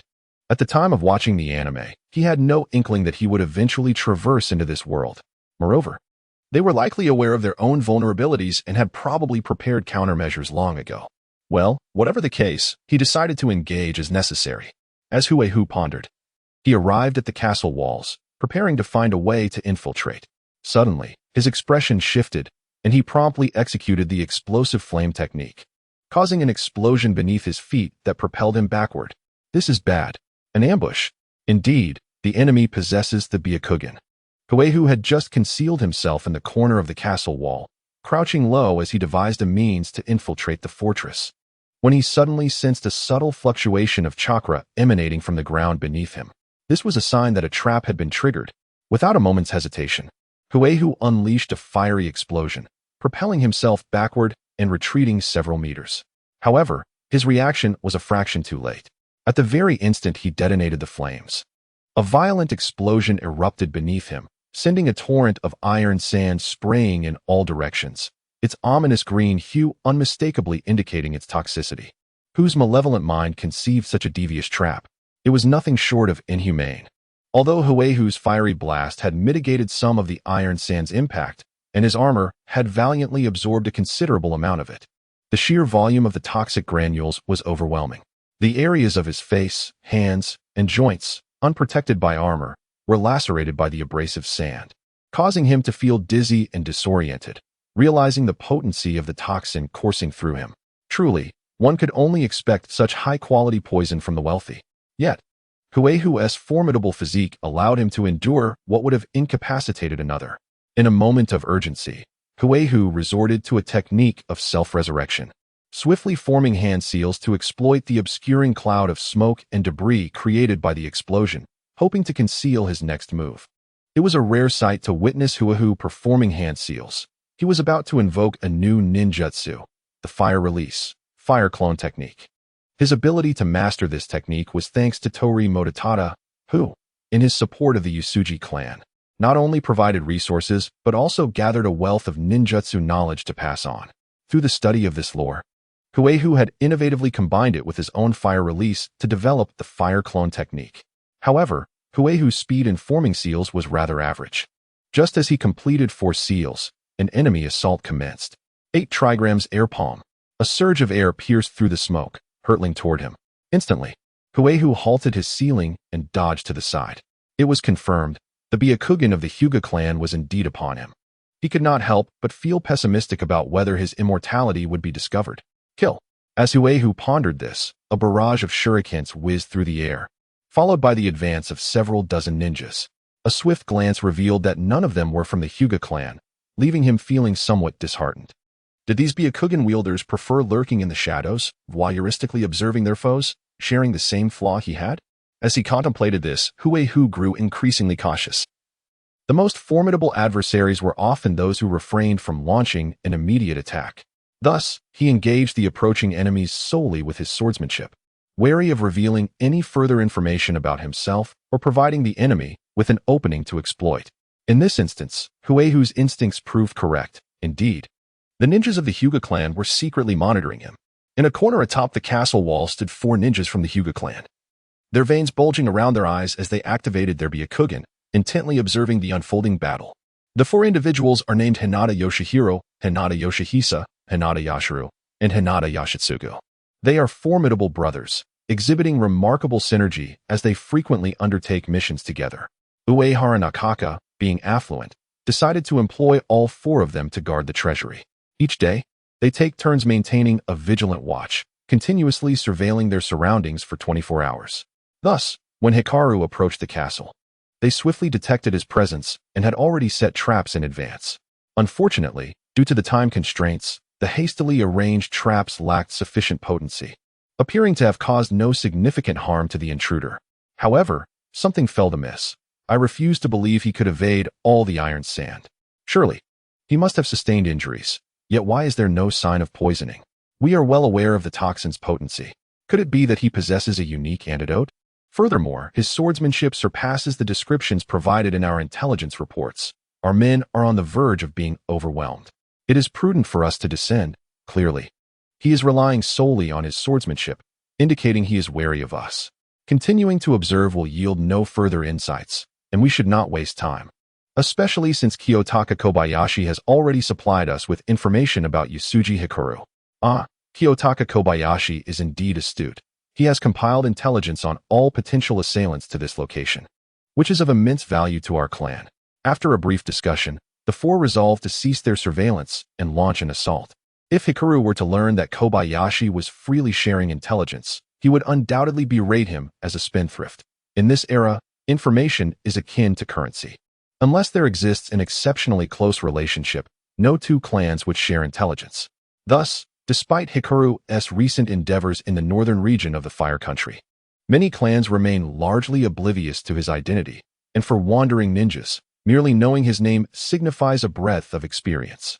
Hikaru, focused on dual tasks of vanquishing his foes while remaining ever vigilant, quickly discerned the presence of the Hinata brothers. The four siblings gestured for the others to retreat and encircled Hikaru. As he beheld the four men, their eyes wide and entirely white, fixated upon him. A chill coursed through his body, almost compelling him to cross his arms in discomfort. He felt as though he were exposed to a lewd gaze. What audacity! Even as adversaries, they ought to respect my privacy. Close your eyes. Ignoring Hikaru's protests, the Hinata brothers initiated their assault. It did not take long for Hikaru to find the combat exceedingly frustrating. The enemy, clad in lightweight armor and devoid of katana, initially filled him with a sense of advantage. How could a long blade falter against flesh? Yet, he soon learned that it could indeed falter, engaging 4 against 1. They alternated their attacks, providing mutual cover. Whenever he attacked one, the other 3 would immediately come to aid their comrade, leaving him vulnerable to rear assaults. This was not the worst of it. Crucially, they always seemed to anticipate his moves, their reactions consistently a step ahead of his own. On several occasions, I contemplated self-detonation. However, as I began to gather my fire-release chakra, my opponent's demeanor shifted instantly to one of grave seriousness. Their muscles tensed, and they restrained their attacks to a mere fraction of their full strength, evidently preparing for my imminent explosion. With a swift execution of the 8 trigrams, 64 palms. The 8 trigrams empty palm. And the blade technique, Swallow's Return. Faced with a 2-pronged assault, I deftly sliced through the air behind me with 2 swift strikes, repelling the adversary before me. Seizing the moment, I unleashed the falling firefly technique. Yet, my adversary once again evaded my attack with uncanny foresight, leaving my strikes to fall short. Indeed, it is no wonder you always seem a step ahead. You are not merely observing the flow of my chakra. In this instance, I deliberately refrained from channeling chakra, relying solely on my physical prowess to execute the falling firefly technique. Yet still, my foe anticipated my every move. Damn it! They must be closely monitoring the subtle shifts in my muscles and joints. The moment I intend to attack or defend, even without chakra, the changes in my physique will betray my intentions, granting them the foresight to predict my subsequent actions. Infuriatingly, it is as if they possess the ability to glimpse into my future, transforming into a seer. This predicament is dire. Am I left with no choice but to retreat? Huehu scolded a few words, actually hoping to provoke a response from his adversaries, believing that any utterance would inevitably reveal some intelligence. Unfortunately, the 4 opponents remained utterly silent, attacking without hesitation or delay. The precision of his blade was akin to that of a diamond. The 8 trigrams palm executed a great reversal. The 8 trigrams air palm. Fire release. Fire blast. The 8 trigrams palm executed a great reversal once more. Gentle fist. The 8 trigrams 64 palms. The blade technique, falling firefly. Huehu engaged fiercely in battle with his foes.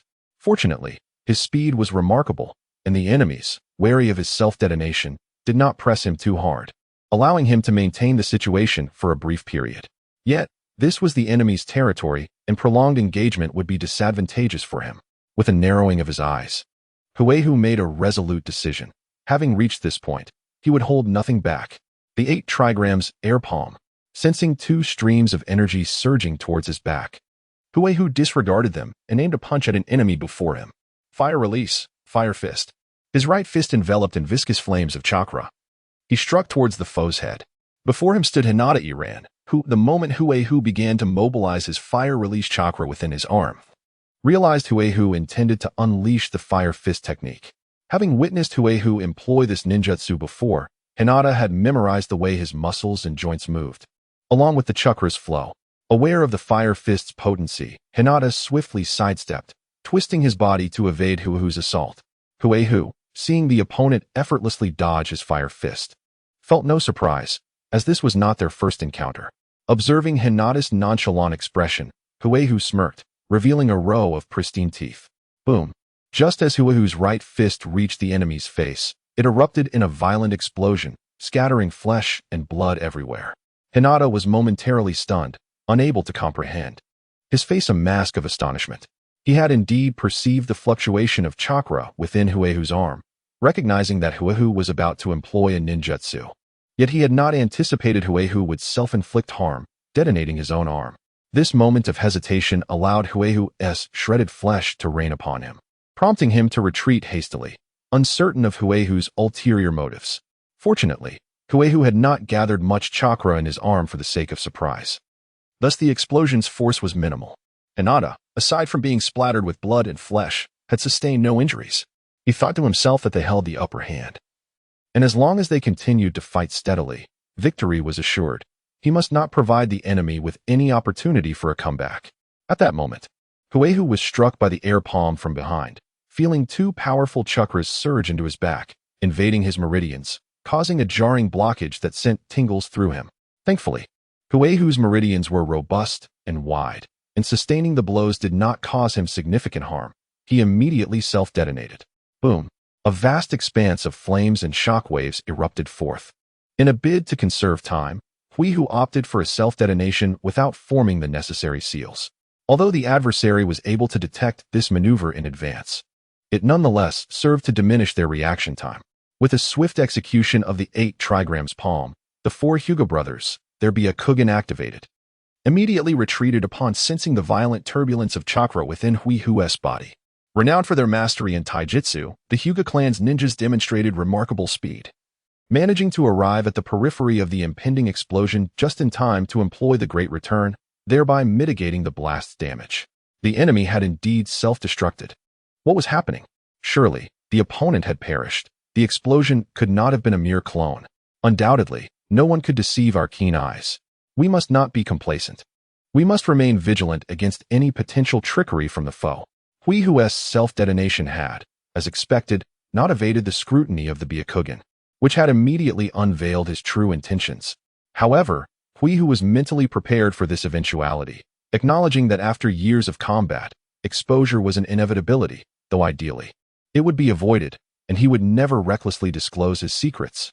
Nonetheless, should exposure occur, it posed no significant concern. Without adversity, how could one hope to grow? Those who live in fear and trepidation achieve little.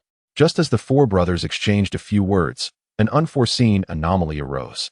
Surrounding Hinata Iran, a multitude of black particles suddenly manifested, and in an instant, Huehu resurrected. When an Ajin meets death, they resurrect from the largest mass of flesh. Huehu had just exploded his arm, scattering a significant amount of blood and tissue onto Hinata Iran, intending to exploit this trait and directly resurrect upon the enemy, catching them unawares. Huehu had anticipated that his initial attempt might not succeed, as the largest mass of flesh might not necessarily land on the opponent. However, fortune favored him, and he succeeded on his first try. Hinata Iran was taken aback. Huehu's resurrection was an Ajin's innate ability that required no chakra support, thus eluding any chakra fluctuations detectable by the Byakugan. Consequently, Hinata Iran was unprepared and failed to guard against the imminent threat. Just as he began to react, he aimed to execute the return, which would allow him to attack Hui, who while simultaneously providing comprehensive defense against any potential assault. Fire release, super fire explosion technique. Just as Hui revived and regained his physical form, he cast a glance at Hinata Iran with a grin, then detonated himself once more, denying the opponent any chance to perform their jutsu. At such close quarters, there was no need for hand seals. With a thunderous roar, another tremendous explosion ensued. Hinata Iran, positioned near the castle wall, found the explosion obliterating a section of the fortification, with the observing ninjas nearby suffering grievously. This time, Hinata Iran could not evade the blast and was instantly reduced to ashes, departing in a remarkably serene manner, devoid of pain. This unforeseen turn of events left the remaining three brothers astounded.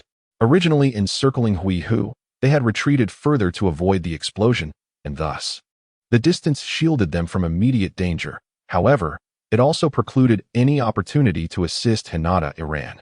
What had once been a favorable situation had abruptly transformed into calamity, with one of their brothers perishing in an instant. Suppressing the indignation within, the remaining three individuals made a concerted effort to regulate their emotions.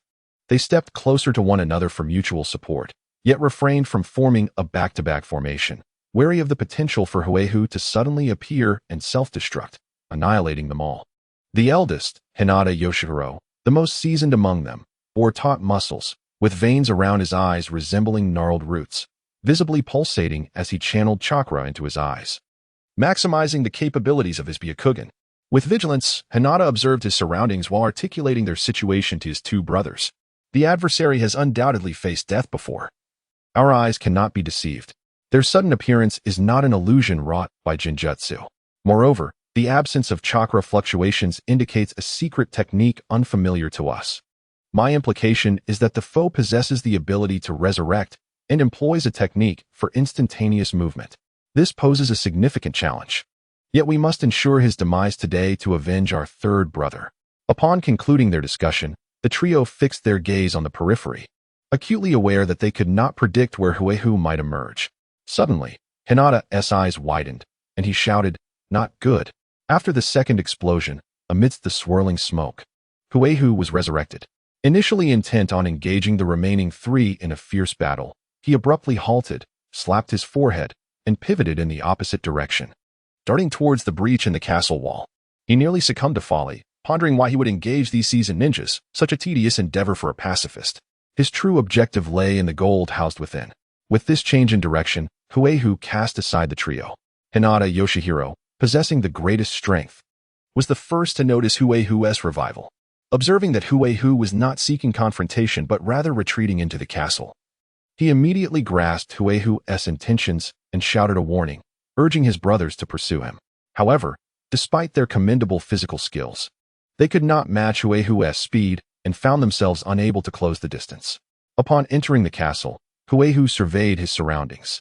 The interior was square-shaped, with the ground forged from large steel plates, remarkably flat and sturdy, presumably to thwart any intruders attempting to burrow in. Within the castle lay only two structures, a steel vault housing gold and a building for the ninjas' residence, rendering the space quite open. Hui swiftly committed the layout to memory, and then, engulfed in flames, he charged towards the steel vault, propelled by a series of explosive bursts beneath his feet. Should the enemy not use the steel vault for the gold, Hui would concede. High-quality steel was far from inexpensive in these times. The adversaries displayed cleverness in designing the area to be expansive, devoid of obstacles or blind spots, ensuring immediate detection of any intruders. Moreover, this terrain favored their numerical advantage during combat. Ah, splendid. This works to my advantage. He chuckled heartily. At this moment, members of the Hyuga clan pursued from behind, while over 100 ninjas surged forward, ready to intercept Hui Tiger. Having just detonated himself, Hui Tiger was devoid of armor and weaponry, drastically diminishing his combat prowess. Yet, the cunning Hui Tiger, upon reaching the vicinity of his adversaries, seized his left hand with his right and forcefully twisted it off, blood gushing forth. Unfazed, he appeared as though it were not his own hand that had been severed. Clutching the bloody remnant of his left hand, he hurled it forward with a powerful swing, exclaiming, "Fly, my left hand." The enemy, witnessing this bizarre spectacle, momentarily froze, taken aback by such an unusual gesture of courtesy in battle. What was his intention? Was there some hidden trick? Ignoring their bewilderment, Hui Tiger detonated himself once more. A resounding explosion ensued, obliterating 30 to 40 ninjas in close proximity. His severed hand, propelled by the force of the blast, soared like a concealed weapon, zipping past numerous foes toward the treasury. The ninjas stationed there were tasked with guarding the vault, and thus were arrayed between Hui Tiger and his objective, prepared to thwart his advance and buy time for their clan. One ninja, stationed at the rear, spotted a dark silhouette hurtling toward him. What is this projectile? He mused, sizing it up. It could very well be worth something. Being a treasure-seeking rogue ninja, he pondered whether to evade or defend against this potential trap. Yet, driven by his avarice, he enveloped his hand in chakra and reached out to catch it. Upon grasping it, he was taken aback to discover it was a severed hand. Whose ill-fated hand could this be? Perhaps I should keep it. If this unfortunate soul survives the battle, I might profit more from selling it than from any weapon. This ninja, being at a distance and of slight stature, had failed to witness Hudiger's self-mutilation in the fray. Just then, Hui Tiger detonated himself, and the ninja's heart sank at the thought of such a powerful explosion likely turning the severed hand into ash. Alas, my chance to sell it has vanished. Lost in despair, he suddenly beheld a swirl of black particles coalescing into Hudiger's form, leaving him momentarily stunned. Upon appearing, Hui Tiger delivered a swift kick, sending the ninja sprawling several meters away, unconscious. Yet in his dreams, he successfully sold the severed hand to a wealthy ninja, learned advanced ninjutsu, amassed a following, established a clan, married a beautiful heiress, and ascended to the pinnacle of life. Revived, Hui Tiger noticed he still had some distance to the treasury. Employing the same tactic, he once again inflicted harm upon himself, launching his left hand toward the vault, and detonated himself anew. At this juncture, Hui Tiger found himself amidst the enemy ranks, and this self-detonation resulted in the annihilation of half his foes. The remaining foes were left in a state of bewilderment. What could this mean? Could the adversaries truly possess the legendary space-time ninjutsu? How could they shift positions in the blink of an eye? How were they to combat such a foe? Now, the enemy was unleashing explosive ninjutsu once more, and uncertainty loomed over where they would next appear. These ninjas, lacking the Byakugan, were utterly perplexed. They had no choice but to gather in small clusters, forming tight-knit battle formations, their backs pressed together in mutual vigilance. At that moment, Huihu's left hand flew to the entrance of the vault. In an instant, Huihu was resurrected, gazing at the imposing steel door before him. With a swift kick, he struck the door, which yielded with a resounding crash. Upon entering, Huihu was nearly brought to tears at the sight before him. The room was filled with golden heaps, resembling small mountains of wealth, casting a warm glow throughout the warehouse. My heart lamented, with such a bounty of gold, if only it could be transported, my family would prosper, sparing us 2 centuries of toil. Alas, it seemed fortune was never meant for me.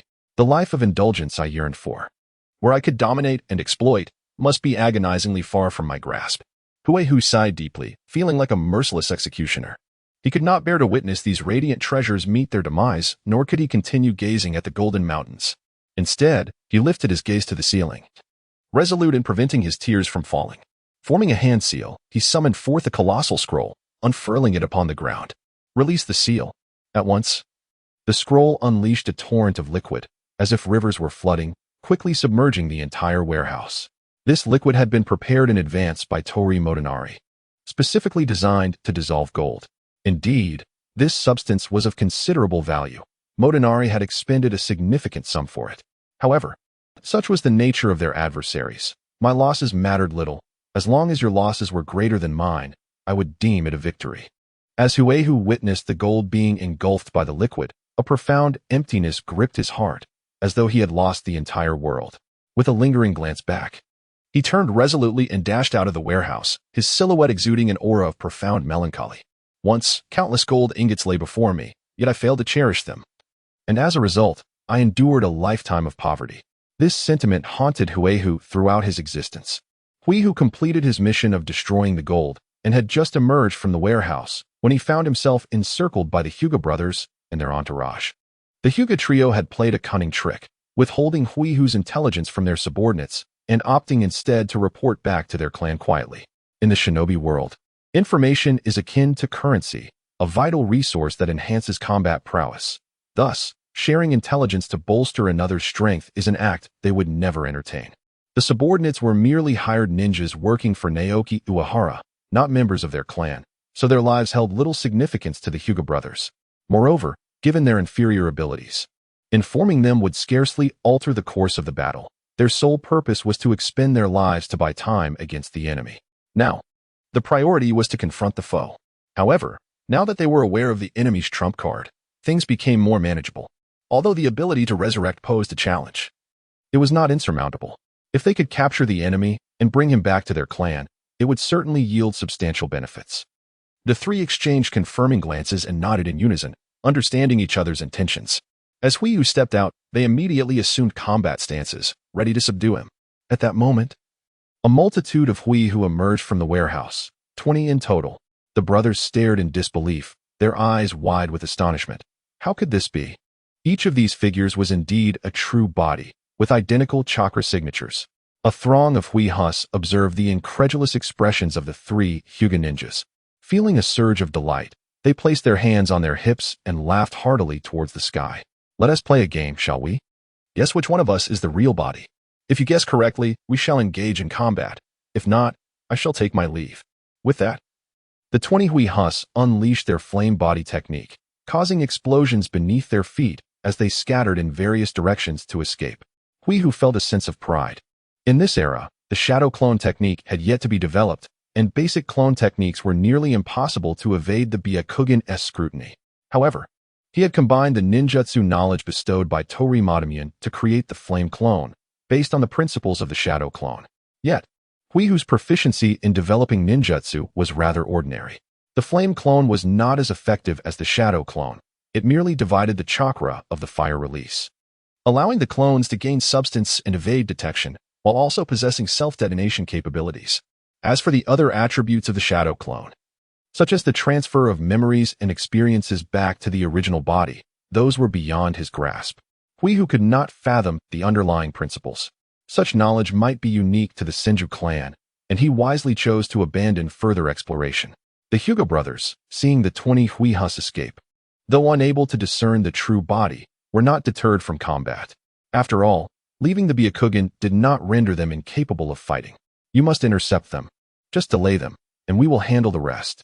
Upon receiving the orders, numerous ninjas immediately divided into several small groups to intercept the other Huihus, while the Hyuga brothers dispersed, each seeking their opponent. Upon spotting Huiyu, they swiftly employed their acupressure techniques, channeling vast amounts of chakra into his body. Huiyu's fortune was not as dire as one might assume. In a selection of 20, he was absent, and the Hyuga ninjas were merely confronted by shadow clones. The combat efficacy of the fire release clones was rather unimpressive. Before they could react, they were swiftly struck at their chakra points. Although the clones detonated immediately, the adversary easily countered them. Given that the clones possessed only 1/20th of the chakra, and many of their chakra points were sealed, dispatching them posed little challenge to the Hyuga brothers. However, the fire release clones represented a significant threat to others. Should anyone approach, they would detonate without hesitation, claiming lives if the enemy was slow to react. This is troubling, uncle. The enemy detonates at will. What shall we do? A young ninja, perhaps around 13 or 14 years of age, witnessed the clones explode, taking numerous lives, and his heart filled with trepidation. He appeared quite flustered, uncertain of how to proceed. Beside him stood a ninja in his 30s, bearing 4 scars on his face, who surveyed the carnage with an indifferent gaze. Clearly, he had endured many brushes with death, having long since grown accustomed to the brutality of battle, and fear was a foreign concept to him. Both he and the young ninja hailed from a diminutive clan, comprising no more than 30 or 40 members. They had been employed by Uehara Shojin to guard the treasury. Observing his younger companion, a glimmer of human emotion flickered in his eyes, revealing a deep affection. Do not worry, Liang. Just follow me, and I shall ensure your safety.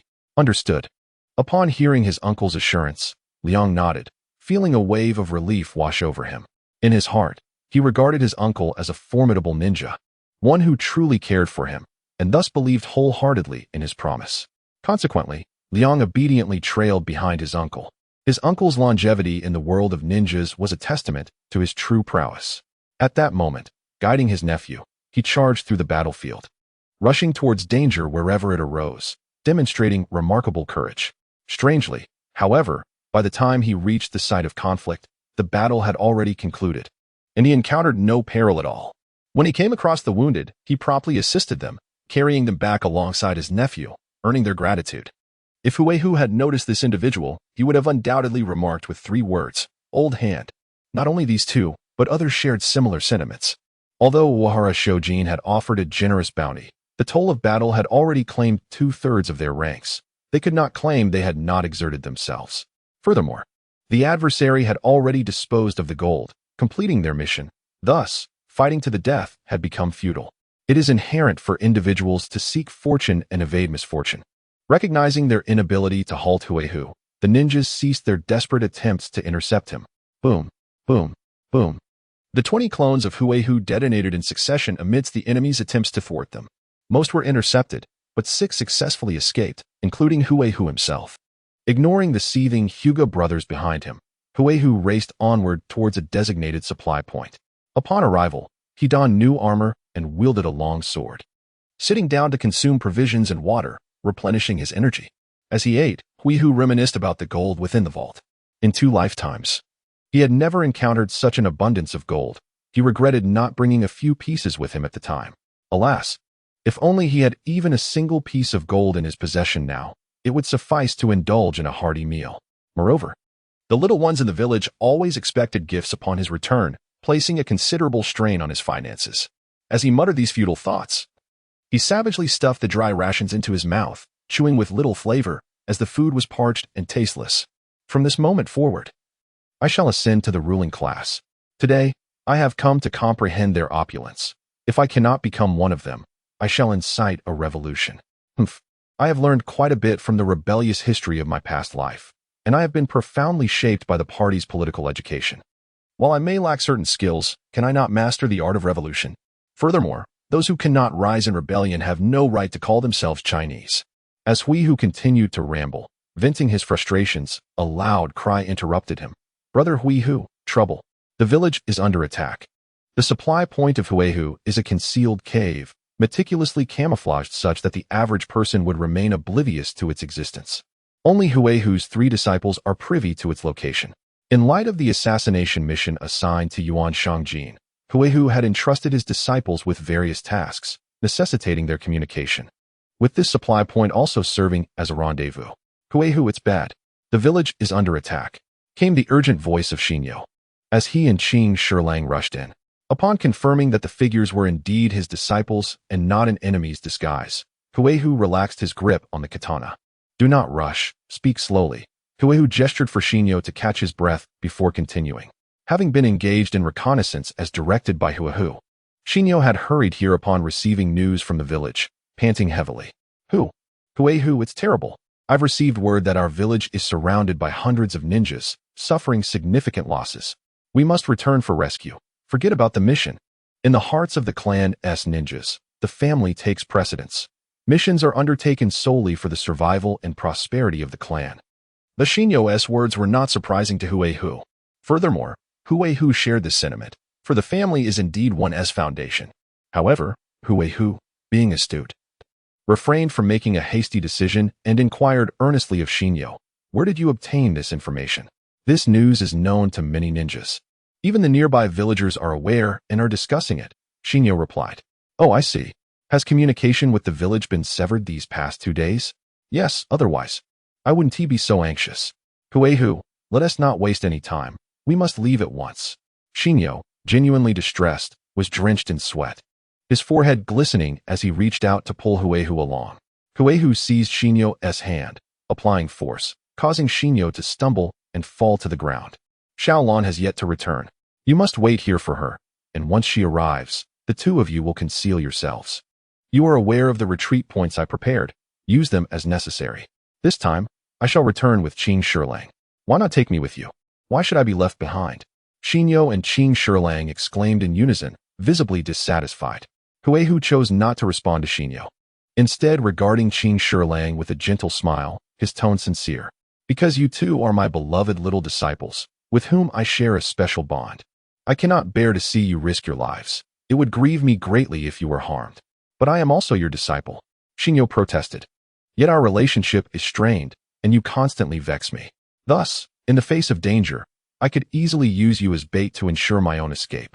Moreover, even if you were to perish, I would not mourn. Isn't that splendid?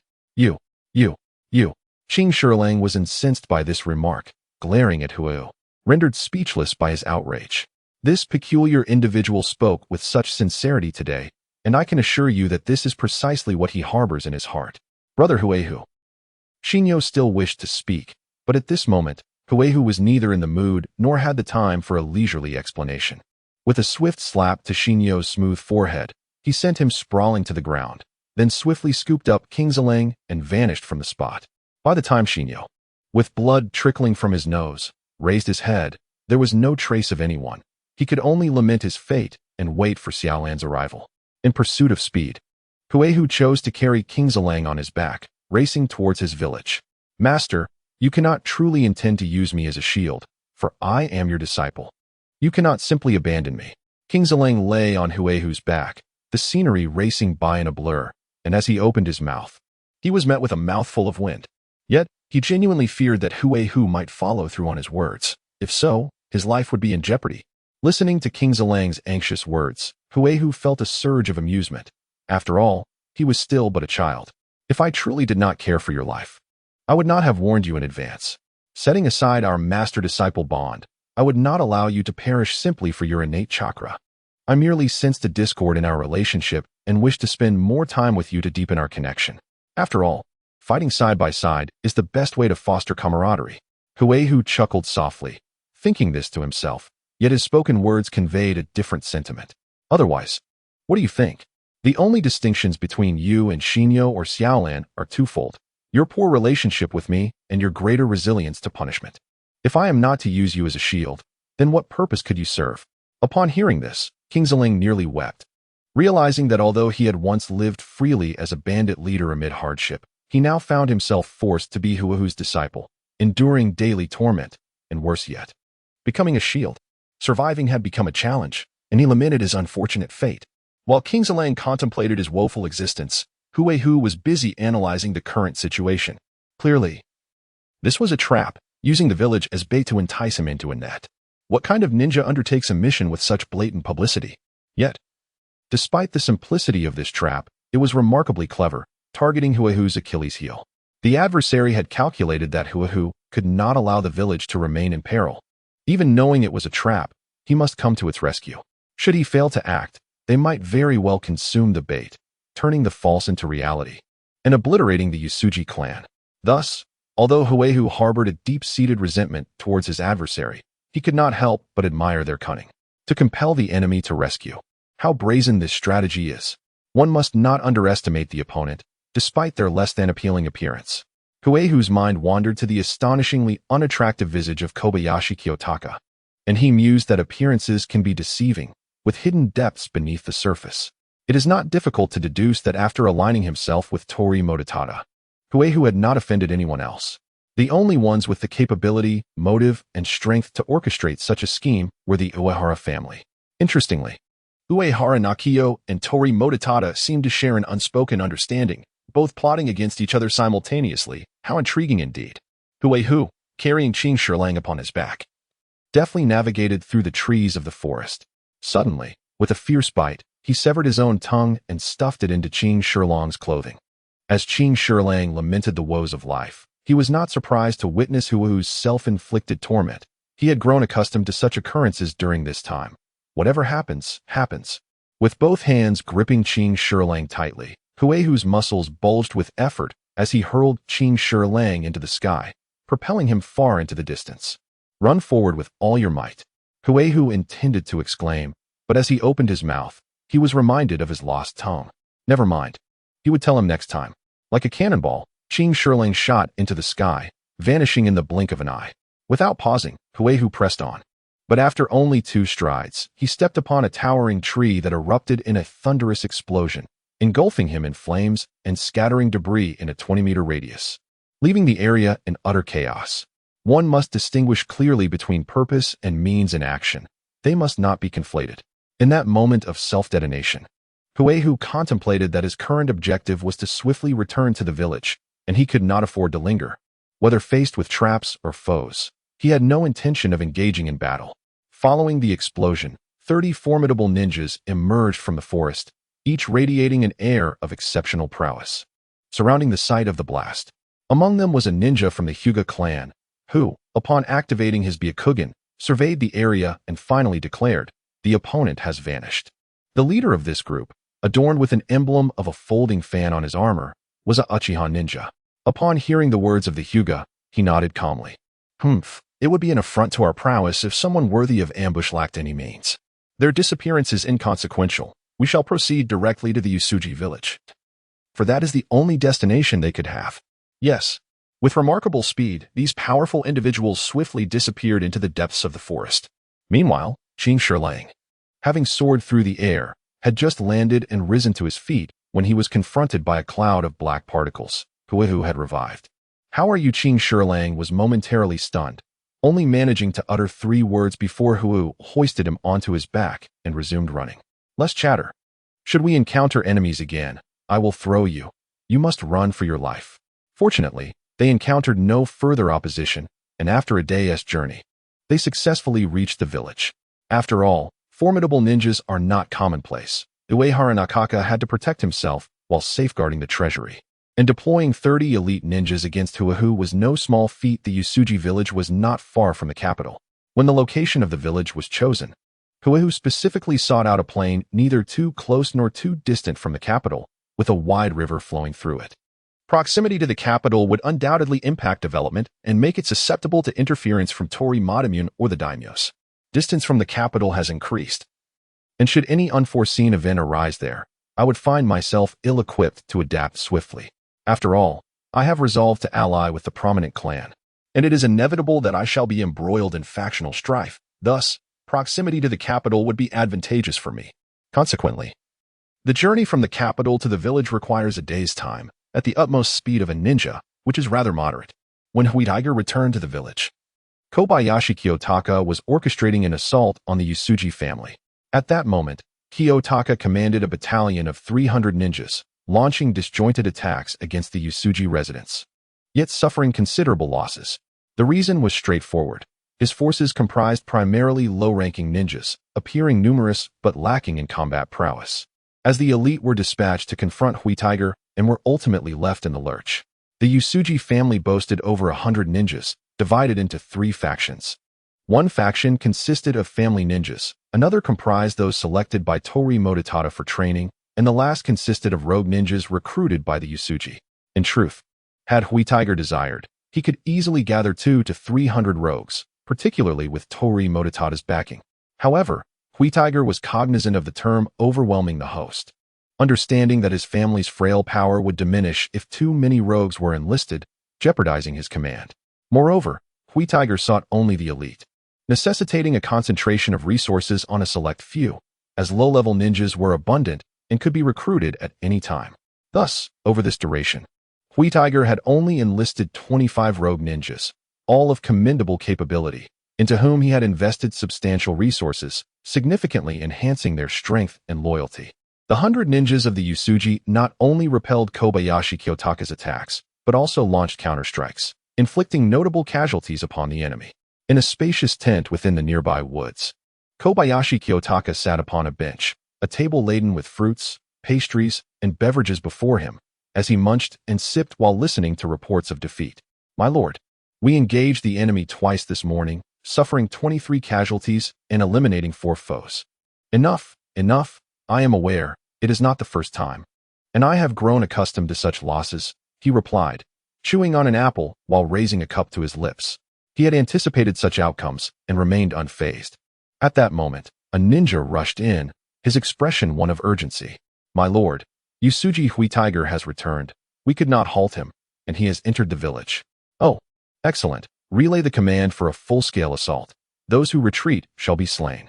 Upon hearing this, Kiyotaka recognized the sounds of explosions from outside, confirming Huitiger's return. With a countenance brimming with murderous intent, he issued the command, and then seized the opportunity to slip away as the attack commenced. As the leader of the ninjas under Uehara Nakio, he had long been aware of the treasury's destruction and the failure of his subordinates to intercept the enemy, thus realizing that this plan had already unraveled. Originally, the intention was to swiftly eliminate Huigu, denying him any opportunity to react. After all, Huegu was not alone. Aside from the ninjas of the Yusuji clan, Tori Mototada had also employed numerous ninjas. If they were to gather their forces, the outcome of a confrontation was uncertain, with the most likely scenario being mutual destruction, ultimately providing an opening for others. However, Huegu unexpectedly executed a mysterious technique, allowing him to instantaneously traverse the battlefield, bypassing the intercepting ninjas and returning to the village, an evident failure. Moreover, the treasury's gold had vanished, presenting a dire crisis. Without funds, these ninjas would show no mercy and would surely disperse, leaving the enemy poised to attack. Kobayashi Kajitaka, known for his cunning and ruthlessness, divulged not a whisper to his subordinates, instead feigning a full-scale assault, a trap for both the enemy and his own men. He thought, with several hundred ninjas, their meager strength rendered them virtually useless. Let them prove their worth in the offensive, inflicting some casualties upon the enemy. Ideally, he mused, it would be best if they all perished. Otherwise, his employer would soon find himself in a predicament, unable to pay their wages. Having fled, Kobayashi Kajitaka met up with 30 ninjas pursuing Huegu, turning back to confer with Yusuji Nagachika about their next moves. At this juncture, Huegu had already reached the village. Summoning Rijukamuru, Chza, Aikir, and other family ninjas, alongside the hired ninjas led by Hirai Ri, and the wandering ninjas under the command of Momote Kuniyashi, initiating a counterattack. Unbeknownst to Huegu, Kobayashi Kajitaka's intentions were hidden from him. Upon his return to the village, after engaging with the enemy and realizing their weakness, Huegu resolved to dismantle their forces before the 30 elite ninjas who were pursuing him could arrive, lest their union complicate matters further. Enemies ahead, let us vanquish them, Huegu commanded, leading 100 ninjas into the fray. The battlefield erupted with the sounds of clashing steel, the chaos of combat, and the roar of explosions. As blood swiftly stained the earth, Rijukamuru and Chza lead the central assault. Yes. Momote Kuniyashi, command the left flank. Yes. Hirai Ri, take the right flank. Yes. Sajar, shield me from gunfire. Huh. To expedite the defeat of the enemy and minimize his own casualties, Huegu continually summoned fiery clones, creating a surge of 30 at a time to charge into the enemy ranks, detonating upon contact and throwing their formation into disarray. My clones pave the way, everyone. Advance now. Yes. Thus, Huegu remained at the rear, employing the technique of fire release, clone jutsu, summoning new clones to replace those that had exploded. Devoid of chakra, he resorted to the heart and mind chaos technique, resulting in a battlefield ablaze with explosions. Huegu mused that against such numerous and feeble foes, his fiery clones were indeed effective, proving far more efficient than engaging in direct combat himself. However, just how vast is the chakra of the Vortex clan ninjas? That fellow Naruto, when not disturbed by the Ninetales, could effortlessly conjure shadow clones in overwhelming numbers. Despite a decade of rigorous training, continuously utilizing fire release to expand his chakra pathways, he could only produce dozens. This exemplifies the disparity. Having good parents truly makes a difference. When the time is ripe, I must capture a tailed beast and seal it within myself. Yet, the moment is not now. I am still too weak. To reach for a tailed beast now would be akin to courting death. But how shall I enhance my strength in the future? I have already unearthed considerable potential from my immortal characteristics as a half-breed. With limitless training, boundless chakra, flight, self-detonation, instantaneous transfer, and infinite shadow clone techniques, I find myself at a loss for further utilization. It seems I must seek a new path. Disregarding the battlefield ahead, Huegu gazed at Sejiro seated before him, chuckling to himself. At that moment, Sejiro sat cross-legged, captivated by the distant clash of ninjas, his face alight with excitement. Were it not for Huegu's presence, he would likely have dashed into the fray. Foolish one, you would surely meet your demise, oblivious to the dangers lurking behind you. Ah, that ninja's counterattack was commendable. Oh, it turns out to be Yoshiro. He has made considerable progress. What kind of blade is that? I have never seen such a thing. Oh, so that's how it is used. Quite intriguing. I should find one to experiment with when time allows. Sejiro was engrossed in observation, babbling his thoughts, when suddenly he felt an ominous chill behind him, causing him to leap up in fright. He turned around to find Huegu grinning mischievously at him, which startled him into taking a step back, arms crossed defensively. What do you want? What are your intentions toward me? I am not someone to be trifled with. Am I being that obvious? Huegu replied with a chuckle. My apologies. I shall be more discreet in my calculations and keep my thoughts to myself. Huegu, with his comrades, expressed his thoughts freely, disregarding Shijiro's feelings. What does it mean to calculate without showing it? That would be preferable. Why am I always the target of such calculations? Shijiro had been with Huegu for some time and understood his temperament. He would voice whatever crossed his mind. His face fell, and he shot Huegu a resentful glance. Master, I am your disciple. Please do not lead me to my doom. I can still shield you from danger. That is a valid point. But you are rather weak at the moment. You must grow stronger to better protect me. By the way, you possess Earth Element Chakra, correct? Indeed, I do. Shijiro exclaimed joyfully, his eyes sparkling with anticipation. Ah, this eccentric has decided to show some kindness today and wishes for me to grow stronger. Finally, my days of hardship may come to an end. Huegu, chuckling, remarked, in due time, I shall send you off to become a monk. Shijiro nearly bit his own tongue in shock. How could such a drastic turn of events occur? Just because I possess Earth Element Chakra, I am to become a monk? Is there no sense of reason? Truly, this eccentricity knows no bounds. Even his thoughts are peculiar. Shijiro certainly did not wish to become a monk and immediately muttered a plea for mercy. Please, my esteemed master, I have no desire to become a monk. I assure you, I will not oppose you any further. I implore you to grant me this mercy. However, Huegu disregarded Qin Shilong's pleas, delivering a forceful kick that sent him sprawling, and continued to survey the battlefield, employing the technique of flame-shrouded clones. Witnessing this, Qin Shilong resolved to seize any opportunity to escape. He was determined not to become a bald monk. Unlike that faithful friend of his, he knew he would appear utterly ridiculous with a shaven head. The skirmish among the ninjas was brief, given that both sides numbered only in the hundreds. Within 2 hours, the enemy was decisively routed, scattering in disarray, while the Usuji ninja forces refrained from pursuit, prioritizing the safety of the village over further conflict. In truth, Huegu felt a tinge of regret for not capturing Kobayashi Kajitaka, who had consistently caused him trouble. How splendid it would have been to eliminate such an adversary. As Huehu's subordinates returned victorious, their faces still alight with the fervor of battle, he delivered an impassioned speech that stirred their spirits, igniting their fervor to the point where, had Huegu not intervened, they might have rushed headlong into the capital to assault the Usuji clan.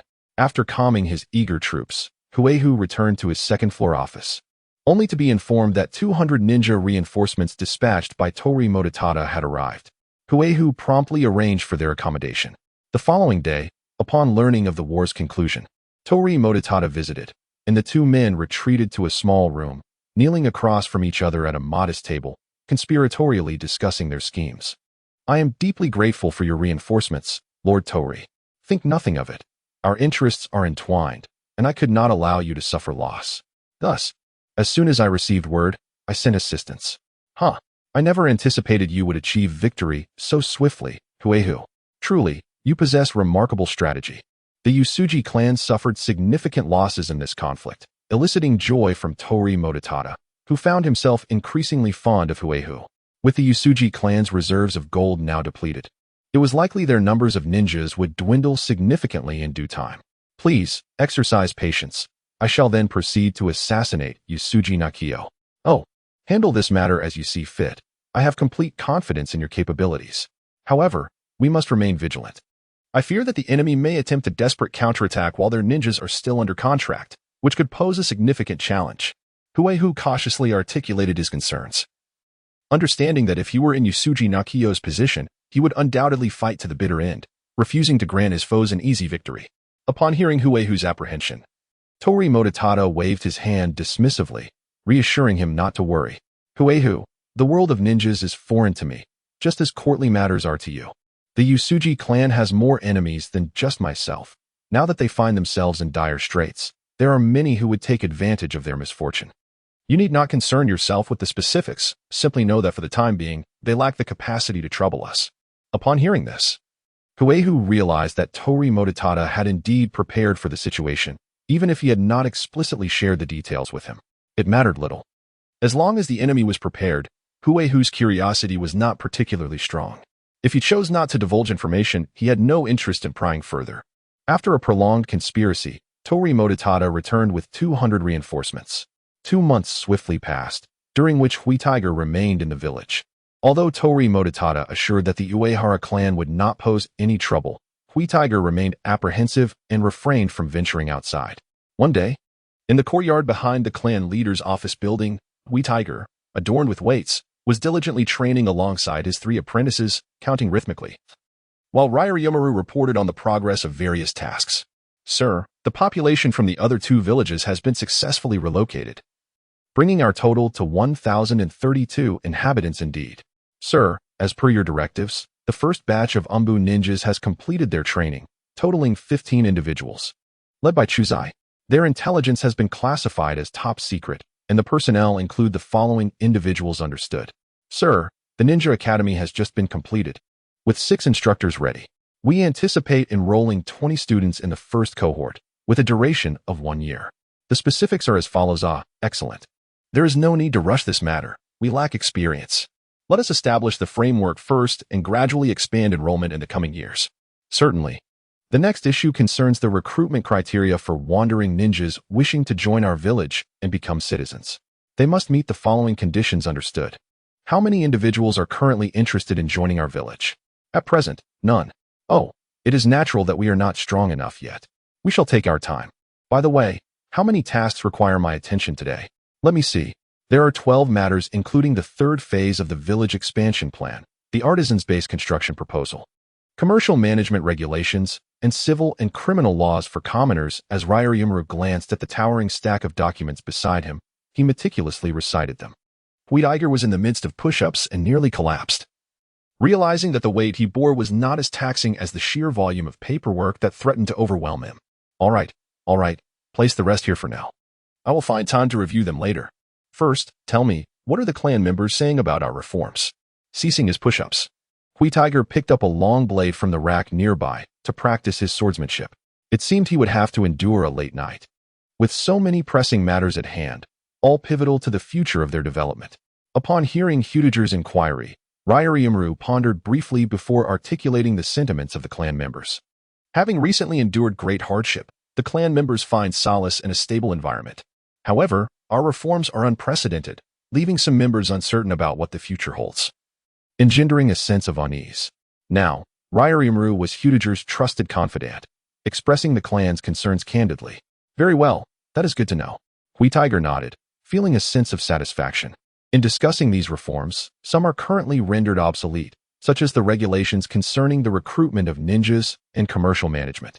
At present, there are neither ninjas pledging their service nor merchants engaging in trade. However, Kuegu intends to seize the opportunity. While the family's elite has dwindled, the populace is restless, and no one can oppose him, to implement all feasible reforms. Otherwise, once the family regains its strength, advancing these reforms would become exceedingly challenging. These reforms are advantageous for the robust development of the village, facilitating the rise of civilian ninjas and aligning with the prevailing trends. Yet they inevitably compromise the interests of the family's power. This is quite normal during the same period. An increase in the benefits of one class will invariably lead to a decrease in the benefits of another. Kuegu and Longruen deliberated on various matters before Longruen took his leave, and shortly after, Zhongzhu arrived. Currently, Zhongzhu is responsible for the construction of the Umbu and intelligence gathering. And this time he spoke about the latter. My lord, the Uehara family has disbanded most of their ninjas, including those from the Uchiha clan, who have also scattered. Curiously, the ninjas from the Hyuga clan have not departed. The reason remains unknown. Understood. I shall conclude this task in the next couple of days, Kuegu replied, instantly grasping the underlying reason. He had been gathering intelligence over the past few days to ascertain whether news of his immortality had spread, but to his surprise, there was not a whisper. At that moment, Kuegu realized the Hyuga clan intended to monopolize the information, aiming to conduct their research in solitude. It was evident that there were spies either among his ranks or with Torimoto Mesa, who were aware of his assassination mission. Ah, splendid. Those who do not have spies planted by their enemies are, indeed, inept and disregarded by others. It seems I have successfully exerted considerable pressure on the adversary. Ha ha ha. Upon hearing that Huegu was to undertake a mission, Shinyo was immediately eager to join. Brother Huegu, you must take me along. My strength has been advancing rapidly. I challenge you to a duel. Do not boast. I am fully aware of your capabilities. How about we spar? And let Brother Huegu witness your true prowess? Uncertain if it was due to her training in fire release, Xiaolan's temper had been increasingly volatile. She shouted at Xinyo and, seizing him by the arm, attempted to drag him aside for a confrontation. All right. Enough of this folly. I will also be bringing Sijiro along, Huegu interjected. Feeling beads of sweat form on his brow as he witnessed Xiaolan's fiery outburst directed at Xinyo.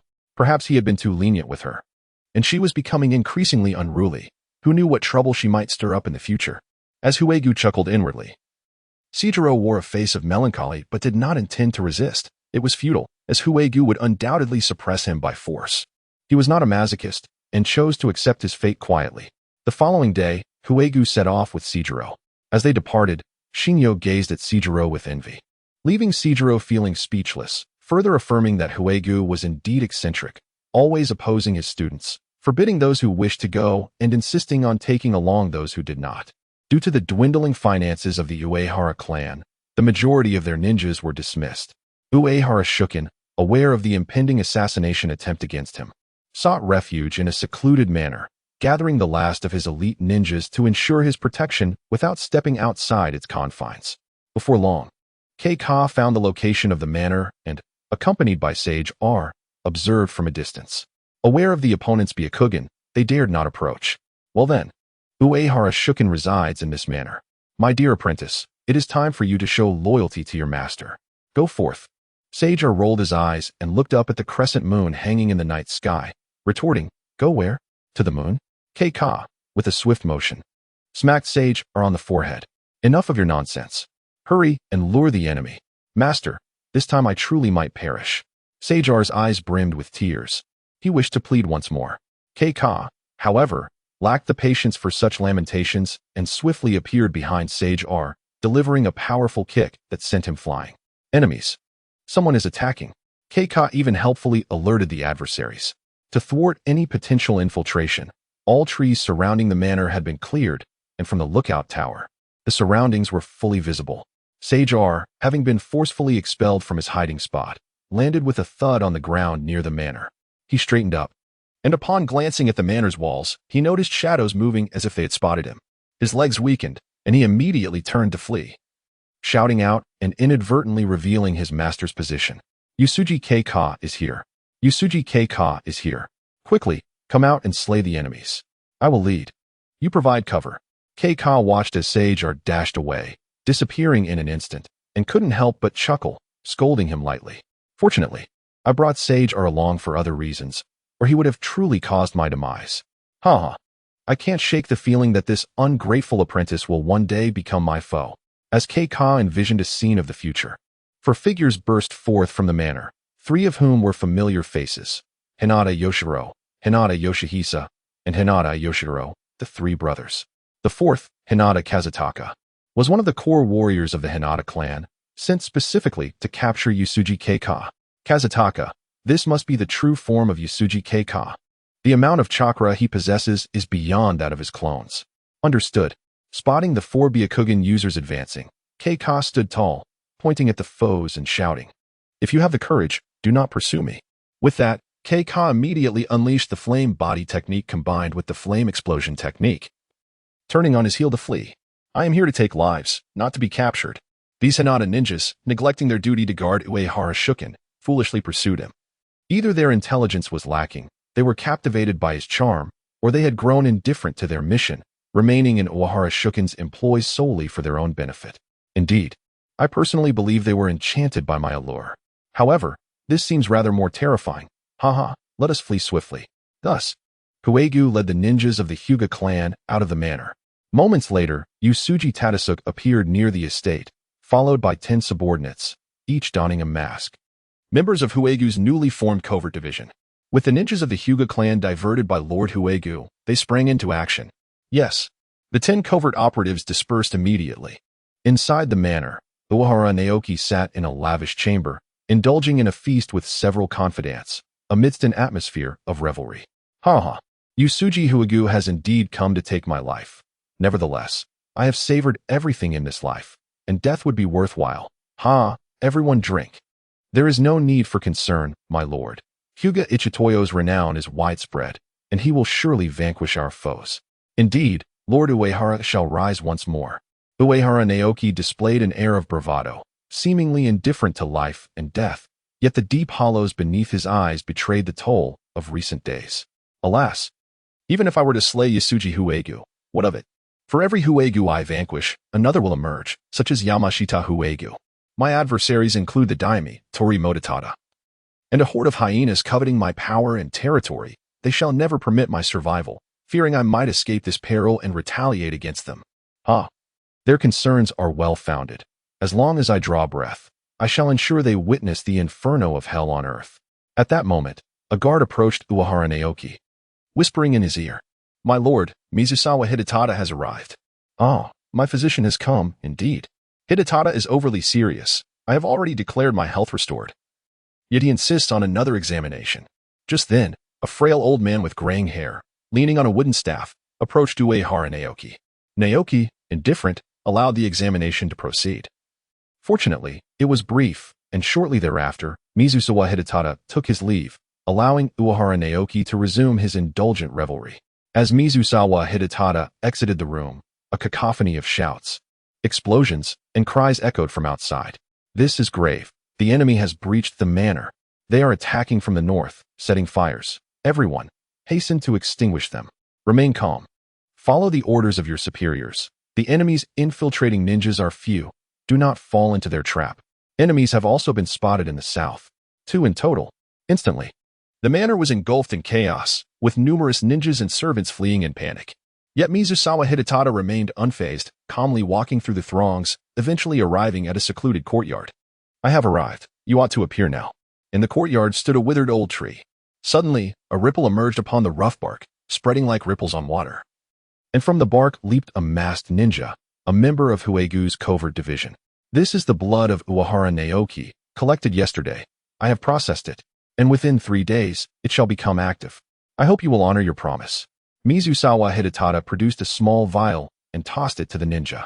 The shadowy operative accepted the small tube, refraining from responding to the inquiries posed by others, as he meticulously examined the target item. The estate had been sealed off for a month, barring any entry or exit. This operation relied on the cover provided by fellow covert ninjas, who wreaked havoc to create the chaos that allowed him to infiltrate the premises. Despite the disbandment of the majority of ninjas under Uehara Naoki, the remaining ones were elite, rendering the defenses here exceptionally robust. Uttering even a single word could spell doom for himself or his comrades, jeopardizing the mission. Thus, upon confirming the target item was secure, the operative swiftly employed a ninjutsu, his body dissolving into sludge, sinking into the ground gradually. Suddenly, a surge of chakra was detected. Alarm! The enemy! At that moment, a loud shout echoed from outside, followed by a squad of guarding ninjas storming into the courtyard. Spotting the operative who had just transformed into sludge, they prepared to launch an attack. Fire release. Dragon fire technique. Wind release. Great breakthrough. At that instant, 2 additional operatives leaped from the roof adjacent to the courtyard. Initiating an assault, their mission was to provide cover and protect the rear. The combination of wind and fire release transformed the small courtyard into a blazing inferno, forcing the squad of ninjas to dodge for safety. These guardian ninjas exhibited remarkable valor as they charged through the flames without waiting for them to subside, aiming directly at the 2 operatives on the roof. On the ground of the courtyard, Mizusawa Hideyoshi lay charred amidst the flames. His eyes were blinded. Yet he extended his left hand towards the front, yearning for recognition, pleading that they would not forget their promise to spare his family. "I implore you, spare my family. I have revealed nothing to them. They know nothing, nothing at all." His arm fell limp, crashing to the ground, as scorched skin crumbled away. This renowned healer succumbed to death. In the courtyard, a withered old tree ignited in a fierce blaze. The insects that had relied on its survival, unable to flee in time, were reduced to ashes. Once symbiotic, they could only meet a shared demise. "Master, the mission is accomplished." "Well done, Matsucase. You are indeed worthy of Lord Hikari's praise. Your stealth capabilities are truly exceptional." In a forest far from the estate, Tadezo held the small tube, commending Matsucase, though a sense of melancholy weighed upon him. 10 shadow operatives had been dispatched, yet only 6 returned, a significant loss. These were elite ninjas, meticulously selected and trained by Lord Hikari and himself. Losing 4 in one fell swoop was a cause for deep sorrow. The Uehara clan, having thrived for decades, possessed profound roots, even after sustaining such a grave blow that could not be underestimated. Fortunately, Lord Akari's cunning led to the recruitment of several insiders and the diversion of the Hyuga clan's ninjas, allowing him to barely fulfill the mission. However, had he proceeded with his initial plan to assassinate Uehara Naoki directly, the entire operation might have met with disaster, as there were likely even more formidable protectors surrounding Naoki. However, what does Lord Hui Tiger require the target's blood for? Perhaps it is for some arcane technique. Upon acquiring the desired item, Chuzwa did not linger, promptly leading his 6 subordinates away to the rendezvous point agreed upon with Hui Tiger. Meanwhile, Hui Tiger found himself pursued, darting through the forest like a frantic rabbit, desperately leaping from branch to branch in a bid to escape. This adversary was unlike any he had faced before. They were fully aware of his capabilities, cognizant of his immortality, and aware of his ability to teleport. Knowing all this and still attempting to capture him surely indicated they possessed means to subdue him. Nevertheless, I too had made preparations. So what if they knew I could teleport? I had set a piece of flesh to explode, intending to lure them far enough away before detonating it, avoiding any direct confrontation and denying them the opportunity to unveil their trump cards. I wondered how they would respond to such a turn of events, chuckling to myself. I even arranged an ambush, laying a multitude of explosive talismans. Should I lead them into the trap and detonate it? Perhaps not. Their Byakugan would see through my ruse. And the cost of those talismans was not insignificant. There was no need to waste them. The warfare of the affluent is indeed amusing. Not only can they frivolously employ explosive talismans, but they can also bribe insiders. Truly, the ancients were not mistaken when they said the poor should not contend with the rich, nor the commoners with the officials. I merely hope Tori Mototada does not faint upon witnessing the total expenses of this mission. Ha ha ha. Hui Tiger, confident in his exceptional martial arts and remarkable speed, felt no pressure from the pursuit as he ran, lost in his thoughts. Yet, he was merely human, not particularly clever. Otherwise, he would not have relied on such rudimentary methods for his training. Hui Tiger had always enhanced his strength through diligent and gradual practice, meticulously planning before battles, never experiencing the epiphanies that other protagonists often did. However, this time, Hui Tiger underestimated his foes once more. He was not a ninja of the Hyuga clan, and it was impossible for him to fully comprehend the utilization of the Byakugan. The Hyuga clan had dispatched 10 elite ninjas to capture Hui Tiger, for pursued him directly, while the remaining 6 remained beyond his sensory range, coordinating through the Byakugan's extraordinary long-range observation, unknowingly surrounding Hui Tiger.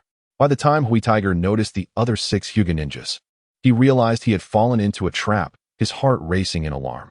So this is how the Byakugan can be employed.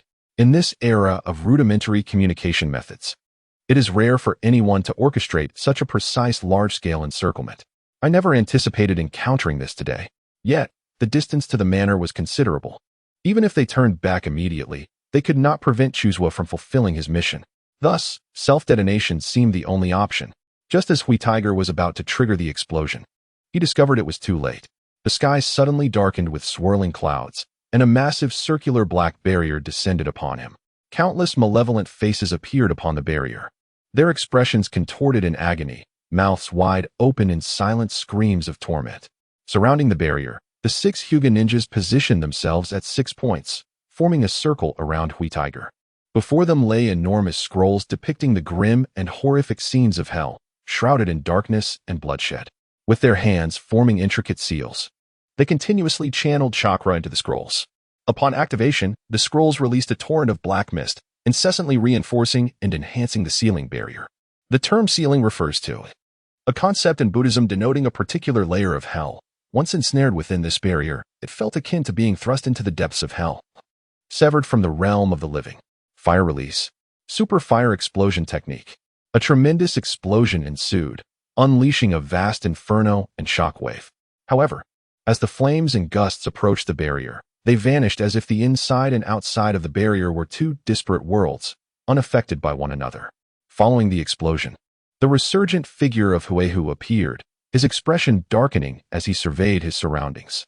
Internally, he lamented his predicament. Indeed, there exists no uncontestable ninjutsu, and this time he had struck an impenetrable wall. He cursed himself for only recalling the Uzumaki clan when it came to sealing techniques. neglecting to consider that the Hyuga clan possessed similar capabilities. It is worth noting that the ancestor of the Hyuga clan was none other than Kagaya Otsutsuki, who, alongside his brother, had sealed their mother. The Hyuga clan undoubtedly had a profound legacy and expertise in sealing techniques. After all, such formidable bird-in-a-cage seals could very well have been devised by them. Yet, it was too late for regrets. Now, he could only observe how his opponent would attempt to subdue him, resolute in his disbelief that this barrier could endure indefinitely. Huehu steadied his mind, adjusted his muscles, and slowly drew his katana, standing firm with his gaze fixed on Hinata Ito outside the barrier. His instincts warned him. This individual was formidable. You all remain vigilant outside. I shall apprehend Yusuji Huehu. Understood. Hinata Ito instructed his brothers, Hinata Yoshihiro and the others, to stay outside while he formed several seals and approached the barrier. To him, the barrier seemed non-existent as he effortlessly stepped inside. As he advanced with slow yet powerful strides, Huehu felt an overwhelming pressure descend upon him, akin to an ant confronting a boulder, utterly devoid of the strength to resist. Was this the might of the esteemed clans of the ninja world? Truly extraordinary. Possessing a greater sense of intimidation than Kaze no Taro or Yamamoto Tadao. Most crucially, his adversary was well aware of his capabilities, leaving him unable to employ the same cunning he had against Kaze no Taro. Clad in light armor, devoid of a katana at his waist, Hinata Ito stood before Huehu, within mere 5 paces. Typically, this domain of 5 paces surrounding him was Huehu's realm of annihilation, where he could unleash unparalleled lethality through his taijutsu and kenjutsu, combining fire-release techniques and explosive bursts. However, on this occasion, Huehu refrained from striking, for he could discern no flaw in his opponent's defenses, or perhaps his adversary was a master of taijutsu, exuding an aura of invulnerability. At that moment, Hinata Ito took another step forward, just 4 paces. Huehu knew he had to act. Hesitance could breed fear, ultimately casting a shadow over his mastery of swordsmanship. The technique? Falling Firefly. In order to elevate his combat spirit, the formidable Huehu let out a thunderous roar before launching his assault. Blade technique? Falling Firefly.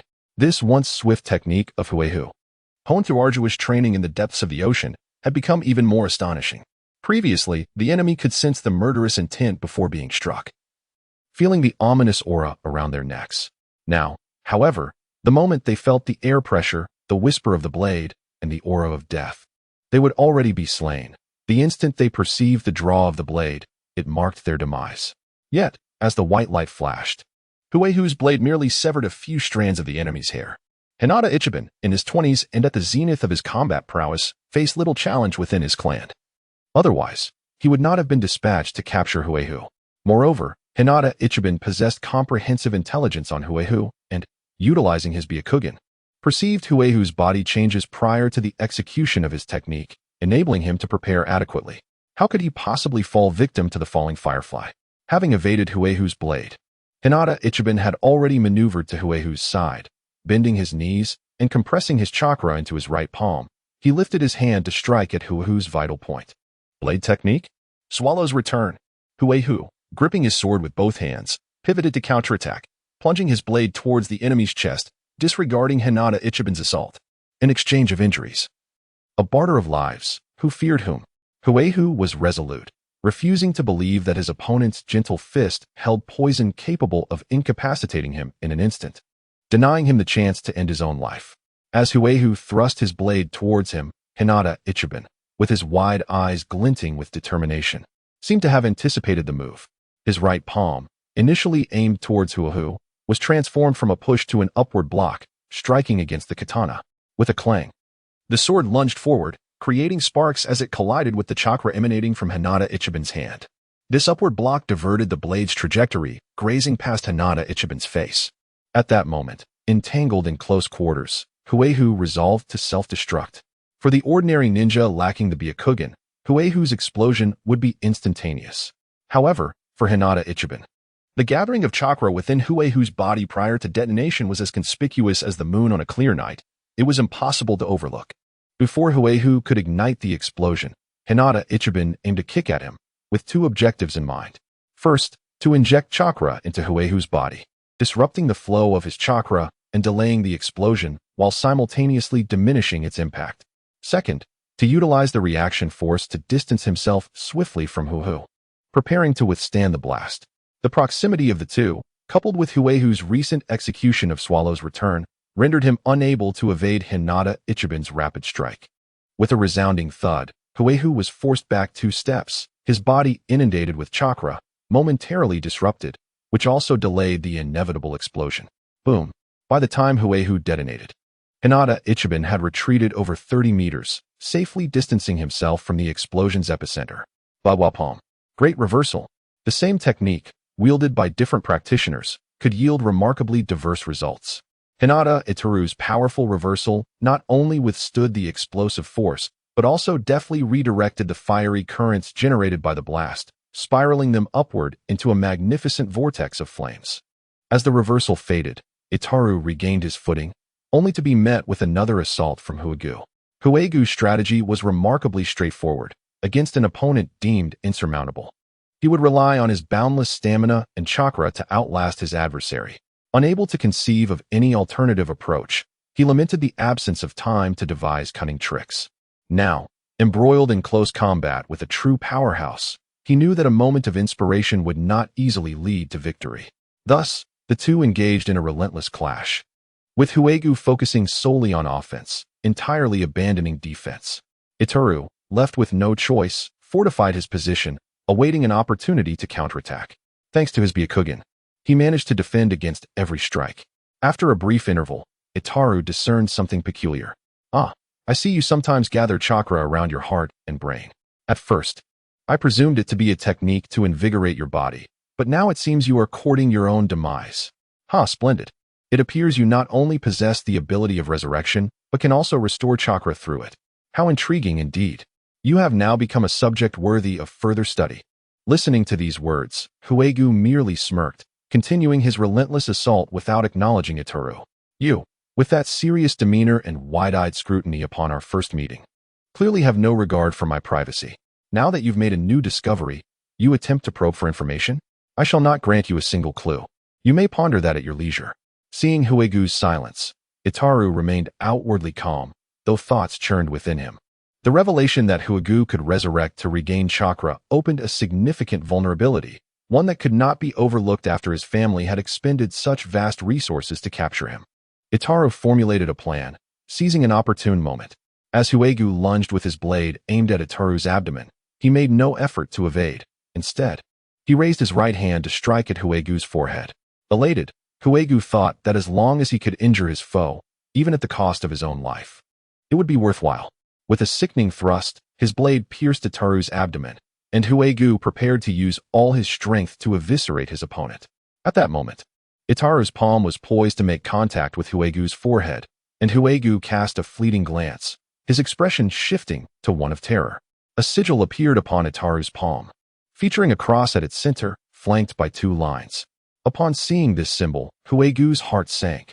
Though it was not identical, it was undoubtedly the caged bird seal. As far as Huegu was aware, the members of the Hyuga clan had yet to bear this curse mark in this era. He had not anticipated that they had begun their research.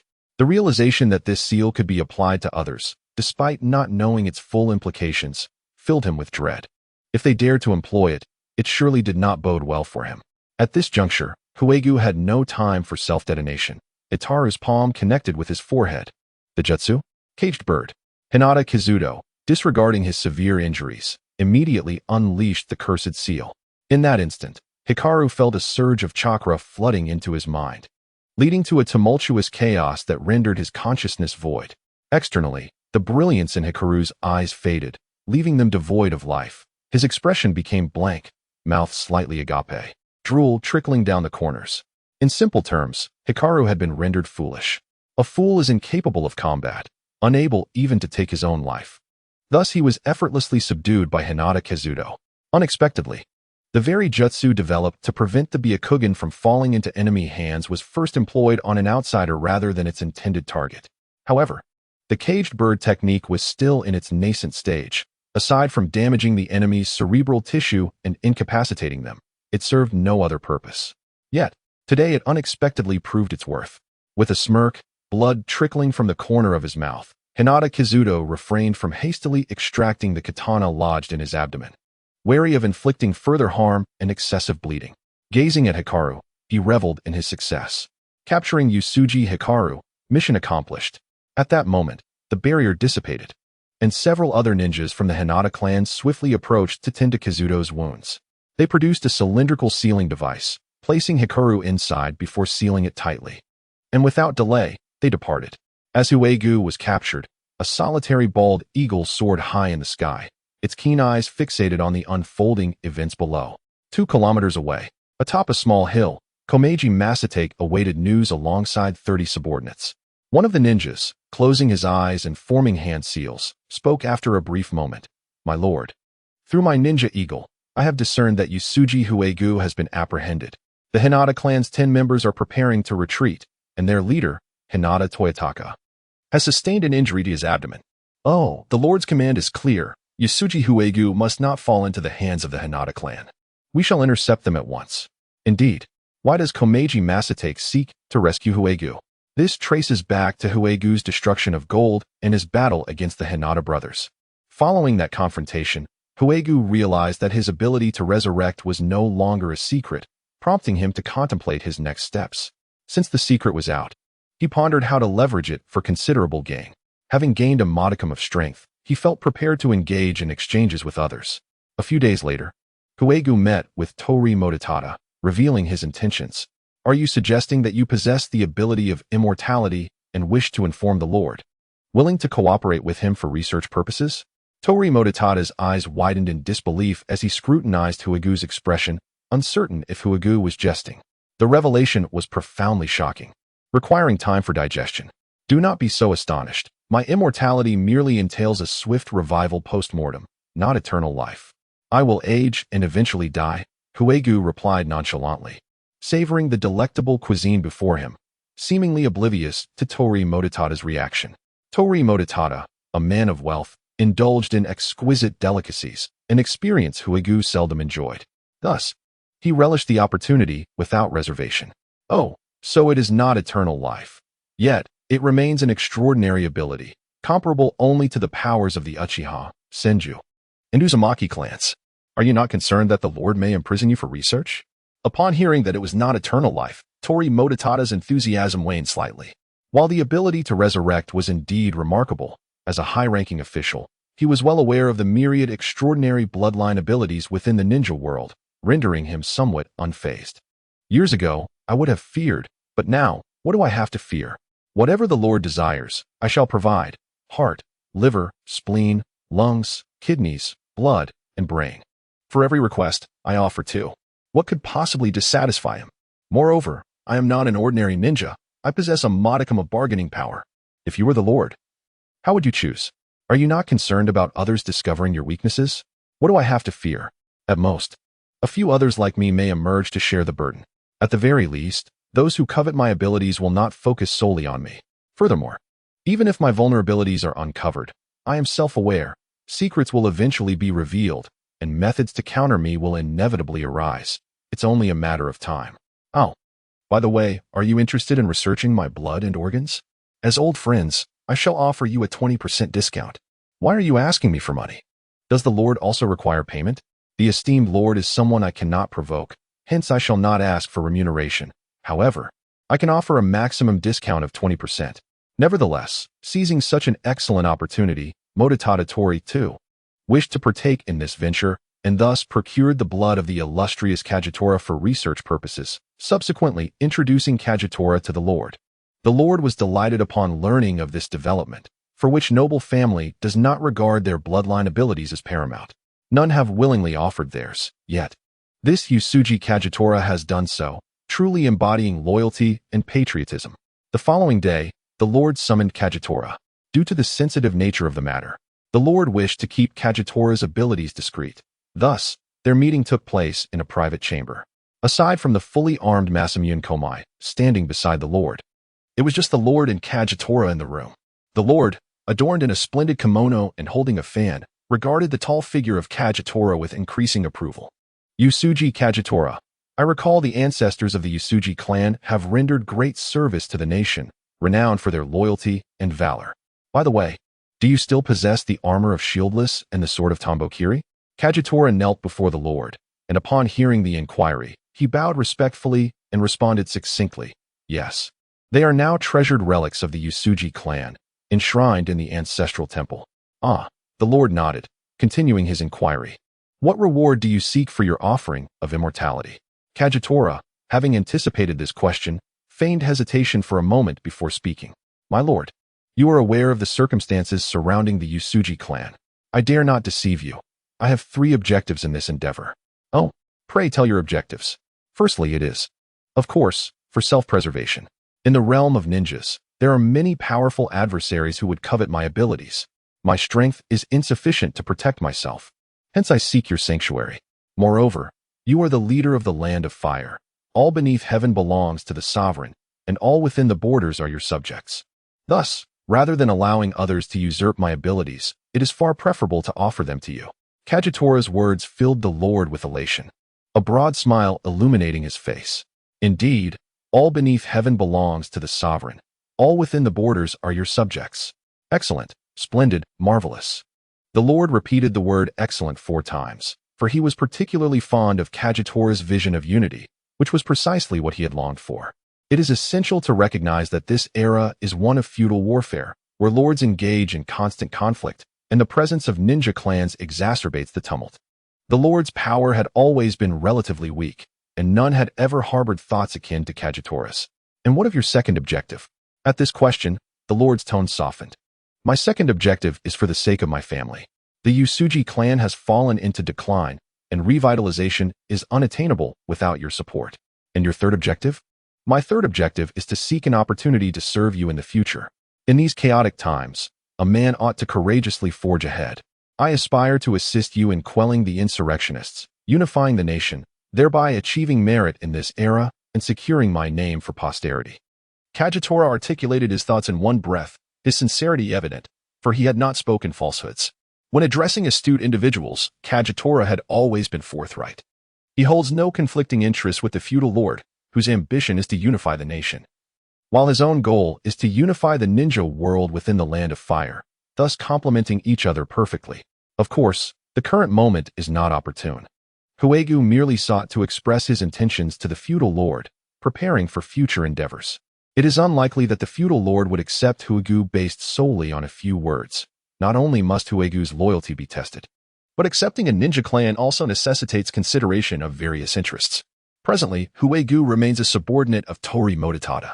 Ah, Huegu, you truly are a young hero, henceforth.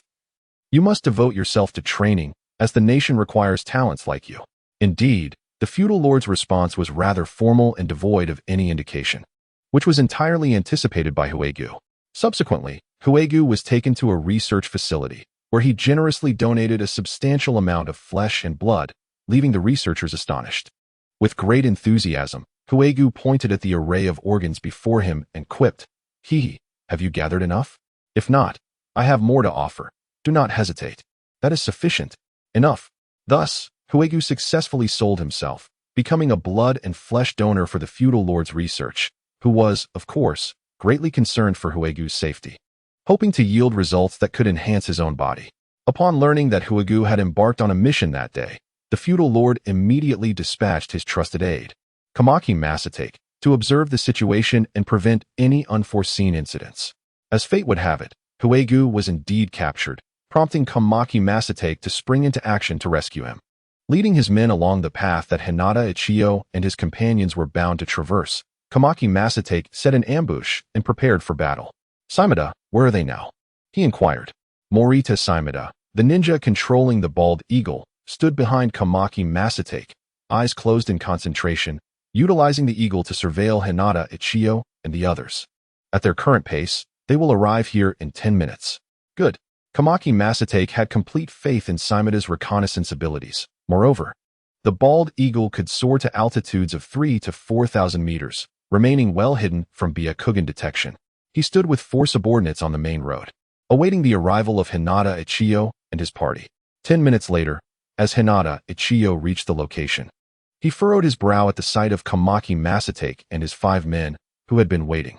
Utilizing his Byakugan, he scanned the surroundings and detected the ambush. Recognizing Kamaki Masatake as a trusted aide of the feudal lord, Hinata Ichiyo was taken aback. He had not anticipated an interception, and he could only surmise that it was related to Yusuji Huegu. But why? Unbeknownst to him was the fact that Huegu had effectively sold himself. The feudal lord wishes to summon Yusuji Huegu. You must surrender him, Kamaki Masatake stated decisively, drawing his katana as a warning, a clear indication that this matter was non-negotiable. Should you refuse, I shall attack without a second thought. Hinata Ichiyo gestured for his clansmen to remain calm, refraining from responding to Kamaki Masatake's demand. In this moment, any utterance seems inappropriate. After all, the Lord is the leader of the nation, wielding considerable resources.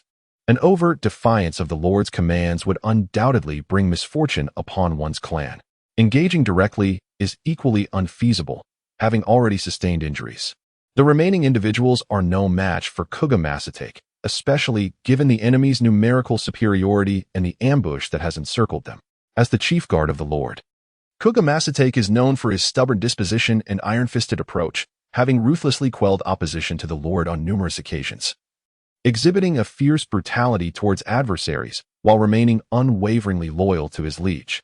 His name serves as a cautionary tale among many prestigious families, warning their members against offending him, including the Hyuga clan.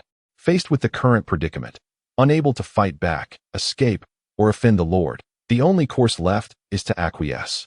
Some matters are, in fact, quite simple.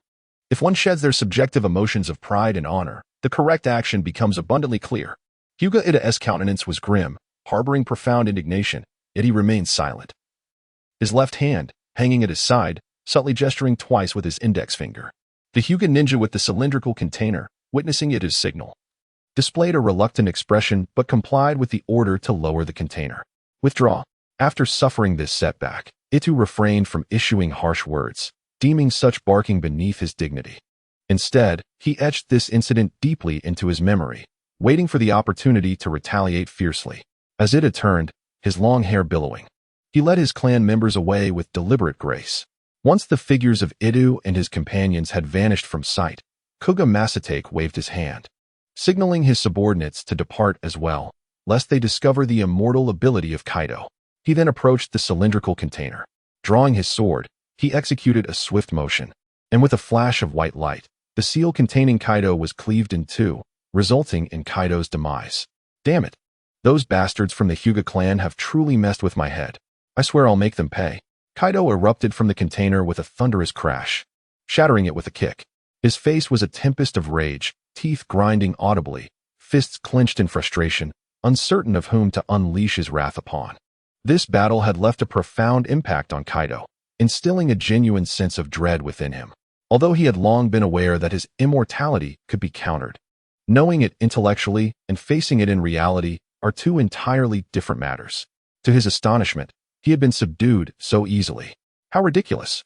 If the Hyuga clan could so effortlessly overpower him, then surely the Uzumaki, Senju, Uchiha, and other noble families would find it a simple task to do the same.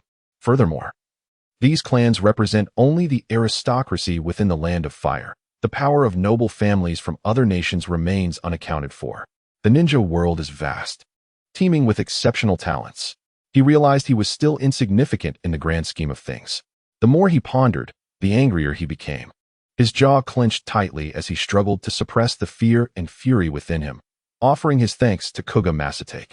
Kuga Masatake nodded, remaining silent. His perception of Kaido was far from favorable. After all, Kaido had once used him as a pawn to destroy the walls of the capital, so any fondness towards him would be quite surprising. Upon witnessing the escape of Hui Tiger, Komai Masatake departed with his men. As the leader of the ninja under the Lord, he had myriad matters to attend to and could hardly serve as Hui Tiger's bodyguard. To have saved Hui Tiger even once was sheer fortune. After parting ways with Komai Masatake, Hui Tiger hastened to rendezvous with Chuza. That night, Hui Tiger arrived at the designated location and received a small vial containing blood from Chuza. He poured the blood into his palm and invoked the blood ritual of death, the art of chaotic mind and brain, standing within the sigil drawn by the blood. Hui Tiger promptly took his own life, successfully assassinating Uehara Nakio. There are no stipulations dictating that one must personally harm the enemy while employing the blood ritual of death. It is merely blood. There are countless means available, so why risk oneself? Is it not absurd to believe that establishing a faction and forming a covert organization is merely an idle endeavor? At the time Hui Tiger performed the blood ritual, only Chuza remained by his side. Hui Tiger's intent in having Chuza present was twofold. First, to demonstrate trust, and second, to allow Chuza to comprehend his capabilities, thereby facilitating better coordination in future battles and maximizing their respective strengths in combat. Chuza, a man of sincere disposition, was momentarily perplexed by Hui Tiger's intentions. Witnessing Hui Tiger behaving like a cultist, drinking blood and drawing arcane symbols, left him feeling a chill that was both unsettling and sour. When did our leader become a cult figure? Was the master attempting to recruit me into a cult? Should I comply? Would I be required to drink blood? Alas, if only Ryamaru were here, he could provide me with some guidance. Chuza, with his oversized sword resting on his shoulder, bore a countenance of turmoil, uncertain of how to proceed. After Hui Tiger completed the ritual, he noted Chuza's troubled expression with mild curiosity, but chose not to dwell on it. Do you understand my meaning? Hui Tiger inquired. Yes, Chuza nodded. Good. Hui Tiger assumed Chuza had grasped his intentions and felt a surge of joy, thinking that Chuza was merely slow to react, not lacking in intelligence. At that moment, Chuza spoke up. My lord, if you wish for me to join the cult. That is not out of the question, but what is the name of this cult? Is there a fee to join? You are aware of my family's circumstances. We are not affluent. Hui Tiger blinked in surprise, gazing at Chuza's earnest expression, and replied, what a splendid idea. How did I not consider establishing a cult and amassing wealth through membership fees? Then, Hudiger's avaricious nature surfaced as he stood in contemplation of founding a cult, only to ultimately shake his head and let out a dejected sigh. Alas, the class attribute is not suitable. I lack the qualifications to establish a cult. As for Chuza, he found himself increasingly bewildered, feeling even more lost in the conversation with Hui Tiger. Huehu completed his mission without returning to the village. Instead, he set off for the Temple of Fire with Qing Tianlang, hoping to seek the guidance of the temple's abbot, Minghai, to teach Qing Tianlang the art of ninjutsu.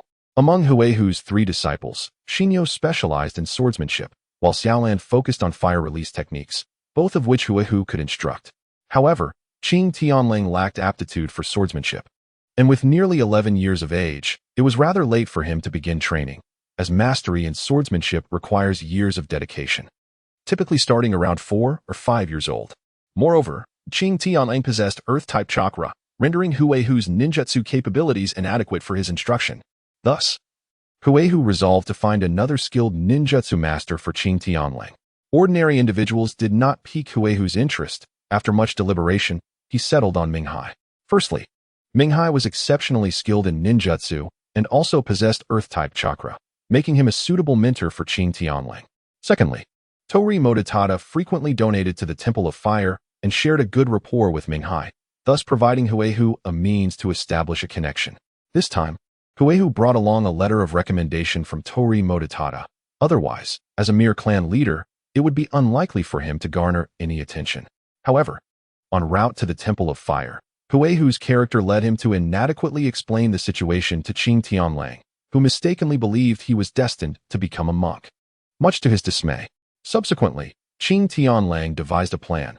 While Huehu was distracted, he would sneak ahead and create a commotion at the temple, ensuring that the monks would detest him and refuse to accept him.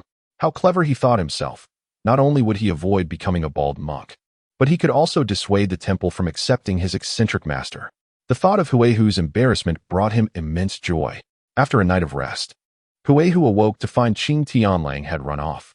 Unperturbed, he decided to have breakfast first, leisurely making his way to the Temple of Fire. The Umbu had been keeping a watchful eye, making it unlikely for Qing Tianlang to escape without notice, and Huehu relished the tranquility of the moment. Such peaceful days were rare. While Huehu ambled along, Qing Tianlang hastened his journey, arriving at the Temple of Fire under the cover of night. Upon reaching the temple, he was struck by its grandeur. It was nearly the size of his village, with towering walls and a stately vermilion gate. Concealing himself behind a tree, Qing Tianlang contemplated how to create his desired ruckus. Stealing was out of the question. What if he pilfered something and was not discovered? Even if he were found out, they would not know it was he. Perhaps setting a fire would be better. He could reveal himself to the monks when they saw the blaze. The prospect of Huehu escorting him back to the temple the following day filled him with anticipation. As a natural troublemaker, Qing Tianlang found the idea thrilling and promptly leaped from the tree, preparing to infiltrate the temple and ignite chaos. Unbeknownst to him, as he departed, ripples formed in the tree, revealing the face of Matsuke's from the umbu. What was he planning to do at the Temple of Fire? The temple's ceiling barriers were formidable, and the monks within were no pushovers. Entering required utmost caution. Matsuke's furrowed his brow as he observed Seijiro scaling the wall under the cloak of night. Perplexed by the young boy's intentions, how could he possibly fathom the whims of a mischievous child? He had no choice but to continue his pursuit. The bark of a tree rippled once more, and Matsuke's visage vanished into its rough surface. Upon reaching the base of the high wall, Seijiro inhaled deeply, exerted force beneath his feet, and with a swift motion, leaped into the courtyard. As light as a feather, he landed soundlessly, crouching low to commend himself for the performance. It seemed his master possessed some merit after all. Such skills in scaling walls were indeed commendable. He was not merely eccentric, but had likely made a habit of clandestinely infiltrating others' abodes. Fortunately, Hikaru remained oblivious to Seijiro's musings, or else he would surely devise a means of reprimanding him. After all, it was ironic that he had imparted such abilities only to be subjected to ridicule. The crux of the matter was that Seijiro's assertion was not unfounded. A ninja ought to be adept at climbing walls. As he reveled in his own cleverness, preparing to rise, he suddenly glanced upward to find 4 corners of the courtyard occupied by 3 or 4 bald monks each, brandishing long staffs and gazing intently in his direction. Seijiro was immediately struck with fear, caught halfway between standing and crouching, paralyzed by uncertainty. His face betraying a myriad of emotions, none of which he could articulate. Awkwardness enveloped him, an overwhelming sense of discomfort. What if these numerous monks decided to confront him? Their demeanor suggested they were no ordinary men, and he realized he stood no chance against them. At that moment, the monks exchanged glances, and one of them, seemingly of higher stature, raised his hand to signal the others to remain calm. He then turned his gaze toward Seijiro, placing his index finger to his lips, indicating for him to remain still. Shoo. Understood. Seijiro discreetly signaled his compliance, pondering how he might explain himself later, silently hoping they would not inflict too much harm upon him. This standoff endured for 2 or 3 hours, with Seijiro caught in a most uncomfortable half-crouch. Yet every time he contemplated standing, the furious stares of the monks deterred him. He could only manage a sheepish smile before reverting to his original posture. Inwardly, Seijiro cursed these monks. What madness compelled them to remain awake in the dead of night, lurking in the corners of the courtyard? If only they would retire to their slumber. He could proceed with his plans unimpeded, and all would be well. Yet, even in his quest to ignite a fire, he encountered the absurdity of the situation. What kind of fate was this? Moreover, whom were they waiting for? Lost in his thoughts, Seijiro was abruptly startled by a swift sound as another figure leapt into the courtyard from beyond the wall. This newcomer, a boy of around 11 or 12, landed with a start, and upon raising his head, found himself face to face with Seijiro. Today seems to be quite a popular day at the monastery. With someone cutting in line, he mused. Noticing the arrival of another, Seijiro thought regardless of whether this was the person the monks awaited, his current position was excruciating, compelling him to spring into action. He lunged forward, only to be met with a commanding shout from the crowd. Seize him. The boy turned, taken aback by the sheer number of individuals surrounding him. At that moment, Seijiro lunged forward, throwing a punch directly at his opponent's face, causing blood to spurt from their nose and their cheeks to swell dramatically. The adversary let out a pained cry, instantly filled with rage, and kicked Seijiro away. With a clap of his hands, he unleashed a ninjutsu technique. Wind release, gale palm. Seijiro was taken aback by the opponent's use of ninjutsu. It was worth noting that during his days as a bandit leader, he had not yet mastered such skills. Only after becoming the disciple of Hikari had he learned a few ninjutsu techniques, and even then, he had not fully grasped them due to the limited time spent training. Without hesitation, Seijiro summoned the natural resources around him, his right arm darkening and swelling significantly as he directly countered his opponent's ninjutsu. A thunderous explosion resonated between them, forcing both to leap backward. At that moment, they both ignited their fighting spirits, resembling roosters ready to clash, necks extended and gazes fierce. Just as they steadied themselves, they prepared to charge at each other. However, they were within the confines of the Temple of Fire, and the surrounding monks would not allow these two rascals to create chaos. Armed with wooden staffs, they swiftly approached. These monks were the guardians of the Temple of Fire and possessed considerable strength. With a flurry of strikes, they quickly subdued the two boys. Seijiro found himself restrained by several wooden staffs, suspended in midair, unable to move, while his limbs flailed wildly. Just you wait. Once these bald monks release me, you'll pay for this. The other boy, also caught midair by the wooden staffs, showed no fear. With blood trickling from his nose, he shouted loudly, "You filthy monks! Let me go? I'm going to teach this wild brat a lesson." The monks exchanged exasperated glances. Capturing these two rascals was one thing, but their incessant insults were quite another. Enough of this. Let us lock them up for now and hand them over to the abbot tomorrow, they decided. The following day at the Temple of Fire, Hikari and Nagai sat facing each other in a kneeling posture, tea served before them. Seijiro sat to the side, observing Hikari, who remained calm and sipped his tea. Seijiro thought to himself that Hikari truly did not seem to care about his predicament, showing no reaction to his trouble. Memories of his conversation with his cellmate the previous night flooded back. The monks of the Temple of Fire were not ninjas, and they had not mistreated them. They had treated Ishida Akira's wounds and confined them to a room with 2 guards posted outside to prevent any further mischief from these 2 rascals. Once in the room, they resumed their fighting, scattering the furniture in a chaotic mess. After a considerable amount of time, they finally exhausted themselves, lying on the floor, panting.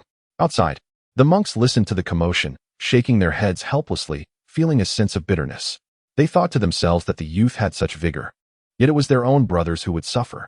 They still had morning lessons to attend, and any mistakes or yawns could lead to punishment. Inside the room, the 2 who had just fought appeared rosy-cheeked and invigorated, showing no signs of fatigue as they began to chat. "Hey, red-eyed demon, what is your name?" one asked. "You brat, I am Ishida Akira, remember it well," came the reply. "With your eyes turning red when you get into a fight, you are definitely the red-eyed demon. By the way, why did those bald monks capture you?" "Humph. Let me tell you, I am a chivalrous warrior, here to rob the rich and aid the poor. I must tell you, I have visited this place several times, pilfering, nay, rather, seizing numerous bags of grain to distribute among the impoverished nearby. Moreover, I have devised a scheme to pilfer from the surrounding nobles. The plans are meticulously laid out. These nobles, merchants, ninjas, and monks are all nefarious characters, relentlessly oppressing us, the destitute, and none shall escape my grasp. Alas, I have now been captured. Oh, the lamentations of my chivalrous life." As Ishida Akira spoke of his aspirations, his fervor was palpable. Pride swelled within him as he recounted his achievements. Yet, when the subject turned to his capture, a sigh escaped his lips, his spirits dampened. For the prospects of his chivalrous journey now appeared bleak. A kindred spirit. Upon hearing Ishida's words, Seijiro felt a profound connection. Was this not the very essence of his own endeavors? To rob the affluent and share the spoils with those like himself, he realized he was no mere bandit, but rather a true knight. The moniker of knight Seijiro rang splendidly, filling him with exuberance and pride.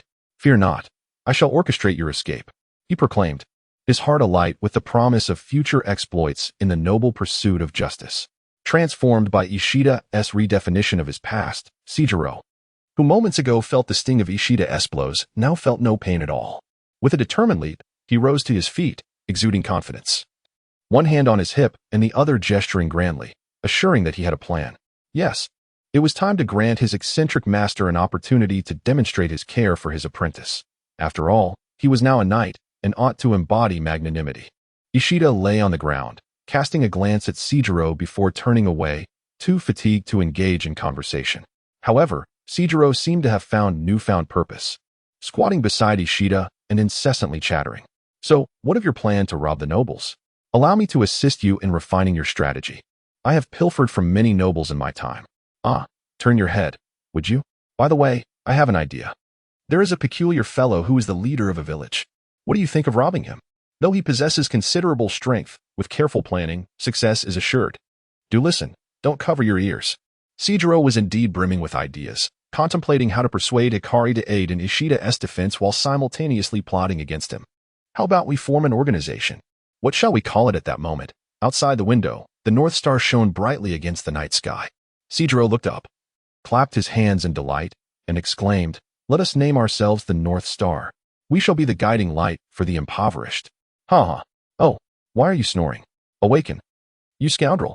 As Seijiro reflected on yesterday's conversation, he pondered how to persuade Hikari to intercede on Ishida's behalf. Truly, it was a challenging endeavor. The eccentricities of a perverse mind were beyond his comprehension, for he was no deviant himself. Meanwhile, Hikari remained blissfully unaware of his apprentice's burgeoning revolutionary thoughts and his intent to rob him. Hikari's sole concern at present was the abysmal hospitality of this monastery. The tea served only intensified his hunger, and he lamented the absence of a hearty meal to satiate his appetite. However, the monk Minghai is quite remarkable. With a plump visage, large ears, and small eyes that gleam with a cunning smile, revealing he is not the type to adhere strictly to monastic regulations. Haha. This is rather delightful. I was concerned that a dull monk might lead my disciple astray. At this moment, Minghai had finished reading the letter from Tori Mototada and chuckled softly, his eyes narrowing as he glanced at Hui Tiger. Since we possess a letter from Tori Mototada, I shall diligently instruct Seijiro, hehe, and since you are acquainted with Tori, we are not strangers. Well then, I shall offer you a discount on the tuition fee. Upon hearing about the discount, Hui Tiger laughed. No need to be polite. You get what you pay for. No discounts required, as long as you teach him well. Ha ha ha. Dreaming of my money. Just throw Seijiro here, and I won't pay a single penny. No discounts necessary. Seijiro noticed that their conversation was nearing an end, and if he did not speak up, Hui Tiger would take his leave.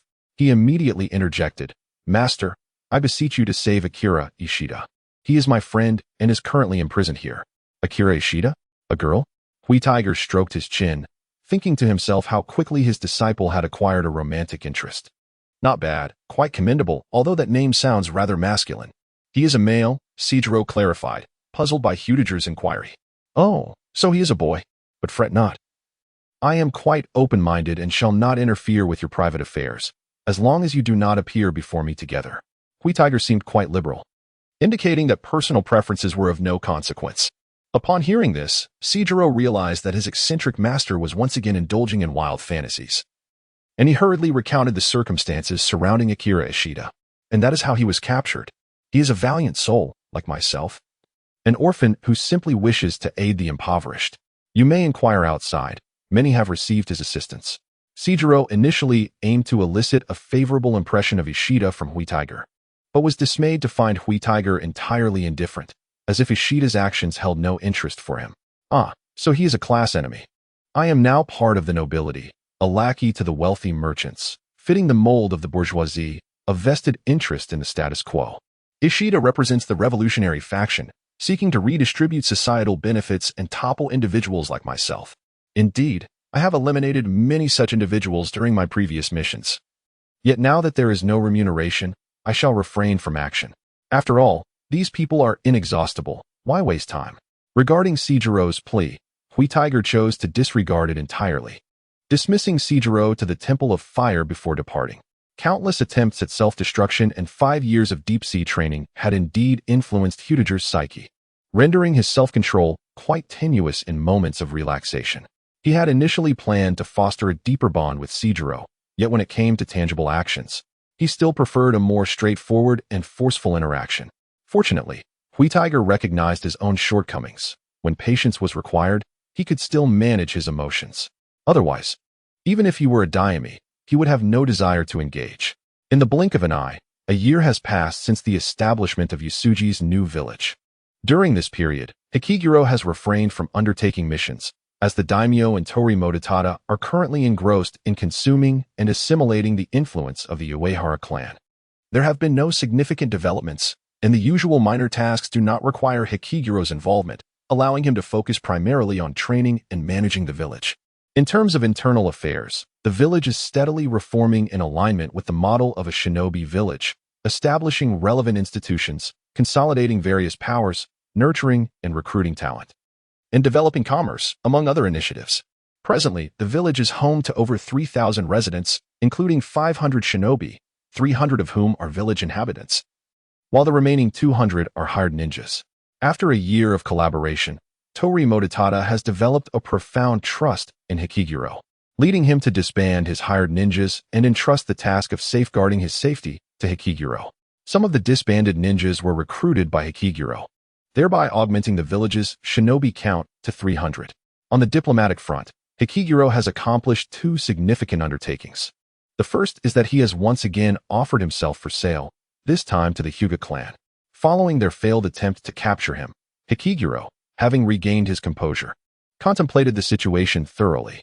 He realized that he could not remain perpetually on guard against thieves. Should the Hyuga clan conclude that they could not subdue him, they might, out of indignation, disseminate information regarding his status as a half-blood, placing him in even greater peril. Upon reflection, he discerned that there were no irreconcilable conflicts between himself and the Hyuga clan. They sought his flesh for research, while he desired their discretion. Thus, a mutually beneficial transaction could be established. Having already sold his flesh to two other parties, he found little objection to accommodating a third.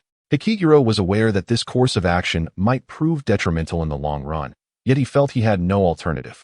Since he was not endowed with the omnipotent prowess of a hero, he must learn to compromise, sacrificing certain interests to acquire essential resources, thereby fostering a more favorable developmental environment for himself, his family, and the village. A prudent calculation indeed.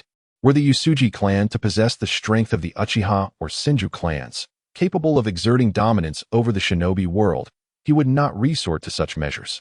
Should anyone desire his flesh, his response would be unequivocal: kill, kill, kill. Thus, Hikiguro penned a letter, proactively reaching out to the Hyuga clan. The essence of the missive was a rather audacious proposition.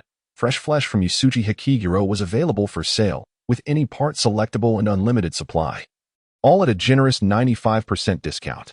The head of the Hyuga clan, Hyuga Nobutaka, upon reading the letter, experienced an involuntary twitch in his eye. In his 40-plus years of life, he had never encountered someone who so brazenly offered themselves for sale for research purposes. Hyuga Nobutaka summoned the clan's higher-ups for a meeting to deliberate the matter. Some expressed concerns regarding Hikiguro's potential ulterior motives, given their previous altercation, which positioned them as adversaries. Caution was imperative. Despite Hikiguro's commendable abilities, it was unnecessary to pursue this avenue recklessly. The foundation of the Hyuga clan lay in their Byakugan and gentle fist techniques, and they must not fall prey to greed and become ensnared in an enemy's trap. One clan member scrutinized the letter's contents closely and remarked that Hikiguro had offered to provide his flesh for initial study before any commitments were made, suggesting that they might as well agree to the proposal, as it posed no immediate threat. However, the other party undoubtedly had their own demands. It is merely about establishing amicable relations, coordinating on tasks, minimizing conflicts, and enhancing trade, while maintaining confidentiality regarding his intelligence. Such conditions are beneficial to us as well. Although the Usuji clan may not hold significant power, their connections with the daimyo are commendable. Sustaining a friendly rapport between our two parties is advantageous for us. As for confidentiality, he need not mention it. We would adhere to it regardless, for the fruits of our research constitute our family's trump card. And who would wish for others to be privy to their secrets? Most of these individuals consented to engage in trade with Higurashi and strengthen their ties. Although Higurashi had slain Hyuga Yashiro, such occurrences are commonplace in the warring states. It is quite natural for adversaries to eliminate one another during missions. If retaliation were necessary for each life lost, the enemies of the Hyuga clan would be numerous throughout the ninja world. Hyuga Nobutaka nodded in satisfaction, internally leaning towards collaboration with Higurashi. He turned to Hyuga Ichitoku, who not only possessed formidable strength but was also astute, capable of discerning when to act and when to defer. Despite a hint of arrogance, he exuded a great deal of trustworthiness. Thus, Nobutaka sought Ichitoku's counsel. Ichitoku, what are your thoughts? Seated in his position, arms crossed, Hyuga Ichitoku inclined his head slightly and spoke. I believe we should acquiesce to the other party's conditions. I have investigated Usuji Higurashi. At merely 15 or 16 years of age, he already demonstrates considerable prowess and is adeptly managing his family's affairs, ensuring a promising future. When dealing with such an individual, one must either treat them as an enemy and eliminate them immediately, or embrace them as a friend and engage amicably. I understand. And I have decided to accept Higurashi's proposal, declared Hyuga Nobutaka, and the assembly voiced no dissent. Thus, the Hyuga clan successfully became the third buyer for Higurashi's flesh and blood. Higurashi's second significant diplomatic endeavor involved courting a cadre of affluent merchants, thereby laying the foundation for a consortium to support his ambitions. The daimyo's retainers included three prominent merchants, known as the Three Underlings, who wielded substantial wealth: Ishio Haruchi, Muri Yashinari, and Hasegawa Shigenari. In Higurashi's estimation, The influence of financial resources is immense. To achieve meaningful accomplishments, one must possess robust financial backing. Therefore, he endeavored to win over these three merchants, promoting his vision of unification and informing them that the greater the daimyo's power and territorial control, the more substantial their potential profits would be, even to the extent of monopolizing national commerce. These three individuals, having attained the status of imperial merchants, were undoubtedly shrewd and possessed keen insight, fully aware of the advantages of monopolization. Given the fragmented and turbulent political climate of this era, along with the perilous environment rife with violence, they expressed discontent. Furthermore, since Higurashi was affiliated with the daimyo faction, he adeptly persuaded them and garnered the support of other amicable merchants, thus forming a consortium to bolster the rise of the Usuji clan. As seasoned merchants, they understood the art of investment. A modest financial contribution to support a force aspiring to unify the Land of Fire's ninja realm would yield significant returns if successful. Even in the event of partial success, merely expanding the daimyo's dominion would prove advantageous for them. It can be said that this year marked the establishment of the foundational groundwork for Higurashi's ascendance. In a lavish courtyard within the capital, a formidable consortium led by the three underlings of the emperor provides financial backing, while the powerful faction led by the daimyo offers a noble cause. Coupled with my ever-growing military strength, I foresee the birth of a colossal behemoth. Once this creature savors the delectable essence of unification and centralization, it shall not cease its relentless consumption. Like a voracious mythical beast, any who dare obstruct this unification will be ruthlessly torn apart and devoured. Huehu, in his courtyard, diligently trains, his sweat saturating the ground beneath him. Yet, his gaze grows ever brighter and more resolute. When one is impoverished, they may seek to cultivate their own virtue. When prosperous, they can extend their benevolence to the world. Now, I finally possess the capability to advocate for the people of this realm, to bring an end to chaos and usher in peace. Oh, the glory of success will echo through the ages, while failure, too, can leave a lasting infamy. Within the opulent courtyard, vigilant ninjas patrol, ensuring security is exceptionally stringent. In a spacious chamber, a large round table is set, where Huehu and the three underlings of the emperor occupy their respective positions, engaged in discussion, each accompanied by a trusted bodyguard. At 16, Huehu has grown increasingly robust and towering, and, naturally, his appetite has also intensified. As per his request, the table is laden with an array of dishes, predominantly meats, and Huehu, unreservedly, leans over the table, devouring the feast. Shirei Zichi, Mori Yashinari, and Hasegawa Shijinari have grown accustomed to this behavior, paying it no mind as they assign Huehu a task. We have discovered a mineral deposit. The weapons forged from its ores possess excellent chakra conductivity. I believe you understand the implications of this, Huehu. At this, Huehu pauses, lifting his chopsticks, and declares, wealth. Precisely. Among the three, Shirei Zichi, the wealthiest and most astute, typically takes the lead in conversation. Unfortunately, this mineral deposit is under the control of the local lord. Hence we seek to enlist your Usuji clan to seize it and repel any counterattacks. Very well. What of the payment? Huehu inquires. Rest assured, we have prepared a satisfactory sum for you. Huehu nods in agreement. Then it shall be entrusted to me. Accepting the assignment and armed with intelligence, Huehu departs. This time, we proceed without invoking the daimyo's name, indicating that the lord is indeed the legitimate owner of the deposit. No wonder we cannot simply eliminate him. We must merely appropriate the resources. However, such matters are trivial now. Upon returning to the village, Huehu convenes essential high-ranking officials to deliberate on the impending conflict. These individuals include Ria Wakamaru, responsible for internal management, Chusuk, overseeing the Shadow Division and intelligence, and others such as Kanzuya and Kaido, who manage the hiring of ninja. Notably, Kaido was promptly hired by Huehu following the untimely demise of their previous employer, Yamagawa Nakaka. Having once been an adversary, Huehu had gathered intelligence on Kaido and recognized him as an exceptionally skilled ninja, thus leading to his recruitment. It is noteworthy that both Kanzuya and Kaido, along with their contingent of 200 hired ninjas, do not comprise the village's population. Over the past year, the relationship between both parties has flourished. Many employed ninjas have brought their families to the village. Huehu, contemplating the village's growing foundational development, realized that accommodating additional residents posed no issue, particularly since these individuals were familiar to one another. Once the impending conflict concludes, he intended to integrate them into the village's populace, thereby eliminating the long-term employment of unfamiliar ninjas. Long Ruowan was the first to speak, elucidating the village's resources. We are currently thriving. I shall refrain from delving into specifics as you may find them uninteresting. In brief, we have 500 ninjas and the capacity to employ 300 more. I can assure you of a monthly war budget sufficient for 800 ninjas. The assembly nodded in agreement, recognizing the favorable circumstances. In times of war, the ninjas within the village would be unable to earn compensation through task completion, leading to a significant reduction in revenue and an increase in expenses. Having a month's worth of funding was already commendable. In this era, wars typically concluded within a few days. It was rare for conflicts to extend over 10 to 20 days. Prolonged engagements, even victorious ones, often resulted in losses. Thus, barring adversaries, battles between opposing factions generally reached resolution swiftly. Kuehu mused that the forthcoming battle would not endure for long, prompting him to suggest, "Let us prepare for the worst and hire 500 ninjas, reaching a total of 1,000. Agreed, Long Ruowan nodded, offering no objections. At that moment, Chuzwa presented a map, analyzing intelligence for the group. This mineral deposit lies to our east, adjacent to the vast Shirwan River, a mere 2 days' journey away. Currently, the enemy is unaware of our intent to seize this resource, resulting in only 100 guards stationed there, of which merely 30 are ninjas.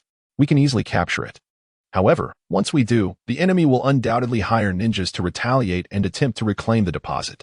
Based on our analysis, their hiring options include the Shizuma clan or the Inazuka clan, as they are nearby and maintain amicable relations with the enemy."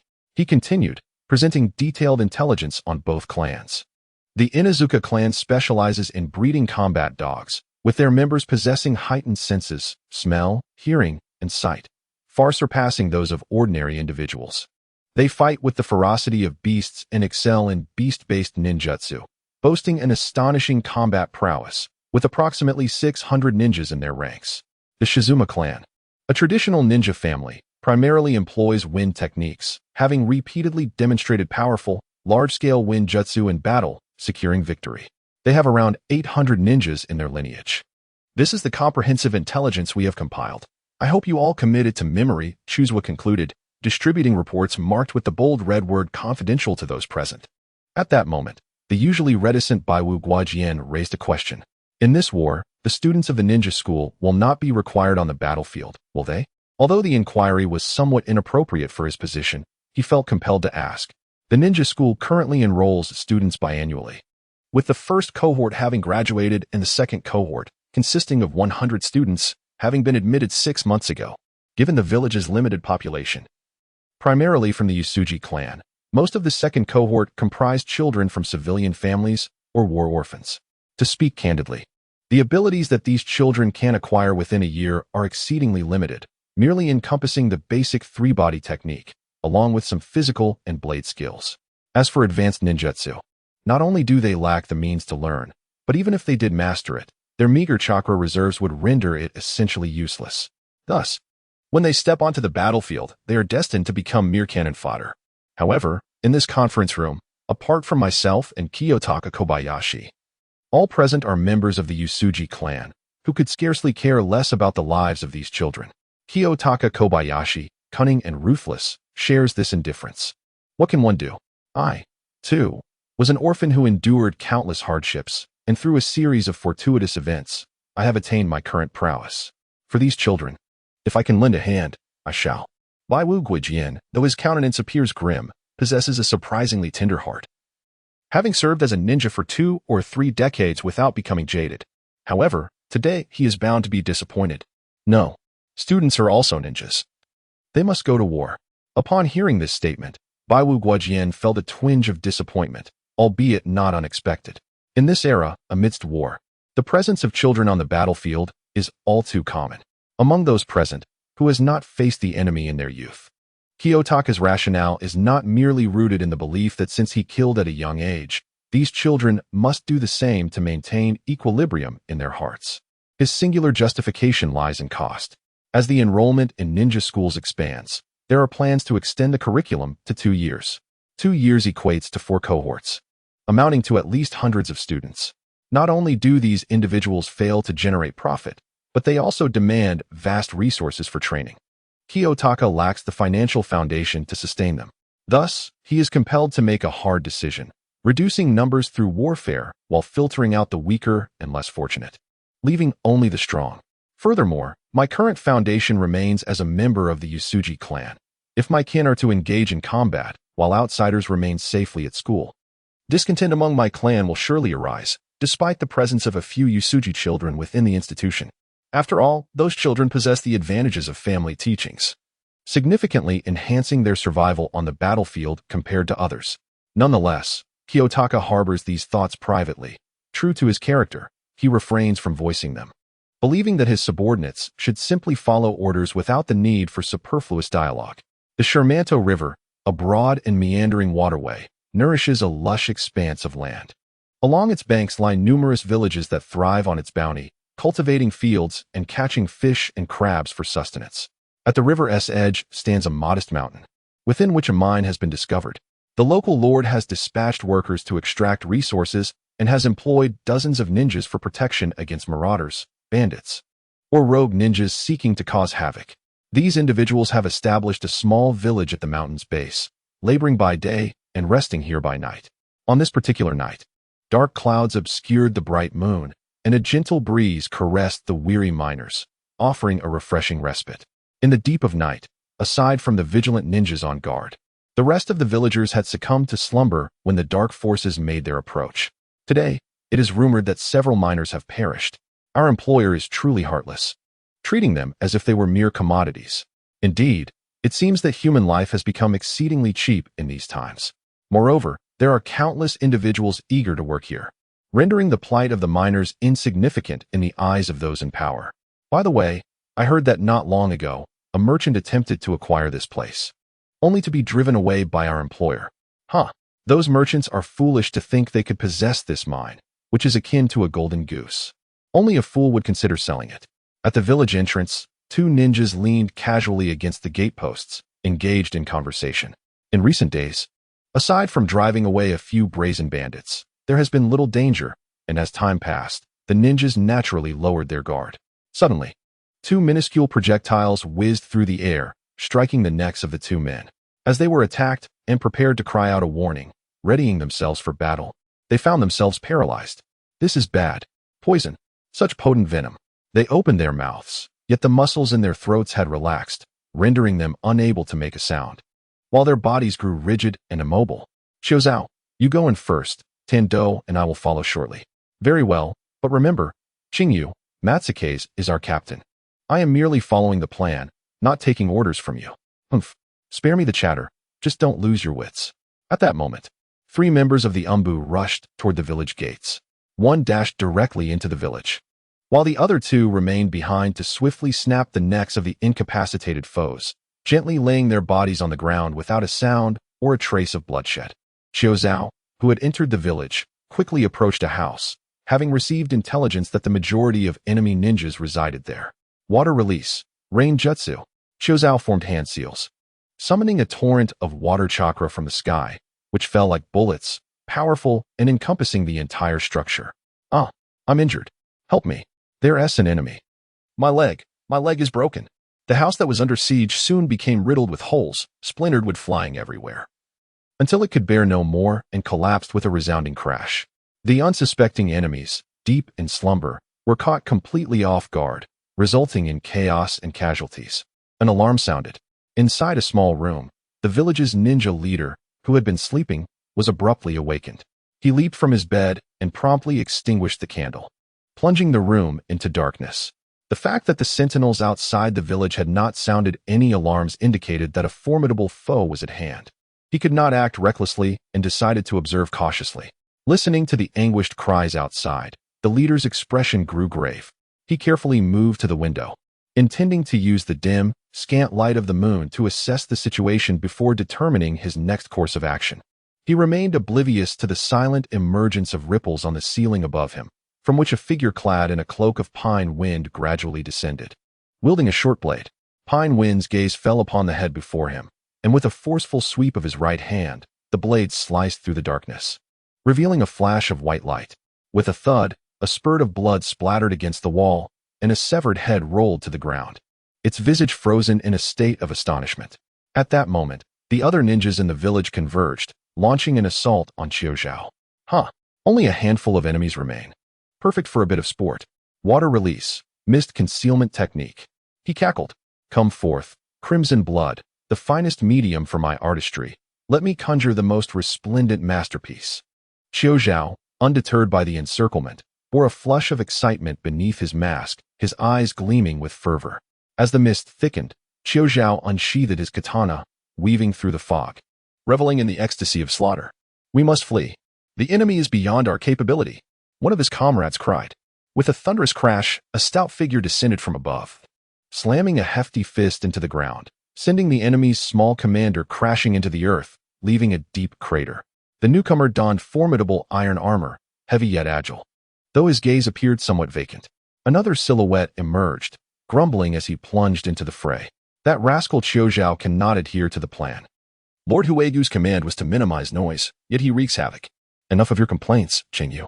Learn from Tandu, who never speaks unnecessarily. Now, let us swiftly dispatch these foes.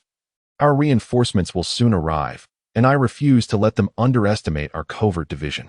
Yet another figure joined the chaotic banquet of slaughter within the thick mist. Very well. I shall obey, for you are our captain, Pine Wind.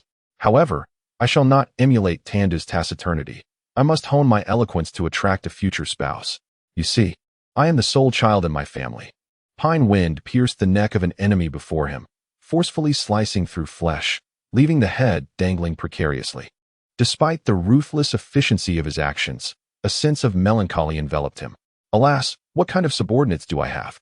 One a muscle-bound mute, barely uttering a few words a day, another a chatterbox, incessantly gabbing to the point of inducing tinnitus, and the last, seemingly normal until blood is shed, transforming into a bloodthirsty fiend. Yes, bloodthirsty is no mere descriptor. He genuinely drinks blood. Reflecting on the grim reality of the past year, Pine Wind sighed and tapped his forehead in resignation. Lord Huigu, could you not assign me a few more competent subordinates? Achoo. Huigu, leading the ninja army forward, sneezed violently.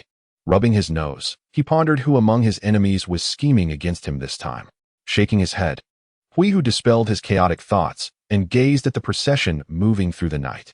With a sigh, he acknowledged the structural issues within his ninja army and resolved to meticulously strategize the forthcoming tactics. The day after seizing the mineral deposits, Huigu left a portion of his ninjas to guard his village, while he led 800 troops to the site of the treasure, directing them to establish a camp. In order to optimize combat efficacy, Huigu divided his forces into several segments. The main force comprised 600 ninjas, led by General Yusuji Huihu, with deputy generals by Wu Guijian and Ko Hamakajitaka. The construction team consisted of 100 ninjas under the command of General Yusuji Ryawakaru, assisted by Deputy General Shin Tomo and Ko Ran. The medical unit, comprising 50 personnel, was led by General Yusuji Aikaru, with Deputy General Yusuji Shika. The Dark Division, also 50 strong, was commanded by General Yusuji Chuza, with Deputy General Matsukase. Huigu positioned the core stronghold on a small hill, intending to utilize the terrain to withstand enemy counterattacks. Here, he planned to elevate certain areas, excavate a trench around the perimeter, channel water from the Shermanto River to create a moat, and pile the excavated earth into formidable walls. A watchtower would be constructed here, and defensive positions established in 2 locations, ensuring that should the outer defenses be breached, a second line would provide resistance. Additionally, he designated a location for a supply depot, emphasizing the need for robust construction. Standing atop the hill, Huigu compared the map with the actual landscape, diligently marking various symbols to organize the defensive fortifications. After some time, a sense of insecurity gnawed at him. Despite his youth and limited battlefield experience, he possessed no practical knowledge of warfare, having only engaged in theoretical discussions. Thus, he turned to Ko Hamakajitaka. Ko Hamakajitaka, your experience in warfare surpasses mine, and your cunning is well known. Please assess my layout for any vulnerabilities. For now, I entrust this battle to your command. I wish to learn from you. Should formidable foes arise, I shall take charge. Very well, leave it to me, replied Ko Hamakajitaka, grinning broadly, his prominent buck teeth gleaming with confidence. Huigu nodded, inadvertently noticing the medical unit setting up tents halfway up the hill. Observing these individuals, he sighed helplessly. Although his medical team boasted 50 members, the ratio seemed less impressive upon closer inspection. Most of them were either stretcher bearers or tasked with security, with only a handful skilled in medical ninjutsu, thus providing limited support to the troops. Many aspects require time to cultivate. Wealth alone cannot bridge the gap. This era undervalues medical ninjutsu, and wandering ninjas have little opportunity to learn. Medical ninjas are typically nurtured by affluent clans, and even if we who wish to recruit, he found it challenging. He too was engaged in training. But the prerequisites for learning medical ninjutsu were higher than for becoming a standard ninja. Practitioners needed exceptional chakra control, lest their healing techniques become lethal. Unfortunately, Hui Hu had few such talents under his command, and most of these individuals lacked interest in becoming medical ninjas. Hui Hu could not coerce them into learning with threats. Thus, Hui Hu found himself in a predicament, resorting to a gradual cultivation of talent, hoping that as the village expanded, the ranks of medical ninjas would inevitably increase. He scratched his short hair in distress, for not only did the medical unit face significant deficiencies, but other divisions were equally lacking.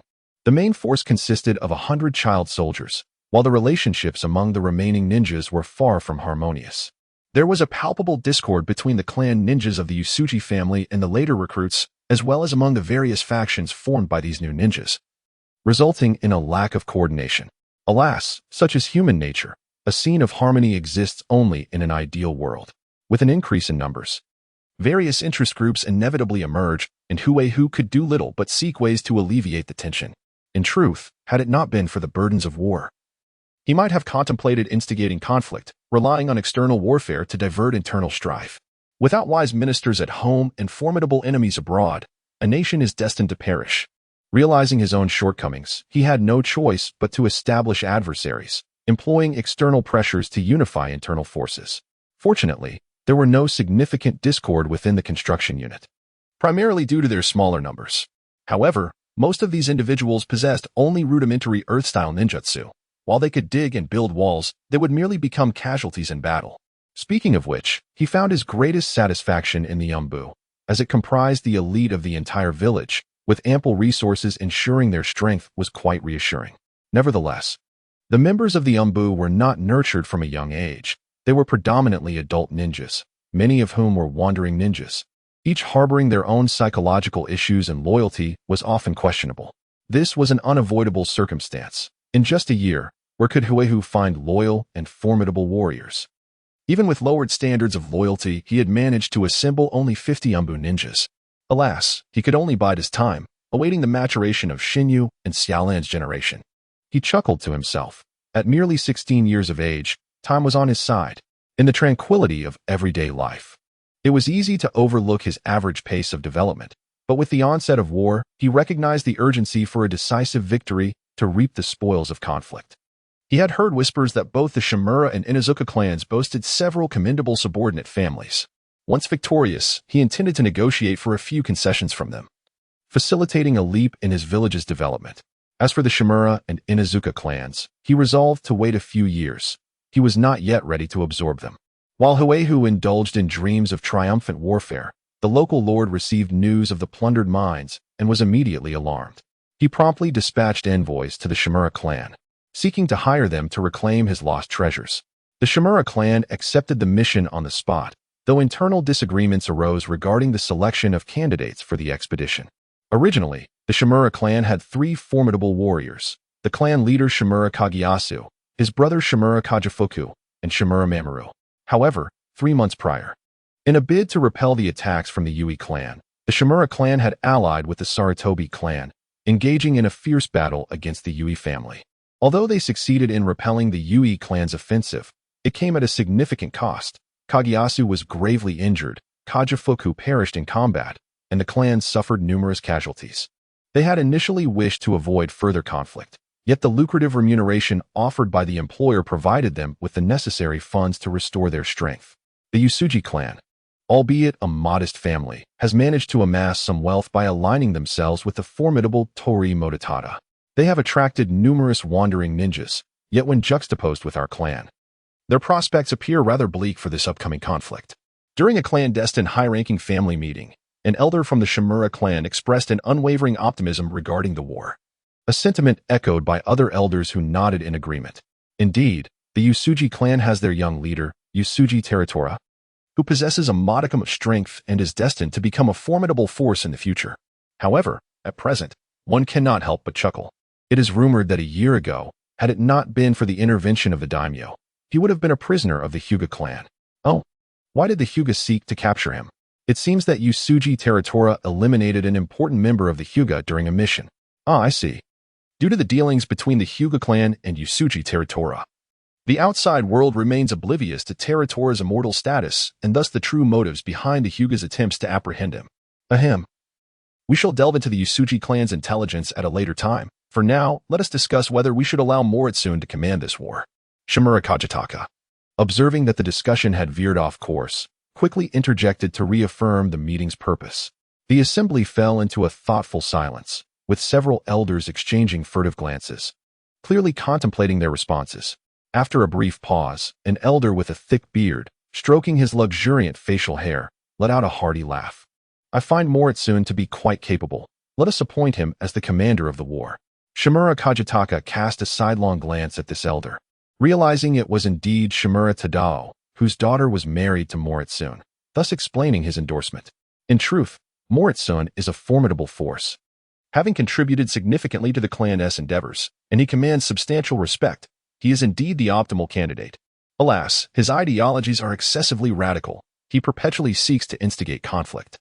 Sigh, it is precisely due to his fervent beliefs that he has garnered the support and admiration of many young ninjas within the clan. Now, with his brother deceased, his faction's strength has been considerably diminished. Should he lead us to victory in this war, I fear I will be unable to rein him in. How vexing it is that scoundrel, Oe Yemen, inflicted wounds upon me that have yet to heal. Otherwise, I would have commanded this war myself, devoid of such burdens. Reflecting on Oe Yemen's arrogant demeanor and formidable prowess during the last war, I felt an overwhelming sense of impotence. Shimura Kajitaka envisioned the arduous path ahead for his clan. After all, how many once great ninja clans have succumbed to decline throughout history? Thus, it is imperative to devise a means to suppress Moritsune. Otherwise, he may lead our clan to ruin. Shimura Kajitaka, maintaining a facade of composure, cast a glance at a certain elder, who promptly rose to deliver a passionate address. It is merely the Usuji clan. Is there truly a need for Moritsune's involvement? Ever since the last battle, the Oe clan has been watching us with hawkish eyes. In recent days, our two families have clashed on numerous occasions. Our clan requires Moritsune's steady presence to stabilize the hearts of our people and to deter the Oe clan. The elder was passionately speaking when a derisive laugh abruptly interrupted him. He felt a surge of discontent and, without turning his head, instinctively knew who it was. Zhongji, am I mistaken in what I say? In response to the challenge, Zhongji did not conceal his disdain, his expression replete with scorn. He thought to himself, we are all cunning old foxes. What purpose do these empty words serve? Our relationship with the Yui clan has always been thus. When the former clan leader led troops into battle, why did you not voice these sentiments then? Ah, Shirmu Guqing, even if your words bear truth. Who do you propose we send? Do you imagine that war is mere child's play, that any individual can secure victory? Guqing had already devised a plan in his mind and promptly mentioned a couple of names, yet Zhongji swiftly dismissed each one, highlighting their shortcomings. The elders present divided into two factions, engaging in immediate and heated debate. Shirmu Jinggang rested his hands on the table, observing the tumultuous assembly with a smirk. Excellent. Everything was unfolding according to his design. As long as both sides remained embroiled in dispute, he would soon be able to make a decisive ruling. After all, as the clan leader, he possessed the authority to make the final decision when the meeting reached an impasse. Jinggang bided his time, sensing that the moment was ripe, and was about to bang the table to quell the discord when he suddenly heard a commotion outside the meeting room. We shall follow Lord Shugong's command. With Lord Shugong leading us, victory is assured. We will not heed anyone else's orders, but his. Damn that Shirmu Shugong. Upon hearing the voices outside, Jingong's heart brimmed with fury as he slammed his hands onto the table, sending it crashing to the ground. Very well. I did not anticipate you would go this far, openly fracturing the clan for your own ambitions. Fine, this time I shall concede to your wishes, but rest assured, after the war, I will deal with you. Zhongji also needed to be addressed. This was supposed to be a clandestine meeting, yet he had informed Shugong, clearly prioritizing his own interests over those of the clan. Zhongji, seated in his place, discreetly observed the clan leader's clenched jaw with a sense of satisfaction. Shugong, well done. Due to the pressure from hundreds of young ninjas. In order to prevent an outright schism within the clan, the meeting reluctantly decided to allow Shugong to lead this war, commanding the clan ninjas along with hired ninjas to form a 1,000-strong army to attack Yasuji Terahira and seize the mineral resources. By the time Terahira received information about the turmoil within the Shirmu clan, 2 days had already passed. Seated in the command center, Terahira scrutinized the intelligence in his hand. Deep in thought, the Shirmu Shugong is a war fanatic, believing that in this era, great clans should expand their dominion through warfare. His thoughts align closely with mine, though he places excessive emphasis on conflict. Turning to his side, he observed Kobayashi Kiyotaka orchestrating various arrangements and inquired, "Do you think we might exploit the enemy's discord?" Kobayashi waved his hand, signaling his subordinates to relay his orders, and then his eyes darted thoughtfully. "Indeed, we could exploit it, but that would need to wait until after the war. Every family grapples with internal strife, and our village is no exception, albeit the magnitude of such discord varies. Generally, these conflicts do not influence warfare, as defeat brings no benefit to anyone involved. However, post-conflict, a reckoning is inevitable. That will be our moment of opportunity, yes. If we emerge victorious. Indeed, the crux lies in achieving triumph." Kobayashi Kiyotaka spoke candidly, and Hiratori appreciated this straightforwardness. He abhorred the tendency to fragment a single thought into multiple sentences. It is far more efficient to communicate directly. "Very well, I shall leave this in your capable hands. I will check on the status of our secret weapon. At times, I am in awe of my own ingenuity, how remarkably clever I am." As Hiratori observed the orderly command of Kobayashi Kiyotaka, he found his own presence here rather dull and chose to inspect his secret weapon at a nearby outpost. 5 days later, the Shimura clan, under the leadership of Shimura Morikazu, commenced their advance towards the Yasuji stronghold, having adequately prepared for battle. Given the proximity of the Shimura clan to the Shermanto River, Morikazu led 1,000 shinobi northward along the waterway to facilitate resupply. As the forces drew nearer, encounters between scouting ninjas from both sides became increasingly frequent, igniting a brutal reconnaissance skirmish. "My lord, here are the casualty figures for today. Most of them are from our scouting ninjas." Shimura Morikazu glanced at the report, tossed it aside, and handed it to his subordinate. The loss of life in war was commonplace. He had long grown desensitized to such statistics. "Very well, deploy double the number of ninjas for reconnaissance. According to our intelligence, Yasuji Hiratori excels in explosive ninjutsu. We must not afford the enemy any opportunity to approach." "Understood." Meanwhile, before Hiratori, Matsukaze knelt on the ground, expressing his regrets. "My lord, I deeply apologize. The enemy's defenses are formidable, and I had no chance to infiltrate. It appears the Shimura clan is quite formidable. We shall temporarily cease infiltration missions and instead focus on eliminating their scouting ninjas, striving to obscure their awareness." "Yes, my lord." Alas, Matsukaze was already his finest infiltrator, and his failure indicated the enemy's vigilance. He had hoped to send a surprise gift into their camp, but it seemed that opportunity had slipped away. Speaking of reconnaissance, it is essential to cultivate good relations with the Hyuga clan. Their Byakugan would be a significant advantage in any future conflict.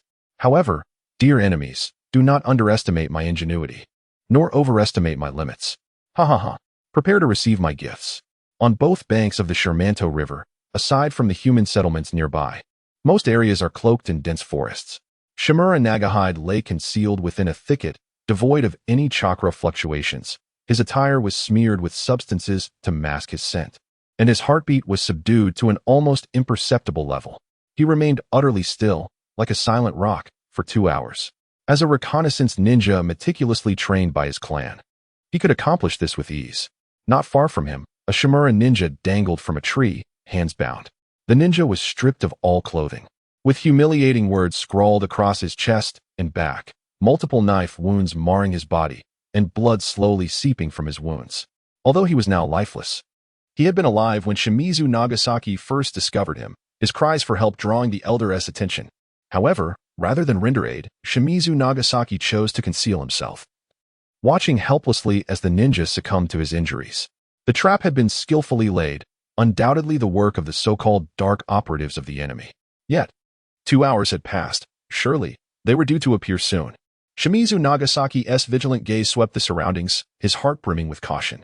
Recently, to gain an advantage in intelligence, Keika had dispatched his own dark operatives to mercilessly eliminate the reconnaissance ninjas of the Shimizu clan, inflicting significant losses upon them, which explained Shimizu Nagasaki's heightened wariness. After a brief wait, he suddenly sensed a faint fluctuation of chakra emanating from his right front, and he understood that the enemy had arrived. Despite this realization, he maintained an air of calm, controlling his emotions to avoid any signs of agitation, such as a quickened heartbeat or an audible breath, which might betray his position. After a moment of stillness, ensuring that there were no anomalies in his surroundings, he began to move slowly, preparing to hunt his quarry. Akita Sugi, originally a wandering ninja, had caught the eye of Keika and was subsequently recruited into the Dark Operatives. This time, he intended to set a trap to lure the Shimizu ninjas to their doom, but after a prolonged wait, there had been no signs of movement. Something felt amiss. His instincts told him that someone was indeed approaching, though the enemy was exhibiting extreme caution and a ruthless patience, remaining unprovoked. It appeared that this adversary was formidable, as he had failed to detect any sign of a flaw. Resolving to relocate, Akita Sugi sought another suitable spot to lay his trap. Considering the abundance of Shimizu ninjas and the unnecessary expenditure of time in this location, choosing a different area, he set up another trap, this time without an enemy bait. He first placed an easily discoverable trap, followed by a concealed one, ensuring that when the enemy believed they had evaded the initial trap, they would unwittingly fall into the true snare. He tucked the final explosive tag within the bark of a tree, meticulously concealing any traces of his handiwork. Akita Sugi then concealed himself within the sturdy embrace of a large tree, which had been hollowed out from within, allowing ample space for his body. Now, all that remained was the patient waiting. In the distance, Shimizu Nagasaki remained hidden within the thick foliage of a tree, meticulously observing Akita Sugi's every move. Once Akita Sugi had settled within the tree, he descended slowly, proceeding with caution. The combat style of reconnaissance ninjas differed greatly from that of ordinary ninjas. They typically refrained from utilizing ninjutsu to avoid revealing their chakra, emphasizing silence, swiftness, and the element of surprise. Generally, the one who exposed themselves first was the one who met their demise. Thus, battles did not often erupt into displays of rampant ninjutsu. Shimizu Nagasaki embodied this approach. Upon touching the ground, he crouched low, employing specialized techniques to move slowly, his feet treading softly upon the grass without a whisper, minimizing air turbulence to avoid stirring even the faintest breeze. He donned a form-fitting green camouflage suit crafted from a unique material, designed to minimize friction with the air and seamlessly blend into the forest environment, rendering him nearly undetectable. A single blade of grass bore a tiny droplet of dew, likely the result of moisture condensing in the morning, yet to evaporate, as the towering trees around provided little sunlight, creating a cool, shaded atmosphere. The focused silhouette of Shimizu Nagamasa was reflected in the dew, unnoticed by him. Just 10 meters remained, a sufficient distance. Like a panther, Shimizu Nagamasa crept closer, silently drawing the short knife from his back with utmost care, his movements gentle, as if to avoid disturbing the barely perceptible breeze around him. The blade was entirely black, seemingly absorbing light, emitting no glimmer whatsoever. Die. Shimizu Nagamasa suddenly surged with energy, his heart, which had nearly ceased its rhythm, now pounding ferociously, his complexion flushed, and all his chakra concentrated in his legs, granting them immense power. With a powerful push against the ground, he vanished from his previous position. His sudden momentum startled a group of squirrels foraging nearby, causing them to scatter in a frenzy, desperately seeking safety. One squirrel, in its flight, glanced back at Shimizu Nagamasa. Its fluffy cheeks puffed out, and its onyx eyes filled with confusion and indignation. What has made this rock come to life so frighteningly, causing me to lose the pine nuts I had gathered? In the blink of an eye, the distance of 10 meters was closed. Shimizu Nagamasa thrust both hands forcefully into the great tree. A muffled sound echoed from within, likely the instinctive response of the enemy to sudden injury. The length of his knife proved insufficient to penetrate the tree entirely, yet the tactile feedback informed Shimizu Nagamasa that his blade had pierced the enemy's right chest. The adversary displayed remarkable reflexes, twisting their body at the last moment. Otherwise, the blade would have punctured their left chest, striking the heart. In an instant, Shimizu Nagamasa grasped the gravity of the situation and prepared to withdraw the short knife, aiming to distance himself from the scene. The enemy, severely wounded, presented numerous opportunities for a kill, yet it was imperative to evade any potential counterattack. Years of experience in combat had taught him that a recently injured foe was the most dangerous, as pain could provoke a surge of courage and strength within them. However, he understood that the enemy would inevitably weaken as the pain lingered. All he needed was to exercise patience. Shimizu Nagamasa's assessment proved accurate, as the severely injured Akita Sugi retaliated immediately. Lightning release? Moving through the earth. This ninjutsu typically involved channeling lightning into the ground or water. But Akita Sugi grasped the short knife embedded in his right chest and unleashed the technique directly through the blade, with the enemy positioned behind him. Many of his offensive techniques were rendered unusable. The knife piercing him restricted his movements, leaving him no choice but to adapt his ninjutsu in this manner. If he could not inflict significant damage on his opponent, his own grave injuries would surely lead to his demise, leaving him with no chance to escape.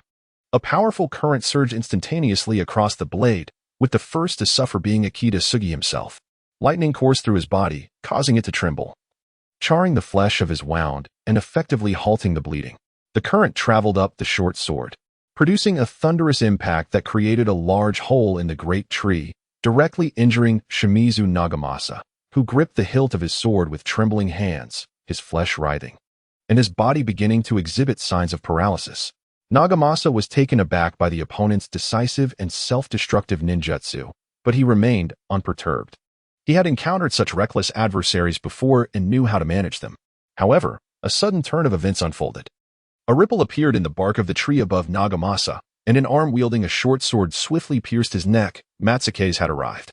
Nagamasa's body, paralyzed from the electric shock, left him unable to react as he helplessly witnessed death approaching.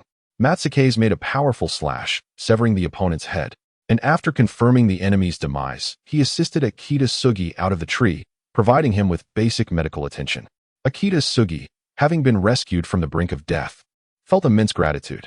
"Thank you, Captain Matsuke's. I am fortunate to have encountered you. Otherwise, I would have become a trophy for the enemy." In truth, he had another thought lingering in his mind. He was relieved it was not a certain individual, or he would have undoubtedly been used as bait, leading to his demise alongside the enemy. Naturally, such sentiments were best left unspoken. "There's no need to worry. You can return on your own. I have tasks to complete and cannot accompany you this time," Matsuke stated. "All right, I understand," Akita Sugi replied, unaware that his rescue was partly due to the efforts of a certain individual.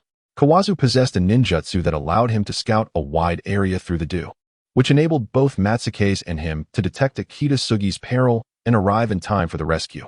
Furthermore, Matsuke's was well aware of Kawazu's character, which is why he had deliberately paired with him to bolster their combat capabilities while ensuring Kawazu did not engage in reckless behavior. Thus, Matsuke's navigated through the dense forest, dispatching enemies with relentless efficiency.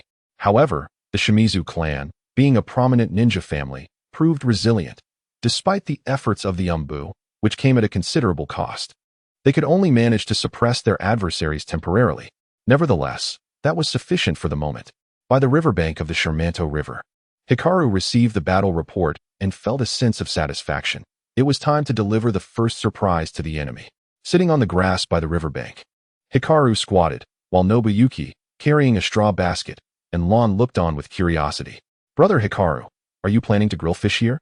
Nobuyuki inquired, as he submerged the lower half of the basket in the water to prevent the few fish inside from suffocating. Hikaru had specifically insisted on live fish. Upon hearing Nobuyuki's words, Hikaru felt a twinge of dissatisfaction. "Do you truly see me as so carefree? Even amidst war, I bring you along for a picnic to grill fish."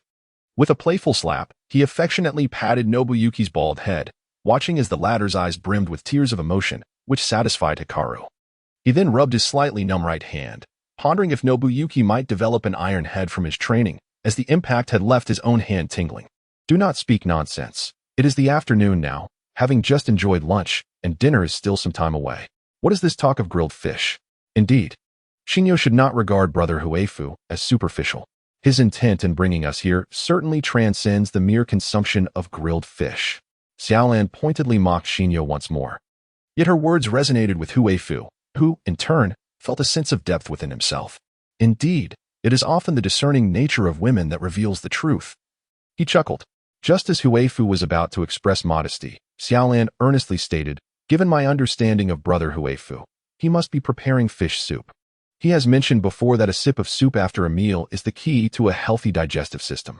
As she spoke, Xiaolan gestured with her fingers, articulating her reasoning to Xinyo.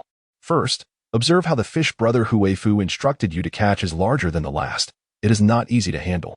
Making soup is far more convenient.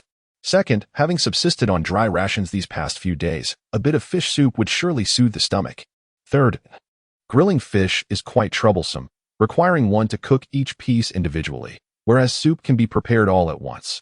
However, we lack a pot. Xinyo remained unconvinced by Xiaolan's assessment. You fool, do you not understand this? Xiaolan proudly raised her chin, her eyes sparkling, as if proclaiming, the truth is singular. An ordinary pot would not suffice to accommodate such an abundance of fish. So what then?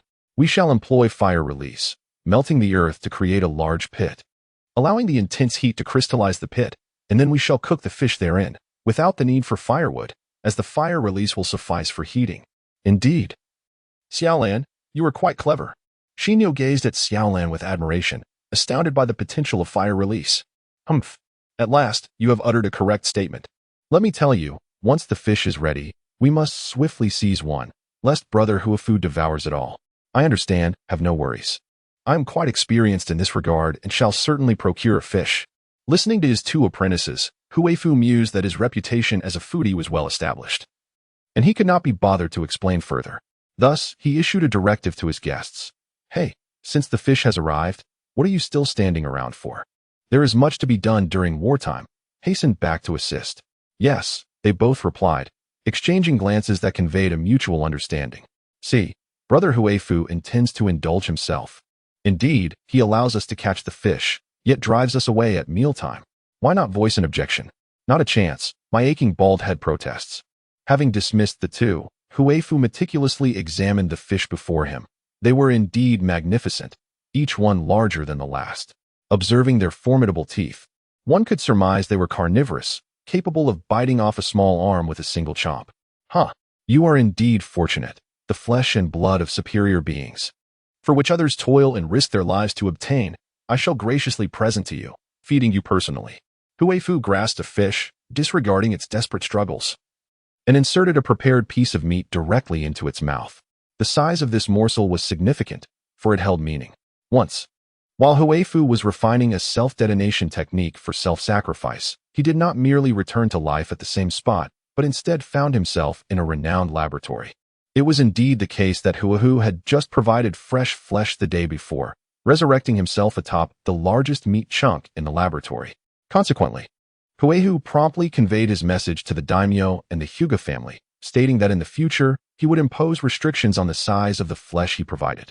Should any research pertain to vital organs, his consent would be required. Furthermore, should he engage in a significant battle, he would halt the supply of flesh in advance to avoid inadvertently resurrecting in the laboratory and jeopardizing the course of the battle. In fact, Huifu even took the initiative to enhance his self-detonation ability, ensuring that if he wished to resurrect on the spot after an explosion, he could leave behind a sufficiently large piece of flesh to facilitate his revival. Upon reflection, self-detonation seemed quite cumbersome. Having fed the fish with the flesh, Huifu released them back into the great river and gazed at the clear sky before lowering his head to observe his reflection upon the water's surface.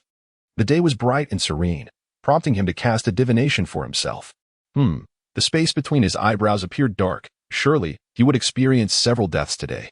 Thus, Huifu waited for several hours until the sun began to set, calculating that the fish had swum a sufficient distance.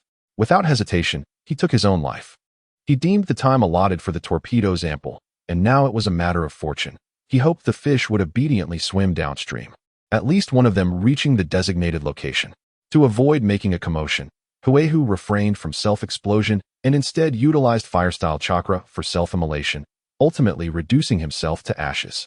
At a certain bank of the Shermanto River, a fish occasionally surfaced, blowing bubbles as if suffering from an upset stomach, appearing quite distressed. Curse those humans. What foul meat have they fed me? Not only does it taste terrible, but it must also be expired. I shall lodge a complaint. I will resolutely fight against unscrupulous merchants. Little did it know that this unscrupulous merchant was already approaching to silence it.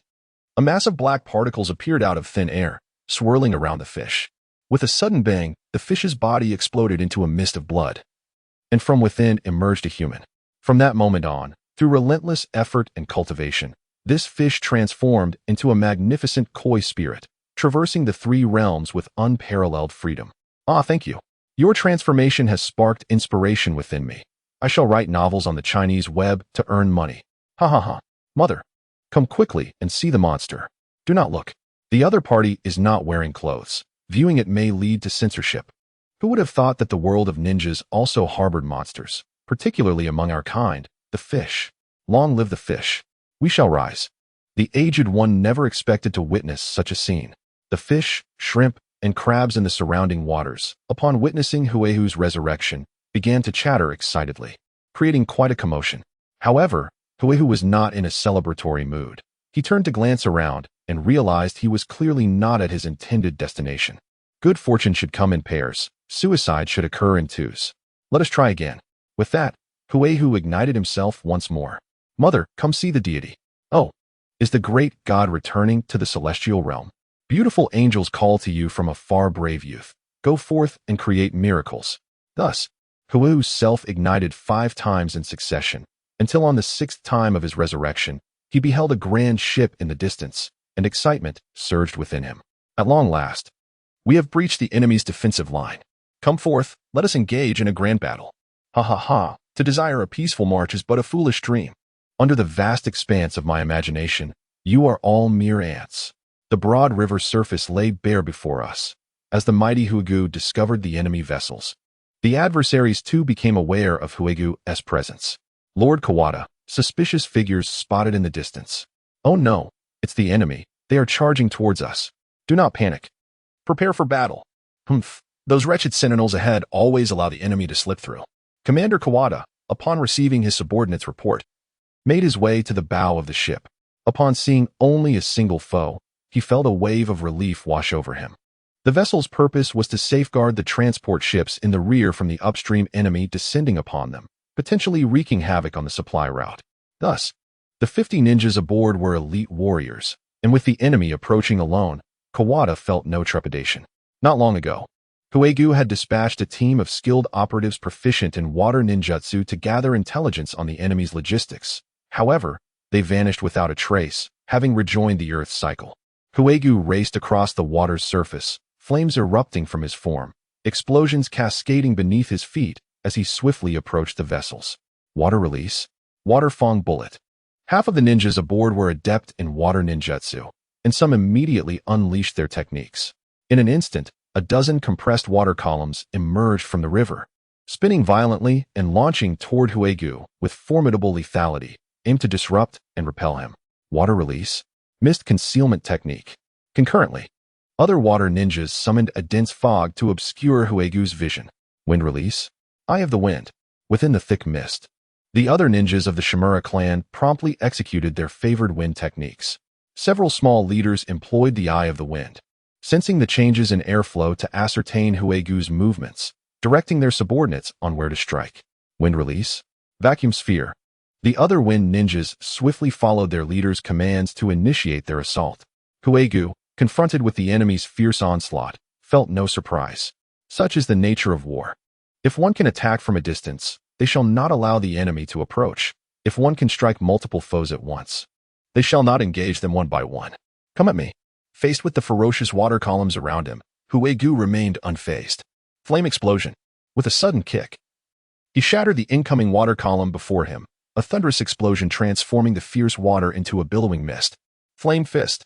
Spinning around, he obliterated the 2 water columns attacking him from behind, his figure a blur as he dodged and retaliated against the surrounding water assaults. Having been resurrected through self-detonation, Huegu was devoid of armor and weapons, relying solely on his fire techniques and physical prowess.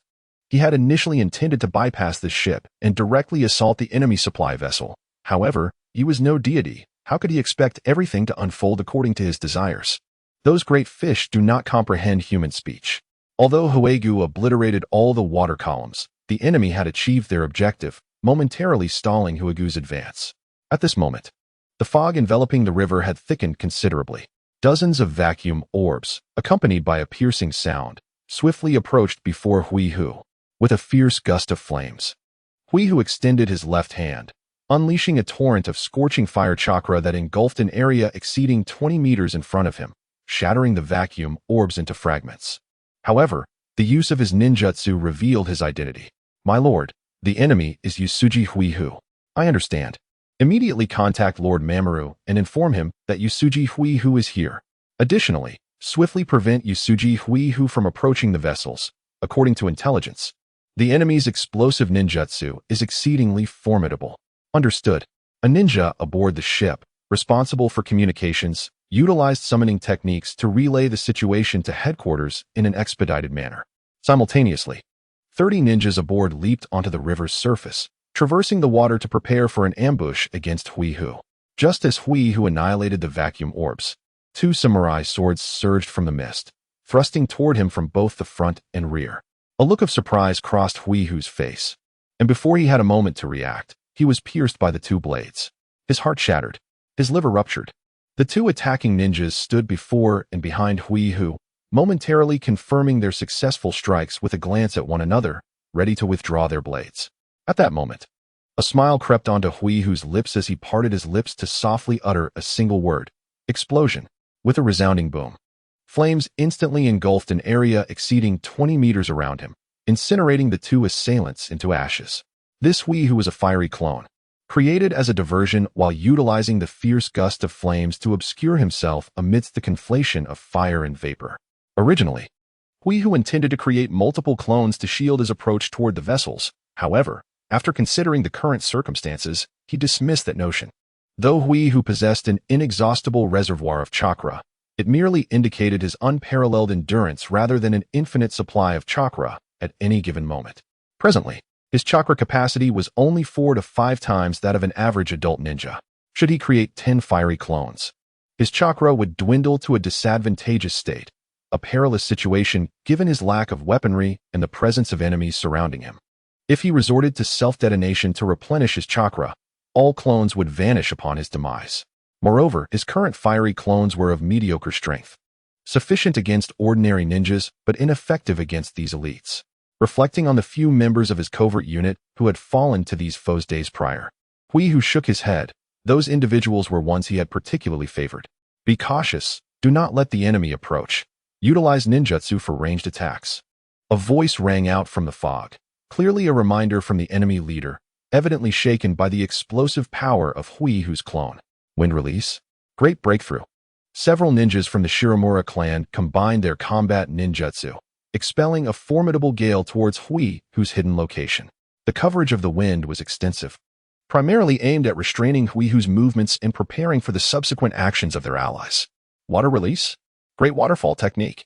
A cadre of adept ninjas from the Shimura clan, proficient in water manipulation, harnessed their chakra to elevate a substantial volume of water to soaring heights, cascading downwards with an overwhelming force akin to a majestic waterfall, charging towards Hui Tiger with an air of invincibility.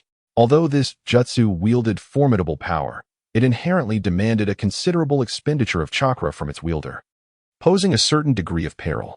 However, the presence of ample water in the river diminished the difficulty of executing this technique, and with multiple ninjas collaborating, the burden on each individual was significantly alleviated. As the elite of the Shimura lineage, these ninjas asserted that their offensive was far from concluded. Lightning release. Move. 3 Shimura ninjas proclaimed, placing their hands upon the water's surface, unleashing torrents of electricity directed at Hui Tiger. This was a relatively common lightning jutsu, yet its efficacy was magnified due to its deployment upon the river, resulting in unprecedented speed and power. Every assault from the adversaries was executed with precision, aided by a ninja employing the wind-eye technique to provide direction amidst the dense fog. Their seamless cooperation stemmed from their habitual teamwork in battle. Standing in the swirling mist, Hui Tiger observed the multifaceted onslaught of his enemies with a pang of envy, pondering when his own subordinates would attain such prowess. Nevertheless, he resolved to deal with them first. There is ample time, Hui Tiger declared, gradually closing his eyes. The depths of the ocean were shrouded in utter darkness, and after years of training beneath the waves, Hui Tiger had undoubtedly developed the ability to navigate through obscurity. Thus, in the face of the blinding fog, he chose to shut his eyes. Enveloped in darkness, he was instantly greeted by a sense of familiarity and comfort. Hee. If I were to train underwater for a few more years, would I find myself ill-suited to the brilliance of the land? He mused. Yet, he resolved to confront the impending onslaught.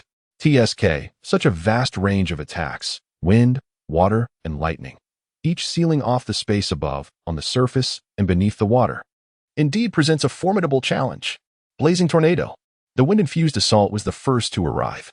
Tiger extended his arms, unleashing a fierce torrent of flames that surged 50 meters into the air, spiraling like a fire dragon, ever ascending. The blazing tornado not only whirled with its own momentum, but also entwined with the enemy's wind techniques, amplifying its own might through their synergy. Amidst the fierce winds, the flames gradually spread outward until they collided with the tumultuous cascade of the oncoming wave. Sizzling, the high-temperature flames, born from the chakra of fire, met the colossal wave with a sound reminiscent of boiling water as countless droplets transformed into vapor, soaring into the sky and forming a vast, white mushroom cloud. Thus, the flames consumed the wave's water supply, while the wave siphoned away the heat of the flames, resulting in a stalemate. However, while Tiger managed to withstand the deluge, he was utterly unprepared for the onslaught of lightning within the water. The speed of the lightning was unparalleled, and with Tiger surrounded by either water or steam, it became a veritable playground for the lightning release. In an instant, he was charred and tenderized by the electric surge, his jutsu interrupted, the formidable fire dragon dissipating as the roaring wave descended upon him, plunging him beneath the water's surface. Although Huehu was struck hard, his body aching, his expression remained remarkably composed. Since he could not prevent the enemy's assault, he decided to embrace it. With a surge of determination, Huehu revitalized himself. The enemy had vanished. No, they must be submerged, evading our senses. Everyone, be vigilant. The river's surface churned, the residual waves from the clash of jutsu still resonating. Two ninjas employing the Eye of Wind immediately sensed Huehu's absence and promptly alerted their comrades. The only refuge from the air currents lay beneath the water's surface. Forming pairs, the group dispersed, wary of the enemy's explosive jutsu. Indeed, the ninjas of the Shimura clan swiftly paired up, maintaining a distance that allowed for mutual support while avoiding annihilation from Huehu's potential explosions. At that moment, Huehu resembled a carefree fish, gliding swiftly beneath the river. Compared to the immense pressure of swimming at the ocean's depths, his movements here were as light as a feather. If a swimming competition were to arise, Huehu would undoubtedly emerge as the champion of the ninja realm. He swiftly approached the two ninjas below, who were the very ones wielding the Eye of Wind. Huehu had already noted their incessant warnings to their teammates. Having gathered intelligence on the Shimura clan, he was aware of their wind-based reconnaissance jutsu, though the specifics eluded him. It now appeared that these two were the enemy's eyes and ears. Underwater, Huehu raised his head, gazing at the two foes standing atop the water, their hands forming seals. Just as he prepared to launch an attack, a colossal water sphere enveloped him. Water release, water prison technique. Suddenly, two enemies emerged from the river, extending their hands into the water prison, continuously supplying chakra to bolster its defenses. However, Huehu remained unconcerned for his safety. If need be, he could detonate himself multiple times, revealing his unique abilities. As long as the enemy was initially unaware of his capabilities and lacked a targeted strategy, he could always find a way to escape. A look of regret crossed Huehu's face, stemming from his tactical miscalculations. Battling here was merely a contest between the surface and underwater. How could the enemy not anticipate threats from beneath? His relative inexperience in combat became apparent. He had primarily fought on solid ground and was unfamiliar with underwater tactics. Moreover, he had seldom encountered proficient water-style ninjas, leading to a lack of understanding of water techniques. Furthermore, the ability to merge with water was not exclusive to the Hozuki clan. Was it? Yes, the enemies were likely employing a water technique that he had never witnessed, capable of concealing their forms without disrupting the water's natural flow, evading his awareness entirely. It truly was an impressive underwater stealth jutsu. His dispatched Umbu had met their demise unjustly. As the water prison grew increasingly fortified, maintained by the two elite ninjas, Huehu realized he could not break free, especially with so many enemies around. Thus, he resigned himself, sitting down in the water prison, relinquishing his struggle, resting his chin on his right hand, and observing how they intended to deal with him. Indeed, as the water prison was newly formed. 8 ninjas emerged once more from the depths, swiftly approaching the water prison and continuously channeling their chakra into it. These individuals, being the elite of the Shimura clan, demonstrated remarkable prowess. It is well known that transferring chakra to another's ninjutsu is perilous and requires an intricate understanding of ninjutsu, along with exquisite chakra control and seamless cooperation among the ninjas involved. In mere moments, these 10 ninjas transformed an ordinary water prison into an immense water sphere, 100 meters thick, subsequently lifting it to the surface along with Hiratora. Surely, they do not intend to suffocate themselves, do they? I wager they would not. The enemy would not squander time in such a manner. The surface of the Kawachikawa River is but 30 meters wide, insufficient to contain this water sphere. At this juncture, the sphere merely grazed the water's surface, surrounded by 10 ninjas diligently replenishing chakra, with more than 20 others encircling them, discussing Hiratora in hushed tones. So, this is Yusuji Hiratora, seemingly unimpressive. Regardless, capturing this individual could very well conclude the war. I wonder what he thinks, arriving here all alone. Does he not seek to sever our supply lines? Such tactics have been encountered before in past conflicts, and we have grown accustomed to them. Yet, we never anticipated the enemy leader would come personally this time. This works to our advantage. The accolades will be ours, leaving those on land to envy us. Ha ha ha. Seeing Hiratora ensnared, these individuals appeared remarkably at ease, harboring no concerns regarding his escape. After all, this was a ninjutsu executed by 10 elite practitioners. As comrades, they were acutely aware of the formidable nature of this combined ninjutsu. Its potency transcended the mere summation of 10 individuals performing the water prison technique. Having undergone a qualitative transformation, thus far, no one had managed to escape from within. It seems the battle has reached its resolution. Lord Kawada. At this moment, Kawada arrived on the scene. Initially, upon witnessing the magnitude of the conflict, he had feared for the safety of his subordinates and rushed to provide support, only to discover that the battle had already concluded. I never anticipated Yusuji Hiratora would commit such a grave error, daring to scheme against me underwater, only to be effortlessly captured. Splendid. Let us dispatch him swiftly to prevent any enemy reinforcements. I shall return post-haste to claim our victory. Witnessing the capture of such a significant prize, Kawada's delight was palpable as he directed his orders towards Hiratora. Upon receiving Kawada's command, 5 ninjas stepped forward, all adept in lightning release, preparing to execute their ninjutsu against the water prison. Lightning release, earth walk.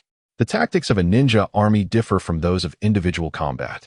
While the latter demands versatile ninjutsu and combat strategies, the former emphasizes cooperation, focusing on combined techniques. Thus, they typically train in a select few ninjutsu to enhance proficiency, reduce casting time, and conserve chakra. It was evident that these 5 had honed their skills in earth walk, a straightforward yet effective technique, particularly formidable when employed in water. In this instance, Huegu had no opportunity to evade. He was struck by the electric force, causing his body to convulse uncontrollably. Nevertheless, Huegu gritted his teeth, refusing to succumb to unconsciousness. To lose consciousness would mean forfeiting even the chance to self-detonate and escape. The reason he refrained from self-detonation at this moment was rooted in his unwillingness to accept the outcome, having sacrificed both flesh and energy. He had only managed to eliminate 2 foes. Such a meager return hardly justified the exertion he had invested. Consequently, Huegu resolved to feign weakness, hoping to draw in more of his adversaries. He refrained from employing the technique to restore his injuries, instead enduring the relentless electric strikes until his body was left mangled and bloodied, the crimson liquid staining the water prison. Sensing that he had reached a critical point, he tilted his head and pretended to faint. Huegu's intention was clear. Should the enemy witness him gravely injured and unconscious, they might lift the water prison technique. At that juncture, whether he chose to self-detonate to escape or revive himself to continue the fight, he would be at liberty to do so. However, he had not anticipated that Kawada, being exceedingly cautious, would not permit his subordinates to cease their assault upon seeing Huegu's apparent demise. Sir, if this continues, the enemy will perish. Perhaps, one of the captains, observing Huegu's near-death state, attempted to reason with Kawada. His motivation, however, was not born of compassion or admiration for Huegu, but rather the understanding that a living enemy leader would certainly yield greater merit than a fallen one. Yet, before he could finish his sentence, Kawada silenced him with a dismissive gesture, his icy gaze fixed upon the electrocuted Huegu as he elucidated his rationale to his subordinates. After all, he would require their loyalty in the future. Failing to clarify matters now could diminish their sense of accomplishment and allegiance. According to intelligence reports, Yusuji Huegu had previously demonstrated a technique for rapid recovery of injuries and chakra during the Battle of Ear River, leading a defeated army through the defenses of the Oilwoman clan. Therefore, they could not afford to take risks. It was preferable to have a dead Yusuji Huegu than to grant him even the slightest chance of escape. The subordinates comprehended the directive. This decision weighed heavily upon Huegu. While he had grown somewhat desensitized to pain, he had not reached the point of masochism. He had no desire to endure unnecessary suffering, being subjected to continuous electric shocks, regardless of his formidable physique and resolute will, could eventually lead him to unconsciousness. Resolved, he thought it best to self-detonate, for delaying any longer might lead to an irreversible situation. Just as Huegu prepared for self-detonation, an unexpected occurrence transpired outside. By the riverbank, a colossal gray crocodile, nearly 20 meters in length, emerged, its head adorned with a massive stone lantern. With a single snap of its jaws, it unleashed a barrage of mud projectiles aimed at the ninjas of the Shimura clan. Enemy attack. Although the ninjas of the Shimura clan had captured Huegu and felt somewhat at ease, they still adhered to their necessary vigilance. A few of them were strategically positioned around the river, remaining alert and observant. Upon the crocodile's sudden appearance, they promptly issued a warning, granting their comrades crucial time for response. Wind release? Great breakthrough. Given that the water and lightning ninjas were occupied with maintaining their techniques, the other ninjas, proficient in wind techniques, quickly executed the great breakthrough upon receiving the alert. These ninjutsu combined their forces, culminating in a formidable gust of wind that dissipated the incoming mud projectiles. At that moment, a figure stood atop a stone lantern, hands on hips, exuding confidence, and shouted with a booming voice, "Perverse master, I, Sarayu, have come to rescue you. Ha! You feeble creatures, behold me. Ah, that hurts." Just as Sarayu was about to utter a few menacing words, a silhouette approached and sent him flying from the crocodile's head. The newcomer was Kawada, who could not allow the situation to deteriorate. He had been meticulously observing his surroundings. As soon as the crocodile appeared, he rushed forward. Just as Sarayu looked skyward and laughed heartily, presenting a glaring opening that Kawada could not afford to miss after years of being a ninja. Sarayu, having been knocked to the ground, quickly rose, wiping the blood from the corner of his mouth with his right hand, disregarding the pain in his abdomen. He pointed vigorously at the enormous water sphere and shouted, "Stone Lantern, attack there, rescue the master." Then, Sarayu turned and fled into the forest along the shore. "Master, I have expended nearly all my chakra to summon the Stone Lantern, and I can only sustain it for a brief moment. This is all I can do. The rest is up to you. You are cunning. Surely you have a plan. Farewell." Acknowledging Sarayu's words with a nod, the crocodile leapt powerfully towards the water sphere. Faced with a colossal beast clad in thick scales, its eyes gleaming with ferocity and revealing sharp teeth, the ninjas of the Shimura clan found themselves wavering. Although they were elite, encounters with such gigantic creatures were rare. Observing the opponent's defenses, they estimated the thickness of its scales to be 1 to 2 meters, leaving them uncertain whether their jutsu could penetrate the crocodile's armor. Typically, such formidable beasts were handled by the clan leader or the esteemed Lord Morikawa. At this juncture, Kawada stepped forward, disregarding the fleeing Sarayu, wary that the enemy might be deliberately luring him away, for the mighty predator was imprisoned in the water cage, and there was no room for error. Targeting the crocodile's eyes to slow its advance, he reasoned that the foe was merely a child, and the summoning of such a beast could not be sustained for long. Entrusted with significant responsibilities by Lord Morikawa, Kawada had been dispatched to protect the rear logistics unit, demonstrating his capabilities as he swiftly organized his thoughts and calmed the frayed nerves of his subordinates. Lightning release? Lightning sphere. Wind release? Binding net. The now composed ninjas of the Shimura clan exhibited the qualities befitting their elite status, promptly deploying the most suitable jutsu, affirming that they had not squandered their clan's resources. Originally targeting the Radiant Tiger with lightning techniques, the ninjas now turned their attention to the crocodile, launching several lightning spheres aimed at its eyes, not necessarily to inflict harm, but to induce it to close its eyes, thus hindering its advance. Meanwhile, the binding net, a versatile jutsu, saw 10 ninjas infusing their chakra into the wind, creating an expansive net of air. This net was not only remarkably destructive and swift, but also possessed a vast range of attack and binding capabilities, swiftly engulfing the crocodile. "Oh Sarayu, have you become foolish from your time in the temple? Is this truly how one engages in battle? Alas, it seems such a formidable spirit beast has been squandered."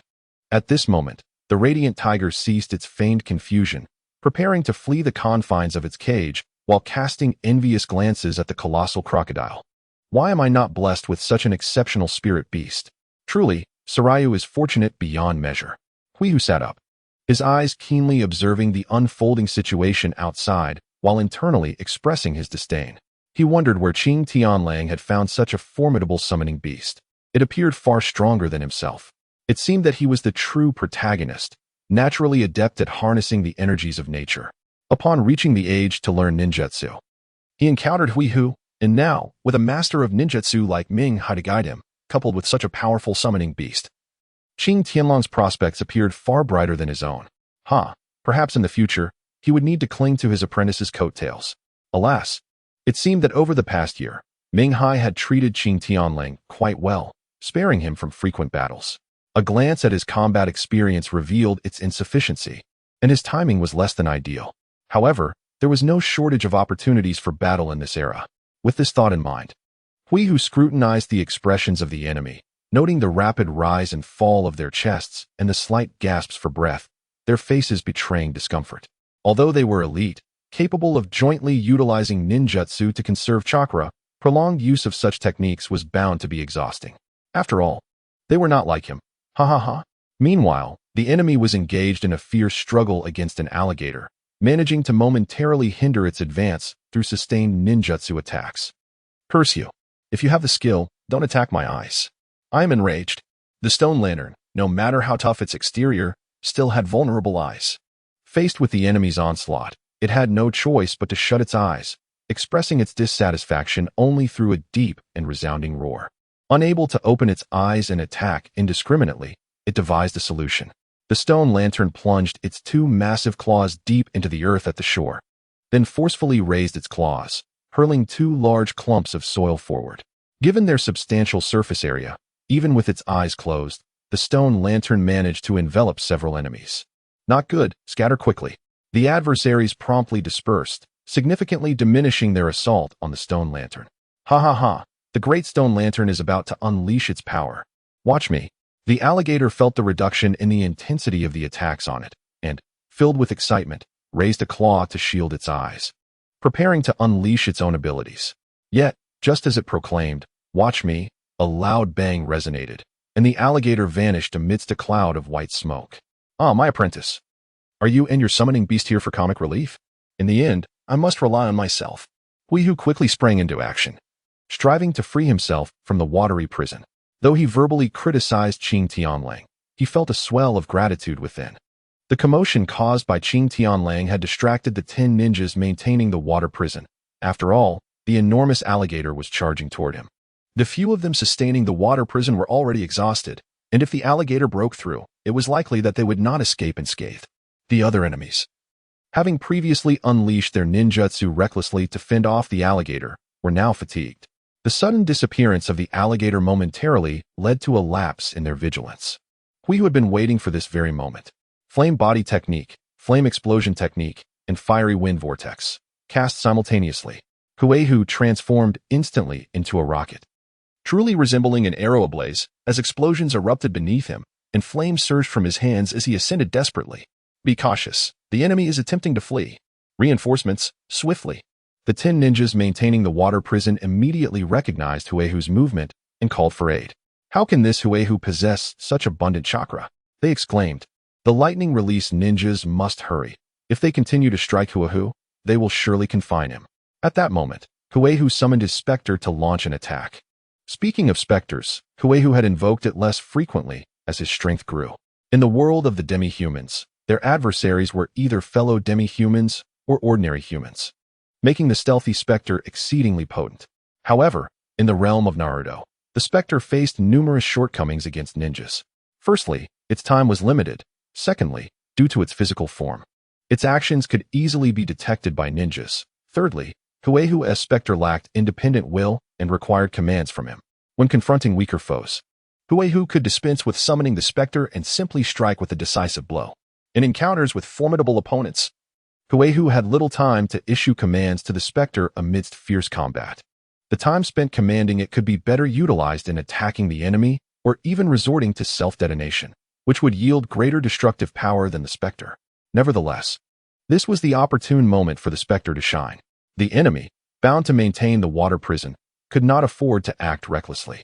Evading the specter would necessitate abandoning the water prison.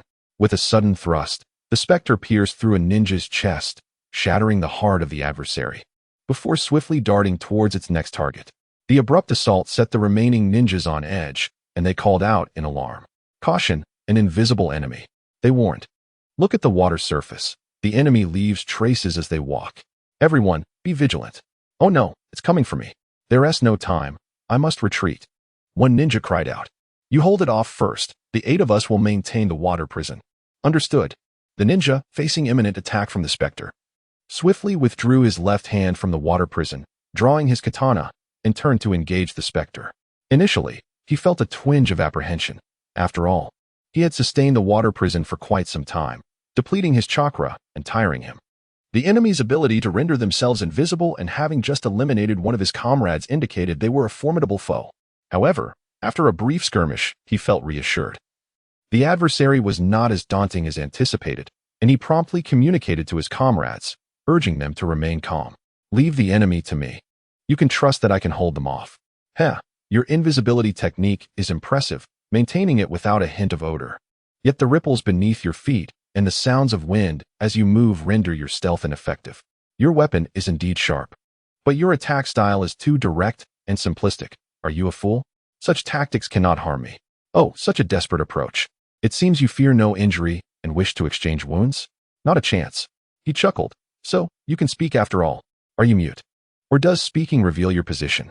The ninja continued to provoke the specter with taunts, hoping to incite an emotional response and expose a flaw, unaware that the specter was devoid of emotion.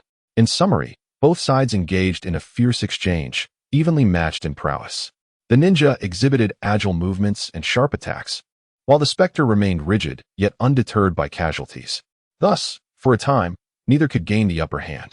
At this moment, however, Huehu was on the verge of breaking free. Initially, I merely hoped for the specter to create some distraction, yet unexpectedly, it managed to engage one enemy while fending off another, alleviating a considerable amount of my burden. While Huehu was comfortably ensconced within the water prison, he had not grasped the formidable nature of this vast confinement. Yet, upon attempting to break through, he became acutely aware of its resilience. The distance from the center of the water sphere to its apex was merely 50 meters. On solid ground, it would have posed no challenge for Huehu. However, as he surged upward, he was met with an overwhelming sense of pressure. The surrounding water, infused with chakra, made him feel as though he had returned to the ocean depths, rendering his body heavy and sluggish. Nevertheless, I am quite familiar with the ocean depths. With 2 of you absent, how can you possibly contain me? You are a step too late, leader of the opposing force, a fellow named Kawada.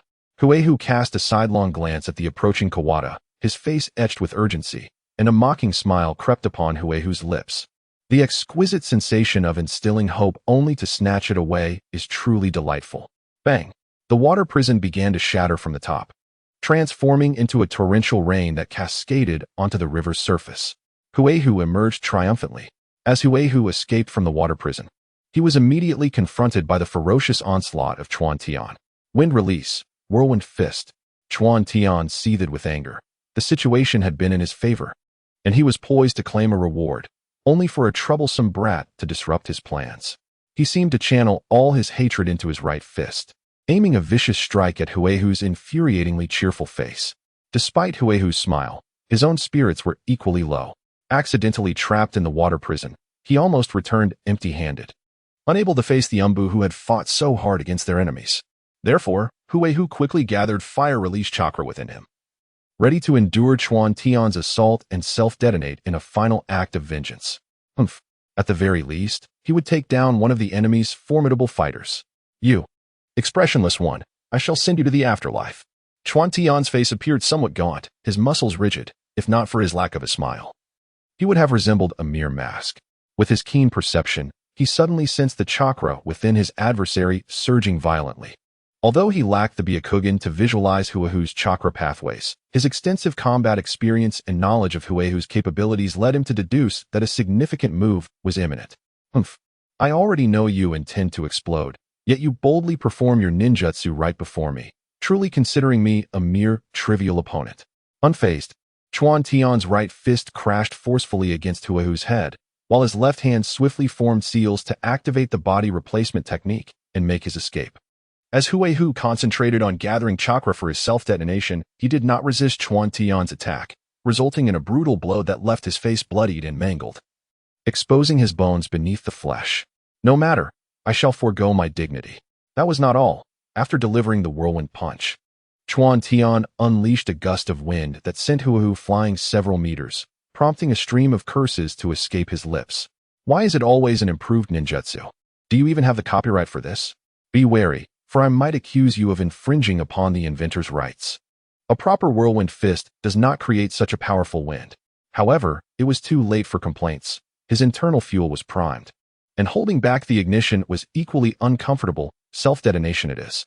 In the fleeting moment before his explosion, Huahu noticed several figures approaching from downstream, one of whom was indeed Shimura Moritsuna. Recognizing him from the intelligence reports, Huahu felt a glimmer of hope. Oh, they're bringing him in. And there are 2 torpedoes.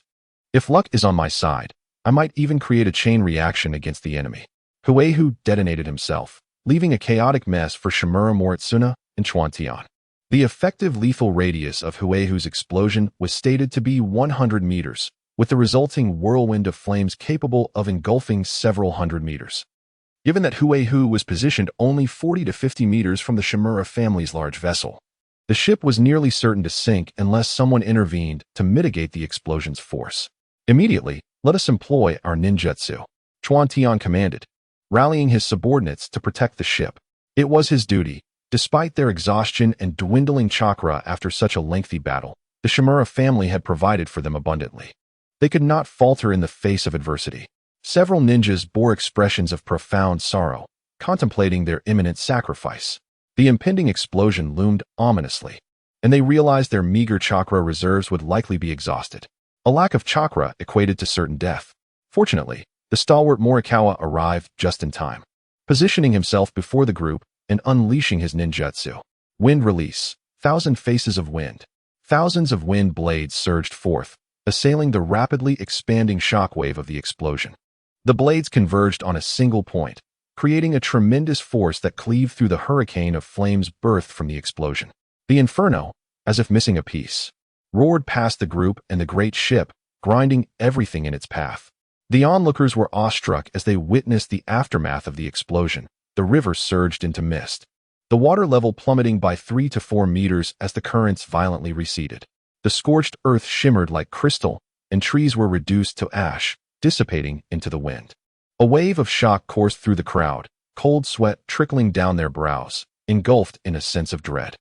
They realized that had it not been for Lord Morikawa's timely intervention, they might have been reduced to mere dust. Thus, these ninjas gazed with gratitude and admiration at the imposing figure standing resolutely in the wind. Among them, Kawada felt the deepest regret, burdened by his misjudgment. Although he was aware of the enemy's formidable explosive ninjutsu, he had underestimated its potency. In the instant of the explosion, had he ordered his subordinates to retreat immediately, they might have fared better. Instead, he foolishly chose to resist alongside them. Had it not been for Lord Morikawa's prompt arrival, they would have faced total annihilation. Even in their best condition, with an arduous struggle against the explosion, they would have suffered significant casualties. Reflecting on Lord Morikawa's unwavering trust in him, Kawada felt a profound shame for nearly leading his clan's elite to their doom. As he was about to apologize to Lord Morikawa, he uttered the first 5 words when a thunderous explosion erupted from the southern downstream direction, followed by the emergence of a miniature sun. The night had fallen, rendering the explosion's brilliance starkly visible. Morikawa's heart sank as he cried out in alarm, "This is dire. It's the direction of our supply ships." Without a moment's hesitation, he abandoned his concerns for Kawada and the others, rushing back with a few of his subordinates. Meanwhile, Hikari's fortune had turned, as he reappeared before Kawada after the self-detonation. Lifting his gaze to discover that he had stumbled upon the enemy's stronghold, In order to maintain their combat effectiveness and ensure supplies, the Shimura clan advanced along the river, coordinating land and water operations, with most provisions aboard the vessels while their ninja troops followed along the banks. By nightfall, the Shimura supply ships had docked, and the ninja forces had established a temporary encampment on the shore. Although speed was of the essence in warfare, Morikawa, upon reviewing intelligence, realized that the Usuji clan had nearly completed their defensive positions, with preparations in place. Upon reflection, Shimizu Morisu concluded that since a surprise attack was no longer feasible, it would be wiser to advance gradually, preserving the stamina of his ninja forces while maintaining a vigilant defense to prevent any opportunities for the enemy to exploit due to hasty movements. The location of the revived Hikari was not far from the supply ship and lay at the riverbed, where it was likely that this fish had been resting. What a pity it would have been had this fish been captured by the Shimizu clan for their kitchen. That would have been quite convenient indeed. As Hikari glanced upward from the riverbed, he beheld the underside of the supply ship, akin to a robe beholding a beautiful maiden, nearly drooling with uncontainable excitement. With a flick of his tail and a twist of his body, Hikari, like an agile fish, swiftly swam to the vessel's bottom before detonating once more. The impact of the explosion was undeniable. The ninjas of the Shimizu clan were caught completely off guard, and the underwater blast sent the supply ship soaring into the sky, its fragments raining down like blossoms scattered by a celestial maiden. Not only was the supply ship obliterated, but the tremendous explosion also dispatched numerous ninjas on the shore to their demise. The remaining survivors stood in stunned silence, as if ensnared by a paralysis technique, only regaining their senses moments later to spring into action for rescue. Following the explosion, Hikari was reborn within the remnants of a fish's belly, and upon his revival, he felt an unusual warmth at his rear. Upon surveying the surrounding chaos, fury surged within him as he bellowed in outrage, "Rebellious disciple! How dare you consume your master?" Upon reviving, Huehu opened his eyes to behold a rather peculiar sight, a pile of firewood ablaze, scorching his rear end. Nearby, Saraya sat on the ground, his mouth agape, staring at him in astonishment. Huehu thought to himself, "You, my disciple, have just witnessed me battling for my life, yet instead of aiding me, you are preoccupied with grilling fish." Enraged, he began to berate Sarayu, exclaiming, "Unruly disciple! How dare you feast while your master suffers?" Sarayu, unusually silent, was genuinely taken aback. His eccentric master was up to his old tricks again. While he was aware that Huehu possessed the skills to escape, he never anticipated that he would emerge from the belly of a fish. What kind of ninjutsu was this? Was it a technique of fish rebirth? Furthermore, he was being scolded for merely trying to satisfy his hunger. Is it not natural to eat when one is famished? Why must I be reprimanded for such a basic need? He mused. He regretted not heeding Ishida Akira's advice to join him in his revolutionary pursuits. Years prior, when Narumi captured Ishida Akira, he chose not to harm him, but rather recognized his kind heart and exceptional talent for ninjutsu. Thus, he nurtured a fondness for him and allowed him to train alongside Sarayu in the art of ninjutsu. Throughout the year, Narumi generously imparted all his knowledge to the duo, leaving the remainder of their training to their own diligence. Consequently, he expelled them from the temple, declaring that he had nothing more to teach. "I can no longer provide for you. Over the past year, you have consumed a considerable amount of our temple's provisions, and I cannot continue to sustain you without recompense. I am quite attached to my food," he lamented. "Thus, you must depart. Oh, and Sarayu, do remind Huehu that he owes me tuition fees, which I am keeping track of with accumulating interest."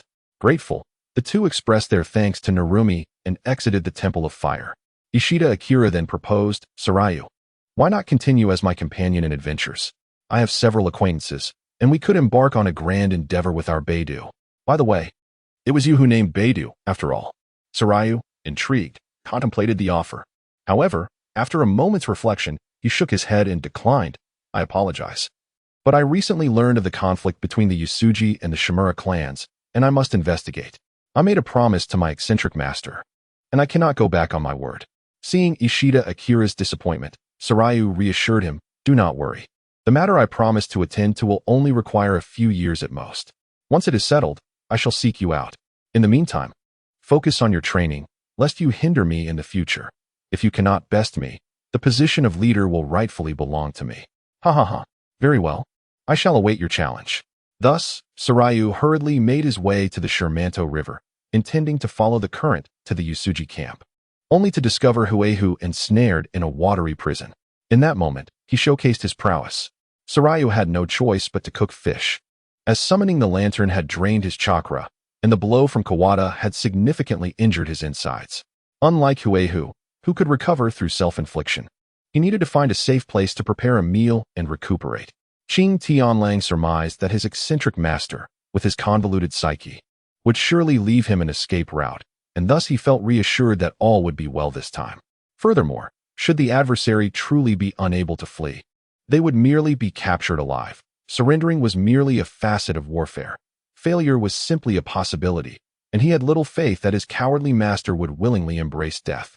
Indeed, among Huegu's 3 disciples, it was Qing Tianlang who perceived Huegu most clearly. Unlike Xinyo and Xiaolan, who gazed upon Huegu with reverence, Qing Tianlang's understanding was far more profound. Did Huegu fear death? Undoubtedly. If not, why would he tread so cautiously, concealing his half-blood identity? He could easily confront the heavens and earth without a care, seize wealth from affluent merchants, and pursue fame by eliminating renowned figures, if dissatisfied. He could seek out Senju or Uchiha to discuss life aspirations. Life could be quite exhilarating. Why then, exert effort to establish a village? Simply usurp a powerful faction instead. This was all born from Huegu's fear of death, a desire to evade a fate devoid of value. After chiding Qing Tianlang a few times, Huegu led him toward the Yasuji camp. En route, Huegu inquired about Qing Tianlang's circumstances over the past year, nodding in approval upon learning of Minghai. Appreciating his willingness to keep a ledger for tuition, a simple matter of compound interest, no concern, they could accrue debt for a century if need be. Since you wish to follow Ishida Akira, I shall not impede you. However, you must wait a few years until I have comprehended the generation of natural energy. Rest assured. As long as I unlock the secret to its creation, the application and its effects on the body are of no concern to me. It should not consume too much of your time. Huegu mused that as long as he could generate natural energy, the rest was inconsequential. After all, what was a few hundred deaths compared to mastering the correct approach to cultivating and wielding natural energy? Qing Tianlang, pleased by Huegu's words, even inquired if Huegu wished to sign a contract with his summoning beast. Master, what do you think of my summoning beast? From the crocodile clan, is it not formidable, striking and enviable? If you earnestly beseech me, I might. Enough, Huegu interrupted. Since you are so sincerely requesting, I shall grant you a concession and reluctantly agree. Observing Qing Tianlang's animated demeanor, Huegu smirked, rolling his eyes as if the concession had been a considerable burden. Yet, whether a contract could be signed was not solely Qing Tianlang's decision. He had to ascertain if the crocodile clan was amenable. Upon inquiry, Qing Tianlang's expression turned quite awkward. Master, they are unwilling. Oh, then that is that. The summoning contract was a mutual agreement. If the other party was disinclined, so be it. Huegu did not delve into the reasons. What mattered was the outcome, and reasons were of little consequence. The two journeyed through the night, reaching the camp the following day. After settling Qing Tianlang, Huegu assessed the camp's situation, finding everything to be in order before proceeding with their preparations and summoning Matsukaze. Matsukaze, has the mission been accomplished? Rest assured, my lord, we have identified 3 potential locations where the Shimura clan might be encamped based on their movement speed and the terrain along the way. Excellent. Gather a few skilled individuals to bury these 6 small boxes underground at the designated locations, ensuring that the enemy's reconnaissance teams remain unaware. Understood. Song Feng set off with the 6 small wooden boxes, each no larger than half a fist. Meanwhile, Huegu, noticing that it was still early, indulged in a hearty meal before lying down to rest, replenishing his energy to continue thwarting the enemy, humming a cheerful tune. Tunnel warfare. Ah, tunnel warfare. Ambushes with countless divine soldiers. Wait, I think I'm mixing it up with landmine warfare. How does one sing about landmine warfare? I've forgotten. My lord. Here is the report detailing the losses incurred from this enemy raid. Upon receiving the report, Shimura Murakawa's eyes widened as he scanned the document. Veins pulsing on his forehead, the losses were significant. The casualties among the ninjas amounted to 60 or 70, accounting for 1/20th of the total forces, which was considerable. The bulk of the losses stemmed from the guarding ninjas on the supply ship and a few who were affected on the shore. The material losses were even greater. The entire shipment of supplies, including food, weapons, and medicines, was mostly destroyed, with only a small portion recoverable post-explosion. After all, Various supply scrolls are not inexpensive and can only be utilized sparingly. Most items must be transported.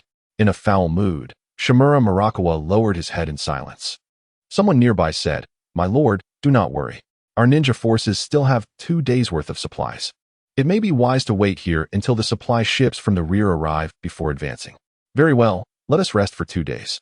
Assign strict guards along the river. No fish shall slip through.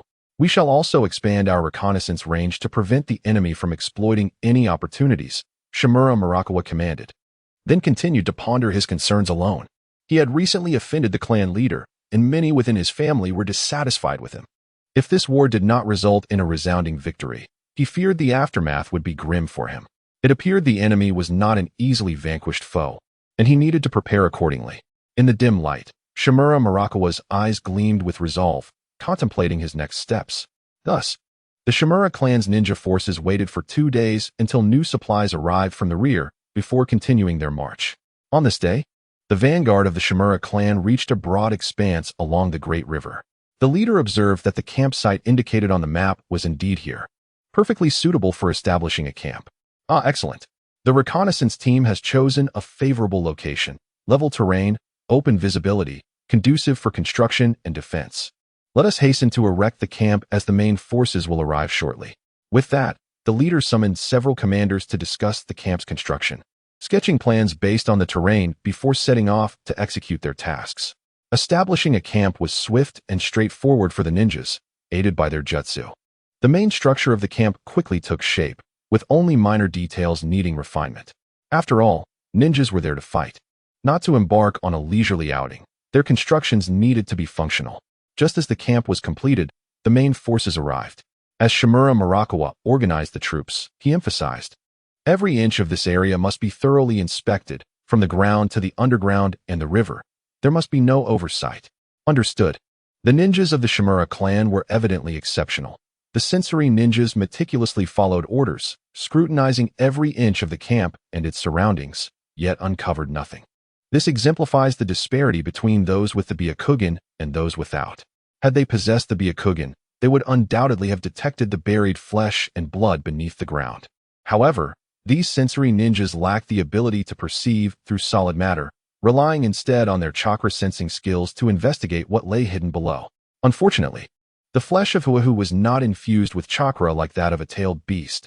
Thus, after their investigations, the ninjas reported unanimously, all is normal. As night fell, the Shimura ninjas without assignments retired to rest. "Koshi, where are you headed?" "I'm just going to relieve myself." "Perfect, I'll accompany you. The enemy has been exceedingly reckless these days, and it's safer if we go together." All right.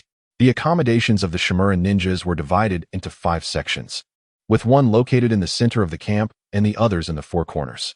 The 2 ninjas found themselves in the northeastern corner, adjacent to the forest. After passing through several checkpoints, they reached the woods. At that moment, outside the northeastern edge of the Shimura camp, Huehu emerged from the earth, surveying his surroundings and assessing his situation. "Not bad. While I may not be directly in the heart of the enemy's camp, I am quite satisfied. After all, the area suitable for encampment is vast, and Matsuke's foresight in selecting this position is commendable. Ah, the enemy is quite alert. They've noticed me. No need to rush. I have plenty of time." At that instant, 2 sentinel ninjas from the Shimura camp, having sensed something amiss, sprinted towards Huehu's location to investigate. However, the explosive maniac Huehu offered them no chance, detonating himself in an instant. Boom! A tremendous force surged forth, tearing away a section of the northeastern area of the Shimura camp. The entire encampment was immediately activated, and the ninjas of the Shimura clan, now on high alert, rushed out of the camp, spreading out like a net to search for the enemy. "Koshi, let us refrain from nighttime excursions in the future. The world is changing too rapidly, and the cost of a simple relief could be dire. Next time, who knows what might occur. If it weren't for my need to relieve myself, you would have met the same fate as the others. Remember who saved your life." Was it your need to urinate? The 2 returned to find their camp reduced to ruins, still ablaze. And their hearts were filled with mixed emotions, elation for their own survival and sorrow for their fallen comrades. Such is the nature of war. Death is ever present. Indeed, after indulging in a moment of recklessness, Huehu returned to the base, neglecting to collect any of the useless flesh. Knowing it would soon lose its vitality, and would not hinder his self-destruction. With just one day remaining until the great battle, the outcome would ultimately depend on who was the more formidable fighter, regardless of the preparations made prior. The day swiftly passed, and on this day, the Shimura clan's forces arrived at the front lines of the Usuji clan. After several days of fierce combat, Huegu's forces suffered the loss of 100 men, a portion of whom were from the covert and reconnaissance units, who perished in battles with the enemy. Another group, comprised of the base's ninjas, fell victim to an enemy ambush. After all, the enemy would not merely endure blows without retaliation. The Shimura clan's harassment of the Usuji ninjas has never ceased. Fortunately, thanks to the meticulous arrangements made by Koizumi Kajitaka and others, the losses were not more severe. At present, Huegu still commands 700 ninjas. On the Shimura side, they have lost over 200 personnel, leaving them with slightly more than 700. While it may seem they are at a disadvantage, it is notable that around 200 of these losses were due to Huegu's self-detonations, with only 50 to 60 killed by Huegu's subordinates. The exchange ratio of ninjas provides a clear indication of the true quality of both clans. The Shimura clan, being an established ninja lineage, boasts superior ninja prowess. On the Usuji stronghold, flags emblazoned with the Usuji insignia and the Cuba fluttered vigorously in the wind. The Usuji ninjas stood atop layered defensive structures, their gazes fervently fixed upon the enemy ahead. The Usuji clan, having undergone reform, places great importance on military accomplishments, which signify wealth, status, and mastery of ninjutsu. Furthermore, they uphold equality, regardless of origin. For many who were once wandering ninjas, this represents an unimaginable opportunity for a new life. Having lived on the edge of a blade, and with ample supplies and fortified defenses, they find themselves undeterred by the enemy's numbers, believing that today is their day to achieve glory. This is also the reason why Huegu has commanded his ninja forces to remain steadfast and refrain from engaging, while he himself takes the risk to launch an offensive. In comparison, his side is merely a disorganized multitude. It is imperative to ensure they are well-fed and their morale fortified in order to withstand the Shimura clan's assaults from their fortified positions. Otherwise, they risk a swift collapse. For a reward system is not infallible. If his troops falter, he would have no means to confront the enemy's entire army alone. Are the Usuji clan truly so formidable? Their defenses resemble a hornet's nest. Shimura Moritsune, leading the ninja forces, arranged them in formation, his already stern expression growing darker as he surveyed the enemy's fortifications. In past wars, although fortifications and traps were important, they served merely as auxiliary measures, given that engagements typically involved around 1,000 combatants and were of short duration. Considering the costs, few would invest heavily in constructing fortifications. While ninjas can indeed use ninjutsu to alter terrain, chakra is not free. The military rations needed to replenish chakra are costly. However, with financial backing, Huegu is not short on resources. He has transformed a small mountain into a colossal fortress. The outermost layer consists of a moat several meters wide, now populated with Kayashiro's crocodiles, encircling the entire hill.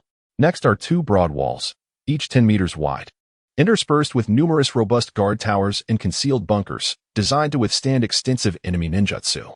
Across the hillside, a multitude of traps is strategically placed, capable of decimating dozens or allowing for one-on-one confrontations. Huegu's intention is abundantly clear: to leverage time and wealth to create advantageous terrain, thereby leveling the battlefield for both clans' ninjas. Moreover, Huegu prepared a grand gift for the newly arrived enemies. The third offering resounded with the booming of cannons. Atop a small mountain peak, 10 formidable cannons were meticulously arranged, their mouths pointed skyward, adorned with intricate ceiling runes. These runes were inscribed to enhance the structural integrity of the cannons, preventing them from shattering upon firing. Commence the operation. Behind these cannons stood 3 of Huehu's fiery avatars, arranged in 3 rows. Upon receiving the command, the first row approached the cannon mouths and leaped feet first into the barrels. Fire the cannons. Blaze release. Flame explosion technique. The initial batch of 10 Huehu avatars unleashed the flame explosion technique, producing a thunderous cacophony of 10 resounding blasts. The tremendous explosive force generated within the confines of the cannons propelled these avatars skyward. Following them were the second and third batches, and in an instant, 60 Huehu avatars soared into the heavens. Blaze release. Fiery gale. Upon reaching the sky, the avatars expelled torrents of flames, each jet extending for several meters. As they accelerated, they continuously adjusted their trajectories, hurtling towards the enemy forces. Haha. Throughout the annals of human history, countless bizarre weapons have emerged from imaginative ingenuity.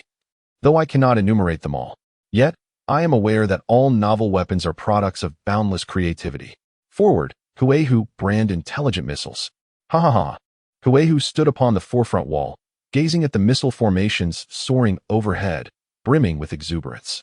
He pointed at the enemies ahead, revealing 2 rows of gleaming white teeth as he laughed heartily, exuding an air of arrogance. Indeed, tremble in fear, weaklings, under the cunning of my eccentric master. Ha ha. Sijiro also raised his head, laughing heartily at a 90-degree angle towards the sky. Beside him, Shinyo and Xiaolan, feeling somewhat bashful, discreetly glanced at the surrounding ninjas. Noticing their fervent excitement and the absence of mockery directed at Huehu and Sijiro's foolish antics, they let out a soft sigh of relief.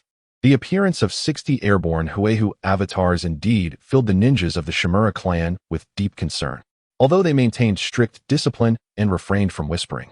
Their furtive glances towards the sky were laden with apprehension. My goodness, Usuji Huehu's self-detonation is infamous. These avatars are equivalent to 60 large-scale ninjutsu attacks. As they approached, if even one were to land among us, we would all be martyrs. As the leader, Shimura Moritsune remained composed.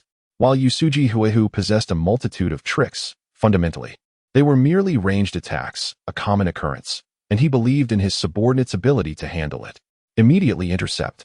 Yes, the first layer of defense consisted of weaponry. 100 specialized ranged attack troops rushed forward, drawing scrolls from their waists. With a vigorous flick, they unfurled the scrolls, revealing a sealing character. Release. As these ninjas formed hand signs, the sealing characters vanished, unleashing dozens of various weapons from the scrolls. Shuriken, kunai, senbon, short swords, daggers, sickles, and more, large and small, were all launched skyward, creating a barrage of weaponry. Alas, these weapons appear to have been previously utilized. Some are chipped, others are incomplete, and a few are even severed in twain. Indeed, it seems the enemy is rather impoverished. Nevertheless, this method of assault is quite ingenious. We might consider adopting it ourselves. Some of these weapons, when reforged, would incur substantial costs. Sealing them within scrolls to serve as ammunition is a sound strategy. As long as they possess sharp edges capable of inflicting harm, they are akin to swords and blades. Confronted with the barrage of weaponry before him, the clone of Huegu displayed an air of nonchalance. The 4 clones promptly intensified the blaze erupting from their hands, accelerating their bodies to break away from formation and advance forward, only to self-detonate, creating a gaping breach of over 100 meters in the barrage. The remaining clones adjusted their stances and, orchestrating their movements, surged through the newly formed opening. This is becoming somewhat troublesome. At this moment, Shimura Morikata began to perceive the challenge. The enemy's long-range assaults had never exhibited such intelligence. Unlike before, where attacks followed a fixed trajectory, the current adversaries were capable of cooperation and altering their angles. Kawada, employ the summoning technique. Yes, the summoning technique. Standing beside Shimura Morikata, Kawada immediately formed hand seals, and a billowing cloud of white smoke dissipated to reveal a colossal Dream Eater, standing proudly at the center of the Shimura clan's ninja forces. In the distance, Huegu shielded his eyes with his hand, gazing in astonishment at the towering Dream Eater. Is this the creature that Sasuke easily vanquished? It appears formidable. I have heard it has accomplished many feats for the Shimura clan, causing considerable distress to our foes. Master, who is Sasuke? He seems quite capable for having defeated such a beast, remarked Sijiro, intrigued by Huegu's words. Upon hearing Sijiro's inquiry, Huegu rested his chin on his hand, contemplating seriously, and replied in a deep voice, Sasuke is a stoic man who absconded after stealing Naruto's first kiss, without taking responsibility. What? You inquire about Naruto? He is the unfortunate fellow who, after losing his first kiss, scours the world in search of that heartless traitor, Sasuke. Wow, what a captivating tale. Please recount the details when you have the time. Sijiro's eyes sparkled with anticipation for this extraordinary narrative. Very well, but wait. We are amidst a war, so let us maintain our seriousness. Nearby, Nobuyuki and Xiaolan listened to the banter between the mischievous master and apprentice, rolling their eyes. It was Xiaolan who redirected the conversation.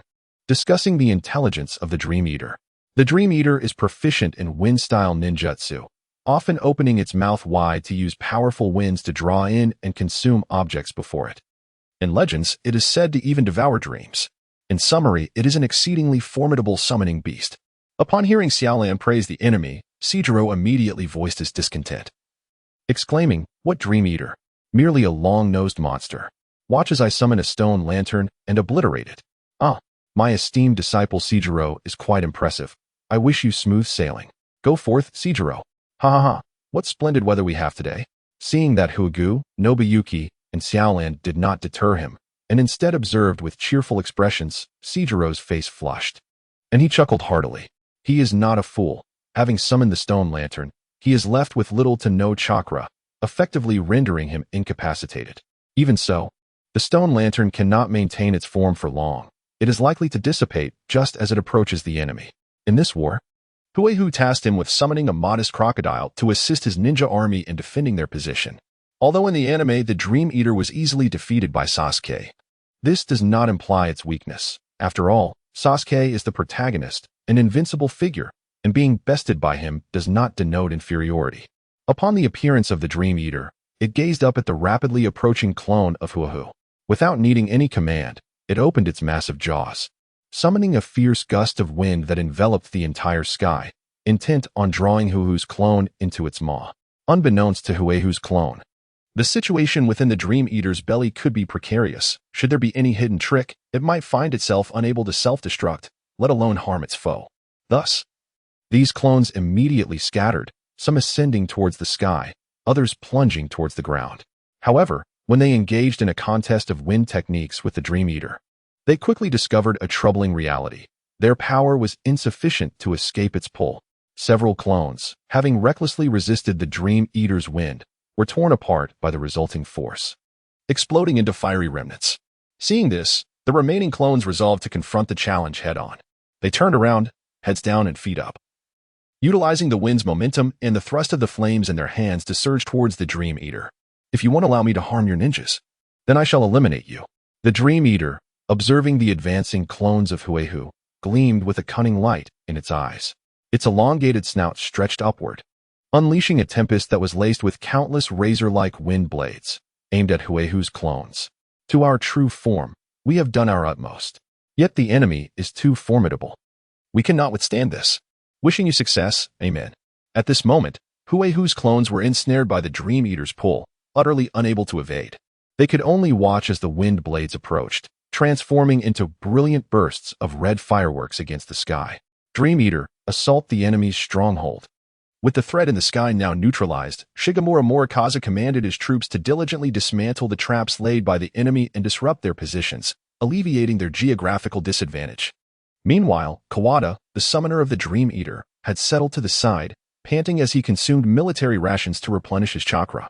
This was also the reason Shigemura chose not to summon the Dream Eater himself. It was too taxing on chakra, and as the commander, he needed to conserve energy for any unforeseen circumstances. Having received the command, the Dream Eater assessed the distant stronghold for a moment, calculating its approach. Turning to Shigemura, it remarked, "The enemy's territory is vast and solidly constructed. If I am to clear it thoroughly, I will expend a considerable amount of chakra. Once completed, I shall need to depart." Shigemura, already anticipating this, nodded in understanding. The Dream Eater once again opened its maw, unleashing a tremendous suction that formed an expansive tornado, enveloping the entire hill. The ferocious wind altered the hues of the sky, drawing in clouds that coalesced into a spiraling vortex reaching toward the heavens. At the moment of the Dream Eater's emergence, Huegu had yet to grasp the impending danger, engaged in idle chatter with his apprentice.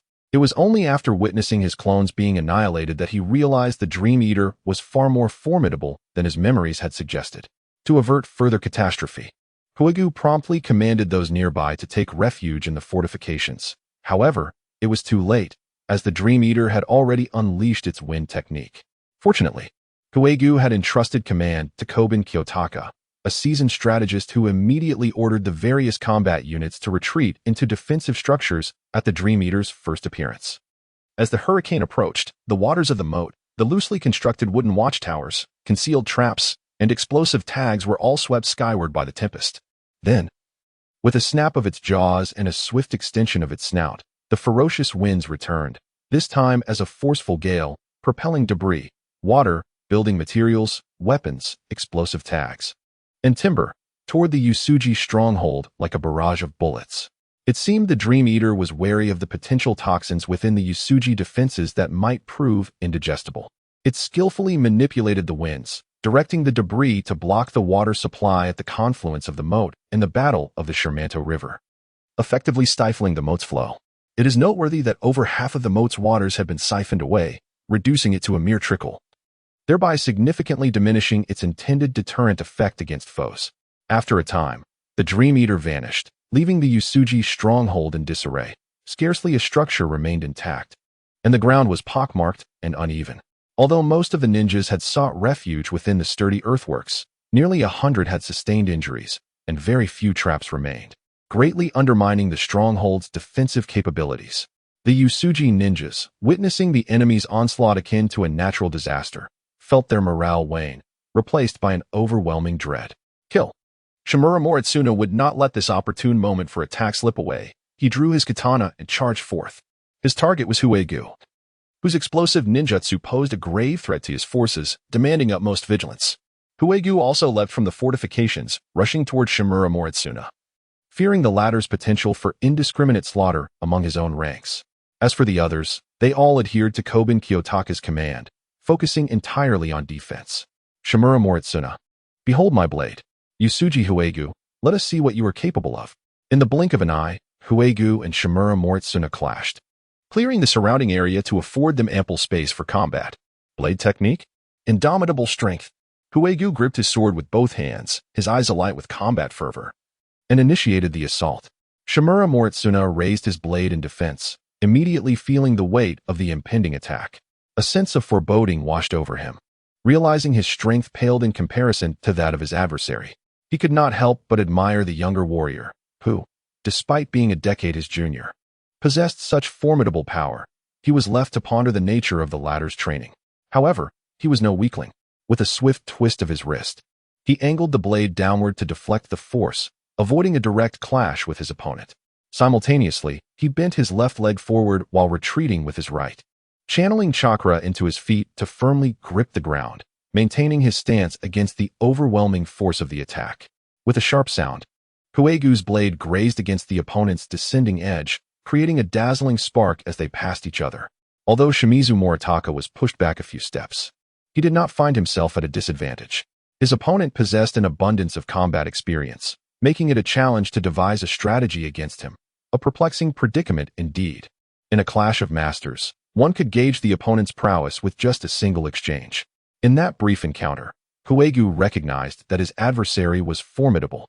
At least in terms of strength, his own advantage could not be translated into a tangible edge in combat.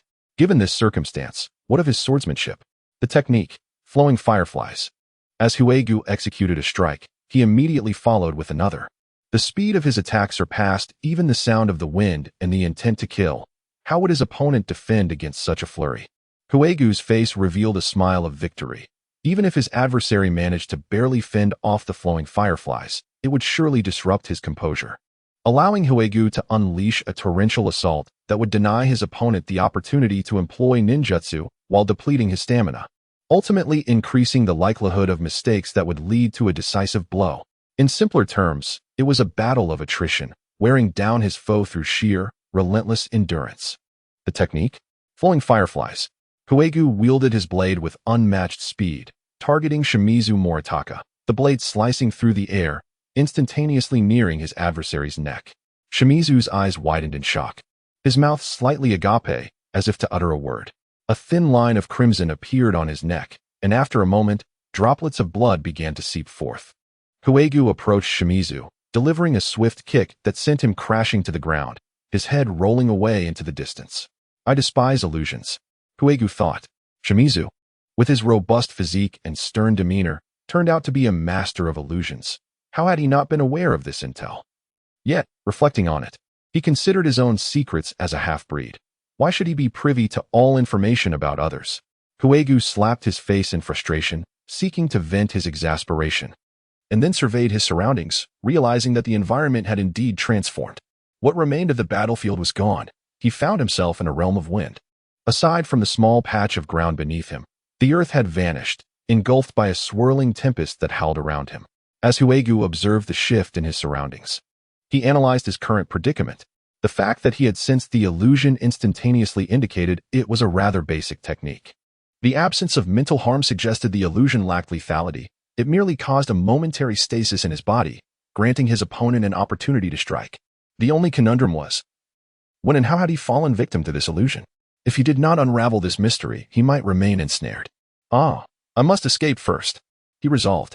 Fortunately, this illusion has not sealed my senses, allowing me to still perceive the external world. Fire release? Blazing flame tornado. Huehu spun around, continuously emitting flames, seeking to mobilize his chakra and shatter the simplistic illusion that ensnared him. Outside, Shizuma Morikawa observed as Huehu suddenly stood motionless, the blade poised perilously against his throat. His lips twitching and cold sweat trickling down his back, engulfed by a profound sense of dread. The swiftness displayed was truly alarming. Had Huehu's swordsmanship reached such terrifying heights? He had narrowly escaped death. Shizuma Morikawa nearly fell victim to Huehu's lethal strike, not due to a lack of strength. Objectively, he was on par with Hinata Ichiyo, but rather because his expertise lay in ninjutsu and illusion techniques. Hinata Ichiyo could contend with Huehu for several reasons. He possessed more comprehensive intelligence and was mentally prepared. His gentle fist technique was exceptionally refined, allowing him to confront Huehu directly. And most crucially, his Byakugan enabled him to foresee Huehu's next moves, granting him a significant advantage. Coupled with sealing techniques, he could render Huehu defenseless. Morikawa lacked detailed reports on Huehu's half-human intelligence or the specifics of his sword and physical techniques' speed and strength. He had intended to engage Huehu first to gauge his combat capabilities before adjusting his subsequent strategy. It is worth noting that Morikawa was a rather typical powerhouse. Although he wielded formidable ninjutsu, his physical prowess was merely above average. Once his body was struck, even the most basic ninjutsu or weapon could easily lead to his injury or demise. Of course, barring a few exceptional clans. The majority of ninjas in the ninja world exhibited high offense but low defense. Testing combat strengths in battle is a common practice. Yet Morikawa had not anticipated Huehu's blade skills to be so swift, leading to his near demise due to a moment of carelessness. Fortunately, he had a hidden card up his sleeve. Now that the enemy had fallen victim to his illusion, it was the perfect opportunity to eliminate him. He did not wish for his methods to be revealed. Farewell, Huehu. With both hands gripping the blade, Morikawa aimed a fierce thrust at Huehu's neck. Striking in a straight line, quicker than a slash, for in the battlefield, time is indeed life. Moreover, Huehu lacked armor on his neck, the only vulnerable point, despite wearing protective gear elsewhere, making it the most efficient target. However, Morikawa was still a beat too slow. Just as his blade was about to connect with Huehu's neck, a surge of flames erupted from Huehu's body, engulfing him in a torrent of fire. This was an instinctive reaction born of Huehu's will, as his body responded autonomously even while his mind remained ensnared in the illusion. After all, his body had yet to attain sentience and could not execute ninjutsu on its own.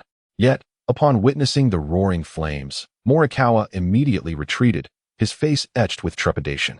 The high-temperature fire from Huehu's earlier explosion had left a profound impression on him, capable of melting earth and stone. His subordinates had exerted considerable effort merely to manage that situation. At that moment, as the chakra within him surged violently, Huehu broke free from the illusion, opening his eyes to comprehend the circumstances that had just transpired. As he observed Shimizu Morisuke retreating several meters away, Huitora refrained from recklessly pursuing him, still pondering how he had fallen victim to an illusion. Could it have been a visual trick? However, he could not recall witnessing anything out of the ordinary. No peculiar patterns. Regardless, he decided to close his eyes and test whether his opponent could ensnare him in an illusion once more. With this thought, Huitora shut his eyes, relying on his cultivated instincts to engage in battle.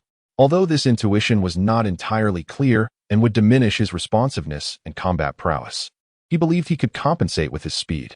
Seeing Huitora with his eyes closed, Shimizu Morisuke smirked inwardly, thinking, closing your eyes is futile. My illusions may lack immense power, but their unpredictability is their strength. Patience, Soon you shall experience it multiple times. Wind release, vacuum sphere. With that, Shimizu Murasuk initiated the attack, forming hand seals and unleashing the chakra accumulated in his mouth like bullets.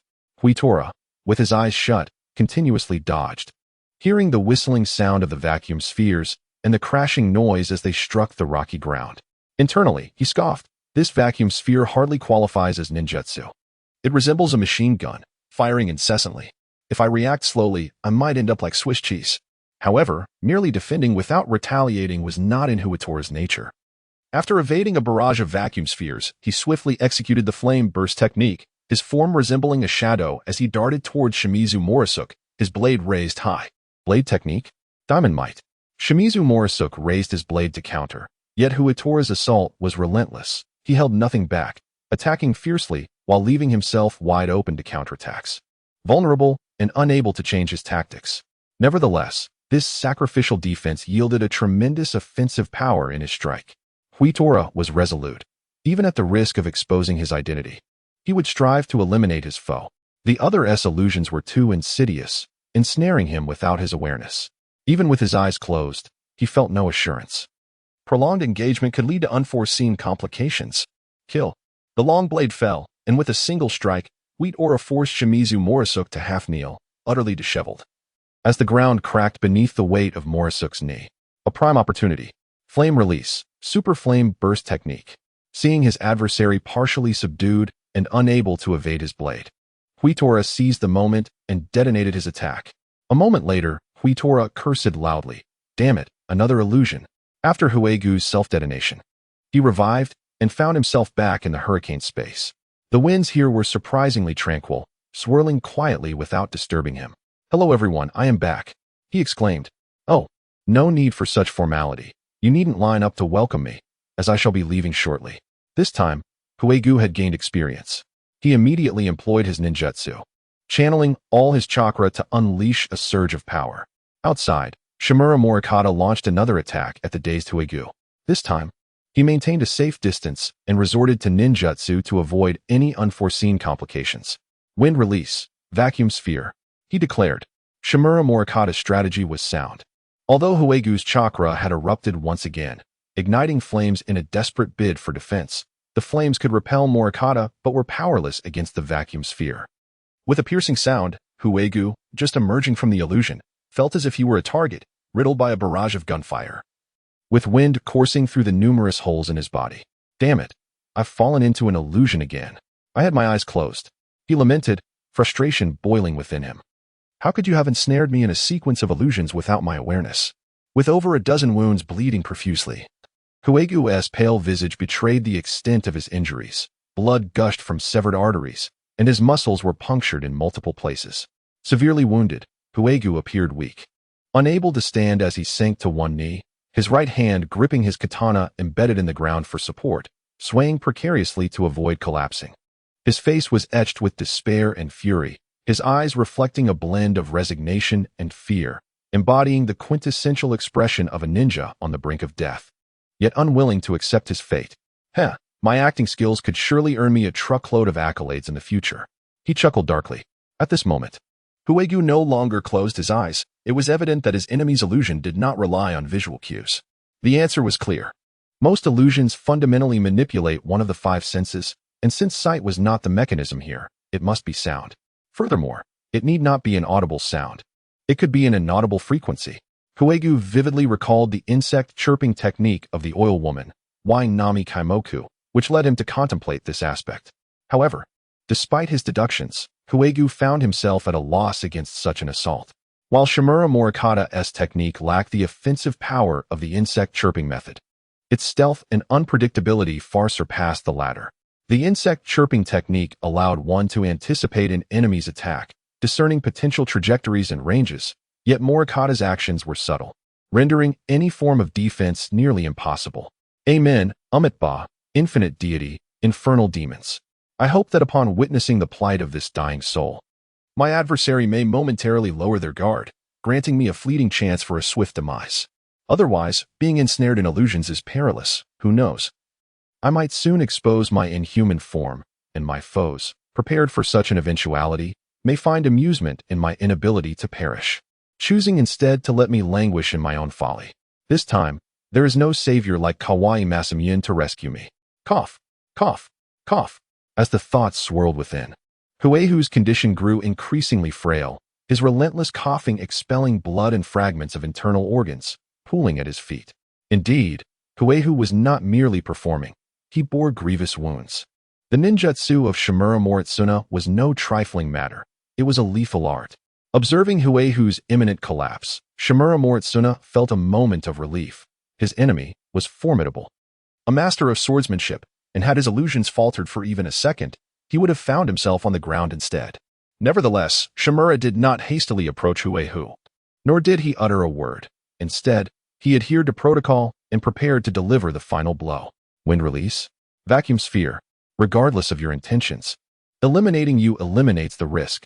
Victory in this conflict would be assured. As he formed seals, he mused, alas, why must I encounter such a heartless foe? Where are those with compassion, susceptible to verbal deception? My performance is wasted. Mind and brain disruption technique. Fire release? Blazing flame whirlwind. As the enemy prepared to unleash a barrage, Huehu ceased his charade, instantly revitalizing himself.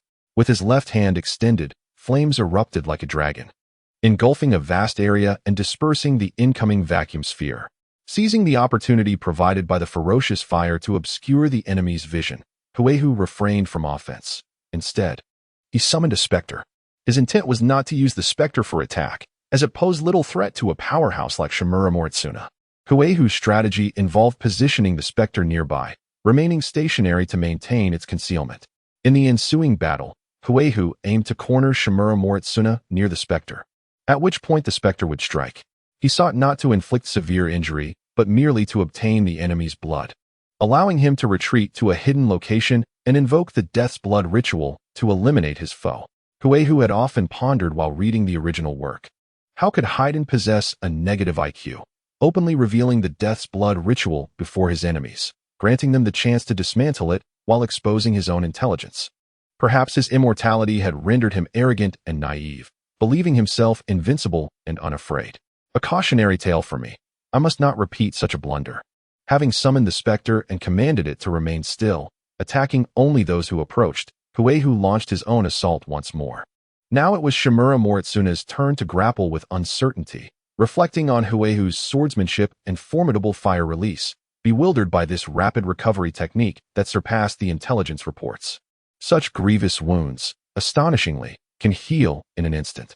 Even the esteemed Uzumaki clan, renowned for their vitality, would struggle to survive after suffering numerous punctures and near-total organ failure. This situation cannot persist. I have already employed various ninjutsu, depleting a portion of my chakra, while my current chakra reserves remain sufficient.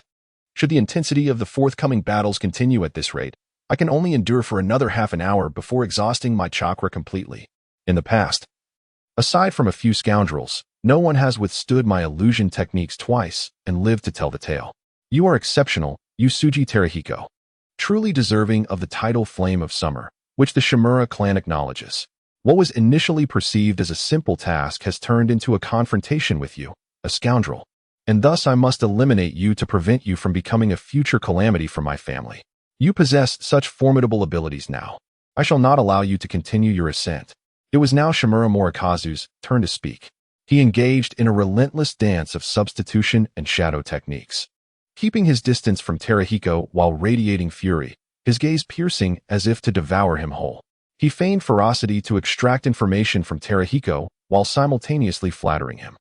In his estimation, a young man with such accomplishments must harbor considerable pride, and with a few words of flattery, he might become overconfident and reveal a flaw. After all, it would only take a few phrases. Even if unsuccessful, there was little to lose. In response to Morikazu's inquiries, Terahiko merely rolled his eyes, uninterested, as the blade in his hand moved with the swiftness of a tempest, leaving Morikazu struggling to keep pace. Phantom, engage. After a brief moment, Terahiko commanded the Phantom to attack Morikazu. He had skillfully maneuvered Morikazu into the Phantom's range, who raised his right hand and struck downwards with ferocity, aiming for Morikazu's throat. Morikazu, sensing the wind behind him as the Phantom launched its attack, reacted a moment too late due to his focus on Terahiko's sword. He managed to evade the fatal blow, but his left shoulder was ensnared, flesh torn apart, revealing stark, white bone beneath. Wind release? Great breakthrough. Morikazu's expression darkened as he swiftly retreated, choosing the right angle to unleash his jutsu, conjuring a fierce gale. He would not forget Terahiko's swordplay and explosive techniques. He must not allow Terahiko to close the distance. The turbulent winds, sweeping close to the ground, would not only hinder Terahiko and the unseen foe's pursuit, but also stir up dust to obscure their vision, buying him precious time. Hey, this fellow reacts quite swiftly. I genuinely intended to pursue and eliminate you. However, it matters not. Having acquired your blood, my objective is fulfilled. It is time to withdraw. Terahiko observed the swirling dust before him, unconcerned as he retreated with the adversary's blood in tow. Matsuke's, cover my escape. Yes. The 4 members of the Dark Division, Songfeng, Qingyu, Qiucao, and Chandu, were encircling Huagu, valiantly defending against the ninjas of the Shimura clan. Upon receiving orders, they swiftly gathered around Huagu to facilitate his retreat. Fortunately, due to Shimura Morikazu's injuries, the surrounding ninjas of the Shimura clan were disinclined to pursue, similarly focusing on protecting Morikazu as he withdrew. At this juncture, the battlefield had reached a fever pitch. Both sides had been engaged in combat for over 2 hours, their strength waning. Yet the brutality of the slaughter had rendered them nearly devoid of reason. Their minds were consumed by a singular thought: to annihilate every living being in sight, thus intensifying the savagery and madness of the conflict. You cannot escape, you wretched rat. You should consider yourself fortunate, during wartime. I would otherwise relish in torturing you slowly. At this moment, the ninjas from both factions had dispersed across the battlefield. A Shimura ninja was in pursuit of an enemy. Arriving at a square shelter, the rat has scurried into its hole. Fear not. My technique is exquisite. The pain will be fleeting. Ordinarily, this elite ninja of the Shimura clan would not indulge in such trifles, yet the ravages of war had twisted the minds of many. The standard of an elite ninja merely required the ability to perform several high-level jutsu and sustain intense combat for 2 to 3 hours. He was already quite adept. Yet now his eyes glowed red, filled with unbridled hatred. The shelter was in ruins, and as he peered inside, he faintly discerned a figure. He raised his hands, intending to form hand seals and eliminate the opponent with jutsu, but lowered them again. Forget it. This war may drag on indefinitely. Who knows how many enemies I will encounter? My chakra is dwindling. Best to conserve it. Besides, the enemy is already injured and poses little threat. The ninja sheathed his katana and drew 2 kunai, suitable for close-quarter combat, as he charged into the shelter. Inside, a ninja from the Usuji clan lay against the remnants of the shelter, sprawled on the ground. A grievous wound marred his right leg, muscle torn and blood flowing freely. Unbandaged, evidently inflicted during a hasty escape. After more than 30 years of life, I am finally to meet my end. Old friends, I come to join you. Ryo, I can no longer protect you. You must be strong and not live in fear. He mused that the Usuji clan was fairly well treated upon his death. His combat prowess would be credited to Ryo. Well, I suppose this life shall be sold to the Usuji clan. At that moment, he noticed a figure darting in from outside, yet he made no effort to resist, choosing instead to lie still. Die, wretched rat. The kunai pierced his heart. Death was imminent, but there was still time. The Usuji ninja, witnessing the enemy rush toward him, gazed into the filled with hatred eyes of his assailant. The brutal, frenzied gaze made him suddenly accept that death might not be so bad after all, as it would spare him from facing such a world.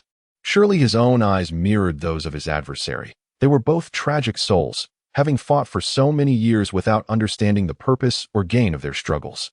He pulled a steel wire with his right hand behind him, and the trap was instantly triggered, engulfing the entire hideout, including the 2 individuals within, in flames. How infuriating! There were still remnants of traps. The battlefield was chaotic. Although the Shimura clan had suffered considerable losses, they remained at an advantage overall. In a small encampment, multiple flames blazed, thick smoke billowed, and numerous corpses lay scattered across the ground, while 3 Shimura clan ninjas pursued the fleeing enemy. Let us spread out and encircle them. But there are 9 of them. Could this be dangerous if we separate? Fear not. The enemy is already demoralized, only concerned with survival and escape. We shall be fine. Very well. The 3 Shimura clan ninjas immediately dispersed, preparing to surround the retreating adversaries ahead. The 9 Usuji clan ninjas, mere mercenary rogues. were terrified by the breach in their position. Upon realizing they were about to be encircled, their faces betrayed sheer horror. Oh no, the enemy is closing in on us. They're so fast, they're catching up. What do we do? I don't want to die. What else can we do? We must flee, run swiftly to live, or be slow and perish. Ha ha ha. Indeed, the enemy is cowardly, let us pursue. The pursuing Shimura clan ninjas, witnessing the enemy's reluctance to fight back, became increasingly emboldened. At that moment, a flurry of willow fluff began to fall from the sky. Before they could react, Kobayashi Kajitaka suddenly appeared behind one of the Shimura clan ninjas, his katana piercing through the heart from behind and emerging from the chest. These rogue ninjas are indeed unreliable. It seems that vigorously developing a ninja academy to cultivate our own ninjas was the right decision. Although those student ninjas still exhibit a degree of immaturity, at least they wouldn't abandon their positions and flee so easily. These 9 rascals have forced me to clean up their mess. I'll find a chance to eliminate them after the battle. Kobayashi Kajitaka observed 2 more enemies charging towards him, yet his mind was preoccupied with other thoughts, clearly dismissing his opponents. As the battle intensified, not only the Usuji clan, but also the commanders of the Shimura clan entered the fray, eager to exert their last efforts to crush the enemy. At that moment, the Usuji clan's medical post had already been breached. Seizure, Nobitomo, and K-Ran were leading several ninjas to resist the enemy's onslaught, providing cover for the wounded and safeguarding the retreat of their student ninjas. Their adversary was none other than Kawada and his subordinates. On the battlefield, the 2 sides clashed fiercely, with Kawada relentlessly suppressing the 3 disciples of Hikaru. Wind release. Whirlwind fist. Kawada leaped into the air, swinging his fist downward, the blow accompanied by a fierce wind, obliterating a ferocious giant crocodile into white smoke. Blade technique? A single stroke to sever. Before the smoke could dissipate, Nobitomo's figure suddenly sprang forth from the haze, raising his katana high above his head. Lightning flickered along his body and blade, his muscles rippling beneath his armor, as he menacingly slashed towards Kawada. Fire release. Fire serpent technique. Behind the veil of smoke, Shaolin formed hand seals with both hands and struck the ground, channeling fire-style chakra deep into the earth. Suddenly, the ground beneath Chuan Tian erupted, revealing 5 large openings, from which 5 serpentine flames swiftly emerged, encircling Chuan Tian in a ferocious assault. At that moment, Qing Jiulang had already harnessed natural energy, his entire form cloaked in darkness, muscles bulging like a beast in human guise. He thunderously charged forward, kicking up a cloud of dust, leaping high into the air, his right fist drawn back like a bowstring, ready to strike at Chuan Tian's back. A 20-fold heavy punch. He chuckled, seizing the opportunity while airborne to initiate a combined assault, feeling quite pleased. With attacks coming from the front, behind, and below, he thought to ascend further. It was inspired by the sight of Usuji Teratora's clones soaring through the sky, leaving him uncertain whether to thank him for the idea. Wind style? Great breakthrough. Facing the onslaught, Chuan Tian scoffed, swiftly forming hand seals. With a wide mouth, he unleashed a torrent of powerful winds beneath him, suppressing the fiery serpents while simultaneously using the gale's force to elevate his body, narrowly avoiding the pincer attack from Xianyu and Qing Jiulang. Damn emotionless face. How cunning. This predicament was becoming troublesome. Xianyu and Qing Jiulang gazed upward, watching as Chuan Tian ascended a short distance, uncertain whether it was intentional. He hovered just 2 meters above their heads, leaving them unable to strike, frustration boiling within them. They harbored deep resentment, while Chuan Tian was undeniably strong. His lack of fortitude was infuriating. Why not just engage us directly? We've battled for so long. Yet he always finds a way to gain the upper hand without suffering any losses. He lacks the demeanor of a true master. Xianyu, get out of the way. In a heartbeat, they dashed beneath Chuan Tian. Qing Jiulang called out, delivering a kick to Xianyu's chest, sending him hurtling backward. You jerk. Could you not hold back a little? My bones nearly shattered. Though he understood the intent was to help him evade Chuan Tian's attack, Xianyu could not restrain his indignation. The kick truly stung. Qing Jiulang had no time to acknowledge Xianyu's complaints. Using the momentum from the kick, he propelled himself diagonally backward, crossing his arms defensively in preparation to withstand Chuan Tian's impending strike. Chuan Tian, seizing the opportunity, bore down on Qing Jiulang from above, his chest swelling, mouth slightly agape, ready to unleash his assault. Wind style? Vacuum sphere. Qing Jiulang was instantly struck, sustaining 6 or 7 gaping wounds, blood erupting as he was sent crashing into the ground. With a resounding thud, the earth was displaced by his heavy form. Thankfully, his current state enhanced his muscle defense. Otherwise, he would have been slain outright. However, with such injuries, it appeared he would be unable to partake in the battle any longer. How infuriating! At that moment, Chuan Tian descended toward Qing Jiulang, drawing his katana from his waist, the blade pointed downward, hands gripping tightly as he prepared to plunge it down with tremendous force. Cursed wretch! It was because of you that Yusuji Teratora escaped last time. It's time for you to pay your dues, Dai. Kawada felt an overwhelming sense of regret and self-reproach regarding the previous incident. If it weren't for your recklessness, if not for his own carelessness, how could Yusuji Teratora have possibly evaded capture? How could he have unleashed successive explosive ninjutsu, inflicting such heavy casualties upon our ninja ranks?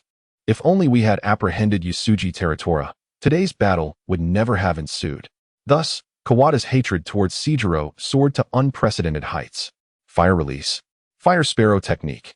However, Seijiro was not alone in this confrontation.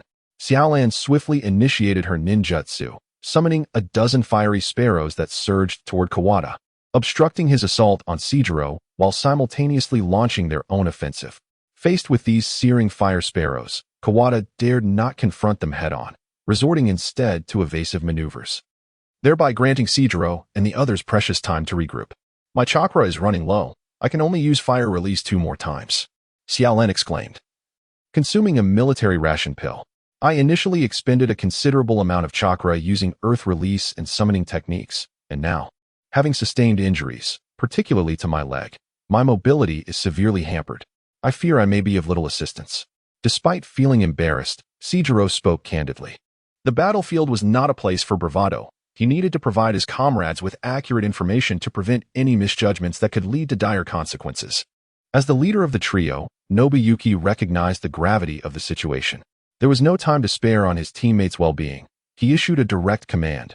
Seijiro, lead the others in retreat. Xiaolan, provide long-range support and utilize your shuriken to aid me in blocking Kawada. Seijiro nodded, without a word, limping away. He was now a liability, and the sooner he departed, the better for Nobuyuki and Xiaolan. Xiaolan wore a worried expression. After all, Kawada was formidable, and the 3 of them had only barely held him off. Now, with one less ally, especially the only one capable of directly defending against Kawada's attacks, Nobuyuki would be in peril. Nonetheless, in the chaos of war, Xiaolan could only bury her concerns deep within, steadied her resolve, and ensured she could assist Nobuyuki as best as she could. Xiaolan, Auntie's sushi is truly delectable. By the way, I remember you liked it when Teratora helped you catch fireflies. I want to tell you that I can do that now too. If I survive this, I plan to gift you a lantern made of fireflies. Nobuyuki glanced at Xiaolan, a torrent of unspoken thoughts welling up within him, yet they lodged in his throat, leaving him to utter but a single phrase. Don't worry, I'm quite capable. With that, Nobuyuki broke into a radiant smile before turning to charge at Kawada, who was on the verge of obliterating all the fire sparrows. Nobuyuki understood the potency of his opponent's ninjutsu. Thus he needed to engage in close combat, denying Kawada the opportunity to unleash his techniques. Even if Kawada excelled in close quarters as well, at least Xiaolan would be safe. In the instant he turned, Nobuyuki's face remained beaming, yet tears streamed from his eyes. I truly do not want to die. In the realm of war, the mere act of surviving becomes a luxury. I recall a few years ago when, in a single night, my father, brother Huehu, and Little Lan's father, along with nearly 100 members of our clan, were mercilessly slain. In my eyes, they were formidable beings, never flinching in the face of adversity, yet they succumbed to death with alarming ease. This war has claimed many powerful ninjas from our village, regardless of their temperament, be they cruel, gentle, jovial, or reclusive. Some had even imparted wisdom upon me, yet now they all meet the same fate, equally greeted by death. I truly wish to evade death. Living is such a beautiful thing. Shinyo deflected the incoming wind blade with a single stroke, tears streaming from his eyes, cascading down his cheeks, ultimately dissolving into the wind. Yet, the blade in his hand remained firmly gripped. Blade technique? Flowing firefly. Ignoring the burden on his body, Shinyo unleashed the swiftest sword technique invented by Huehu. Individuals are inherently different, akin to the extraordinary 8 gates of death. Why does Kanehagakure not assemble a daring squad trained in this technique? Is it truly because they cannot find ninjas willing to sacrifice their lives for the village? That seems implausible. Perhaps they fear the dissemination of the training methods associated with the 8 gates? That too seems unlikely, if such concerns existed. Kanehagakure would refrain from warfare altogether, as no advanced ninjutsu has been left untested during times of conflict. At its core, the most potent ninjutsu, or taijutsu, demands rigorous training conditions, some even necessitating bloodline support. The 8 gates does not rely on bloodline, yet it imposes even harsher requirements on the body, necessitating a lifelong commitment to sculpting one's physique, gradually preparing oneself to meet the stringent conditions for unlocking the 8th gate. Otherwise, if Kanehagakure were to casually form a squad of 8 gates warriors, they could easily dominate the world. Huehu's flowing firefly is similarly exceptional. While not as extreme as the 8 gates, it is not easily mastered either. Even knowing the training methods does not guarantee success. Awareness does not diminish the inherent difficulty. Huehu, possessing the abilities of a demi-human, honed his physical strength from a young age and developed the flowing firefly based on his own capabilities, not those of others. Consequently, despite Shinyo's relentless practice of flowing firefly, he has made little progress. Huehu once considered modifying the flowing firefly technique to suit Shinyo's abilities, much like how he adjusted Little Land's fire release. In Huehu's view, the most suitable ninjutsu is the best. Prematurely acquiring another's formidable skills may not yield benefits. With diligence and talent, one can forge a unique path and achieve great success, much like the Shaolin Temple in the realm of martial arts, where the younger monks often appear mediocre, serving merely as background for other sects. Yet many elder monks stand at the pinnacle of the martial world. To Huehu, this represents the true path, progressing step by step, accumulating knowledge and strength over time, rather than hastily seeking immediate results and prematurely exhausting one's potential.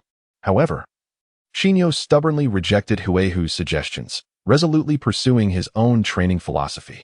Huehu said nothing about it. He has always refrained from making choices for his disciples. In these tumultuous times, such caution can be perilous, and a certain degree of impatience is not entirely misguided.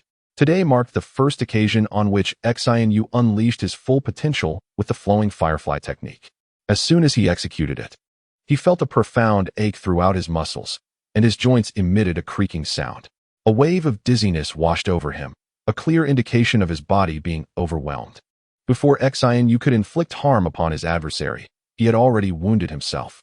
As Xianyu wielded his blade, Shaolin had just thrown several shurikens to cover him. Kawada effortlessly dodged the projectiles and was about to retaliate when he felt a chill on his neck, as if a gentle breeze had swept by. Alarm surged within him. This was an enemy's attack. Realizing he could not evade such speed, he hastily twisted his body in an attempt to minimize the impact. With a swift sound, the long blade grazed Kawada's left collarbone, leaving a deep gash. His flesh parted as easily as tofu, revealing the distinct texture of muscle on either side. At this moment, Xianyu lacked the ability to unleash the full might of the flowing firefly technique and had failed to deliver a lethal blow. That was a close call. I nearly met my demise. However, since I have survived, it is now your turn to perish. Though injured, Kawada felt a sense of relief. His wounds were merely flesh wounds, sparing his arteries, a fortunate circumstance indeed. The feeling of the blade against his neck, a harbinger of death, had been achingly real. As he narrowly escaped catastrophe, beads of sweat formed on Kawada's brow, and alongside his lingering fear, a surge of anger arose within him. How humiliating it was to be intimidated by a mere boy. Wind release, blade of the wind. Now, the two stood nearly face to face, their eyes locked. Kawada, with the keen gaze of a hawk, glared fiercely at Xianyu, while his right hand gathered rapidly swirling winds, thrusting them toward Xianyu's chest like a sword. At this moment, the aftereffects of forcefully executing the flowing firefly technique took their toll, causing Xianyu's muscles to seize for a brief moment, rendering him unable to defend against the impending attack that relentlessly approached his chest. Farewell, Shaolin. Just as Xianyu prepared to bid adieu to this world, a thunderous voice erupted from behind. Die, Kawada. Suddenly, he felt a long blade pierce through his abdomen. A swell of grief and anger filled Xianyu's heart. Why the rush to kill me? Do I possess such poor connections? Yet, was that not the voice of Baibu Guojian? We share a good rapport. Why would he wish to slay me? Had Baibu Guojian been privy to Xianyu's thoughts, he would have raised his katana with even greater intent, aiming directly for Xinu's heart. Baibu Guojian had come to their aid. Upon his arrival, he witnessed Xinu charging at Kawada and swiftly rushed to intervene. As he reached their side, Kawada was poised to send Xinu to the afterlife. Since Baibu Guojian approached from Xinu's direction, he found himself positioned behind and to the side of Xinu, clearly observing Kawada's attacking motion and ready to provide assistance. However, at this moment, there was a comrade obstructing the way, and time did not permit to maneuver around to launch an attack. He had no choice but to thrust his long sword directly, piercing through the abdomen of the comrade while simultaneously aiming at. With a thunderous shout, he warned not to flee, stating that a life for a life was the only way to compel him to retreat. As for the comrade, resolved to avoid striking any vital points, ensuring that he would not meet an immediate demise. What were the others doing? Were they all inept, unable to provide support? Upon hearing shout and witnessing the fierce thrust of the sword through the comrade, felt a mixture of helplessness and fury, forcing him to retreat swiftly, abandoning his attack on the comrade. Surely he could not perish alongside a mere child. That would be too great a loss. If it were, he might have considered such a fate. Take him away, commanded, who was rushing over, and he dared not withdraw the sword embedded in the comrade's abdomen. Instead, he seized the katana from the comrade's grasp and charged towards. As a former wandering ninja, his swordsmanship was commendable, and most wandering ninjas, having limited opportunities to learn ninjutsu, cultivated formidable physical skills or sword techniques. Now, with the enemy injured and having fought for a considerable duration, their stamina and chakra must have been significantly depleted, presenting an opportune moment for him to strike. Embracing this thought, abandoned the comrade and, launching an attack on. "Are you all right, comrade?" By the side of the comrade, hesitated to withdraw the long sword from his abdomen. Instead, she secured it in place to prevent further injury, then assisted by others in helping the comrade retreat. It is truly wonderful to be alive. Gazing at its worried expression, the comrade smiled radiantly, feeling an immense sense of fulfillment. No matter how severe the injury, he had survived, and that was what mattered most. At this moment, and had also separated, having received the command to retreat.